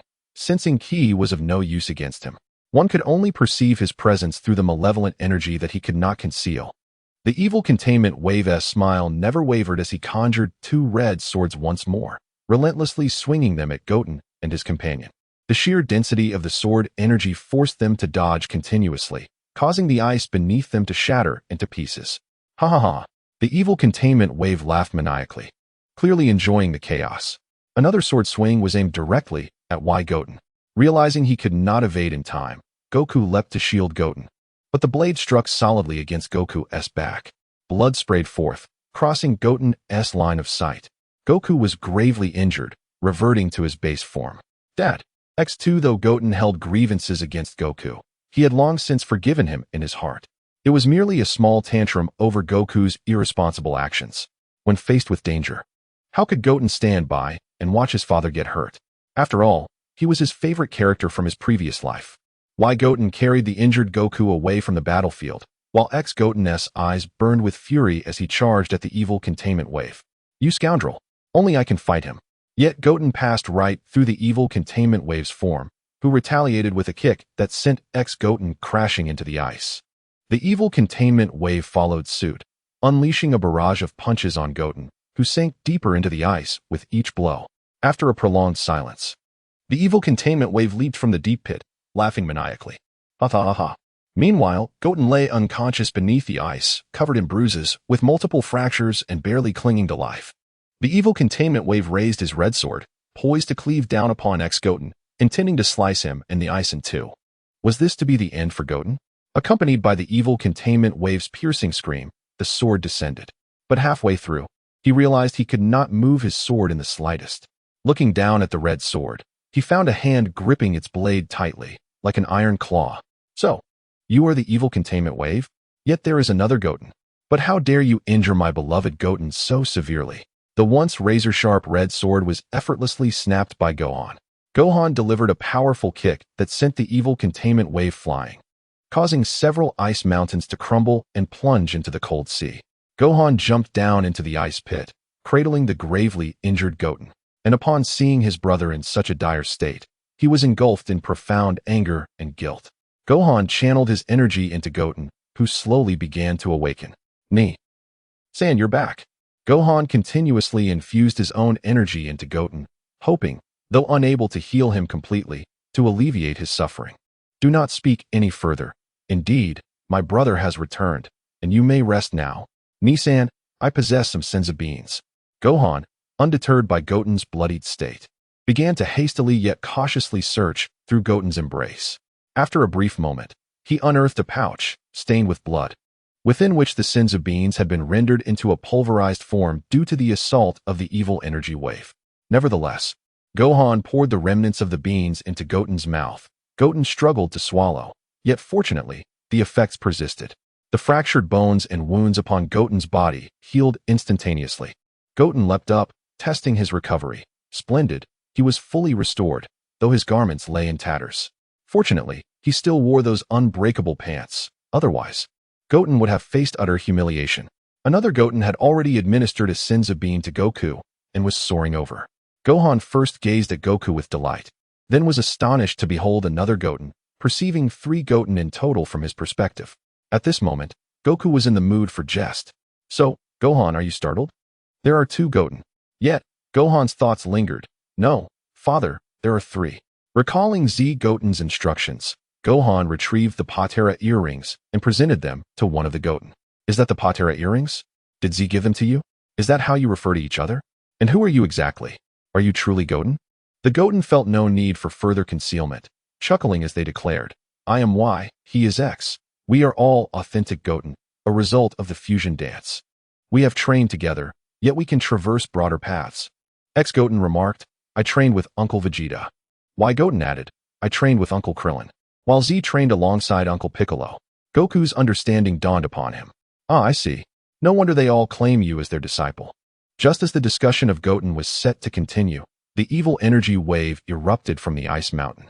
Why did it take so long to emerge? It seems Gohan's kick inflicted significant damage on the evil energy wave. Goten found himself in a quandary. Should he fuse using the Patera earrings now? Yet, this world evidently differed from the main universe. If this place was one where fusion could not be undone, would it not be a regrettable loss to fuse prematurely?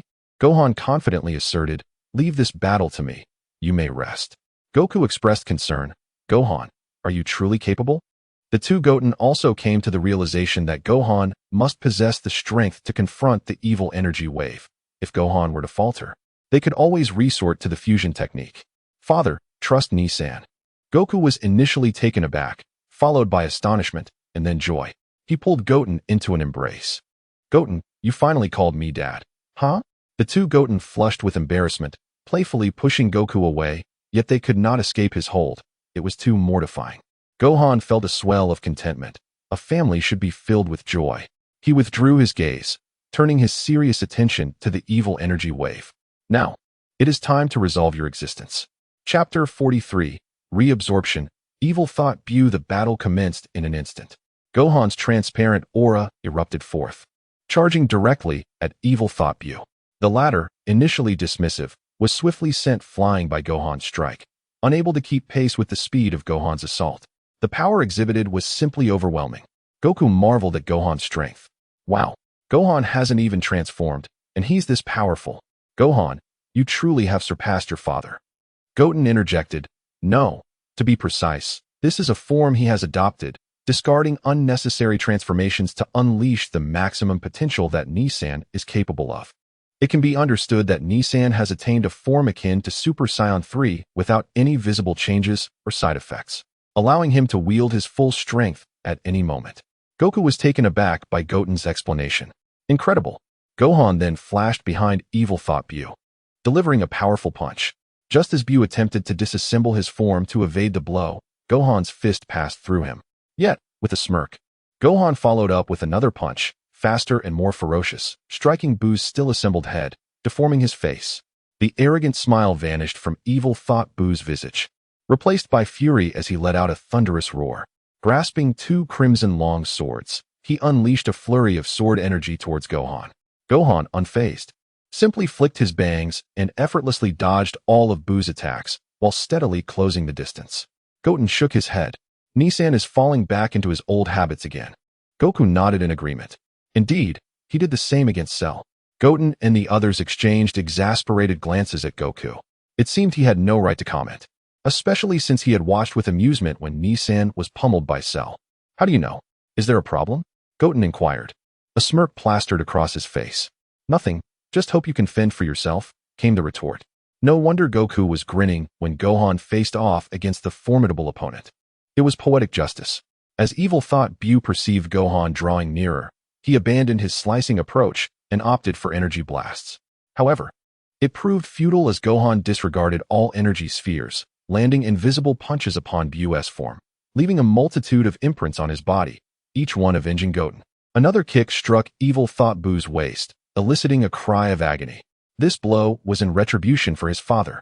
Buu's attempts at resistance were utterly futile. He had no opportunity to retaliate, and Gohan once again recaptured the exhilarating feeling of overpowering Cell. Meanwhile, the battle between Vegeta and Buu was nearing its conclusion. Buu was in a pitiful state, resembling a lump of clay that had been crushed. Vegeta, arms crossed, strolled leisurely, mocking the disheveled Buu. Is this all the strength you possess? What hidden cards do you have left? If you don't show them soon, I shall obliterate you. Buu slowly reverted to his humanoid form, though his recovery was markedly sluggish, indicating his energy reserves were nearly depleted. In such dire straits, Buu frantically searched through his absorbed memories for a means of escape. Just as Vegeta prepared to deliver the final blow, he found it. Vegeta, is it? Vegeta confidently dispelled his gathering energy. What? Do you wish to prolong your demise? I am most eager to eliminate you. Killing you would mean simultaneously vanquishing Frieza, Cell, and Buu, a triple delight for me. Buu shook his finger. No, if given time, I can still grow stronger. Vegeta's old habit of arrogance resurfaced. Oh, you believe you can defeat Super Vegeta by merely growing stronger? How laughable. Are you afraid? Vegeta sneered at Buu. Fear? What difference does it make if I gave you time? Even if I were to eliminate you now, it would be rather dull. Buu chuckled inwardly. Cell's memories had indeed proven accurate. This Vegeta shared the same prideful, combative nature, and with a little provocation, he had taken the bait. Buu would not let this opportunity slip. Placing a hand on his forehead, he activated his instant transmission. Vegeta sensed something amiss. This guy is trying to flee. Feeling Buu's energy, he pushed himself to the limit, pursuing Buu across the earth. On Gohan's front, Evil Thought Buu was nearing defeat, with Gohan maintaining absolute dominance over the fight. Buu's disassembly ability was rendered useless against Gohan's speed. Bloodied and battered, Evil Thought Buu lay motionless upon the ice, while Gohan looked down at him coldly. Goku urged, Gohan, stop toying with him. Finish this quickly. Do not repeat the mistake made against Cell. Gohan's brow furrowed at the memory of his earlier misjudgment that led to Goku's demise. Resolute, he placed his hands at his waist in a flower bud stance. Kamehameha. The lethal wave surged forth, but Evil Thought Buu could no longer disassemble to escape. Just as he resigned himself to fate, a pink energy shield enveloped him, shielding him from Gohan's attack. A pink figure stood before him, having intercepted Gohan's strike. Evil Thought Buu sensed Buu's essence, his eyes widening in shock. Food. Evil Thought Buu had come to Earth drawn by the aura of Buu, intent on consuming him. To his astonishment, this food had not only appeared before him, but had also saved him. Buu, hearing the words of Evil Thought Buu, grinned widely. Food. You consider me food? How amusing. I, too. Terror filled Evil Thought Buu's eyes, realizing he had narrowly escaped the wolf's den only to stumble into the tiger's lair. Buu transformed into a pink liquid, enveloping Evil Thought Buu entirely. The latter could not even emit a final scream. As the blue light dissipated, Gohan was confident that his strike would surely claim Evil Thought Buu's life. Did I succeed? Goten sensed something was amiss. Something's off. Indeed. Evil Thought Buu vanished, replaced by a newly transformed Majin Buu. Gohan exclaimed. What? Goku shouted. How could Majin Buu be here? Goten cursed. Damn it. I knew Vegeta was unreliable. Goten retorted. He is still my mentor. Choose your words carefully. Damn it. He absorbed Evil Thought Buu. Buu had fully adopted the characteristics of Evil Thought Buu, overshadowing Frieza and the others. A resounding roar erupted from Buu. Malevolent energy surged forth from his form, powerful enough for even ordinary people to sense. Goten's expression darkened. His power likely surpasses that of Gohan. Determined not to remain passive, Gohan launched a punch at Evil Thought Buu's face. Yet, Buu did not even flinch, lost in the sensations of his newfound strength. Gohan, drenched in sweat, thought, how infuriating. This guy has grown even stronger. Buu, now fully aware of his transformation, remarked, "Are you trying to scratch an itch?" With a flick of his tail, Gohan was sent flying backwards like a rocket. Goku panicked. Why didn't Vegeta eliminate Buu? Goten's expression was equally grim. Uncle Vegeta must have intentionally allowed Buu to absorb Evil Thought Buu. Goku fell silent, fully aware of Vegeta's nature. He would indeed do such a thing. Buu ceased his pursuit, focusing instead on a distant point. Moments later, a black dot gradually materialized. It was Vegeta. Vegeta, having noticed Goku and Goten, nonetheless approached Buu directly. Disdainfully, he remarked, "Is this the extent of your power? Hardly impressive. Had I known, I would have eliminated you earlier." "Is it?" Before he could finish, Buu vanished. That last word emanated from behind Vegeta. Such astonishing speed. No, it's not mere speed. It's the spatial transfer skill of the Evil Thought Wave. With his already formidable self-regeneration abilities, Buu, augmented by the spatial transfer and disintegration capabilities of the Evil Thought Wave, has become exceedingly difficult to defeat. Vegeta instinctively turned to strike, yet found nothing to hit. "What are you aiming at?" Buu's sinister voice echoed in Vegeta's right ear. Infuriating, like a bothersome fly. Buu drifted around Vegeta like a phantom, leaving him utterly helpless. With a swift lash, the Evil Thought Buu knocked Vegeta down. Goku and the others rushed over. "Vegeta, are you all right?" Vegeta wiped his mouth. "I am Vegeta. Back off." With a thunderous roar, Vegeta's energy surged once more, black lightning crackling around him, standing even taller. An M symbol appeared on his green forehead. This was the fusion of Piccolo's dark transformation and Vegeta's Super Saiyan 2, the Prince of Destruction. "Vegeta." Vegeta turned sideways, gazing disdainfully at Evil Thought Buu. "I heard that the creature you absorbed is a conglomerate of cosmic evil thoughts. Let us see who is more malevolent." Buu showed no fear. Instead, an intense hunger erupted, perceiving Vegeta as a luxurious cream-filled dessert. Drool dripped everywhere. Such pure evil. "I must consume you." Vegeta crossed his arms, completely dismissing Buu. "Consume me? Be careful not to chip a tooth." After a moment of seething rage, Vegeta lunged forward and kicked Evil Thought Buu squarely in the face, initiating a relentless onslaught. A flurry of attacks left Buu unable to retaliate. "Well done, Vegeta. Go." Uncle Vegeta. Only Goten and Trunks stroked their chins, sensing that this battle was nearing its climax. If it dragged on, Vegeta might falter. Minutes passed, and Buu had been pummeled into a twisted form, yet in an instant, he restored himself. Vegeta raised one hand, striking a pose of unparalleled style. In that moment, a tremendous force erupted from within Vegeta, startling Evil Thought Buu. Finally, a flash. A colossal yellow energy beam surged toward Buu. This was a combination of the final flash and the special beam cannon. At that moment, the energy was fully expended, and after taking the hit, Buu vanished. A flash of white light ensued, and Vegeta and Piccolo separated. They exchanged smiles, having ultimately triumphed over Majin Buu. They descended to join Goku and the others. "Kakarot. This time I dealt with Buu." Piccolo punched Vegeta. "Don't hog all the glory. I had my part too. Son, I'm catching up to you. So don't get surpassed." Goku cheerfully patted their shoulders, while Piccolo felt a bit uncomfortable, and Vegeta disdainfully swatted Goku's hand away. Gohan sighed in relief. "Thank goodness. It's all over. Right, Goten." "Goten?" Goten wasn't as elated as the others. "No, wait. Something's amiss. If Buu is dead, then the Evil Thought Wave should also be vanquished, right? Why is Dad still on Earth? Shouldn't he have been transported back to the other world immediately?" "You are absolutely correct, son Goten. It seems, among us, you are the most astute." Chapter 44. Create a flaw in perfection. Buu seamlessly merged with the power of Evil Energy Wave, possessing not only cellular-level regenerative abilities, but also the capability to decompose and reassemble himself. Slowly, Buu reformed from head to toe, eyeing the 6 warriors with a hint of amusement. It turned out that this formidable foe was so powerful due to his fusion. Thus, preventing them from merging was imperative. Goten felt a throbbing headache. Buu's absorption of Cell had created a significant predicament. His intelligence was extraordinary, immediately discerning the core issue. Now trouble loomed. as Buu had absorbed numerous villains, including the final evil energy wave, making him even stronger than Gohan Buu. Even if all 6 of them joined forces, it seemed unlikely they could overpower Buu in his current state. Vegeta, still putting on a brave front, proclaimed, "Do you think we lack opportunities? We have 6 members. Even if 4 cannot defeat you, they can certainly hold you back." Goku and the others shared this sentiment, believing that as long as they could distract Buu, Vegeta and Piccolo could fuse once more. Buu, stroking his chin as if in contemplation, suddenly snapped his fingers. "Indeed, Vegeta, you make a valid point," he replied. Suddenly, something appeared to be emerging from the tip of Buu's tail. As expected, the tip opened up, and one pink orb after another was expelled. Goku recoiled in disgust. "Ugh, how revolting," Gohan remarked. "This seems somewhat familiar. Where have I seen it before?"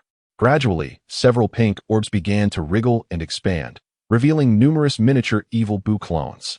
"That's Cell's technique," exclaimed Goten in astonishment. "Uncle Vegeta, could you perhaps elaborate a bit more?" All the little Buus gathered around the evil Buu like children, who casually patted their heads. "Now, with 6 against 6, it seems quite fair. Children, go forth." The small Buus charged at the Dragon Ball warriors like wild horses, instinctively seeking their opponents, while evil Buu set his sights on Gohan. In his absorbed memories, the desire to defeat Gohan outweighed the urge to conquer Goku, especially since Gohan was the strongest among them. Everyone had transformed into their ultimate forms, and the recent battle between Vegeta and Goku had provided them with some recovery time. Goten faced a small Buu himself and was astonished to discover that each miniature Buu possessed the original Buu's strength. Gohan might manage to defeat 5 of these small Buus, but he was up against evil Buu, leaving him no time to assist others. Goten and Goku could barely hold on, while Vegeta and Piccolo were struggling. Both were at the pinnacle of Super Saiyan 2, while a single small Buu surpassed Super Saiyan 3 in power. They were overwhelmed, relentlessly mocked by the little Buus. Gohan was also enduring great hardship. Facing evil Buu's relentless attacks, he found himself unable to counter effectively. However, it seemed that the resentment of those absorbed by Buu weighed heavily on him, compelling evil Buu to torment rather than kill Gohan outright. With the small Buus attacking incessantly, Goten and Goku had no time to fuse with the Patera earrings. They had to resort to their trump card. "Goten, how are you holding up?" "We're barely hanging on," Goten responded, still in development. "What about Vegeta and Piccolo?" "The fusion has been undone.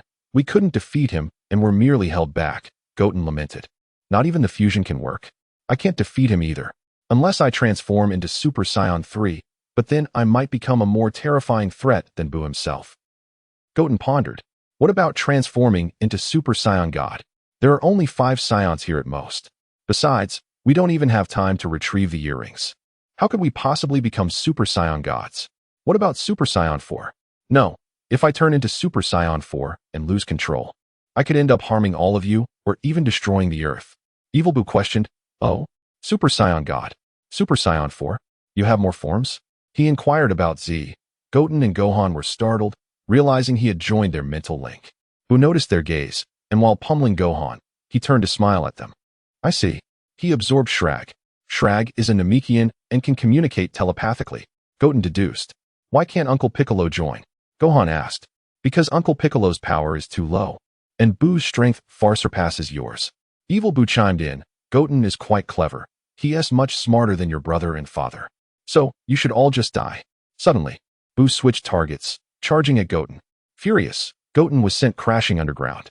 Gohan seized the opportunity to assist, helping Goten defeat a small Buu before moving on to aid another. Goten frantically pondered what to do. "I should have eliminated Buu the moment he appeared. Otherwise, we wouldn't be in this mess. I must find a way to transform into Super Saiyan God or Super Saiyan 4. But there's no chance of that." Then, an idea struck Goten. "Opportunity? If there are none, I can create one.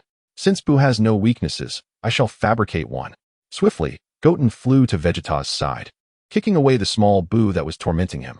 He fed Vegeta the last Senzu, reviving him. Leaning in, Goten whispered something in Vegeta's ear, causing his expression to resemble that of someone who had just consumed something sour. Vegeta confirmed, "You truly want to do this, Goten?" Goten nodded solemnly. "Uncle Vegeta, perhaps this is our only chance." At that moment, Buu emerged, dragging the severely injured Goten and flinging him towards Goku, who caught him. Disappointed by Goten's weak power, Buu found it inferior to that of the evil energy wave. Goten and Gohan cried out, "Goten!" Suddenly, Vegeta stepped forward. "Huh? Majin Buu, are you afraid of me and Piccolo merging again? You are nothing but a coward." Piccolo struggled to rise. "Vegeta, stop talking. If he absorbs us, there will be no hope." Buu clapped in delight. "Exactly. If I absorb the two of you, I won't need to exert myself to stop you." Two small Boos rushed at them, embracing Vegeta and Piccolo, transforming into pink liquid that enveloped them. Gohan and Goku attempted to save them, but were halted by the remaining small Boos. The gooey masses containing Vegeta and Piccolo entered Boo's body. But Buu showed no visible change, likely due to their powers being inferior to the evil energy wave. Evil Buu laughed boisterously. "I have grown stronger once again. I, Super Buu, am the strongest in the universe." Haha. Why Goten smirked. It seemed their plan was taking effect. Buu, growing bored with his torment of the Dragon Ball warriors, felt that battling those of such power was merely a waste of time. "Not fun, not fun, you shall perish." Evil Buu raised his hand, ready to obliterate the earth. Why Goten suddenly interjected, "You find it dull, do you? How about you let us go back to train? Give us a day, and we shall engage you in a proper battle." Buu, however, remained unfooled. "Do you think me a fool? I won't make the same mistake as Cell." Why Goten remained unfazed. "You fear Super Saiyan 4, don't you?" Goku and Gohan gasped at Goten's revelation. "What? There's Super Saiyan 4? Buu erupted in laughter. "Haha. I, Super Buu, fear Super Saiyan 4? I am already the strongest in the universe. You are afraid. I am not." Buu's expression shifted from laughter to fury. Yet, Goten remained undaunted, feeling rather fortunate.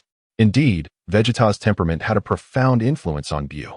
"Very well, I shall grant you half a day. Do not assume I am unaware of the hyperbolic time chamber.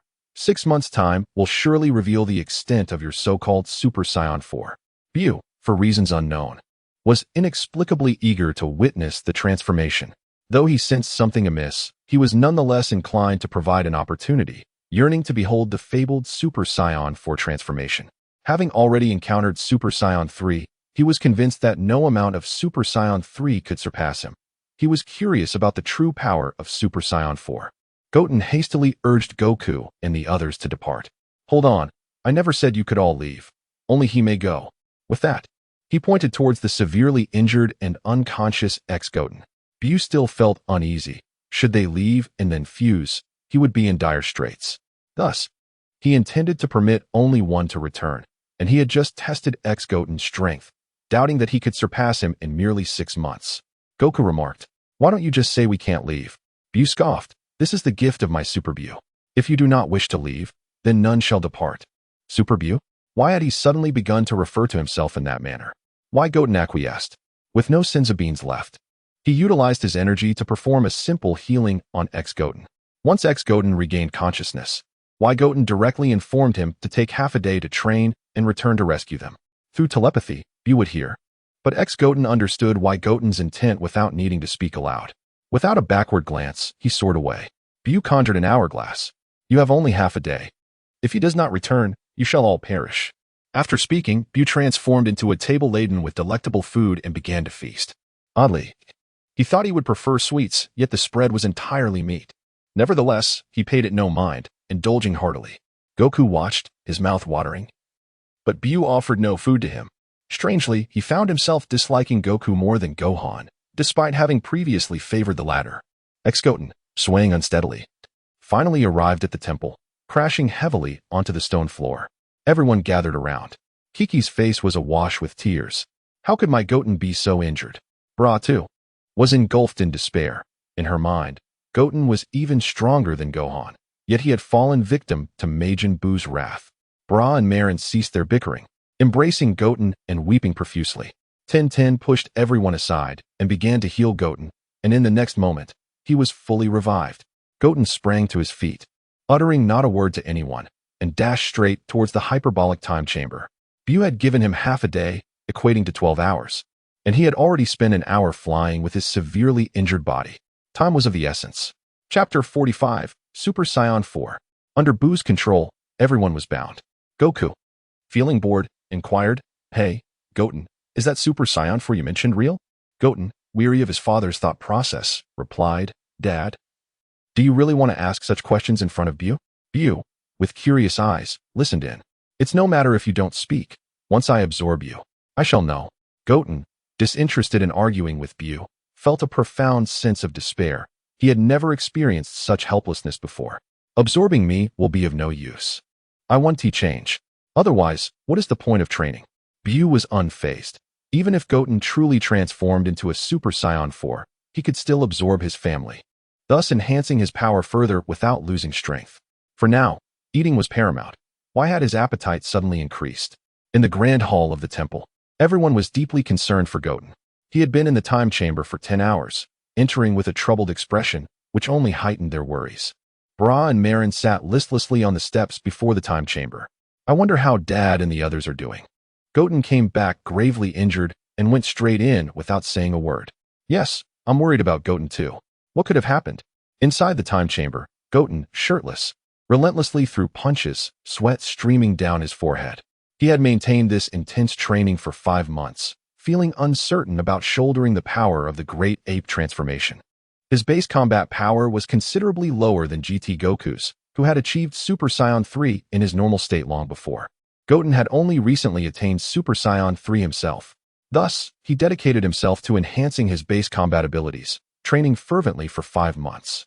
Even so, transforming into a Super Saiyan 3 would render him comparable to the enigmatic Gohan, making it nearly impossible to defeat the malevolent Buu. Abandoning his training, Goten, much like Z Goten, began to meditate, restoring his body and spirit to their optimal states. Despite his insufficient base power, he resolved to attempt transformation. Time was of the essence. He cast the artificial moon, a lesson from Vegeta, and steeled himself, gazing up at the moon. The moment Goten beheld the moon, his pupils constricted and his chest heaved with rapid breaths, accompanied by the thunderous rhythm of his heartbeat. Thump, thump, thump. His heart raced violently at the sight of the artificial moon. His muscles swelled, his eyes turned crimson, and fangs protruded menacingly from his mouth, morphing into a fearsome visage. Accompanied by Goten's primal roars, a potent and terrifying aura erupted from his body, causing tremors throughout the time chamber, the energy surging into the heavens. Goten's form rapidly expanded, his clothing tearing apart to reveal his brown fur, transforming him into a colossal gorilla in mere moments. Roar! Goten let out a thunderous bellow, a surge of golden energy erupting forth, his originally brown fur shimmering into gold. In that instant, Goten lost all rationality, pounding his chest and striking the ground with immense fists, truly becoming a ferocious beast. He dashed around the time chamber, yet found no escape, growing increasingly agitated. A red energy blast coalesced in his mouth. With a mighty roar, he released it, causing a tremendous explosion within the time chamber. Outside, the temple shook violently, the once stable structure trembling with unprecedented force. Bra stood up to investigate. What on earth? Earthquakes in the sky. Marin, a typical girl, clung to Bra in fear. Bra, I'm so scared. Although Marin was born months prior to Bra appeared much older and wiser. Don't worry, I've got you covered. Chi-Chi and Bulma emerged as well, questioning the commotion. What is happening? Is Buu attacking? The temple began to show signs of wear, cracks appearing in its structure. Chi-Chi was in tears. I haven't even seen Goten and Gohan get married yet. I don't want to die? All gathered in the temple square, panic-stricken. This was the first time since becoming a deity that Tian had encountered such a situation. Suddenly, a roar echoed. A red energy wave burst forth, creating a massive hole in the temple's center, revealing a pair of furry golden hands that grasped the opening, preventing it from closing. Just as everyone was bewildered, a gigantic gorilla head emerged from the hole. Krillin, Bulma, and Master Roshi were left dumbfounded. Hey, gorilla. He is Goten. But why is he golden? What? The crowd gasped at the monstrous figure of Goten. Though only a few were aware that Saiyans could transform into great apes, most had never witnessed it firsthand. The rift widened as Goten tore it apart further. With a mighty push, the entire gorilla emerged, its size occupying a quarter of the temple. Chi-Chi fell to her knees, weeping. My Goten has turned into a monster. Krillin attempted to sever Goten's tail as he had done before, but Goten, having lost his senses, was no fool and evaded the strike. Buu sensed the chaos. Having absorbed Piccolo, he could mentally navigate to the temple. I thought Super Saiyan 4 was some formidable form, but it's merely the great ape transformation. A lowly bloodline like Goten's will lack any rationality. This was information gleaned from Vegeta's memories. Hey, you must have sensed it. Goten has transformed into a great ape and is slaughtering your kin. How amusing. Goku and the others felt Goten's energy, but were unaware of his transformation into a great ape. Gohan, having experienced the transformation himself, grasped the gravity of the situation. Goten, how did you become a great ape? Brother, who are you scolding? I'm right here. I meant, what was he again? X. Yes, X. Goku spoke maturely for once. Why are you two still bickering? Chi-Chi and the others are in danger. Goten reassured, Dad, trust me. I believe in myself, I will. Goku fell silent, while Majin Buu eagerly watched Goten wreak havoc upon the temple. Goten, wake up, Krillin pleaded, but was met only with Goten's roars and colossal fists. Goten, how did you become a gorilla? Goten, it's so terrifying. The two little girls hid behind their mother, terrified by the overwhelming aura emanating from the golden great ape. With a mighty stomp, Goten crushed a corner of the temple. My temple, Tian lamented, heartbroken. Fight if you must, but don't destroy our home. Goten continued to devastate the temple, and Tian's heart bled at the sight. Goten, I beg you, awaken. Those who could fly carried those who could not in a frantic search for safety. Tears filled Chi-Chi's eyes as she wondered how her Goten had changed so drastically. Goten, wake up. Look at me. I'm your mother.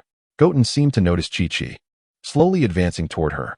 In the depths of the great ape's heart, Goten sat motionless, curled up in a fetal position, as if he had succumbed to a deep slumber. Goten, brother. Voices echoed in his ears, persistently calling out to him. Who is calling me? Slowly, Goten's eyes fluttered open, revealing a scene of utter devastation, the shattered temple. Wasn't I in the room of spirit and time? He gasped, recognizing a familiar figure. Mom, Chi-Chi cried, desperately inching closer to Goten, while Krillin held her back, preventing her approach. Goten, my Goten. Goten shouted in distress. Mom, don't come near. Stay away from me. Yet, all that escaped his lips were frenzied roars. Goten could see everything but was powerless to control his own body. Damn it. The giant ape's hand slowly reached out toward Chi-Chi.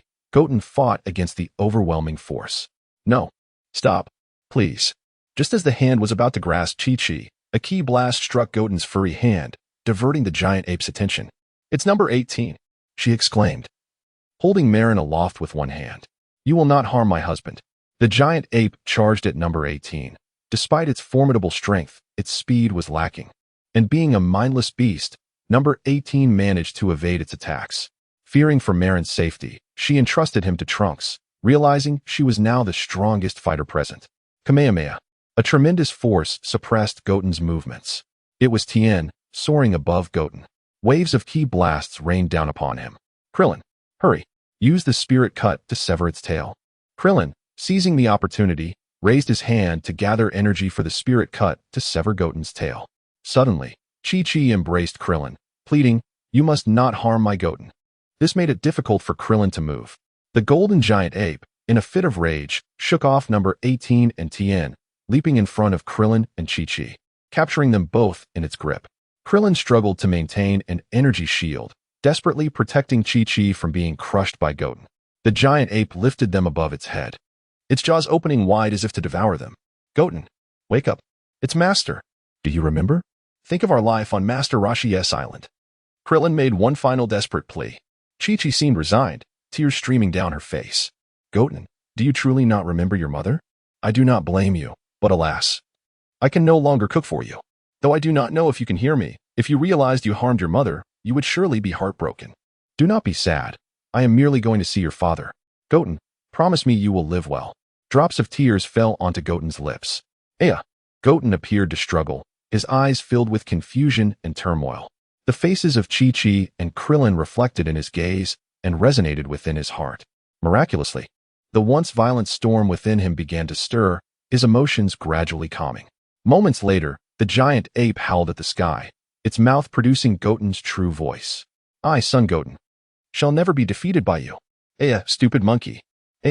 With each of Goten's resounding roars, the raging aura of the golden giant ape receded like a retreating tide, replaced by a blazing crimson light. The creature's form rapidly diminished.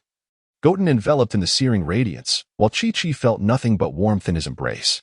As the red light cocooned Goten, he entrusted Chi-Chi to Krillin, his tail swaying gracefully behind him. Thank you, Uncle Krillin. Everyone was astonished by Goten's transformation. You truly are Goten. Goten offered no reply. In that fleeting moment as he handed Chi-Chi to Krillin, he shot down from the temple like a meteor.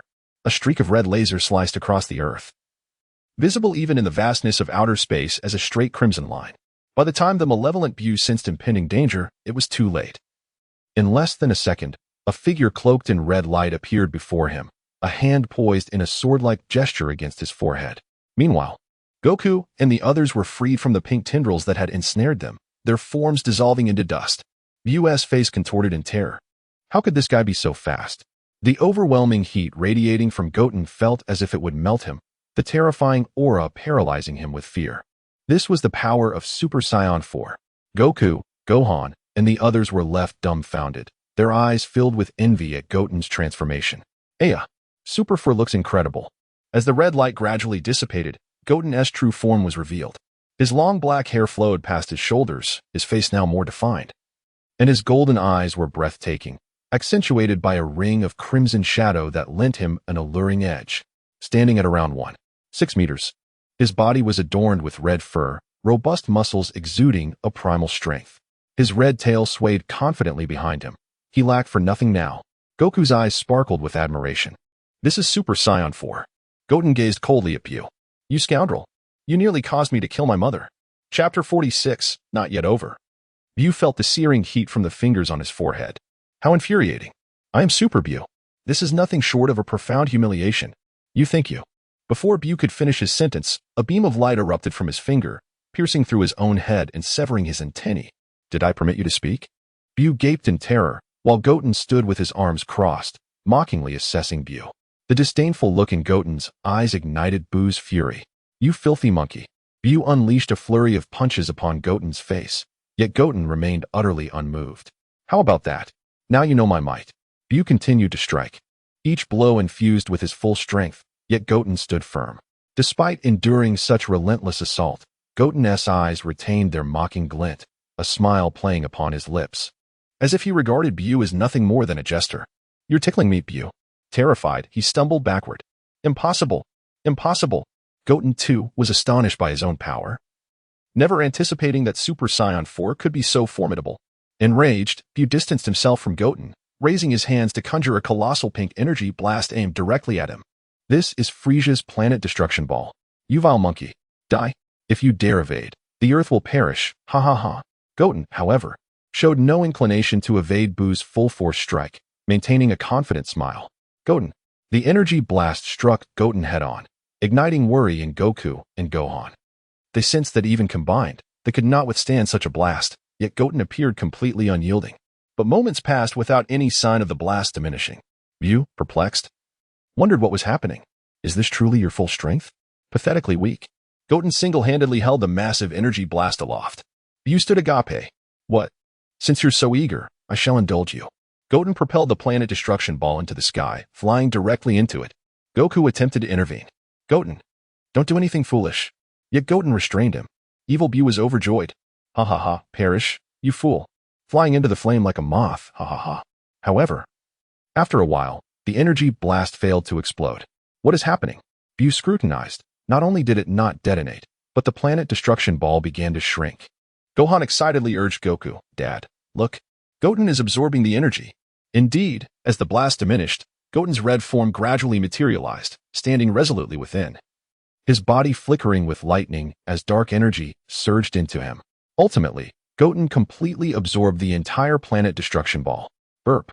Goten leaned against his stomach, letting out a satisfied belch. Wiping his mouth, he remarked, Thanks for the treat, but your energy is simply dreadful. Buu's jaw nearly hit the ground. He consumed my energy. A golden aura erupted from Goten's body, the overwhelming power causing Buu to tremble. Why? Why did I let him transform into Super Saiyan 4? I should have avoided this. Because you absorbed Uncle Vegeta. Did you think Uncle Vegeta was unwittingly absorbed by you? Buu realized that with each absorption, he was influenced by the personality of those he consumed. After absorbing Frisia, he had adopted a boisterous laugh. After absorbing Cell, he had taken on Vegeta's arrogant traits, and suddenly, arrogance. Vegeta's arrogance. I have been influenced by Vegeta. Buu stuttered, finally spitting out 3 words. You despicable. Blaming my foolishness on me. Goten placed his hands before him, powerful red energy consolidating in his palms. Your time has been ample. Now perish. Tenfold. Ultimate. Flash. I shall not allow you to succeed. Gohan cautioned, Goten, be careful. A pink mass suddenly appeared behind Goten. It was the antennae Buu had severed. The pink mass expanded, enveloping Goten entirely, and Gohan's warning came too late. Goku pounded the ground in frustration. Damn it, Goten has also been absorbed. The Earth is doomed. Ha ha ha. Super Saiyan 4, become my power. Ha ha ha. But Buu sensed something amiss. Why haven't I transformed? No matter. I must be far too powerful. Ha ha ha. Now it's your turn. Buu turned to Goku and the others, drifting towards them. Now you too shall perish. Ah, my stomach aches. Buu's body began to undergo a transformation. The characteristics of evil Buu faded away, reverting back to fat Buu.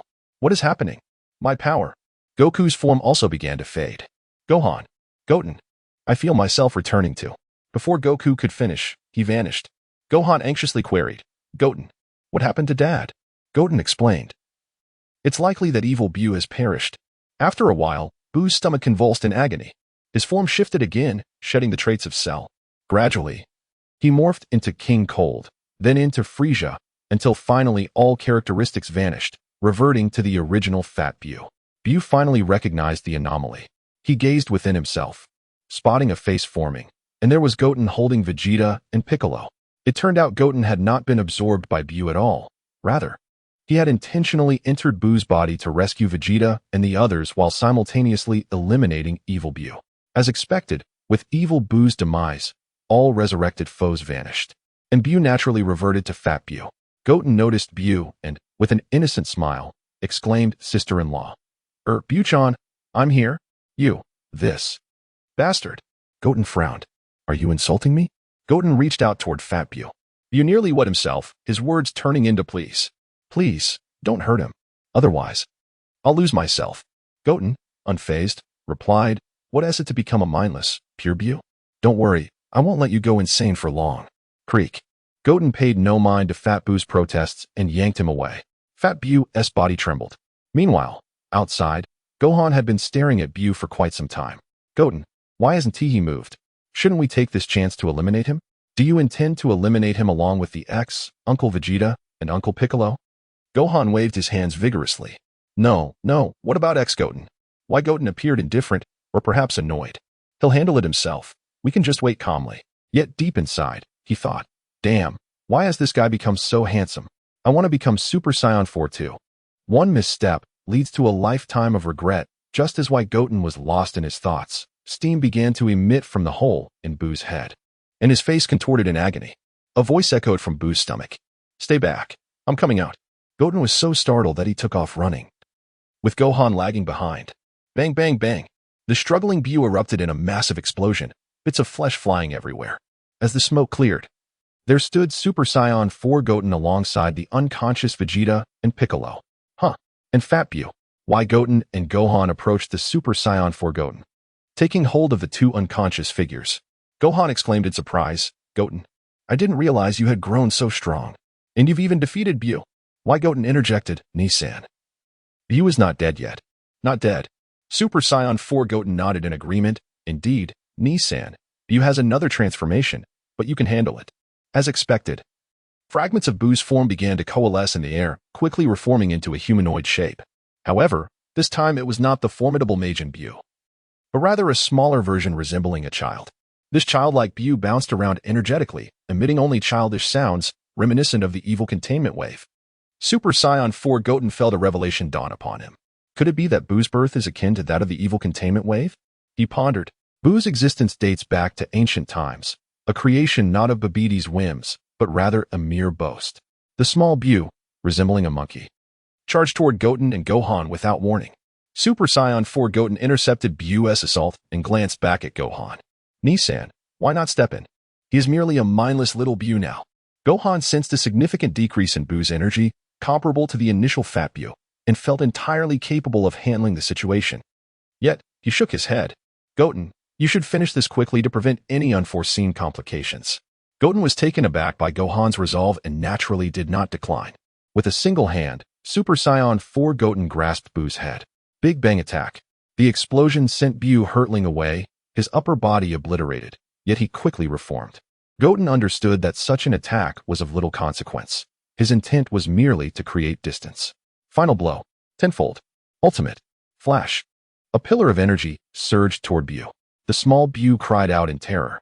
Just as it appeared he would be vanquished, an unknown force descended from above, intercepting Goten's attack. As the smoke gradually cleared, a tall figure with a bare torso emerged before them. Kakarot. Super Saiyan 4 Goten, having maintained his cool demeanor, lost his composure upon seeing him. Broly, I can't believe I forgot about him. Wait, the evil containment wave has already perished. Why hasn't he disappeared? Buu, sensing a new source of sustenance, enveloped Broly without hesitation. Yet, Broly exhibited no sign of resistance, a sinister smile playing on his lips, and upon closer inspection, an eerie black aura surrounded his form. Damn it! A massive pink figure materialized, heralding the birth of yet another Buu. Broly Buu. Chapter 47. The God of Super Saiyans. Kakarot. Majin Buu is the epitome of destruction and slaughter, a being whose mind is consumed solely by chaos. Logically, after absorbing a person, Buu would be influenced by them, akin to a sheet of pure black paper that changes when painted white. Yet, Broly is also shrouded in darkness. No, at least he possesses some awareness. Kakarot. Now, two maniacs, solely fixated on destruction, have fused together. Goten warily observes Broly Buu. One is merely at the pinnacle of Super Saiyan 3, while the other is just beginning it. What difference does their fusion make? The two engage in battle, with Broly Buu relentlessly attacking, while Super Saiyan 4 Goten simply defends against all of Broly Buu's assaults. He initially believed that their fusion would yield greater strength, yet they are still confined within the realm of Super Saiyan 3. Confidently, Super Saiyan 4 Goten places his hands behind his back and delivers a swift kick, sending Broly soaring through the air. However, Broly Buu is not to be trifled with. He perfectly inherits Broly's ability to grow stronger with every fight and possesses Majin Buu's formidable regenerative capabilities, sustaining no injuries as he charges forward once more. Even now, that eerie dark aura continues to envelop Broly Buu. Super Saiyan 4 Goten confidently remarks, "Now this is interesting. I can finally warm up." Transitioning from defense to offense, Goten finds Broly Buu slowly falling into a defensive position, and the air is filled with the sound of sonic booms as their fists collide. Gohan watches in astonishment at their fierce combat. Is this the fighting style of the Saiyans? Goten appears to be reveling in the excitement. With a powerful kick, Super Saiyan 4 Goten sends Broly Buu crashing into an iceberg. What a thrill. You are far more durable than that wicked Buu. Kakarot. The immense energy of Broly Buu shatters the iceberg, his veins bulging, lightning coursing around him, his muscles swelling, and his eyes reduced to mere whites. Super Saiyan 2 transformation? Let me test your strength. Broly Buu seems to be increasingly influenced by Broly's ferocity, becoming more reminiscent of the original Broly. His body brimming with energy, he lets out a low growl and instantly appears behind Super Saiyan 4 Goten. Unfazed, Goten delivers a casual punch, sending Broly Buu flying. He then kicks Broly Buu downwards, shattering the icy surface. Super Saiyan 4 Goten presses the advantage, and the two engage in a fierce struggle.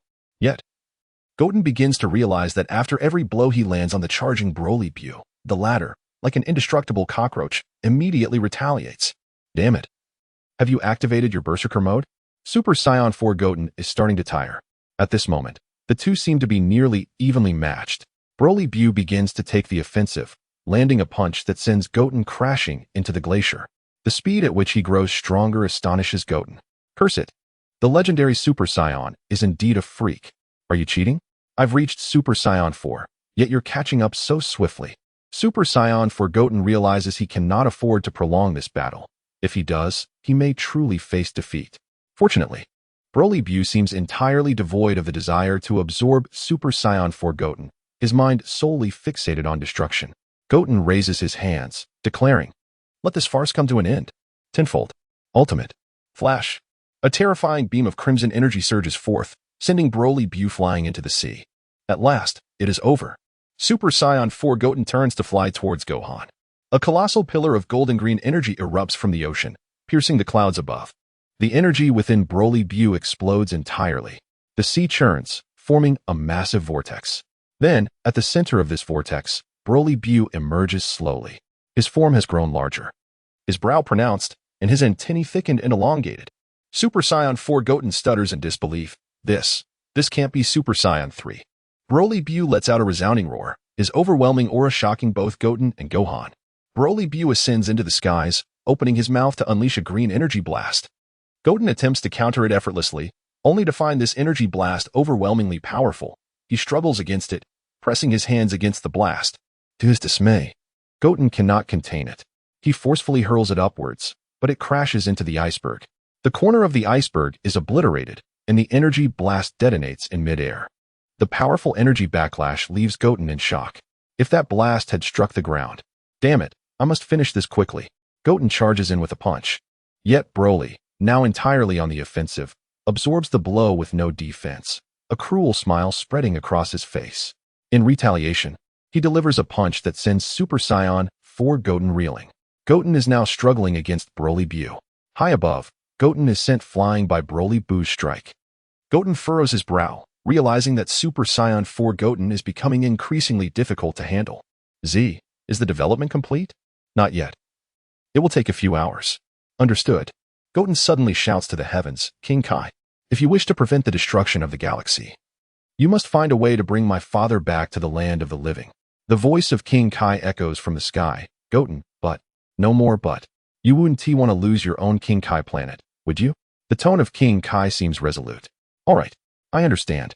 Goten calls out to Super Saiyan 4 Goten. Hang in there. I will be right there. Super Saiyan 4 Goten's expression is grim. This scenario seems to be a result of Broly's onslaught. Hurry up. Goten grabs Gohan, Vegeta, and the others and returns to the temple. Dend, quickly, heal them. Goten wastes no time. Dend, sensing Goten's urgency, swiftly begins healing Vegeta and Piccolo. The two awaken.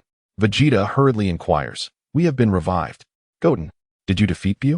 Goten has already summoned Trunks and Bra while Dend is healing them. Goten explains, Uncle Vegeta, there is no time left. Buu has absorbed Broly. Even I, in my alternate form, cannot handle him. Vegeta is perplexed by Goten's words. Another you. Memories of Vegeta's fusion with Goku surface. Goten has two selves. Why are there two Goten? When they fuse, their memories merge, resulting in a new persona, yet they do not share memories. They merely perceive from Vegeta's perspective. Goten scans the surroundings, seemingly searching for something, mumbling, where is Dad? Why hasn't he returned yet? Uncle Vegeta, time is of the essence. You must help me become a god of Super Saiyans. The god of Super Saiyans. Everyone gasps in astonishment. Gohan questions, Goten? Isn't that Super Saiyan 4? Vegeta exclaims again, Super Saiyan 4. When Goten mentions Super Saiyan 4, Vegeta is unaware as he has already been absorbed. Uncle Vegeta, please don't panic. Let me explain. Super Saiyan 4 and the god of Super Saiyans are not the same form. The god of Super Saiyans is achieved when 5 righteous-hearted Saiyans transfer their energy to another Saiyan, thus attaining a divine state. So I implore you all. Piccolo interjects. Not to mention we are still one Saiyan short. Only Goten and Gohan possess the righteous heart. Bulma retorts angrily, Piccolo, what do you mean? Are you saying none of the Saiyans in my family possess a righteous heart? Goten interrupts their quarrel. Uncle Piccolo, it's all right. Uncle Vegeta undoubtedly has a righteous heart. We just need Dad. In the next instant, Goku returned to the mortal realm. Goten, I have returned. I have seen Broly. What do you wish to do? Goten did not hasten to commence the ritual. Lord Kai, what price did you pay for your return? I offered Planet Kai to Lord West Kai in exchange for a day's passage back to the living realm, Goten replied, nodding. Without further ado, let us begin. Everyone, please hold hands and encircle me, channeling your energies towards me. Although Goku was initially perplexed by the proceedings, he trusted Goten's instructions and grasped Vegeta's hand, causing Vegeta to feel a wave of nausea. However, the gravity of the situation compelled him to endure. The others were much more at ease. Ra was elated to assist her brother. Brother Goten, I will give my all to support you. Goku exclaimed with enthusiasm, Goten, what kind of ritual is this? Is it the transformation into Super Saiyan 4? Vegeta snapped, Kakarot, focus on the transmission and refrain from chatter. This is the Super Saiyan God. Initially excited, Goku felt a pang of grievance under Vegeta's glare. Super Saiyan God. Yet you spoke as well. Trunks said no more, simply encouraging. You can do it, Goten. Gohan looked at Goten with pride. The fate of Earth rests upon your shoulders, Goten. As everyone closed their eyes, they devoted their energies to Goten. He felt a warm current flow into his being, a comforting and harmonious power. The collective strength of everyone, the golden aura surrounding him gradually entered his body, and Goten began to levitate. A layer of energy, reminiscent of the sun's flames, enveloped him. Slowly, Goten became leaner, his hair and eyebrows transformed into a vibrant red. In contrast to the tumultuous transformation into Super Saiyan 4, this ascension into Super Saiyan God felt serene and natural. As Goten gently descended, all eyes turned towards him, now transformed. Upon opening his eyes, the red irises gave the impression of a friendly neighbor rather than a warrior. Bra and Marin's eyes turned into hearts, exclaiming, "Brother Goten has become even cuter. Looking so gentle." Vegeta scrutinized Goten. "Is this the Super Saiyan God? It doesn't appear to be much." However, Goku interrupted Vegeta with seriousness. "Vegeta, do you not sense anything?" Vegeta, puzzled, replied, "No, I feel nothing. That is the crux of the matter. We cannot perceive even a trace of Goten's aura." Vegeta soon realized the gravity of the situation. Indeed, there is no trace. Only Goten and Piccolo were left in a state of cold sweat.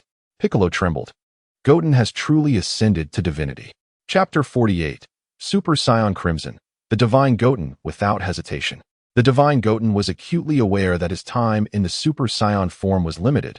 There was no room for procrastination. This was the inherent flaw of the Super Saiyan transformation, its poor endurance. Even in the Super Saiyan Blue form, sustaining the divine transformation remained a challenge.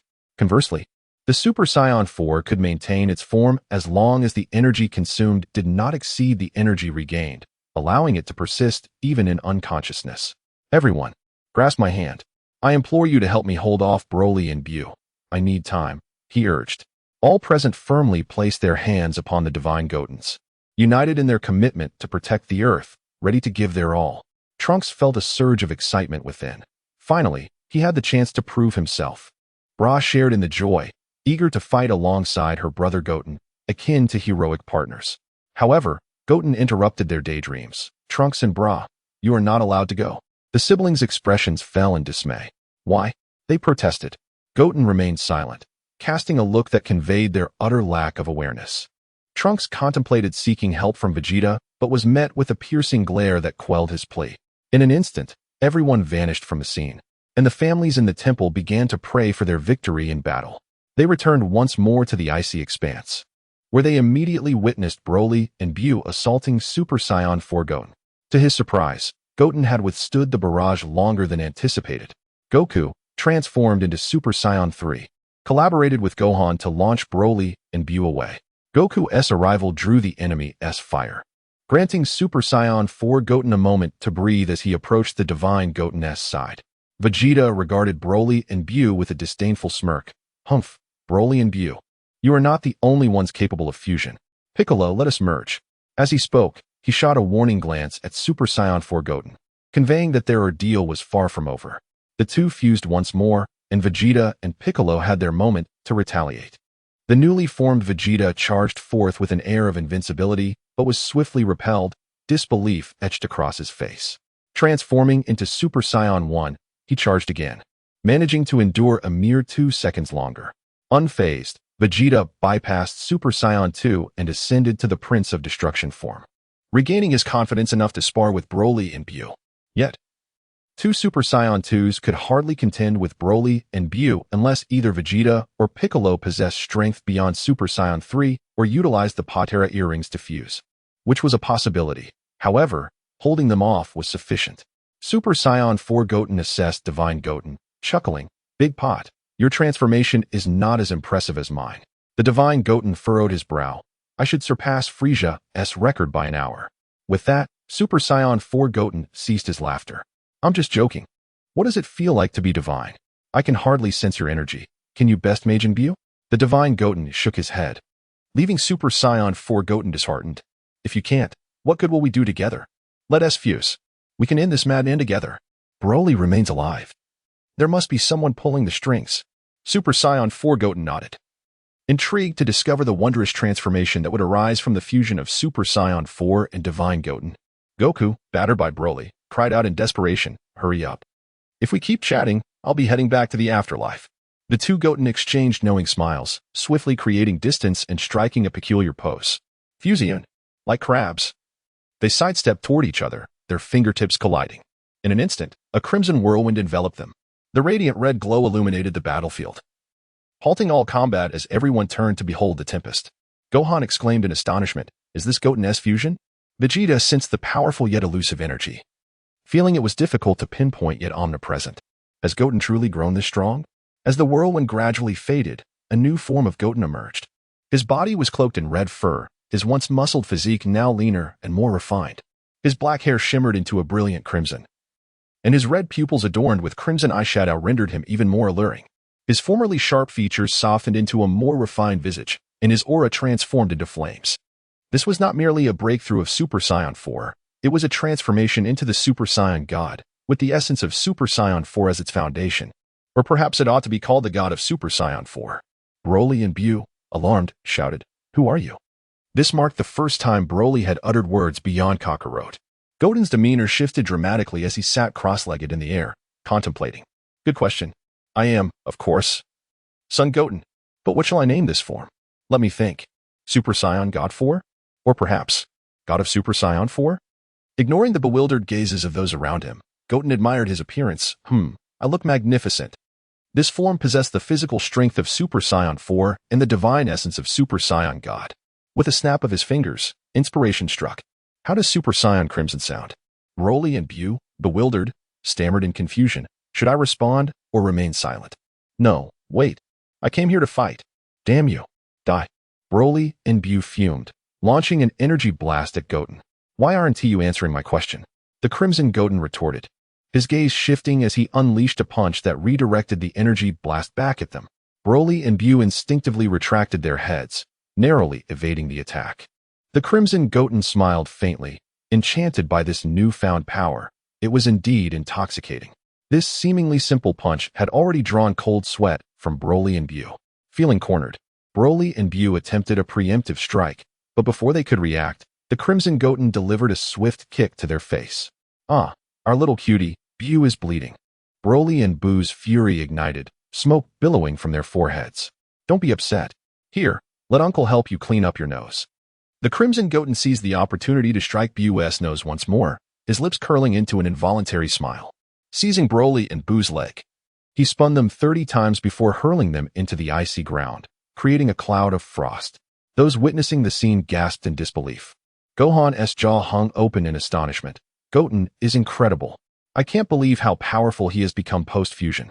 With a single hand extended, Goten unleashed a beam of light that pierced Broly and Buu, lifting him effortlessly as if he were mere refuse. Such effortless power left Broly and Buu tattered, their earlier arrogance extinguished. As Broly and Buu gradually regained their composure, the smoke emanating from them thickened, obscuring Buu's form. Goten chuckled. "Did you think I couldn't see you just because you were hiding? The days of relying solely on sight are long gone." Calmly, Goten approached the smoke, and soon, agonized cries echoed from within. As the haze dissipated, it revealed Broly and Buu, battered and bruised. Goten grasped Buu's antenna, bending down with a grotesque smile. "Aren't you grateful to Goten for wiping your nose?" Buu raised a hand to sever his antenna, freeing himself from Goten's grasp. "Oh, a lizard? Surprisingly accurate."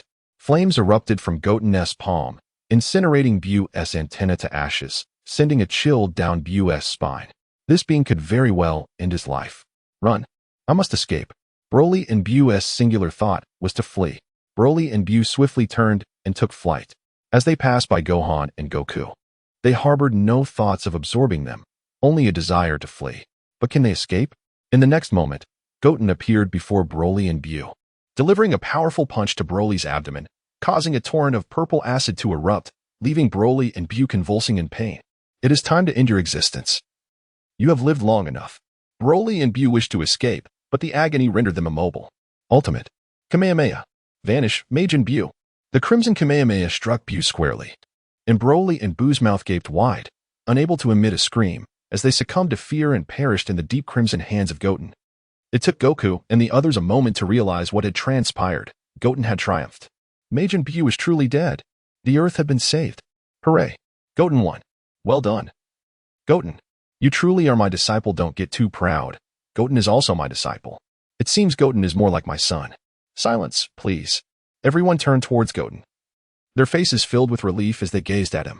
Finally, it was over.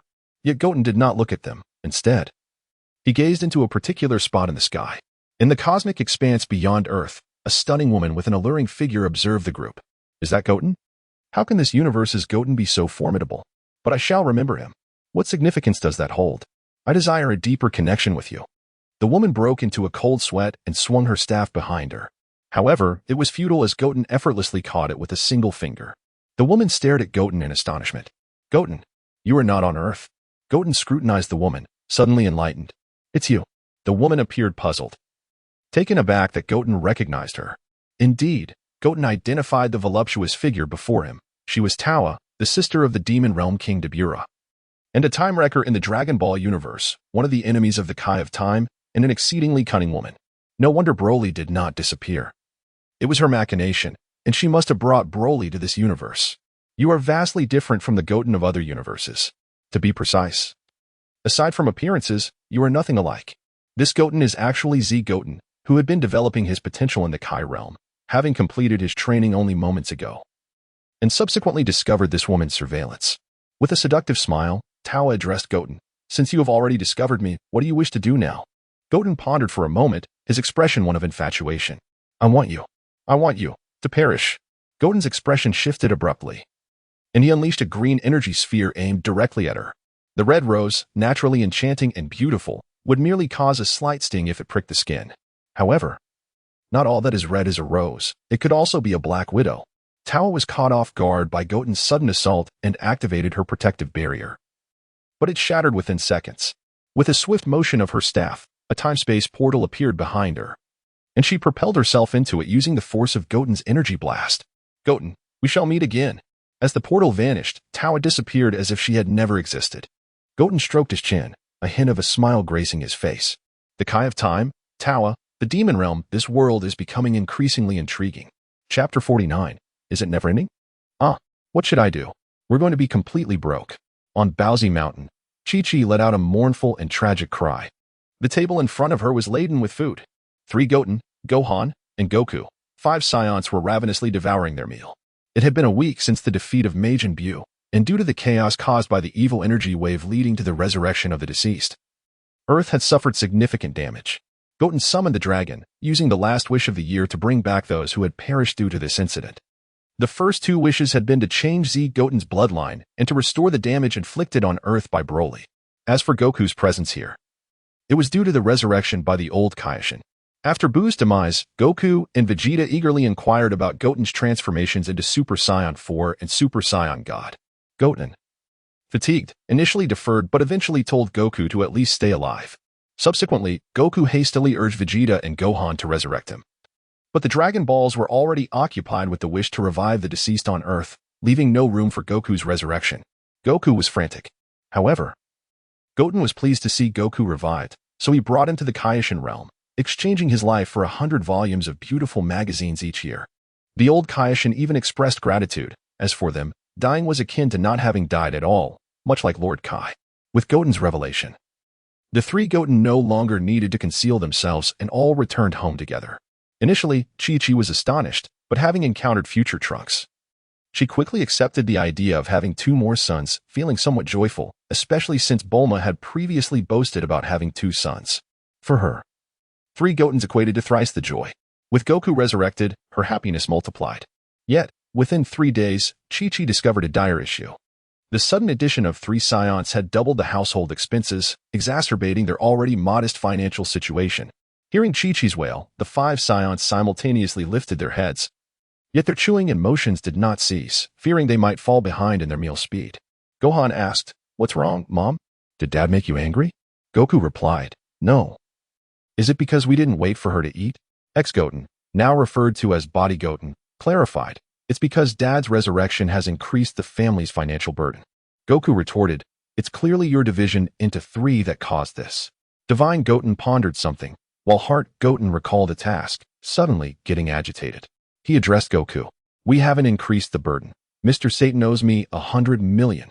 Chi-Chi instantly perked up, pushing Goku aside to approach Divine Goten. "Is that true, Goten?" "Of course, Mom.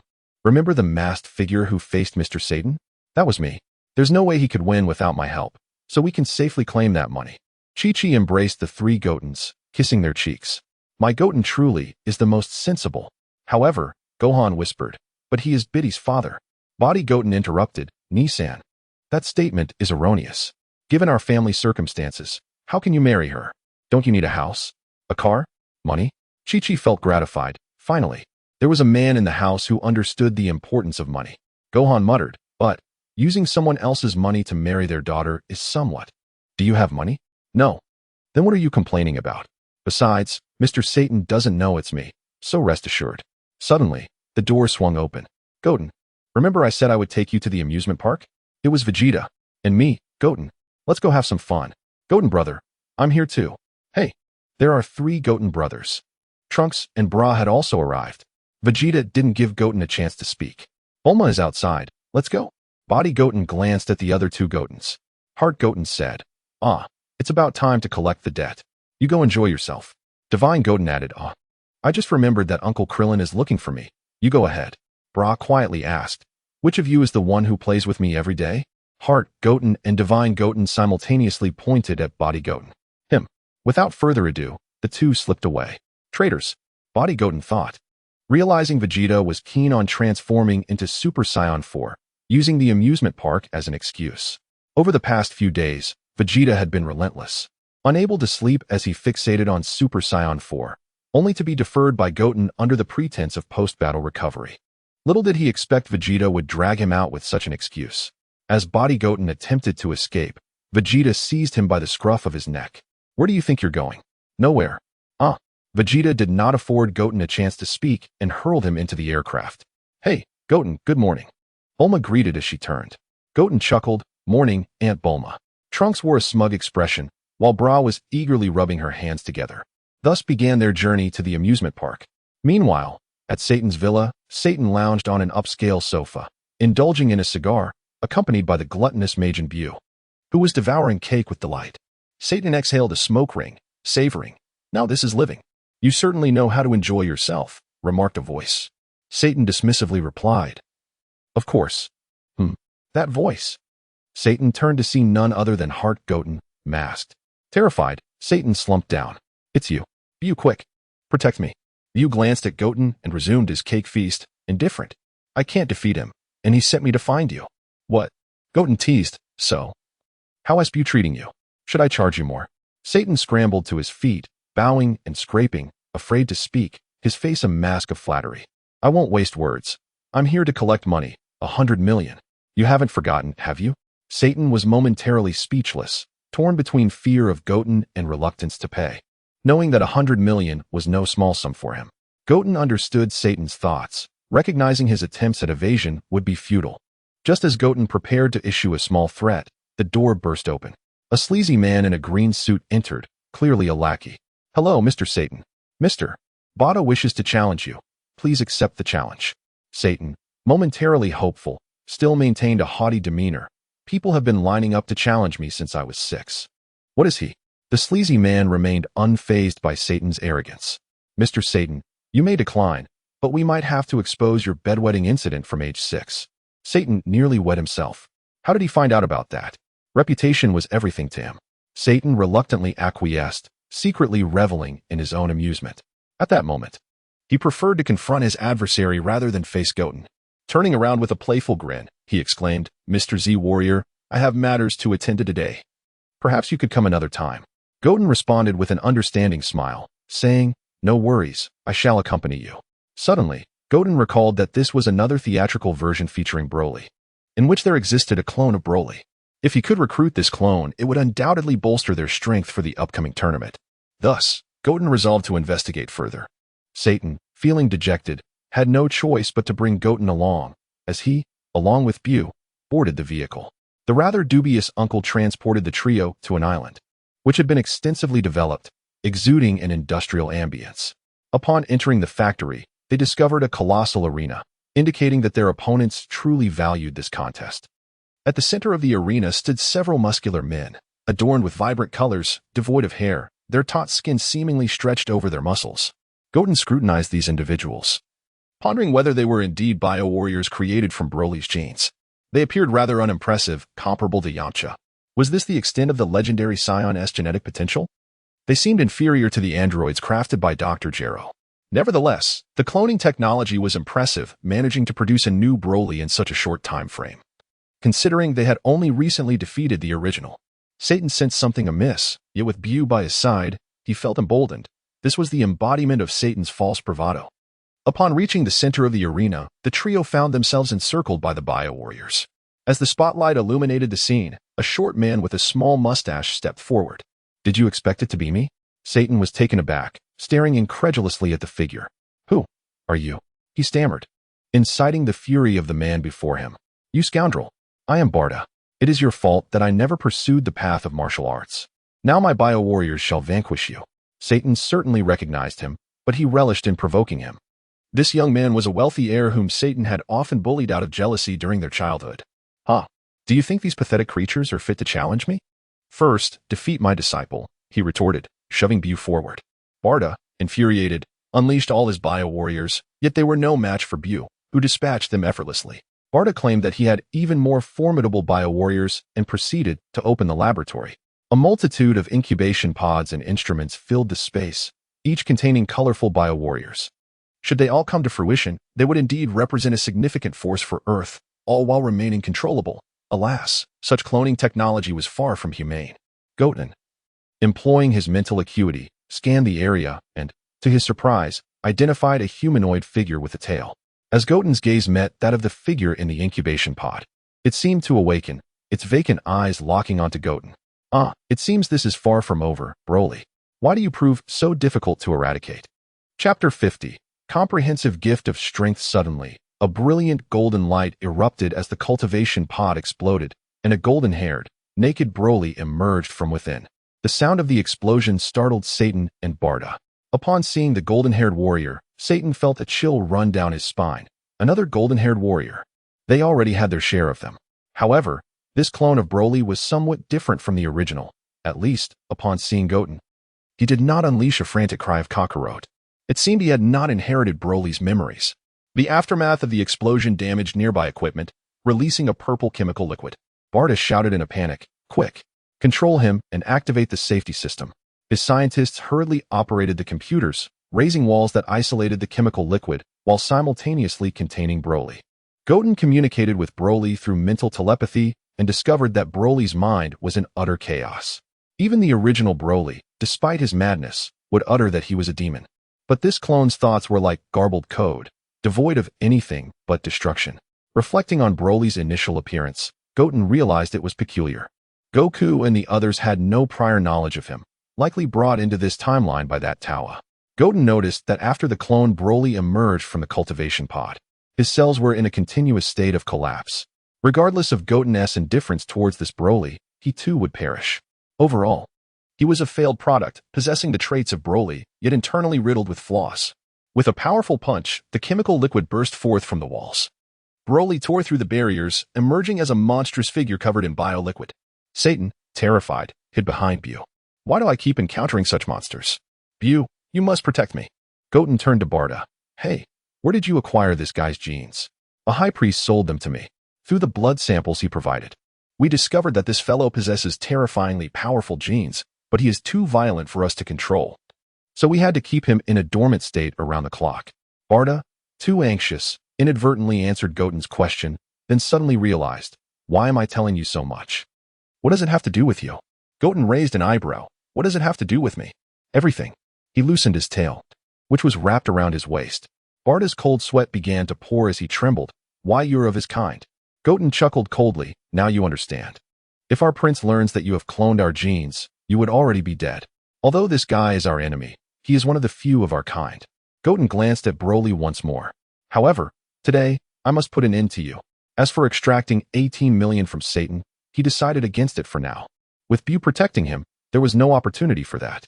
Sensing the energy, Goten realized that this clone Broly was weaker than the original. Even Super Saiyan 2 would suffice to defeat him. In an instant, Goten appeared before Broly and kicked him away. Currently, Goten had not transformed into a Super Saiyan. Ever since the Elder Kai unlocked a mysterious state within him, even he himself was unaware of his strength. Previously, he was already equal to Super Saiyan God. Now, having further improved, he would not be inferior to Super Broly. As long as he maintained this mysterious state, he could wield all his power perfectly, including the power of transformation, and he would no longer lose his sanity due to energy fluctuations. Moreover, his abilities were continuously strengthening, providing him with a delightful sensation of empowerment. At this point, only Super Blue Vegeta or Super 4 Vegeta could match him. Goten doubted whether Vegeta could handle him. Goten disgustedly flicked the chemical liquid off his shoes. Ugh, how revolting. You got my shoe dirty. Buu, why not you take care of him? Before Buu could respond, Satan interjected. Letting Buu handle it is fine, but it'll cost you 100 million. Satan was shamelessly pressing Goten for payment. Oh, is that so? You must be feeling uncomfortable here. How about I introduce you to a wealthier lady? Satan felt a chill run down his spine. If Buu truly left, he would lose everything. Yet, Buu shook his head. I don't want to. I prefer staying with Satan. Satan was deeply touched. Goten was somewhat surprised. He hadn't anticipated their bond had grown so strong. Was this Satan's unique charm? Broly stood up, his aura rising once more. But Goten observed that his cells were further deteriorating. The more he attempted to grow stronger, the more his cells struggled to endure his immense energy, leading to imminent self-destruction. Broly charged at him, and Goten raised a hand, repelling him effortlessly. For no other reason than pure disgust, Goten had no desire to engage physically. In an instant, Goten teleported beneath Broly, declaring, "You are a defective product. You should not exist in this world." Energy gathered in his hand. Demon Flash. A golden energy enveloped Broly, propelling him skyward amidst his screams, until he was reduced to ashes. Satan blinked in disbelief, utterly stunned. Is that it? Barda collapsed to the ground in tears. My factory. My bio-warriors. They're all gone. All gone. Though the battle had concluded, they could not linger. Explosions erupted around them, and the area was about to be destroyed. Buu, hurry and take us out. Buu complied, scooping up Satan and flying away. Many innocent workers remained within the factory. Goten concentrated, lifting them all into the air, one by one, and sending them out of the factory. How they would reach the mainland was no concern of his. Once outside the factory, Goten watched as purple chemical liquid flowed into the sea. This place was no longer safe. He fired an energy blast, creating a deep pit where the island once stood, and the sea surged in. Barda and the island were obliterated. While this fellow was not entirely evil, his cloning technology was terrifying. If he managed to clone the genes of the Z fighters, the threat would be immense, making it prudent to eliminate him. Goten turned to Satan. All right, the job is done. Pay up. Satan hesitated. But upon seeing Goten raise his hand, causing an island to vanish just moments earlier, he quickly produced a checkbook, scribbling 100 million and handing it over with both hands. After receiving the check, Goten watched as Satan fled in haste. With the payment in hand, Goten paid no further attention to him. Goten, where's the enemy? Where are they? Is it Trunks? Goten, I sensed Broly's energy. Where is he? Vegeta arrived, followed closely by a lethargic Goten. Goten, is there another enemy? Goku, Gohan, and Piccolo also appeared, demonstrating that everyone maintained a strong sense of crisis. However, given Goten's swift resolution, they had no chance to intervene. Hey Goten, I'm here too. Krillin, Android 18. And even God Goten arrived, marking the first time so many had gathered together. It was Broly's clone, and I have completely annihilated him. Goku's face fell in disappointment. I didn't even get to fight Broly. Goten, why didn't you leave him for me? Goten frowned. Father, you can't just be eager to battle a powerful enemy without considering the safety of Earth, can you? Seeing Goten's frown, Goku felt a twinge of fear. He was inexplicably intimidated by his son. Of course not. The safety of Earth is paramount. It would be best if, on that day, you disregard the safety of Earth in your pursuit to battle formidable foes. I shall be the first to hold you accountable. Goten is deeply concerned that Goku might become like his counterpart, Super Goku, consumed solely by the desire for combat. Although the tournament of power is inevitable, it is imperative that Goku does not assume the role of a villain. The three Gotens exchanged glances and nodded in agreement. They soared into a formation. Now that everyone has gathered, it is time to augment our strengths. Vegeta and Goku were exhilarated. Goten, are you finally going to teach me to transform into Super Saiyan 4? How wonderful. Goten, you must instruct me in achieving the form of the Super Saiyan God. Piccolo expressed his surprise. Is there still hope for me to enhance my abilities? Krillin, perplexed, added, wait. What about me? And can I join too? Inquired Android 18. The three Gotens confidently nodded in affirmation. Indeed, everyone can participate. Moreover, I have something of great significance to share with you all. The atmosphere buzzed with excitement. Who wouldn't desire to become stronger? Goten instantaneously transported everyone to the sacred temple, startling Tian, who was taken aback by the sudden influx of visitors. Mr. Tian, we require the use of the hyperbolic time chamber once more. We appreciate your assistance. Divine Goten approached Mr. Popo. Mr. Popo, please join us within. I seek your guidance in my training. As all entered the hyperbolic time chamber, the three Gotens stood before the assembly. To facilitate differentiation among themselves, they donned their distinctive battle attire. The physical Goten wore a blue bodysuit, reminiscent of Saiyan battle gear. The divine Goten donned a black long-sleeve shirt paired with the orange martial arts uniform of the Turtle School, while the mental Goten was clad in the purple martial arts attire of Piccolo. The physical Goten spoke, since everyone is here, I have an important announcement. In 4 years, a formidable adversary will arrive on Earth, which may pose the greatest crisis our planet has ever faced. What? Goku exclaimed in astonishment. Are you telling me that even your Super Saiyan Crimson cannot defeat him? Goten shook his head. He believed that even the fusion of Super Saiyan 4 and Super Saiyan God would not be sufficient to overcome Beerus. Beerus is akin to a glitch. No matter how powerful one becomes, just as you feel you are closing in on him, he will apply another patch, growing even stronger. Perhaps only their combined form would stand a chance against him. His name is Beerus. Beerus? I believe I have heard you mention that name before in the presence of the Supreme Kai. Indeed, and I find the name Beerus to be quite familiar. Yes, he is none other than the God of Destruction, Beerus. Chapter 51. Development Path. Indeed, the God of Destruction, Beerus. Vegeta's brow furrowed. I just remembered. The God of Destruction, Beerus. He visited planet Vegeta and is a truly fearsome entity. Goten nodded affirmatively. Uncle Vegeta is right. He is a being of extremely malevolent disposition. It would be inaccurate to label him purely as a villain or a hero. He is simply a god driven by whim, whose duty is to bring destruction to the universe. If he becomes displeased, he truly could obliterate Earth. Moreover, he will awaken in 4 years to seek the Super Saiyan God. Gohan exclaimed in astonishment. Isn't that you, Goten? Goten nodded, affirming, yes, that is indeed me. But the Super Saiyan God is merely a divine state of the Saiyan race. It does not refer solely to me. Any Saiyan can attain it. Vegeta inquired, perplexed. Goten, how do you know all of this? Goten, with a resigned expression, replied, during my travels across the universe, I encountered a being named Zuno. He possesses knowledge of all cosmic matters and allows one to ask him 3 questions. My knowledge of Super Saiyan 4 and Super Saiyan God was acquired from him. As for the final question, I asked about the greatest crisis Earth has faced. Goku, filled with excitement, asked, what did he say? He stated that it was neither Broly nor Majin Buu, but rather the arrival of Beerus on Earth in 4 years. Naturally, Goten was fabricating this.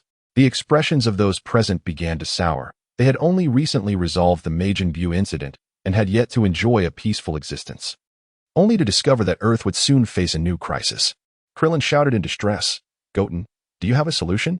Krillin was particularly anxious. He had a beautiful wife, a lovely daughter, and the strongest of friends, embodying a life of happiness. However, the constant threats to his bliss rendered him quite nervous.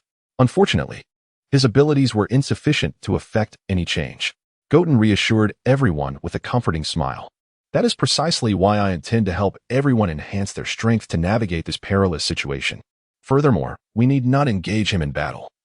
We simply need to ensure he is well fed and cared for, as he is an exceedingly gluttonous cat. Engaging him in combat would merely be a last resort. Goten turned to Goku and Vegeta. Father, Uncle Vegeta, allow me to first explain the differences between Super Saiyan 4 and Super Saiyan God, so that you can decide which path to pursue. Super Saiyan 4 represents the most primal and ferocious form of the Saiyan race, emphasizing physical development and raw power. One's physical strength alone allows the lifting of an entire city, and this is not its limit. The Saiyan body can withstand the temperature of the sun and can emit considerable heat.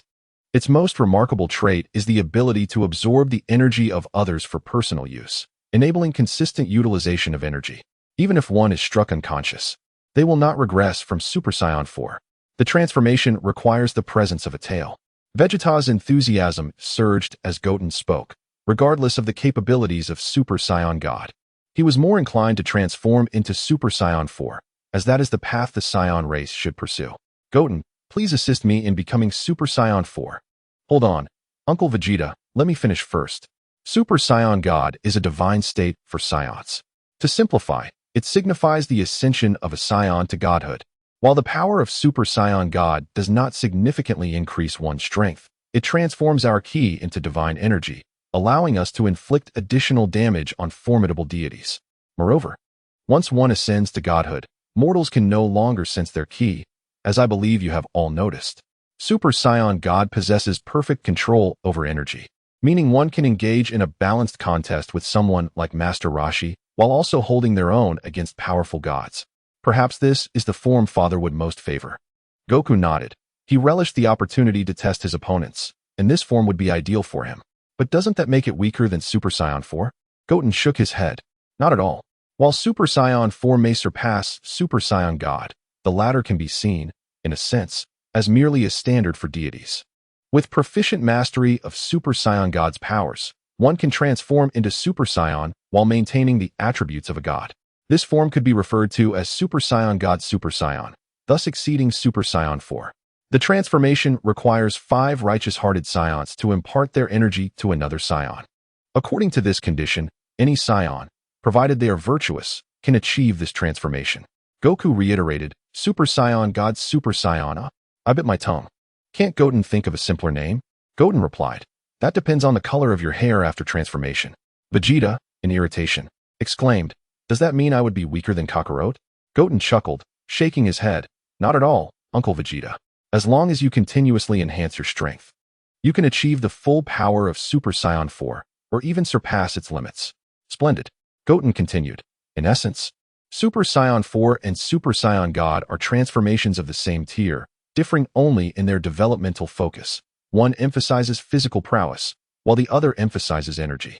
The choice is yours. Vegeta boldly declared, I want Super Saiyan 4. Goku laughed, I want Super Saiyan God. Goten and the others shared a knowing smile. This is precisely the choice I hoped for you both. If you two were to fuse, you could also attain that deep crimson state. Vegeta grimaced. I refuse to fuse with this guy? No, I will never engage in that ridiculous fusion again.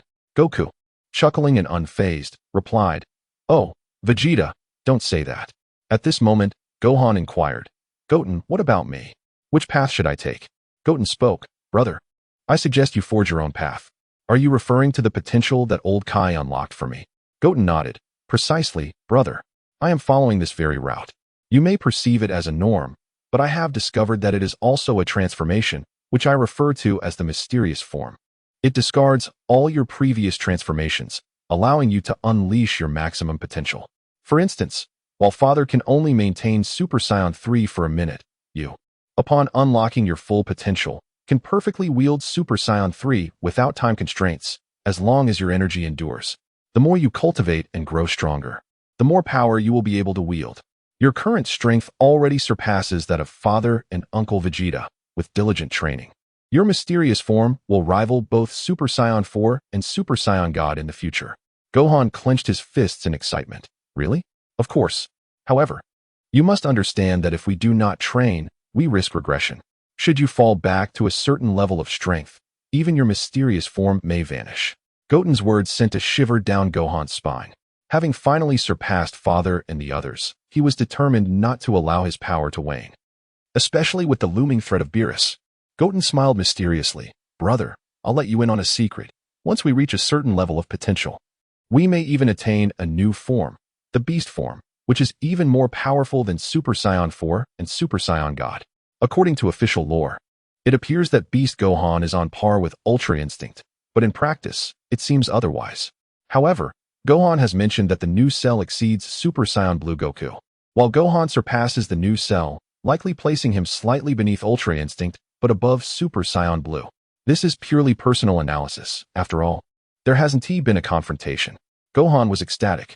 Trunks suddenly jumped forward, standing before Goten, and exclaimed, Goten, I want to become Super Saiyan 4 too. Goten rolled his eyes. You can't transform yet. While Super Saiyan 4 does not strictly require mastery of Super Saiyan 3, you must at least be able to transform into Super Saiyan 2. Trunks, you cannot venture out until you reach the pinnacle of Super Saiyan 2. How could this happen? I have only just reached the next level. Trunks has not faced any real danger. His sense of crisis is alarmingly low. If only future Gohan were here. Perhaps he could go to the future and rescue them. After all, the timeline is destined for destruction. Godly Goten gazed at Piccolo. Uncle Piccolo, it's your turn. Piccolo exclaimed excitedly. Goten, can I really become stronger? Since mastering his Demon King transformation, Piccolo has approached the level of Goku and the others. Yet he finds himself perplexed about the path ahead, uncertain of how to progress further. He never imagined that Goten could help him advance. Yes, Uncle Piccolo. But I lack the ability to do so myself. We need the dragon to assist you. Piccolo looked puzzled, questioning the dragon's capabilities. As the creator of the dragon, how could he be unaware? Perhaps it may not work for others, but it certainly will for you. Do you remember how? After Tian took over your divine position on Earth, he upgraded the dragon from granting a single wish to 3 wishes. If we can have Tian upgrade the dragon once more, it could unlock your potential, granting you a new form that rivals even Super Saiyan 4 and Super Saiyan God.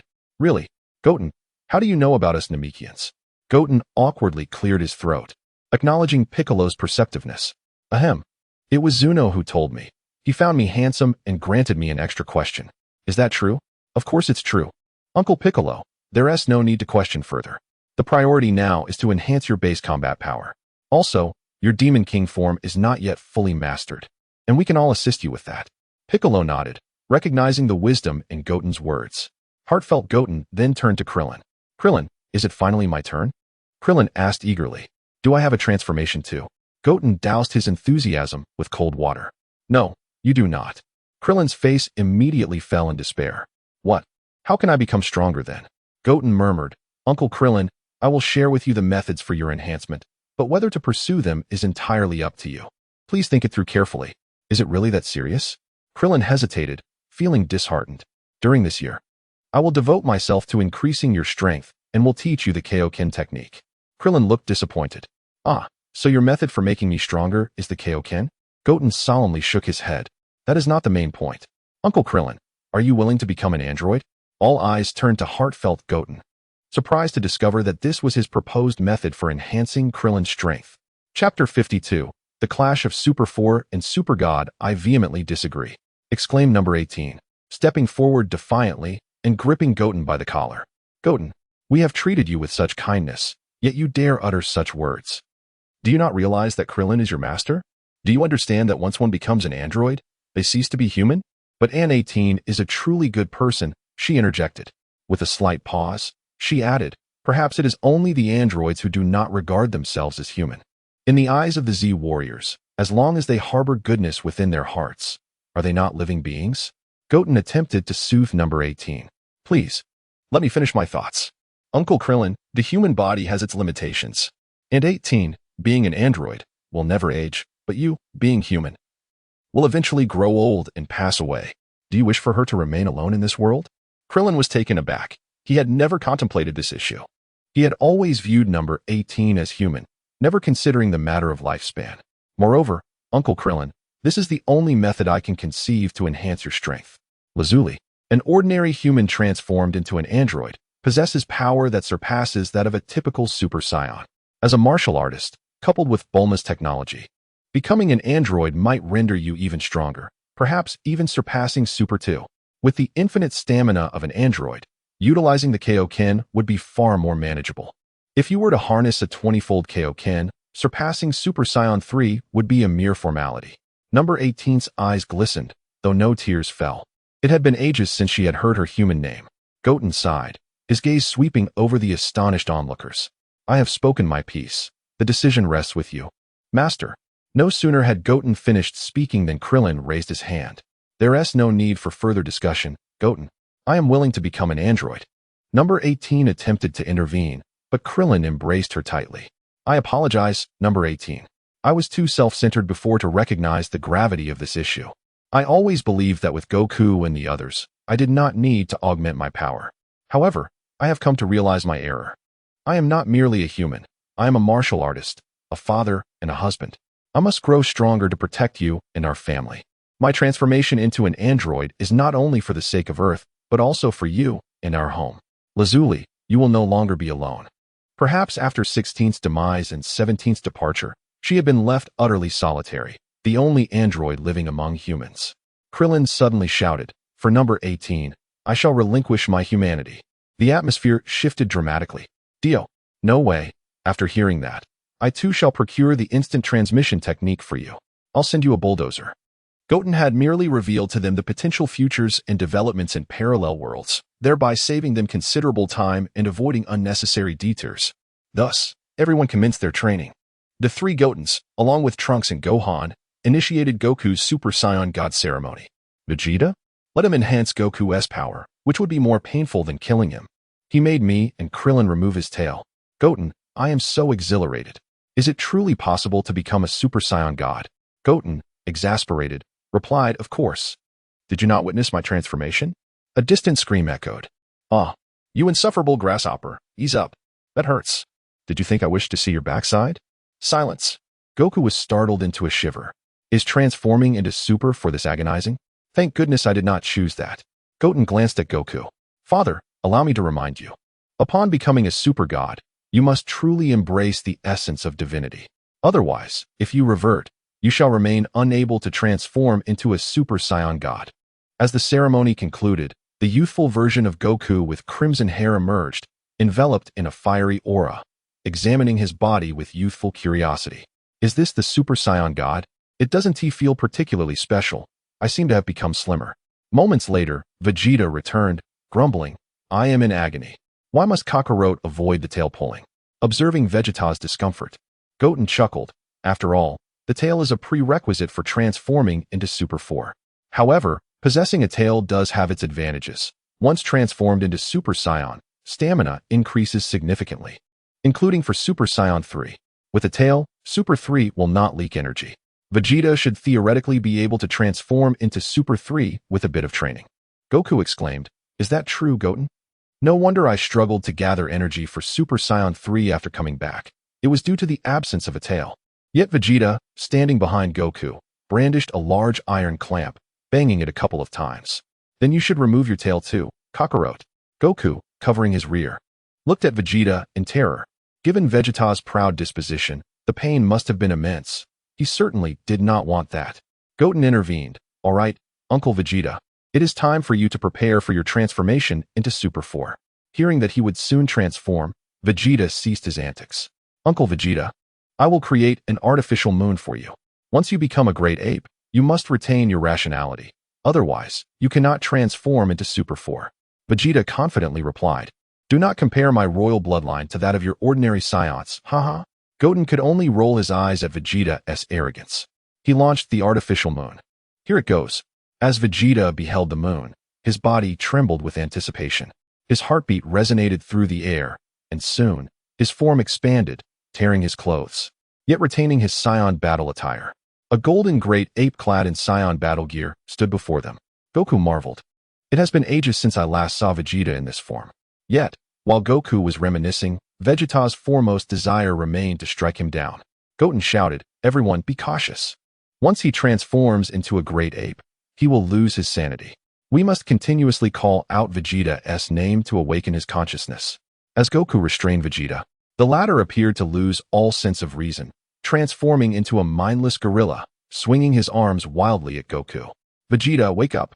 Uncle Vegeta, please regain your senses. Father, look at me. It's Trunks. They all shouted Vegeta's name, but to no avail. Goku, enveloped in a fiery aura, lunged at Vegeta's abdomen. Vegeta, with a sinister grin on his simian face, remained unscathed. He clasped his hands together, capturing Goku effortlessly. With a cruel smile, Vegeta tightened his grip, causing Goku to cry out in pain. Krillin, anxious, urged, Goten, perhaps we should sever his tail. Goku is at his limit. Seeing Vegeta's fierce assault on Goku, it was evident that he had long since regained his senses. Uncle Vegeta, please stop. I know you are back to your senses. Vegeta paused, turning to Goten with a smile.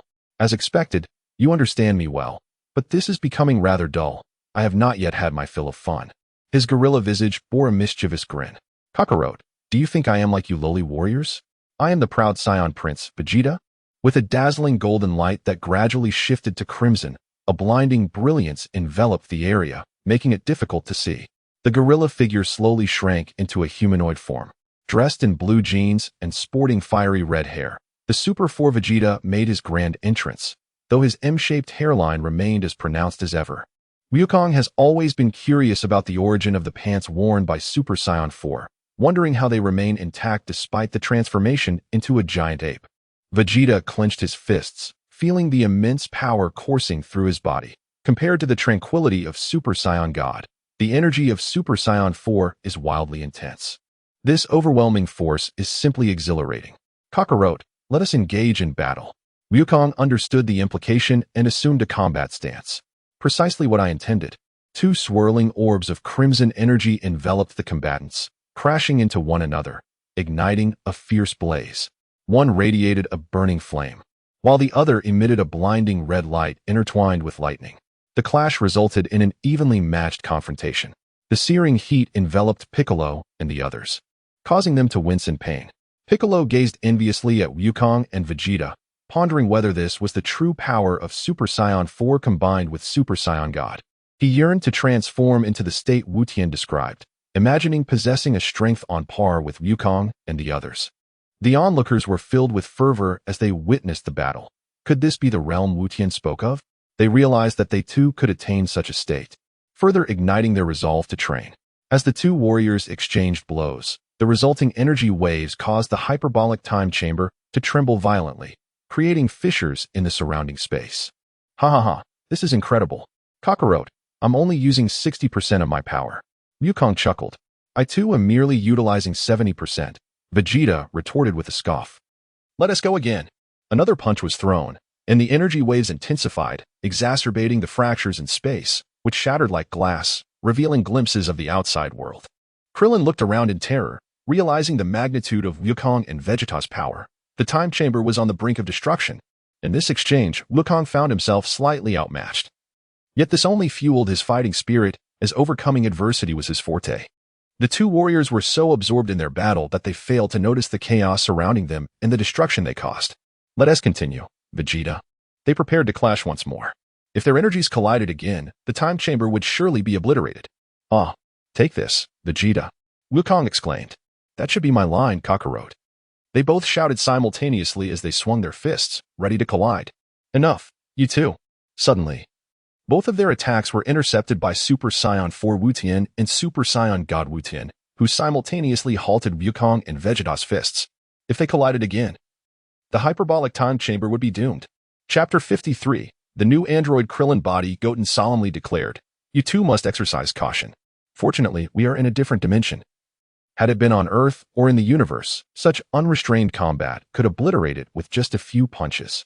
God Goten added, It's fortunate we are in the hyperbolic time chamber. Otherwise, Lord Beerus might awaken prematurely. Vegeta, exuding confidence, replied, Let him wake. I want him to witness the might of Super Saiyan 4 Vegeta. It's the perfect opportunity to avenge past humiliations. Rolling his eyes, Goten thought. Uncle Vegeta's arrogance knows no bounds. Every time he achieves a new breakthrough, he gets cocky, forgetting past lessons. Uncle Vegeta, I can't even match Red. Let alone Super Saiyan 4. I'd be lucky to exchange a couple of blows, depending on Lord Beerus's mood. Vegeta began to doubt, is Lord Beerus truly that formidable? Heart Goten interjected, For now, let us train in the hyperbolic time chamber for a year. Uncle Vegeta, you must solidify your Super Saiyan 4 form, enhancing your base power and striving for full Super Saiyan 4 capacity. God Goten then released Goku's hand. Father, I wish to unlock the realm of Super Saiyan God Super Saiyan as soon as possible.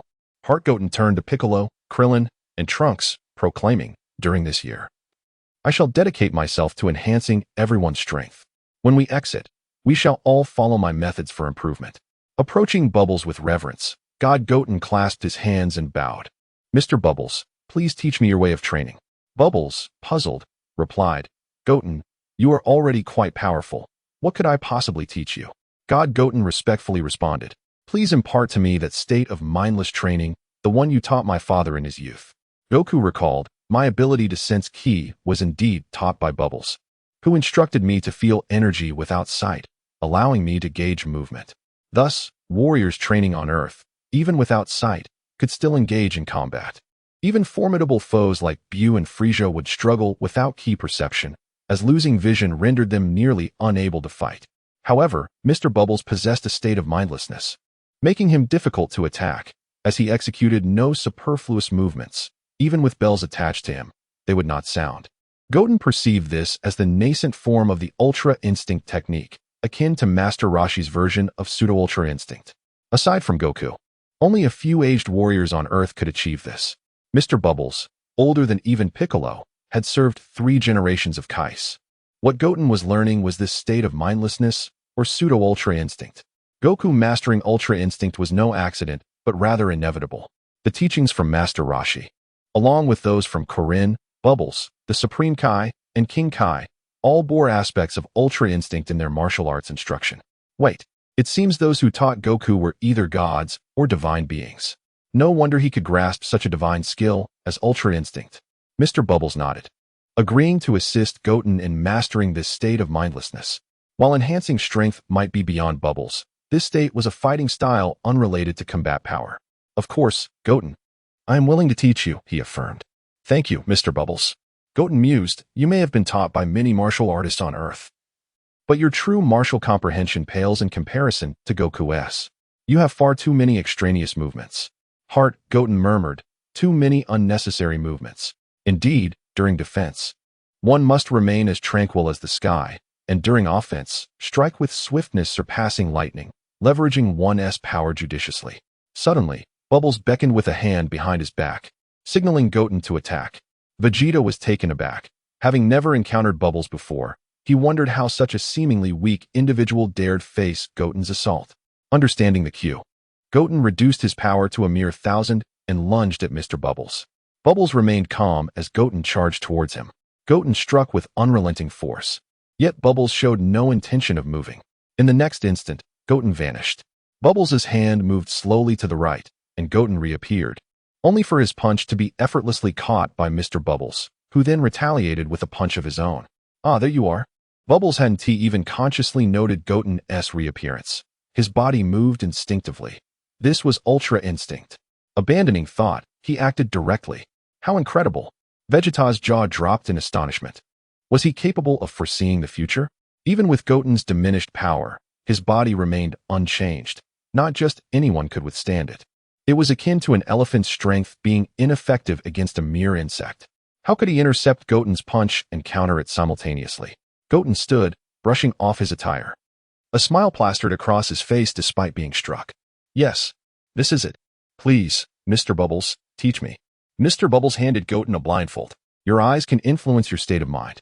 Feel the changes in ki, sense the flow of air. Do not allow your mind to govern your body.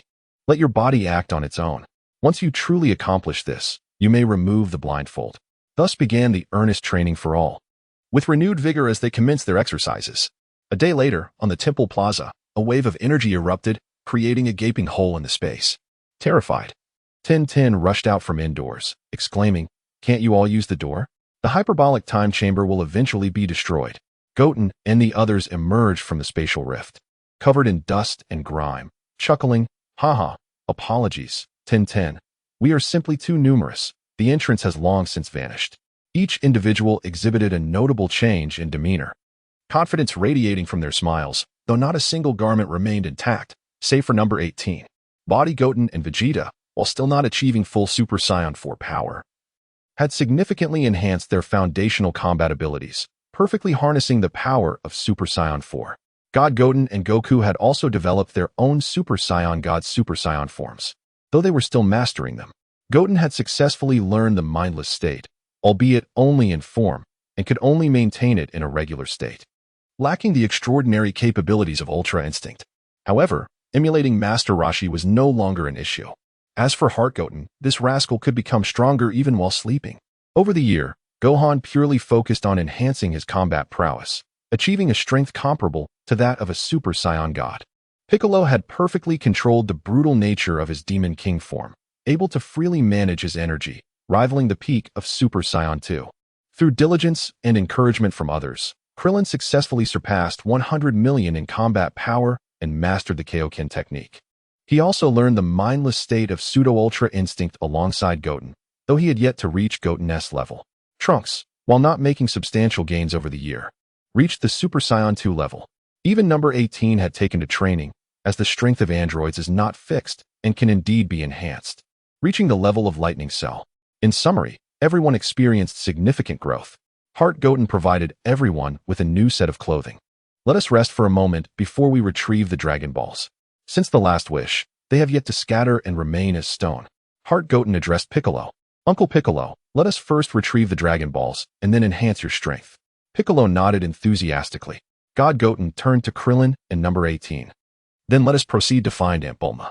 The group dispersed, with God Goten and Krillin seeking Bulma, while Body Goten collected the petrified Dragon Balls. Tin gazed at the still stone Dragon Balls, distressed. Goten, the Dragon Balls have yet to recover. What do you intend to do?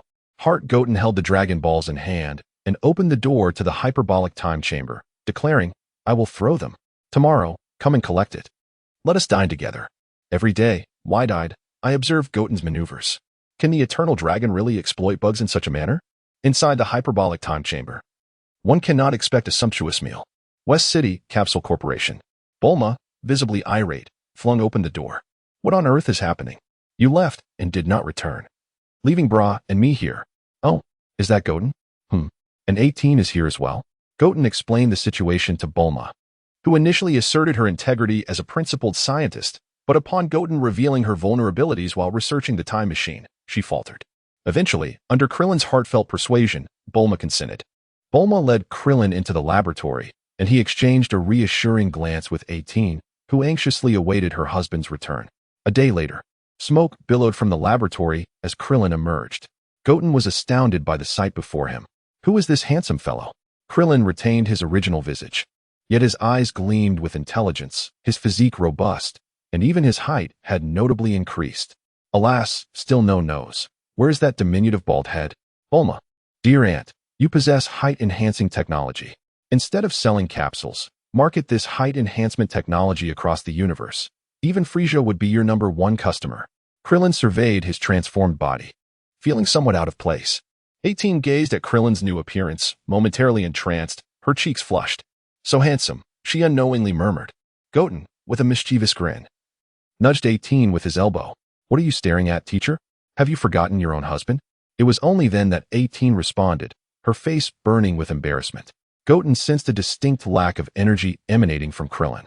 He promptly dragged him outside for a spar. In their normal states, they possessed a minimum battle power of 30 billion. The artificial human's body effortlessly amplified his strength with a 20-fold Kaioken. If one disregarded physical limitations, even 50 or 100 times might be achievable. Upon arriving at the temple, all were astounded by Krillin's transformation. Even Vegeta felt a twinge of trepidation. Had Goten not taught him to transform into Super Saiyan 4, he might have been surpassed by this little bald head today. Krillin had indeed undergone a metamorphosis. Now it was time for Piccolo. Goten produced the dragon statue and poured an unknown liquid into it. A flash of white light signified the dragon's upgrade. Arise, Eternal Dragon.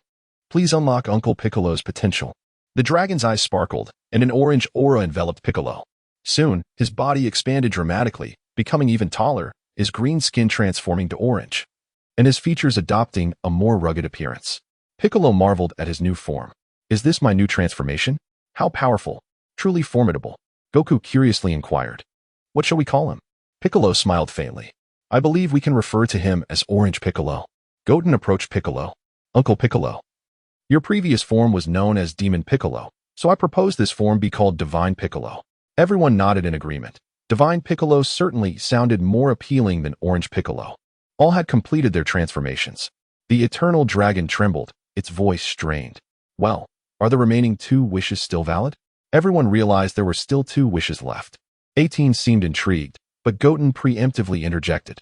In that case, for the remaining 2 wishes, one shall be to resurrect King Kai, and the other to create a larger, sturdier King Kai's planet. A resounding boom echoed through the sky. I adore you, Goten. If I could come to Earth, I would definitely kiss you. Goten gently declined.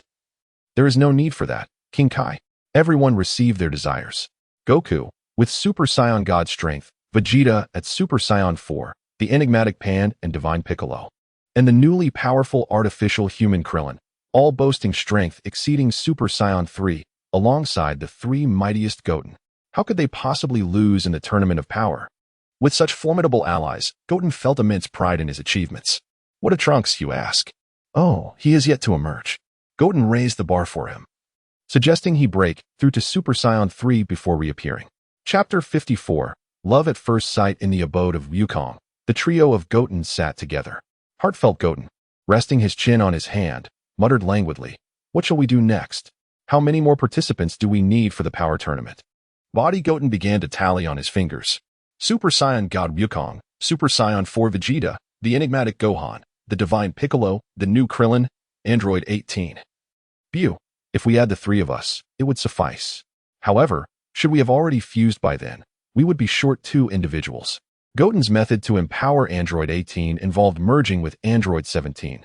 2 17s combined would yield the formidable Super 17, on par with Super Saiyan 4. Moreover, Goten recalled that there was an official depiction of Super 18. Perhaps 17 and 18 could also fuse, but that would require Bulma's research. Divine Goten inquired, "What about Trunks?" And Super Broly? Judging by the Kaioshin's reaction, he should be on par with Beerus, which implies that Super Broly is likely involved as well. Heartfelt Goten shook his head. Trunks is not an option. He hasn't emerged yet and lacks the warrior spirit. Perhaps future Trunks could suffice. As for Super Broly, we could certainly seek him out. Body Goten suddenly stood with a fervent realization. Of course, the future. While Beerus remains dormant, we can venture into the future. We could even bring back future Gohan and future Trunks. Not to mention Grandpa Bardock and Grandma Jine. Divine Goten nodded in agreement. That sounds splendid. Even if Buu is in slumber and unable to participate, our numbers would be more than adequate.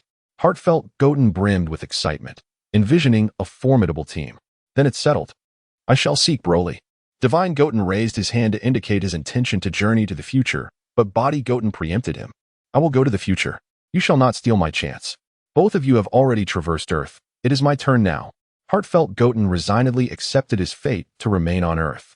The trio arrived at Bulma's residence, where Body Goten scanned the surroundings. Where's Bra? What happened to that little shadow who always followed her? Bulma chuckled softly. She went to find Trunks. The two children have grown much closer lately, haha. Is there something you need, Goten? Goten candidly articulated his request. And Bulma? I wish to borrow the time machine and a spaceship. Bulma's expression shifted. While the spaceship was trivial, the time machine was a significant matter.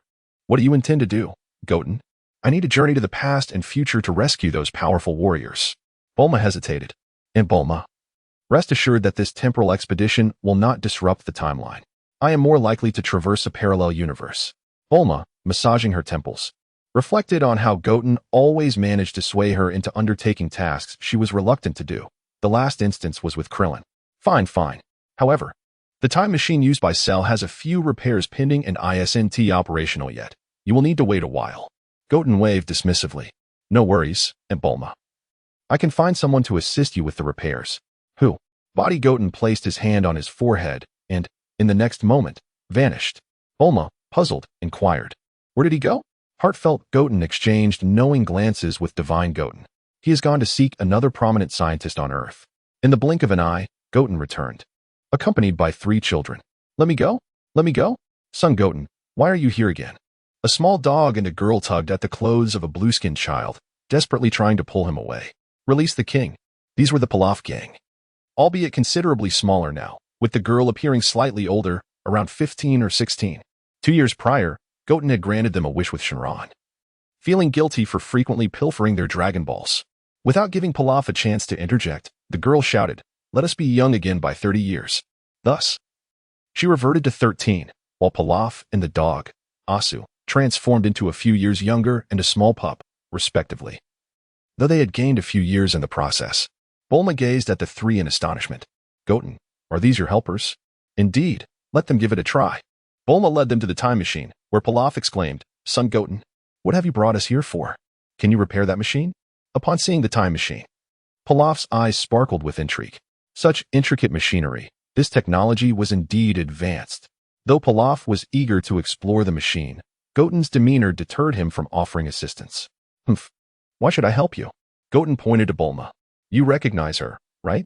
She is now a wealthy heiress, responsible for your daily meals. A glimmer of hope lit up the eyes of the girl. Pilaf, you should agree to help him. Having transformed back into children, finding work had become increasingly challenging for them.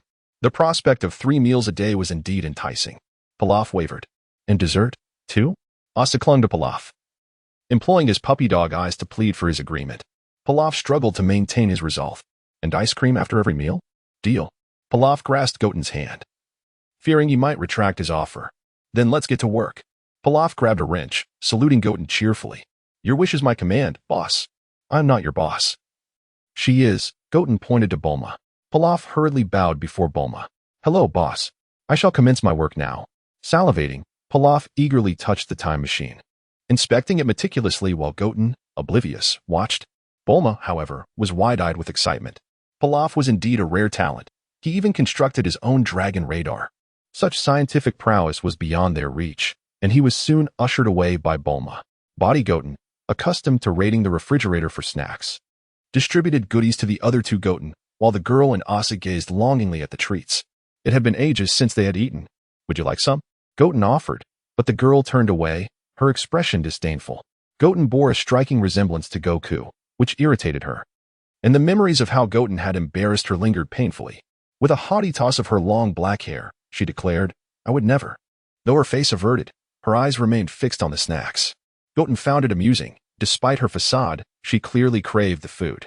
Ultimately, Goten tossed some snacks her way. Yet gratitude was not forthcoming. Suddenly, the front door swung open. Mom, we're back. Did you miss us? A girl in a red outfit with a ponytail appeared at the entrance. Who are you? Brah. Goten. Upon seeing Goten, Brah instinctively lunged to embrace him, but halted as she noticed the two other Gotens, scrutinizing them intently. Which one of you is my Goten? Body Goten raised his hand and gestured above her head. It's me. Brah, how have you grown so much? Brah finally let go of her reservations and embraced Goten tightly, tears streaming down her face. Goten. I missed you so much. Goten soothed Brah. What has happened to you? Through her sobs, Brah recounted her tale. It turned out she had gone to find Trunks, and for some inexplicable reason, she had suddenly desired to train, possibly spurred on by Frisia's provocations. Upon hearing that Trunks had ventured to a place of training, she inquired of Bulma. Unbeknownst to Bulma, who did not suspect her daughter's intentions to train, she relayed the information to Brah. Thus, Brah made her way to the temple. Upon arrival, she headed straight for the Room of Spirit and Time, where she encountered Trunks and implored him to teach her. However, when she sought to leave, she found herself unable to do so. The following day, while attempting to sneak out, Trunks discovered that Goten had sealed the door to the room, permitting entry but not exit, leaving Trunks reliant on transforming into Super Saiyan 3 to break free from the confines of space. Of course, if a week elapsed without Trunks emerging, Goten would come to retrieve him. Brah, however, remained there for 5 years, while Trunks spent 7 years in isolation. Thankfully, Brah's companionship prevented Trunks from descending into madness. Wiping away her tears, Brah boasted to Goten, Brother Goten, I must tell you, I am extraordinarily powerful now. That Frisia can no longer bully me. Goten was indeed taken aback, surprised that Frisia had ignited Brah's desire to train. By now, Brah must be 10 years old. He mused. And what of your brother? Finally, you remember me, Goten. You've caused me great distress. Now it is time for you to call me brother. Trunks, with his cool, vertically parted hair, leaned casually against the door, having not cut his hair in 7 years, his locks now longer than future Trunks. With his eyes closed and not sparing Goten a glance, he remarked, Goten, I have grown taller than you. Hasten to call me brother. Trunks remained perturbed by Goten's failure to address him as such. At 15, Trunks was on the brink of Saiyan adolescence, towering over 13-year-old Goten, who was still in his youth. In response, Goten merely raised his middle finger. Trunks slowly opened his eyes and elegantly tossed his hair. Goten, I am. Suddenly, Goten wondered why Trunks had fallen silent. Had he not just been boasting? Turning his gaze, Goten found Trunks staring blankly, eyes wide, seemingly entranced by something behind him. What could it be? Following Trunks' gaze, Goten saw Mai seated on the sofa. In that moment, whether by illusion or reality, Trunks seemed to perceive the emergence of a melodic aura, and the surroundings shifted to hues of pink. Could it be that he was experiencing his first love once more? An air of intimacy enveloped the group, as both Goten and Goten's heart observed the interaction between Mai and Trunks, savoring their snacks more than ever. Trunks, transfixed by Mai, appeared somewhat flustered. Goten, stop singing, he shouted, his face flushed. Goten, realizing the embarrassment he had caused, reluctantly set down the microphone. I merely thought it added to the ambience. Chapter 55, Trunks' embarrassment. Trunks, filled with indignation, exclaimed, no need for that. Bulma approached him, playfully nudging his shoulder. Brother, you've fallen in love? Hee hee. Trunks was all too familiar with that look in her eyes. It mirrored the expression she wore when gazing at Goten. Shiwu felt a bit awkward under Trunks' gaze. Is there something you need? Trunks' heart raced. She spoke to me. What should I say? Trembling. Trunks extended his hand. Why you? Hello? I am Trunks. Xiaowu ignored him, thinking him a mere child. Goten, munching on seeds, interjected, just a reminder. He is the son of your current boss. Xiaowu immediately sprang to her feet, clasping Trunks' hand fervently. Greetings, young master. Her demeanor was one of utmost respect. Trunks' face flushed crimson, almost rivaling Jebet's hue. All he could think was, her hand feels so soft. She held my hand. The three Gotens sat in unison, repeating the actions of eating, biting, and spitting, all in one breath. The melon seeds were delightful, though they exhausted Bulma's household cleaning robot. The three Gotens shook their heads, noting Trunks' poor emotional resilience. Despite enduring hardships in the hyperbolic time chamber, he had far too little experience. It appeared that some significant events required Trunks' participation. Noticing Trunks' dazed expression and flushed face, Shiwu assumed he was unwell. After all, he was the son of their benefactor. She took a candy from her snacks and placed it in Trunks' hand. You don't seem well. Have a candy. With that, she exited, presumably in search of medication. Trunks stared at the candy in his hand, exhilaration written all over his face. Goten, look. This is a token of her affection. Goten burst into laughter, exclaiming, who would have thought Trunks was such a love-struck fool? I mean, buddy. Isn't that candy from your own stash? Should I tell Trunks that Xiaowu is actually older than his mother? A week later, the time machine was finally complete, and nearly all the Z fighters gathered in Bulma's yard. Goku, brimming with excitement, asked, Goten, who is this powerful warrior you mentioned? Are they truly formidable?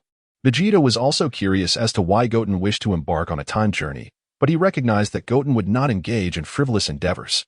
Goten entered the time machine, waving goodbye to everyone, while another version of Goten boarded the spaceship, commencing his cosmic adventure. As for why they didn't simply teleport to planet Vegeta, it was to savor the beauty of the journey. Goten had been tirelessly training for years and had never truly appreciated the scenery along the way. This was a rare opportunity. Moreover, due to his Saiyan lineage, he grew stronger by the moment without the need for deliberate training. His only task was to master his own power. Farewell, everyone. The two Goten took off simultaneously. The heart Goten soared into the cosmos, while the physical Goten vanished into the time stream. Everyone turned to the dejected god Goten, clearly wondering why he remained behind. The heart Goten defiantly raised his chin. The most important person must stay behind to maintain order. A chorus of boos erupted from the crowd. Inside the time machine, the physical Goten gazed out at the swiftly moving colorful light walls. A flash of white light enveloped them, and the time machine emerged in the vastness of space. Before him lay a massive orange planet. Have we arrived? Year 737. Coordinates. Planet Vegeta. Goten exited the time machine with a thud, which then transformed back into a capsule that he tucked away. It appeared that planet Vegeta had not yet met its demise. Goten soared toward the planet, the atmosphere creating friction against his body, gradually forming a fiery aura around him. Saiyans cannot survive in space. They can only reach the stratosphere. However, Goten had wished for the ability to endure, granted by the dragon. As he passed through the atmosphere, Goten's speed decreased, allowing him to observe everything on planet Vegeta. The vegetation was sparse, and to Goten, it did not seem like a desirable planet. The gravity was 10 times that of Earth, and numerous Saiyans flew overhead, oblivious to Goten's presence. In a brief moment, Goten found himself surrounded by a group of Saiyans with tails. It appeared they had detected him through their technology. While there weren't many Saiyan scientists, they had acquired advanced technology through various means, making their presence entirely plausible. A Saiyan with hair resembling Raditz eyed him warily. A child? Who are you? All the Saiyans raised their hands, ready to attack at the slightest movement from Goten. He waved his hands reassuringly. No need to be alarmed. I am also a Saiyan, see? Goten loosened the tail wrapped around his waist, causing the Saiyans to relax their guard slightly. A few Saiyans exchanged glances and nodded. Indeed. He was a Saiyan, and his appearance was similar to that of most low-level warriors, making it plausible. This remark left Goten bewildered. What did they mean by looking similar to a low-level warrior? Was he simply a face in the crowd? His face was undeniably handsome, even recognized by Bulma, a known beauty enthusiast. Unbeknownst to Goten, Goku's face was indeed the common face of planet Vegeta. Darius had mentioned that most low-level warriors bore similar features, explaining why Darius resembled Goku. The Saiyans gradually lowered their hands, clearly having relaxed their vigilance. Perhaps they were being recalled. Recalled? Is it Frisia summoning you? Goten asked excitedly. Of course. Didn't you know? Goten chuckled. My battle detector malfunctioned. I didn't receive the news. However, I just happened to return, haha. What is your name? Goten was momentarily taken aback. Son Goten was not a Saiyan name. He needed to adopt a name fitting for a Saiyan. Goku was named Kakarot, as Goku's son. He must choose a name that resonates. I shall be called Trock. Goku's name, Kakarot, translates to carrot in English, while Goten's chosen name, Trock, signifies white radish. Never heard of that Saiyan name? Perhaps you were too weak. A Saiyan suddenly inquired. Which planet were you dispatched to? Goten pondered before stating, Earth. The Saiyans erupted into laughter. No wonder we haven't heard of it. How weak can it be? Haha. They mercilessly mocked Goten. One even used a battle detector to gauge Goten's power level. Only 420? In our view, Earth doesn't even harbor anyone with a power level exceeding 400. Why bother with such a useless planet? With that, the Saiyans dispersed, leaving Goten to explore planet Vegeta at his leisure. Although the Saiyans had commandeered much advanced technology, the commoners lived in conditions akin to primitive society, some even clad in animal skins. It seemed that only the Saiyan royalty enjoyed the benefits of advanced technology. Goten sensed the overall strength of the planet. The strongest among them, King Vegeta, barely surpassed a power level of 10,000, with very few exceeding that threshold. At this point, the Saiyans were indeed weak. Approaching a Saiyan, Goten inquired, Do you know where Bardock is? The Saiyan glanced at Goten dismissively, scoffing. Why should I tell you, little runt? In a flash, Goten seized the Saiyan by the neck. How dare you call me short? It seems I must resort to traditional Saiyan methods to extract information. Tell me, where is Bardock? Or else, perish. The Saiyan was bewildered. How can this child be so strong? I am a superior warrior. In his grasp, resistance was utterly futile. The Saiyan struggled to respond. He is still on his way back. Where is his home? He gestured in a particular direction. Goten casually tossed him onto the ground. Such behavior was commonplace on planet Vegeta, where the strongest reigned supreme, leaving no room for capture or assistance. The onlookers merely reveled in the spectacle. A stark testament to the merciless nature of the Saiyans.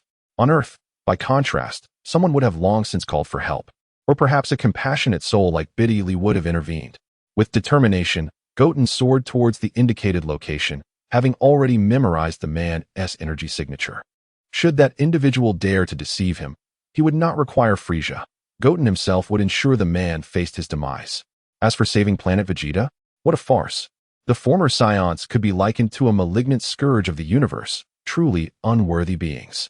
This venture only necessitated the presence of Bardock and Jain. After flying for some time, Goten finally spotted a small town and descended. It bore little distinction from certain towns on Earth. After meandering for quite a while without finding anyone, he realized he was unfamiliar with Jain's energy, making his search akin to finding a needle in a haystack. His stomach grumbled after an extensive search. He decided to fill his belly first. Fortunately, the town boasted several butcher shops, and the Saiyan staple food delighted Goten immensely. He casually selected one shop, not for any particular reason, but because the proprietress had an appealing figure. Hello, how much do you sell your meat for? The female Saiyan did not turn around, continuing to slice the meat, her voice melodious and crisp. 1 cosmic coin for 100 pounds. Cosmic coin? What is that? Panic struck him. It seemed he had no money. Noticing Goten's prolonged silence, the female Saiyan finally turned to face him. Are you going to buy or not? You wouldn't be broke, would you? Oh, you bear a striking resemblance to my son. Goten was taken aback. The pink battle suit and her appearance. Wasn't this his grandmother? Jain? Hey, why are you silent? You truly don't have any money? Goten awkwardly nodded. Jain sighed. Alas, you are so young, and judging by your appearance, you must be a low-class warrior. Since you resemble my son, I shall treat you to this meal. In the adjacent stall, a plump woman scoffed at Jain's actions. Jain, that fool. She is nothing like us Saiyans. If that boy came to my stall, I would have broken his legs. Such worthless beings deserve to perish. Yet, this woman dared only to voice her thoughts in hushed tones. Despite Jain's demeanor, she was indeed a high-class warrior with a power level in the thousands. Though her temperament was ill-suited for combat, leading her to be assigned to logistics. Truly, Jain was a rare embodiment of kindness among the Saiyans. Jain, who is he? Chapter 56, A New Future in Time and Space. Jain was overjoyed. Bardock, you're back. Bardock, however, remained cautious as he observed Goten. You still haven't told me who he is, he remarked. Jian casually replied, he's just a customer here to buy meat. Goten turned around in surprise. Clad in Saiyan battle attire, sporting a crab-like head and a red scarf tied around his head, stained with what appeared to be blood. The scars on his face gave him a rather intimidating appearance, but only Goten understood the rare softness hidden beneath that cold facade. As he bore an uncanny resemblance to Goku, Bardock was equally taken aback by Goten's appearance. Despite the common traits of their race, it was evident who was who. And Goten looked strikingly like him, almost a youthful version of Bardock.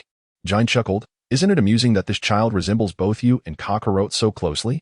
Could it be that he is the child of some woman you've been seeing on the side? Bardock's face flushed with embarrassment. What nonsense are you spouting? Jian, knowing Bardock's stern nature, understood that he would never entertain such thoughts. He preferred battle over romantic entanglements. If it weren't for Jian's outgoing personality, they likely would never have come together. Who are you? Bardock pressed further. My name is Trock, Goten replied. Trock? That does bear some resemblance to our family naming style.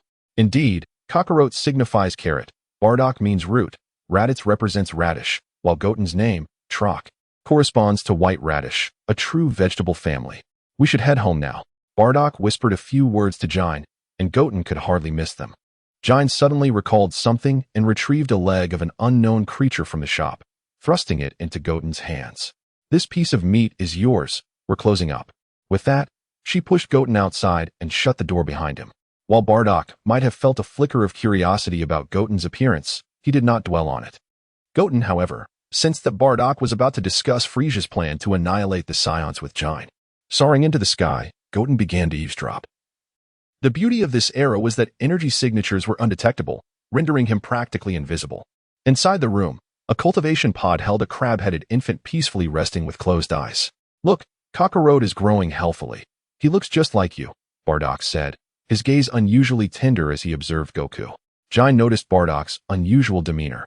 Is something troubling you? Bardock replied solemnly, I plan to send Kakarot to Earth. Jian's heart sank.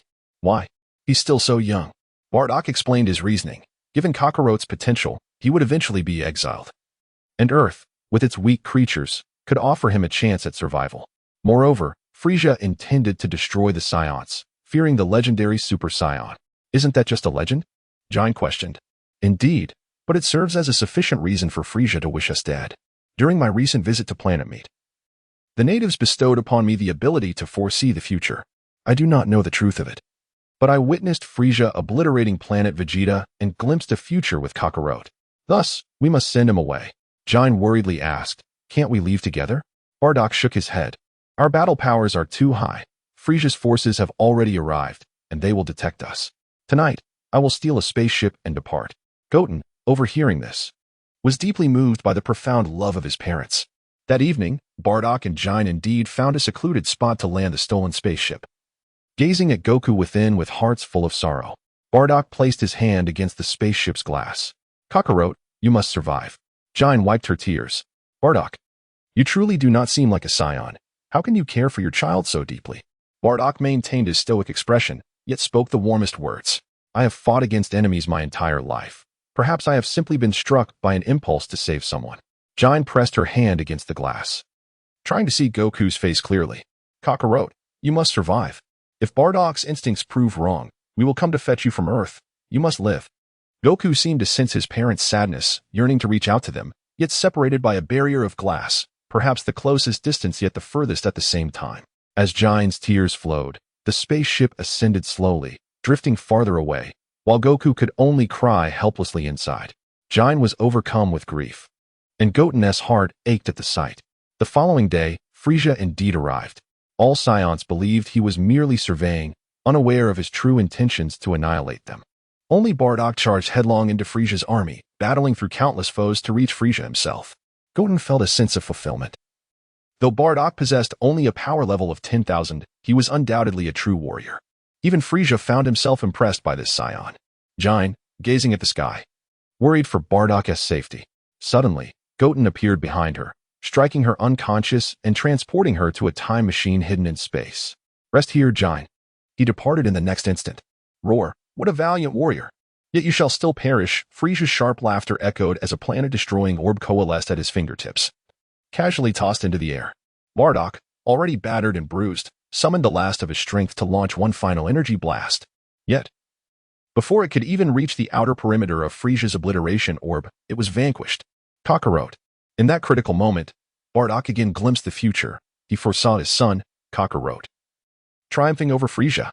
A smile of solace graced Bardock's face, his formidable energy tearing apart his garments. Overwhelmed by the force, he succumbed to unconsciousness, having faced death directly. A figure caught Bardock, single-handedly blocking Frisia's planet-destroying orb. Bardock, a true man. It was Goten who saved Bardock, his gaze filled with admiration. Frisia, sensing something amiss, wondered why his planet-destroying orb had halted. But in the next moment, it struck planet Vegeta with its original velocity. Planet Vegeta was lost, reduced to cosmic dust. Roar. Who would have thought that Saiyan was quite formidable, able to hold out for a second? Indeed, Saiyans deserve to perish. At that moment, Goten had already transported Bardock and Jine through time once more. He contemplated whether he should eliminate or at least confront Frisia in this timeline. However, he realized it could yield two outcomes, either a universe ruled by Saiyans or, after being bested by Goten, Frisia would intensify his training, prematurely achieving Golden Frisia, thus creating a universe under Frisia's dominion. Simply saving Bardock and Jine would ultimately change nothing, as they would still meet their fate within this timeline. Furthermore, there was the possibility of Bardock becoming the first Super Saiyan through time travel. In another universe, Bardock was indeed the legendary Super Saiyan. The time machine descended in 780 AE, coordinates set for Earth. Goten exited the time machine, surveying the desolate surroundings, eerily reminiscent of an apocalyptic landscape. Was this the future? It was indeed grim. As Goten sensed the energy across the globe, he was taken aback. Earth was devoid of life. Only a singular, powerful energy remained, Sheru's energy. This was not the Great Teeter timeline. Instead, it is another timeline where Sheru has annihilated all the warriors of Earth. Goten sensed the surroundings, realizing something was amiss. There were still two faint presences. Who could they be? It was Gohan and Trunks. They were not yet dead. Lightning Sheru gazed at the exhausted Gohan and Trunks before him. Damn you, you bastard. You killed my mother. We will surely defeat you. Gohan and Trunks attempted to rise and resist, but no matter how hard they tried, they could not stand. This was their final strike. They would soon reunite with Vegeta and Son Goku. Gohan, Trunks. A blue energy coalesced in Sheru's hand, the Kamehameha. The two could only close their eyes in despair. Die. Suddenly, Sheru was sent flying by an immense force. Faced with the specter of death, the two slowly opened their eyes as the attack was delayed. A figure clad in a blue form-fitting Saiyan battle suit appeared before them. Upon seeing the attire and stature, future Gohan exclaimed, "Uncle Vegeta." Then he recognized Goten's hairstyle. "Dad." Goten awkwardly turned around. "I mean, Nii-san, with you being both an uncle and a father, doesn't our family tree seem a bit tangled?" Future Gohan finally discerned Goten's visage. Wasn't he merely a younger version of his father? Yet, through his sensing, he realized that although he looked similar, he was not Goku. Gohan's vigilance heightened. "Who exactly are you?" "Dales. I don't care who you are. Anyone who ambushes me will perish."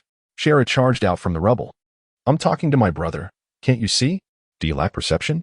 Goten dismissed him, raising his hand as if swatting a fly, striking Sheru across the face. Sheru was sent hurtling away once more.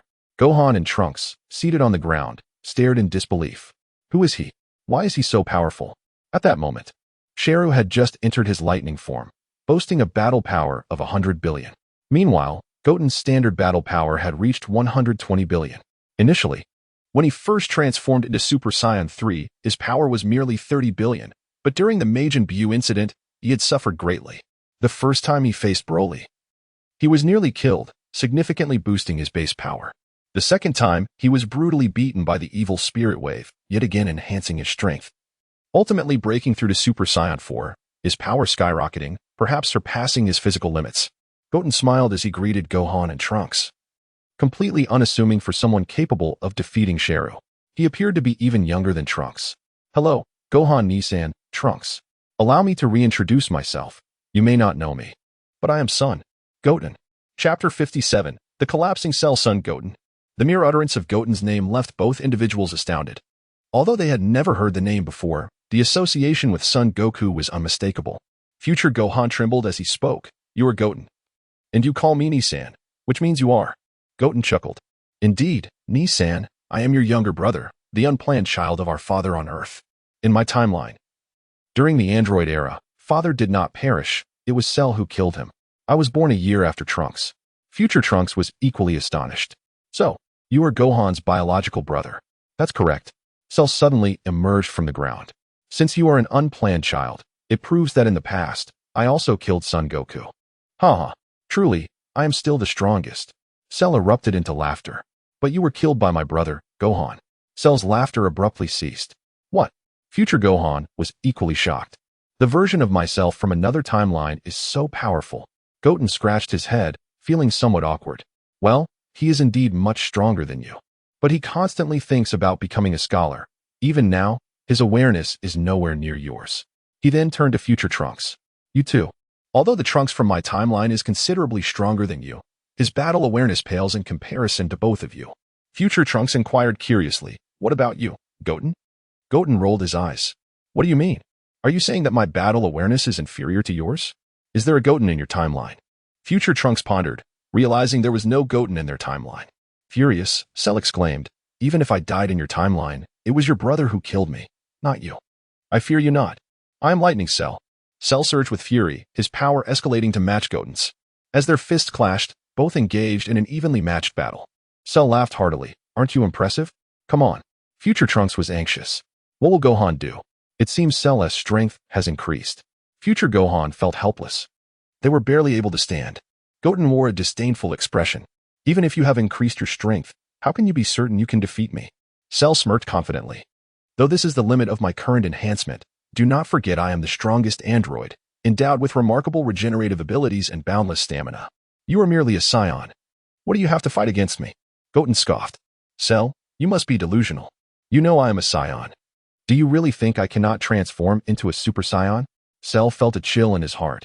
He had become so powerful. Yet Goten could still transform into a Super Saiyan. As their fists collided, Goten transformed his punch into a palm, grabbing Cell's arm. A golden aura erupted, and Goten's hair instantly turned golden. Cell felt Goten's overwhelming energy and nearly trembled in fear. How could he be so strong? Cell attempted to break free, but it was futile. Goten held him as if he were a mere pet, no matter how agitated or lively Cell became. He could not disturb Goten's admiration of his own allure. Goten turned his neck nostalgically. It has truly been a long time since I transformed into a Super Saiyan. I almost forgot I possessed such a magnificent form.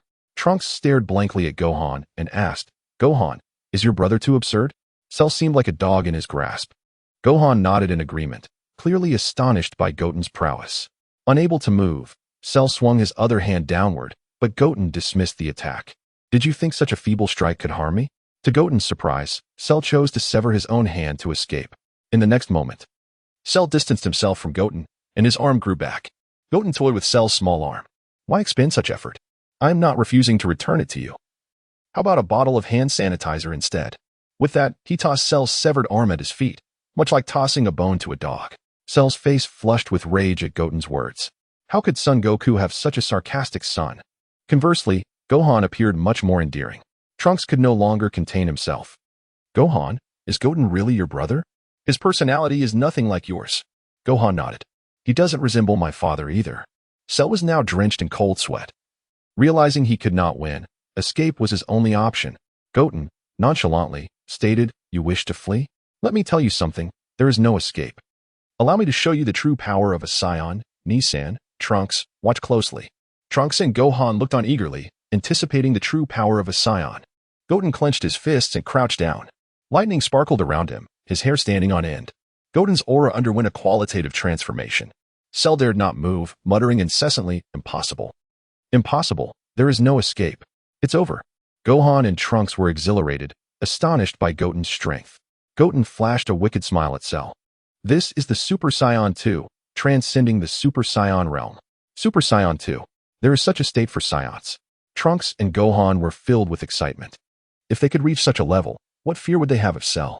Goten taunted Cell. Is this all you've got? This isn't over yet. Don't rush to leave the stage. Suddenly, Goten began to shout, the lightning intensifying. His golden hair gradually lengthened, reaching his waist, eyebrows vanished, brow bones protruding, and his visage became fearsome. His energy reached an unfathomable level. Cell knelt on the ground, his spirit utterly crushed. Goten's power had shattered his comprehension.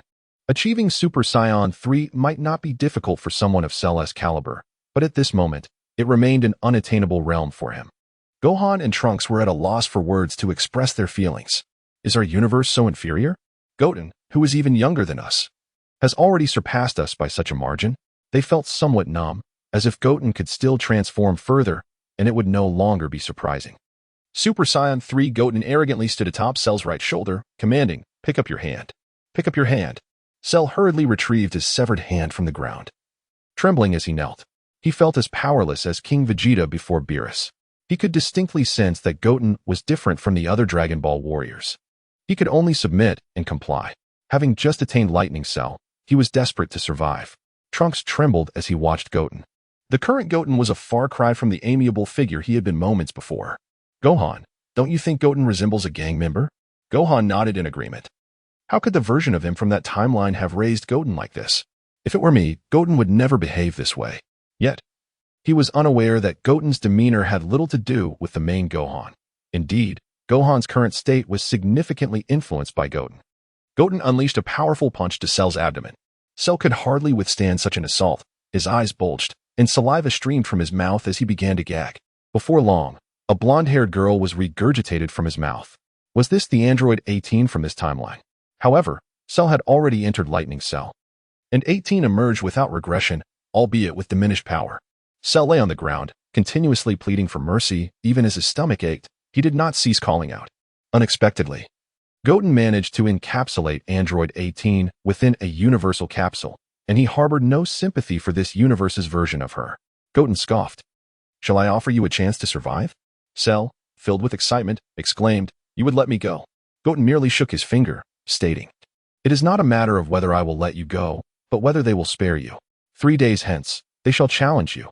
Should you triumph over them, I will grant you your freedom." Cell, trembling with anticipation, crawled closer. "Is that true? Do you truly have the right to impose conditions upon me? Do not think of fleeing. I have marked you, and wherever you attempt to escape, I shall find you in an instant. You may test this. This battle is your sole opportunity for survival." With a swift kick, Goten toppled Cell, who lay on the ground like a lifeless fish, grievously wounded by a single blow. Goten then carried Gohan and Trunks away. Cell sighed in relief, yet he dared not flee, unwilling to gamble his life on the truth of Goten's words. And he had little faith that, despite Goten's guidance, those two inept beings could surpass him within 3 days. Goten led the two to the sacred world of the Kais, having sensed its existence previously. However, both King Kai and Mr. Popo had perished, and no one had informed Gohan that the hyperbolic time chamber still remained as a sanctuary for training. Gohan questioned, "Goten, do you truly possess the ability to help us surpass Cell in just 3 days?" His doubt lay not in Goten's capabilities but rather in his own potential. Suddenly, Goten produced a capsule, and with a resounding pop, a time machine materialized before them. He then retrieved Bardock and Jine from within. Trunks gasped, "What is this?" "Mom's time machine." Noting Gohan's presence, Goten surmised that Trunks had never ventured into the past. "Do you recognize them?" Trunks nodded vigorously. "Yes. My mother sought to create a time machine to allow us to return and alter history. However, just as it neared completion, the androids attacked, destroying the machine and leading to my mother's demise." Cursed androids. Gohan's curiosity piqued regarding the two individuals, particularly the scarred man who bore a striking resemblance to Goku. Were it not for their distinct auras, Gohan might have mistaken him for his father. Goten smiled slightly. "He is my grandfather from my timeline, Bardock." Gohan, puzzled, inquired, "Bardock? Who is that?" "Your grandfather from that timeline." "So he is my father's father. My grandfather." Goten snapped his fingers, affirming, "Precisely." Chapter 58, Super Saiyan Bardock. Gohan found it peculiar. Hadn't Uncle Vegeta mentioned that they were already deceased? Goten smiled brightly. "Indeed. Could it be that you, Goten?" Goten replied with a knowing smile. "Correct. They are our grandparents from the past. However, it is inconsequential. It may affect the future but will not alter the past. Grandpa Bardock and Grandma Jine were destined to die. I merely saved them before their demise and brought them to our timeline. It is akin to someone emerging from a cave after several decades of absence. Their sudden appearance would only influence the future, not the past. But the future is ever-changing. As our own paths diverge, you nearly perished at the hands of Cell, whereas we were able to defeat him." Trunks suddenly shouted, "Goten, come here." Your grandmother seems to have awakened. Jine sat up, holding her forehead. Where am I? Wasn't Frieza planning to annihilate us? Her gaze fell upon Bardock lying beside her. Bardock, please, don't be hurt. Wake up. Unfortunately, Bardock was gravely injured and remained unconscious. Jine looked warily at Gohan and Trunks. Who are you? Goten stepped forward, pushing the two aside. Troku, why are you here? Troku? Gohan and Trunks exchanged curious glances, wondering why Jine referred to Goten as Troku. Goten explained, on Vegeta, there is no name like Son Goten, so I chose a Saiyan name for myself. Nissan, would you like me to give you one as well? Gohan waved his hand dismissively. No need, I quite like my Earth name. Returning to the matter at hand, Goten continued. What I am about to tell you may astonish you, but you must believe me, it is all true. Jine fell silent. Realizing that whether Goten's words were true or not, there were too many of them for her to resist, so she decided to listen. Goten took a deep breath and finally uttered, I am your grandson, Grandma Jine. Startled, Jine jumped to her feet. What nonsense! I am still so young. My eldest son isn't even your age. How can you be my grandson? Goten clarified, it is true, Grandma Jine. I came back specifically to save you. You mentioned that I resemble your husband Bardock and your son Kakarot. I am Kakarot's son, Son Goten. Son Goten? But you said your name was Troku. In fact, my father's name on Earth is Son Goku. He lives on Earth and cherishes it deeply. Let me share something with you. In the future, it is my father who defeats Frieza. Jine exclaimed with delight. So Kakarot not only survived, but became so powerful. That's wonderful. But what about Raditz? Gohan felt a twinge of embarrassment. Goten, however, remained untroubled. Oh, he attempted to destroy Earth, and my father perished along with him. Jine nearly fainted upon hearing this. Although it was common for Saiyan brothers to turn against each other, she did not wish for her family to suffer the same fate. So both Kakarot and Raditz are dead? Not quite. Father was later revived. Revived? Jine began to doubt Goten's claims again, as he spoke of defeating Frieza and resurrection, sounding like a tale from mythology. Gohan chimed in, Grandma Jine, what Goten says is true. I am also your grandson, though perhaps not from the same universe. But I am indeed your son's firstborn, Son Gohan. Jine remained skeptical, as one would be when someone suddenly claims to be their grandchild. However, she pondered that there was no benefit in deceiving her, leaving her in a state of half-belief. Troku, where are we now? We are in another Earth. On this Earth. Your son has already passed away. What? Jine covered her mouth with her hands. Just yesterday, she had sent her son away, and today, she was told he was dead? Goten felt helpless. The situation was too intricate to clarify in a moment. Grandma Jine, just know that our family is well, and if you wish, you can even resurrect Raditz. Trunks exclaimed excitedly, so we can do that? Can everyone be revived? Goten regretfully shook his head. I'm sorry, Trunks. But the eternal dragon of our universe cannot alter other timelines. Trunks lowered his head in disappointment. Goten, however, had ulterior motives. He desired to bring future Gohan and Trunks to their timeline. Otherwise, why would he showcase his strength before them? In truth, reviving the Goku of this timeline was not particularly difficult. One merely needed to visit Namek. However, finding it was quite the challenge. As Goten did not possess the instantaneous movement abilities of his father and had never been to Namek, the only alternative was to search for the energy of Den. But the universe was vast, and Den's energy was faint, making it difficult to locate. Unless one were to travel through space in a ship, proximity would allow for sensing. Goten spoke gravely. Our sole objective now is to defeat Cell. There exists a chamber known as the hyperbolic time chamber, where time flows differently. 1 day outside equates to 1 year inside. 3 years will be ample time for me to train you to defeat Cell. Gohan clenched his fists in excitement. Can we really reach your level, Goten? Of course. That is fantastic. Goten then glanced at Bardock, lying on the ground. But first, we need to help Grandpa Bardock transform into a Super Saiyan. Jine was astonished once more. Super Saiyan. Is there truly such a thing? Indeed, there is. Goten exchanged glances with Gohan and Trunks, and the two understood immediately, transforming into golden-haired Super Saiyans. Jine finally believed them. So please, Grandma Jine, cooperate with us. Jine looked perplexed. Me? How should I cooperate? Bardock stirred awake, surveying his surroundings, which were shrouded in white, a harsh environment he did not recognize. Where am I? I'm not dead. A familiar voice echoed, Bardock. Help me. Bardock turned sharply to see Jine, tied to a chair, blood trickling from her mouth. Before her stood 3 figures. Ha ha ha. Of course, you're not dead. Lord Frieza ordered us to treat you well. Goten mimicked Frieza's voice, nearly retching. It's you. Troku. You are one of Frieza's minions. You treacherous scoundrel. A sly grin spread across Goten's face. There's an old Earth saying, those who recognize the times are wise. I advise you not to act rashly. With that, he tightened his grip around Jine's neck, causing her to wince in pain. Bardock rushed forward in distress. Gohan and Trunks, standing beside Goten like his lackeys, sprang into action, both delivering a punch to Bardock's abdomen, halting him in his tracks. Bardock fell to his knees in agony, reaching out towards Jine, repeatedly calling her name. Gohan and Trunks felt a pang of sympathy.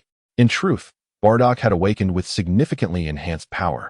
This was his initial surge of potential, reaching a battle power of 150,000.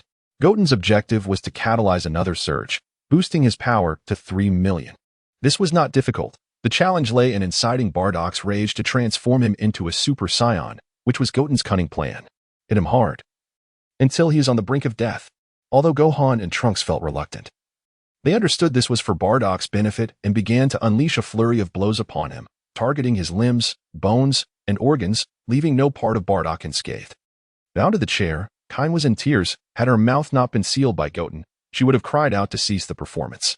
Witnessing her husband being brutally injured before her eyes was a torment beyond measure. Goten approached the barely conscious Bardock, who lay on the ground like a defeated dog, his bones shattered to dust. Yet, upon closer inspection, Goten noticed Bardock's fingers were still struggling to crawl forward, invoking a sense of compassion within him that made it difficult to continue. However, once the ordeal commenced, there could be no reprieve. Goten steeled himself and roared. Cockroaches are remarkably resilient, but King Frieza has decreed that you shan't die so easily. With that, he forcefully shoved a senza bean into Bardock's mouth, pinching his lips to prevent its expulsion. Bardock bit down fiercely on Goten's hand, his eyes filled with venomous hatred, wishing to inflict mortal harm. A punch landed, compelling him to swallow the bean. In an instant, Bardock's injuries were completely healed. He pried Goten's hand away and stepped back, reveling in the surge of newfound power. Goten sensed Bardock's battle strength had soared to 3 million and smiled inwardly. Trunks, your gravest error was healing me. A punch was launched, only to be intercepted by Gohan and Trunks, leading to a fierce confrontation. While Bardock still struggled, he was no longer devoid of resistance. Goten placed a hand upon Kain's head, stating, Bardock, surrender now, and I may yet spare you the worst. Bardock retorted with a furious expletive, release Kain at once, or I shall never forgive you. Goten shrugged, it seems dialogue is futile, thus, your demise awaits. A beam of light shot from Goten's fingertip, striking Kain between the eyes. She tilted her head back, her gaze vacant, her body slackening. Kain was dead. Bardock's disbelief morphed into agony as he witnessed the scene. He had never realized how deeply he cared for Kain. The pain was unbearable, a torment that rendered him despondent. T-R-U-N-K. With Bardock's anguished cry, his energy surged dramatically, and his hair transformed to a golden hue. Gohan and Trunks, momentarily stunned, were sent flying by Bardock's attack. With terrifying speed, Bardock confronted Goten, launching a fist with fury. You dare slay my Kain. Die, Trunks. Just as Bardock believed he would avenge Kain, his assault was effortlessly blocked by Goten with a mere fingertip. Suddenly, a familiar voice echoed, Bardock. You have truly transformed into a Super Saiyan. Kain. Goten smirked. Grandfather Bardock, what does it feel like to be a Super Saiyan? Grandfather Bardock? Chapter 59. Bardock vs. Cell. Bardock paid no heed to Goten as he traversed past him, approaching Jine. With a swift motion, he severed the ropes binding her. Jine. You're alive. Jine remained silent, her gaze curiously surveying Bardock's appearance. What Trock said is true. It really is possible to become a Super Saiyan. Trock, can I transform as well?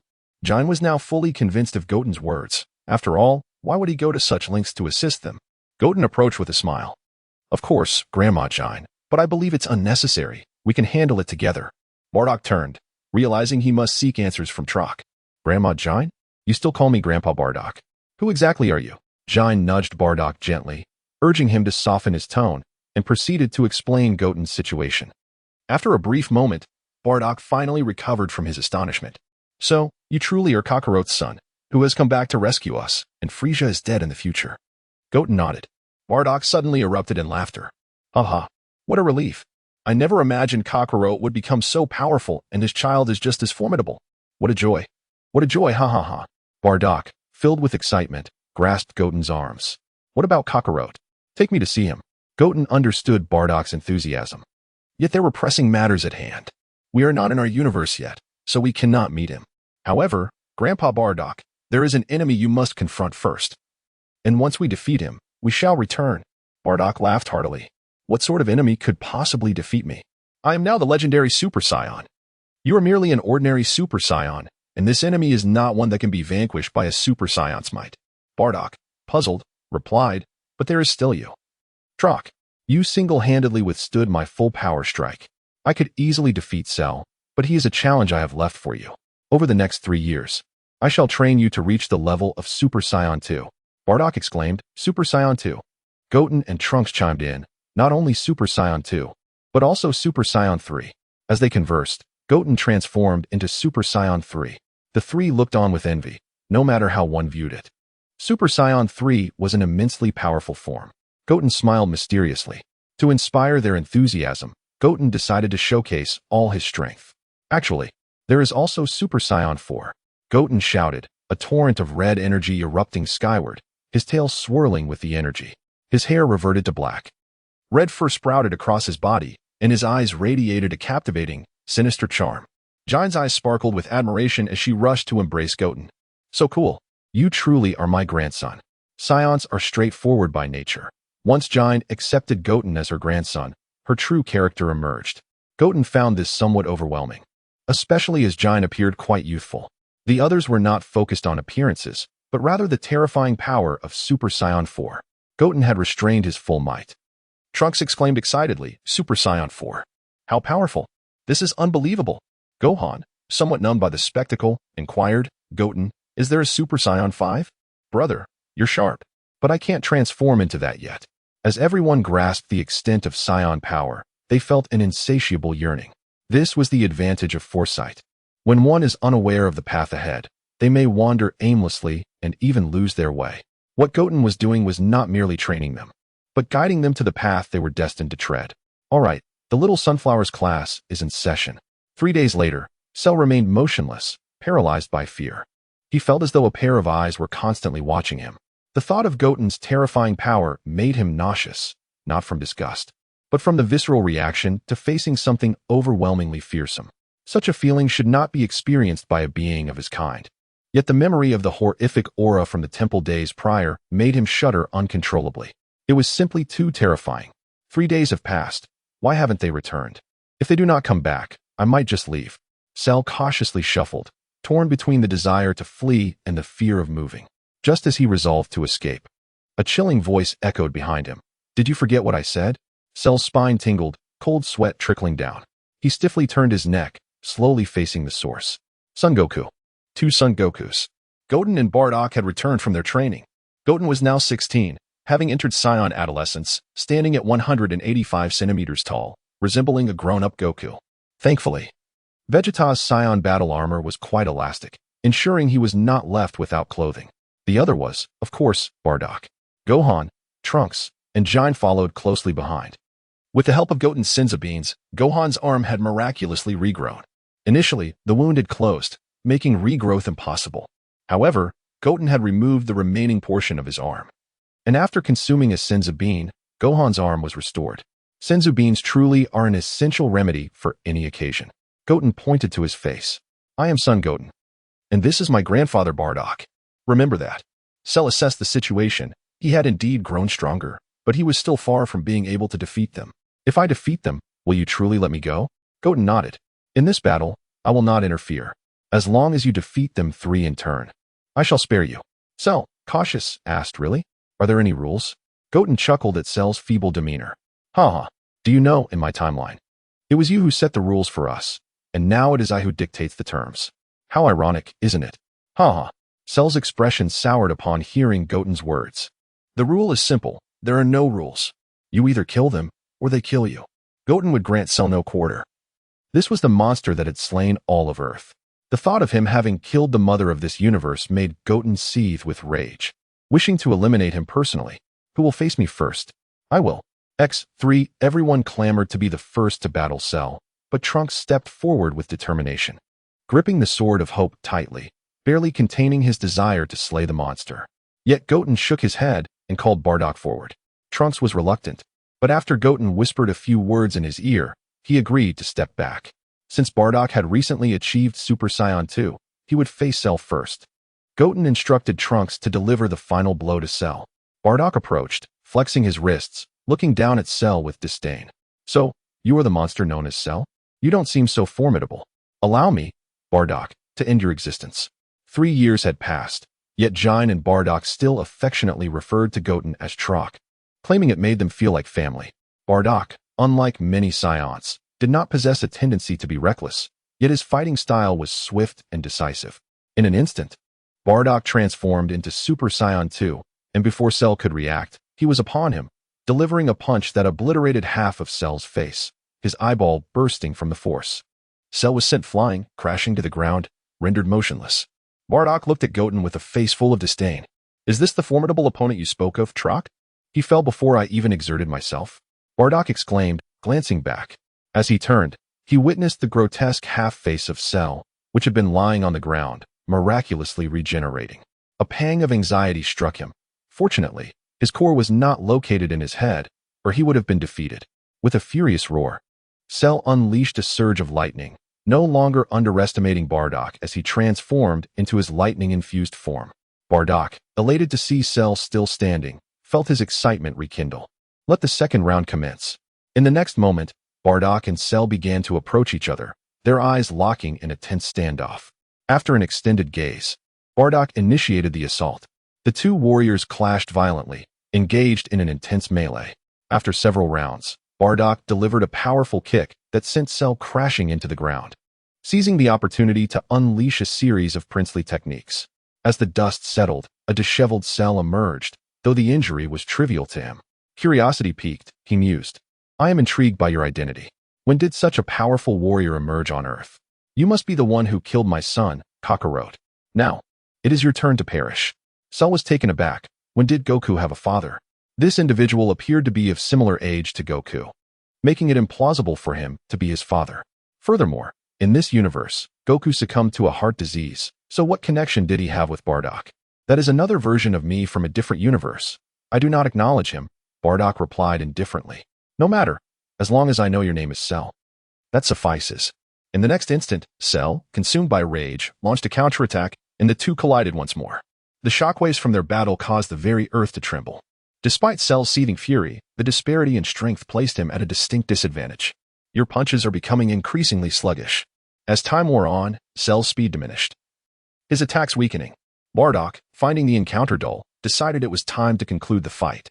With all his might, Bardock hurled a punch towards Cell.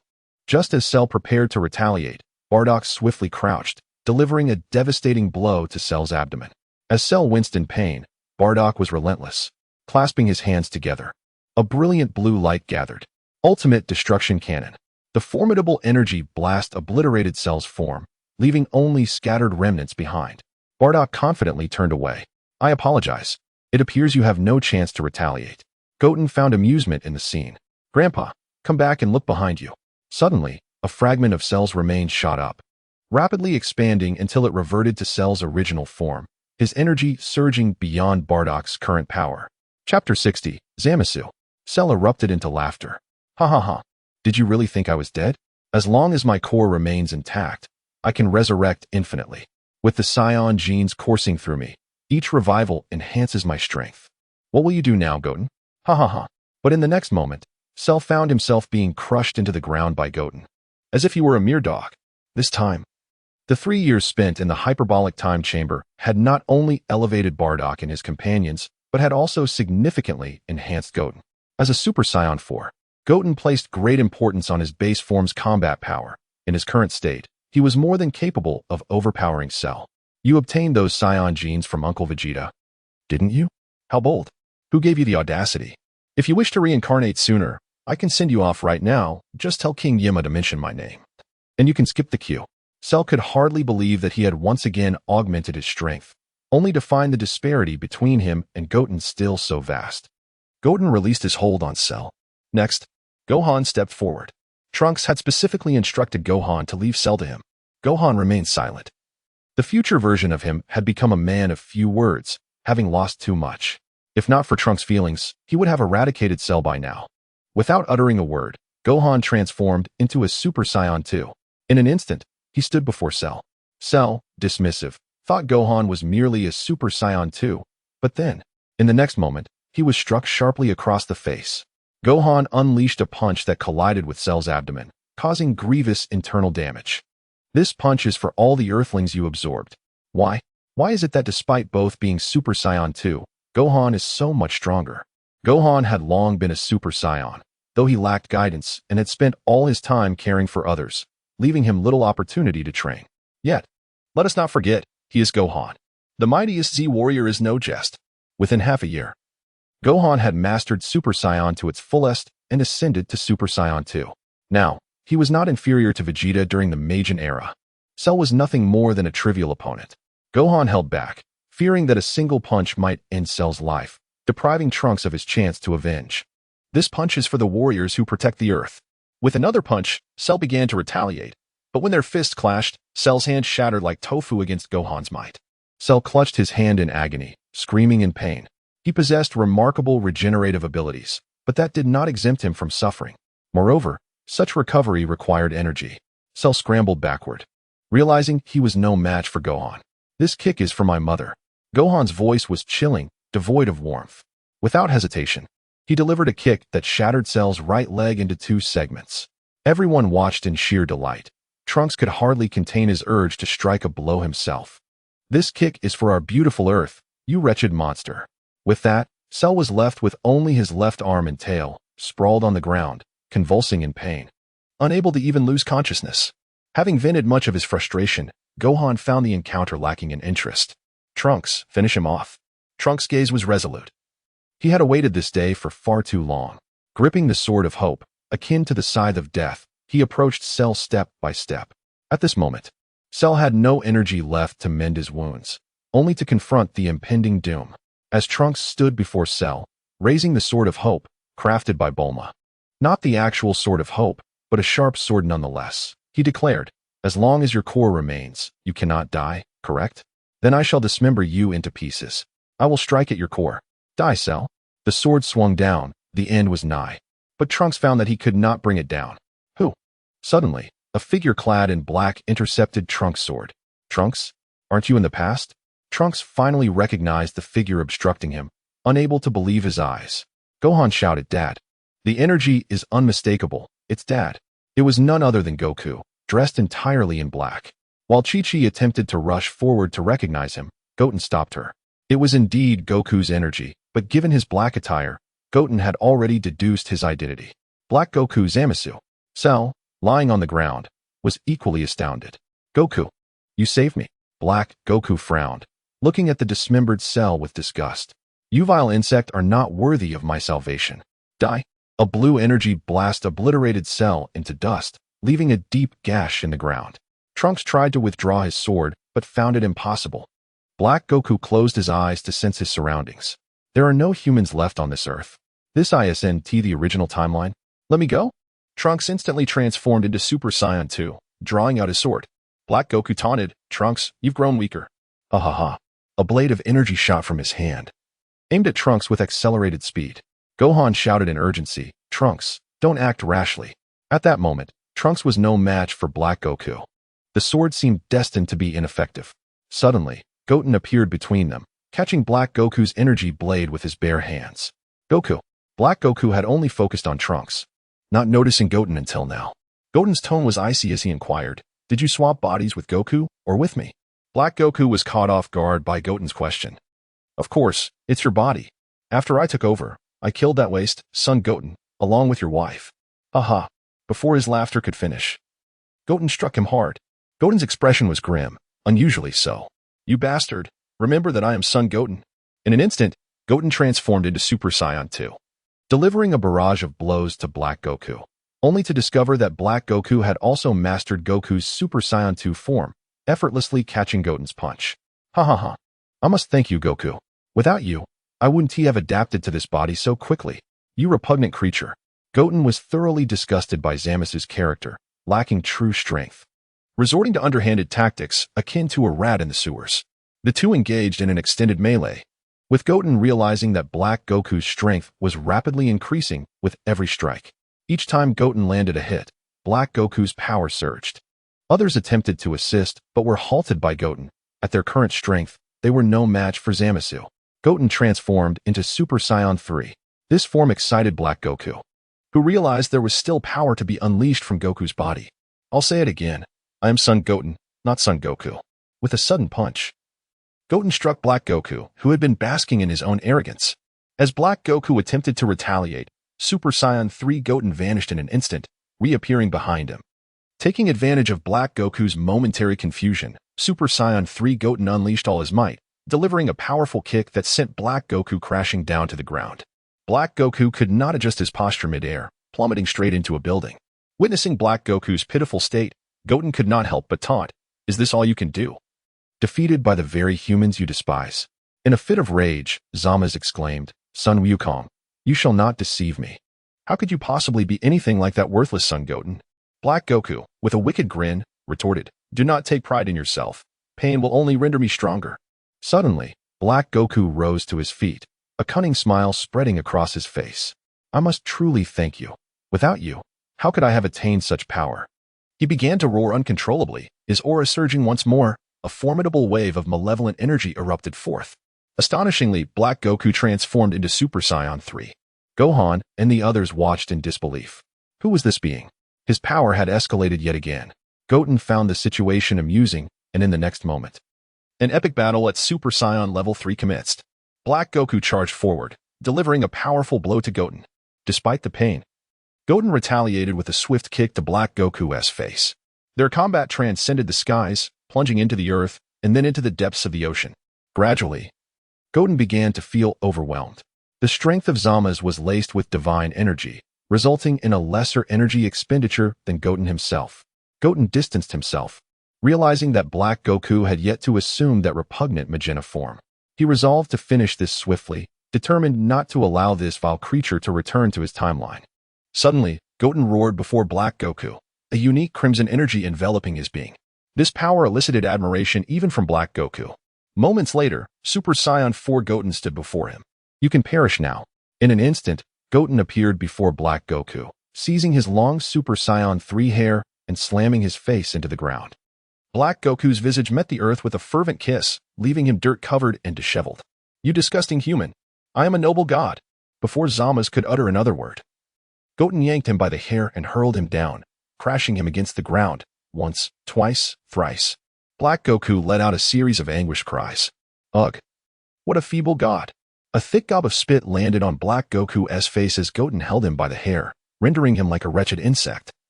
Completely at Goten's mercy. "You should not have encountered me now. I have grown tired of this game, and it is time for you to die." Goten raised one hand, aiming at Black Goku's face as crimson energy gathered before him. "I trust you did not wish for immortality, for that would indeed be a pity." 10 times. Ultimate. Flash.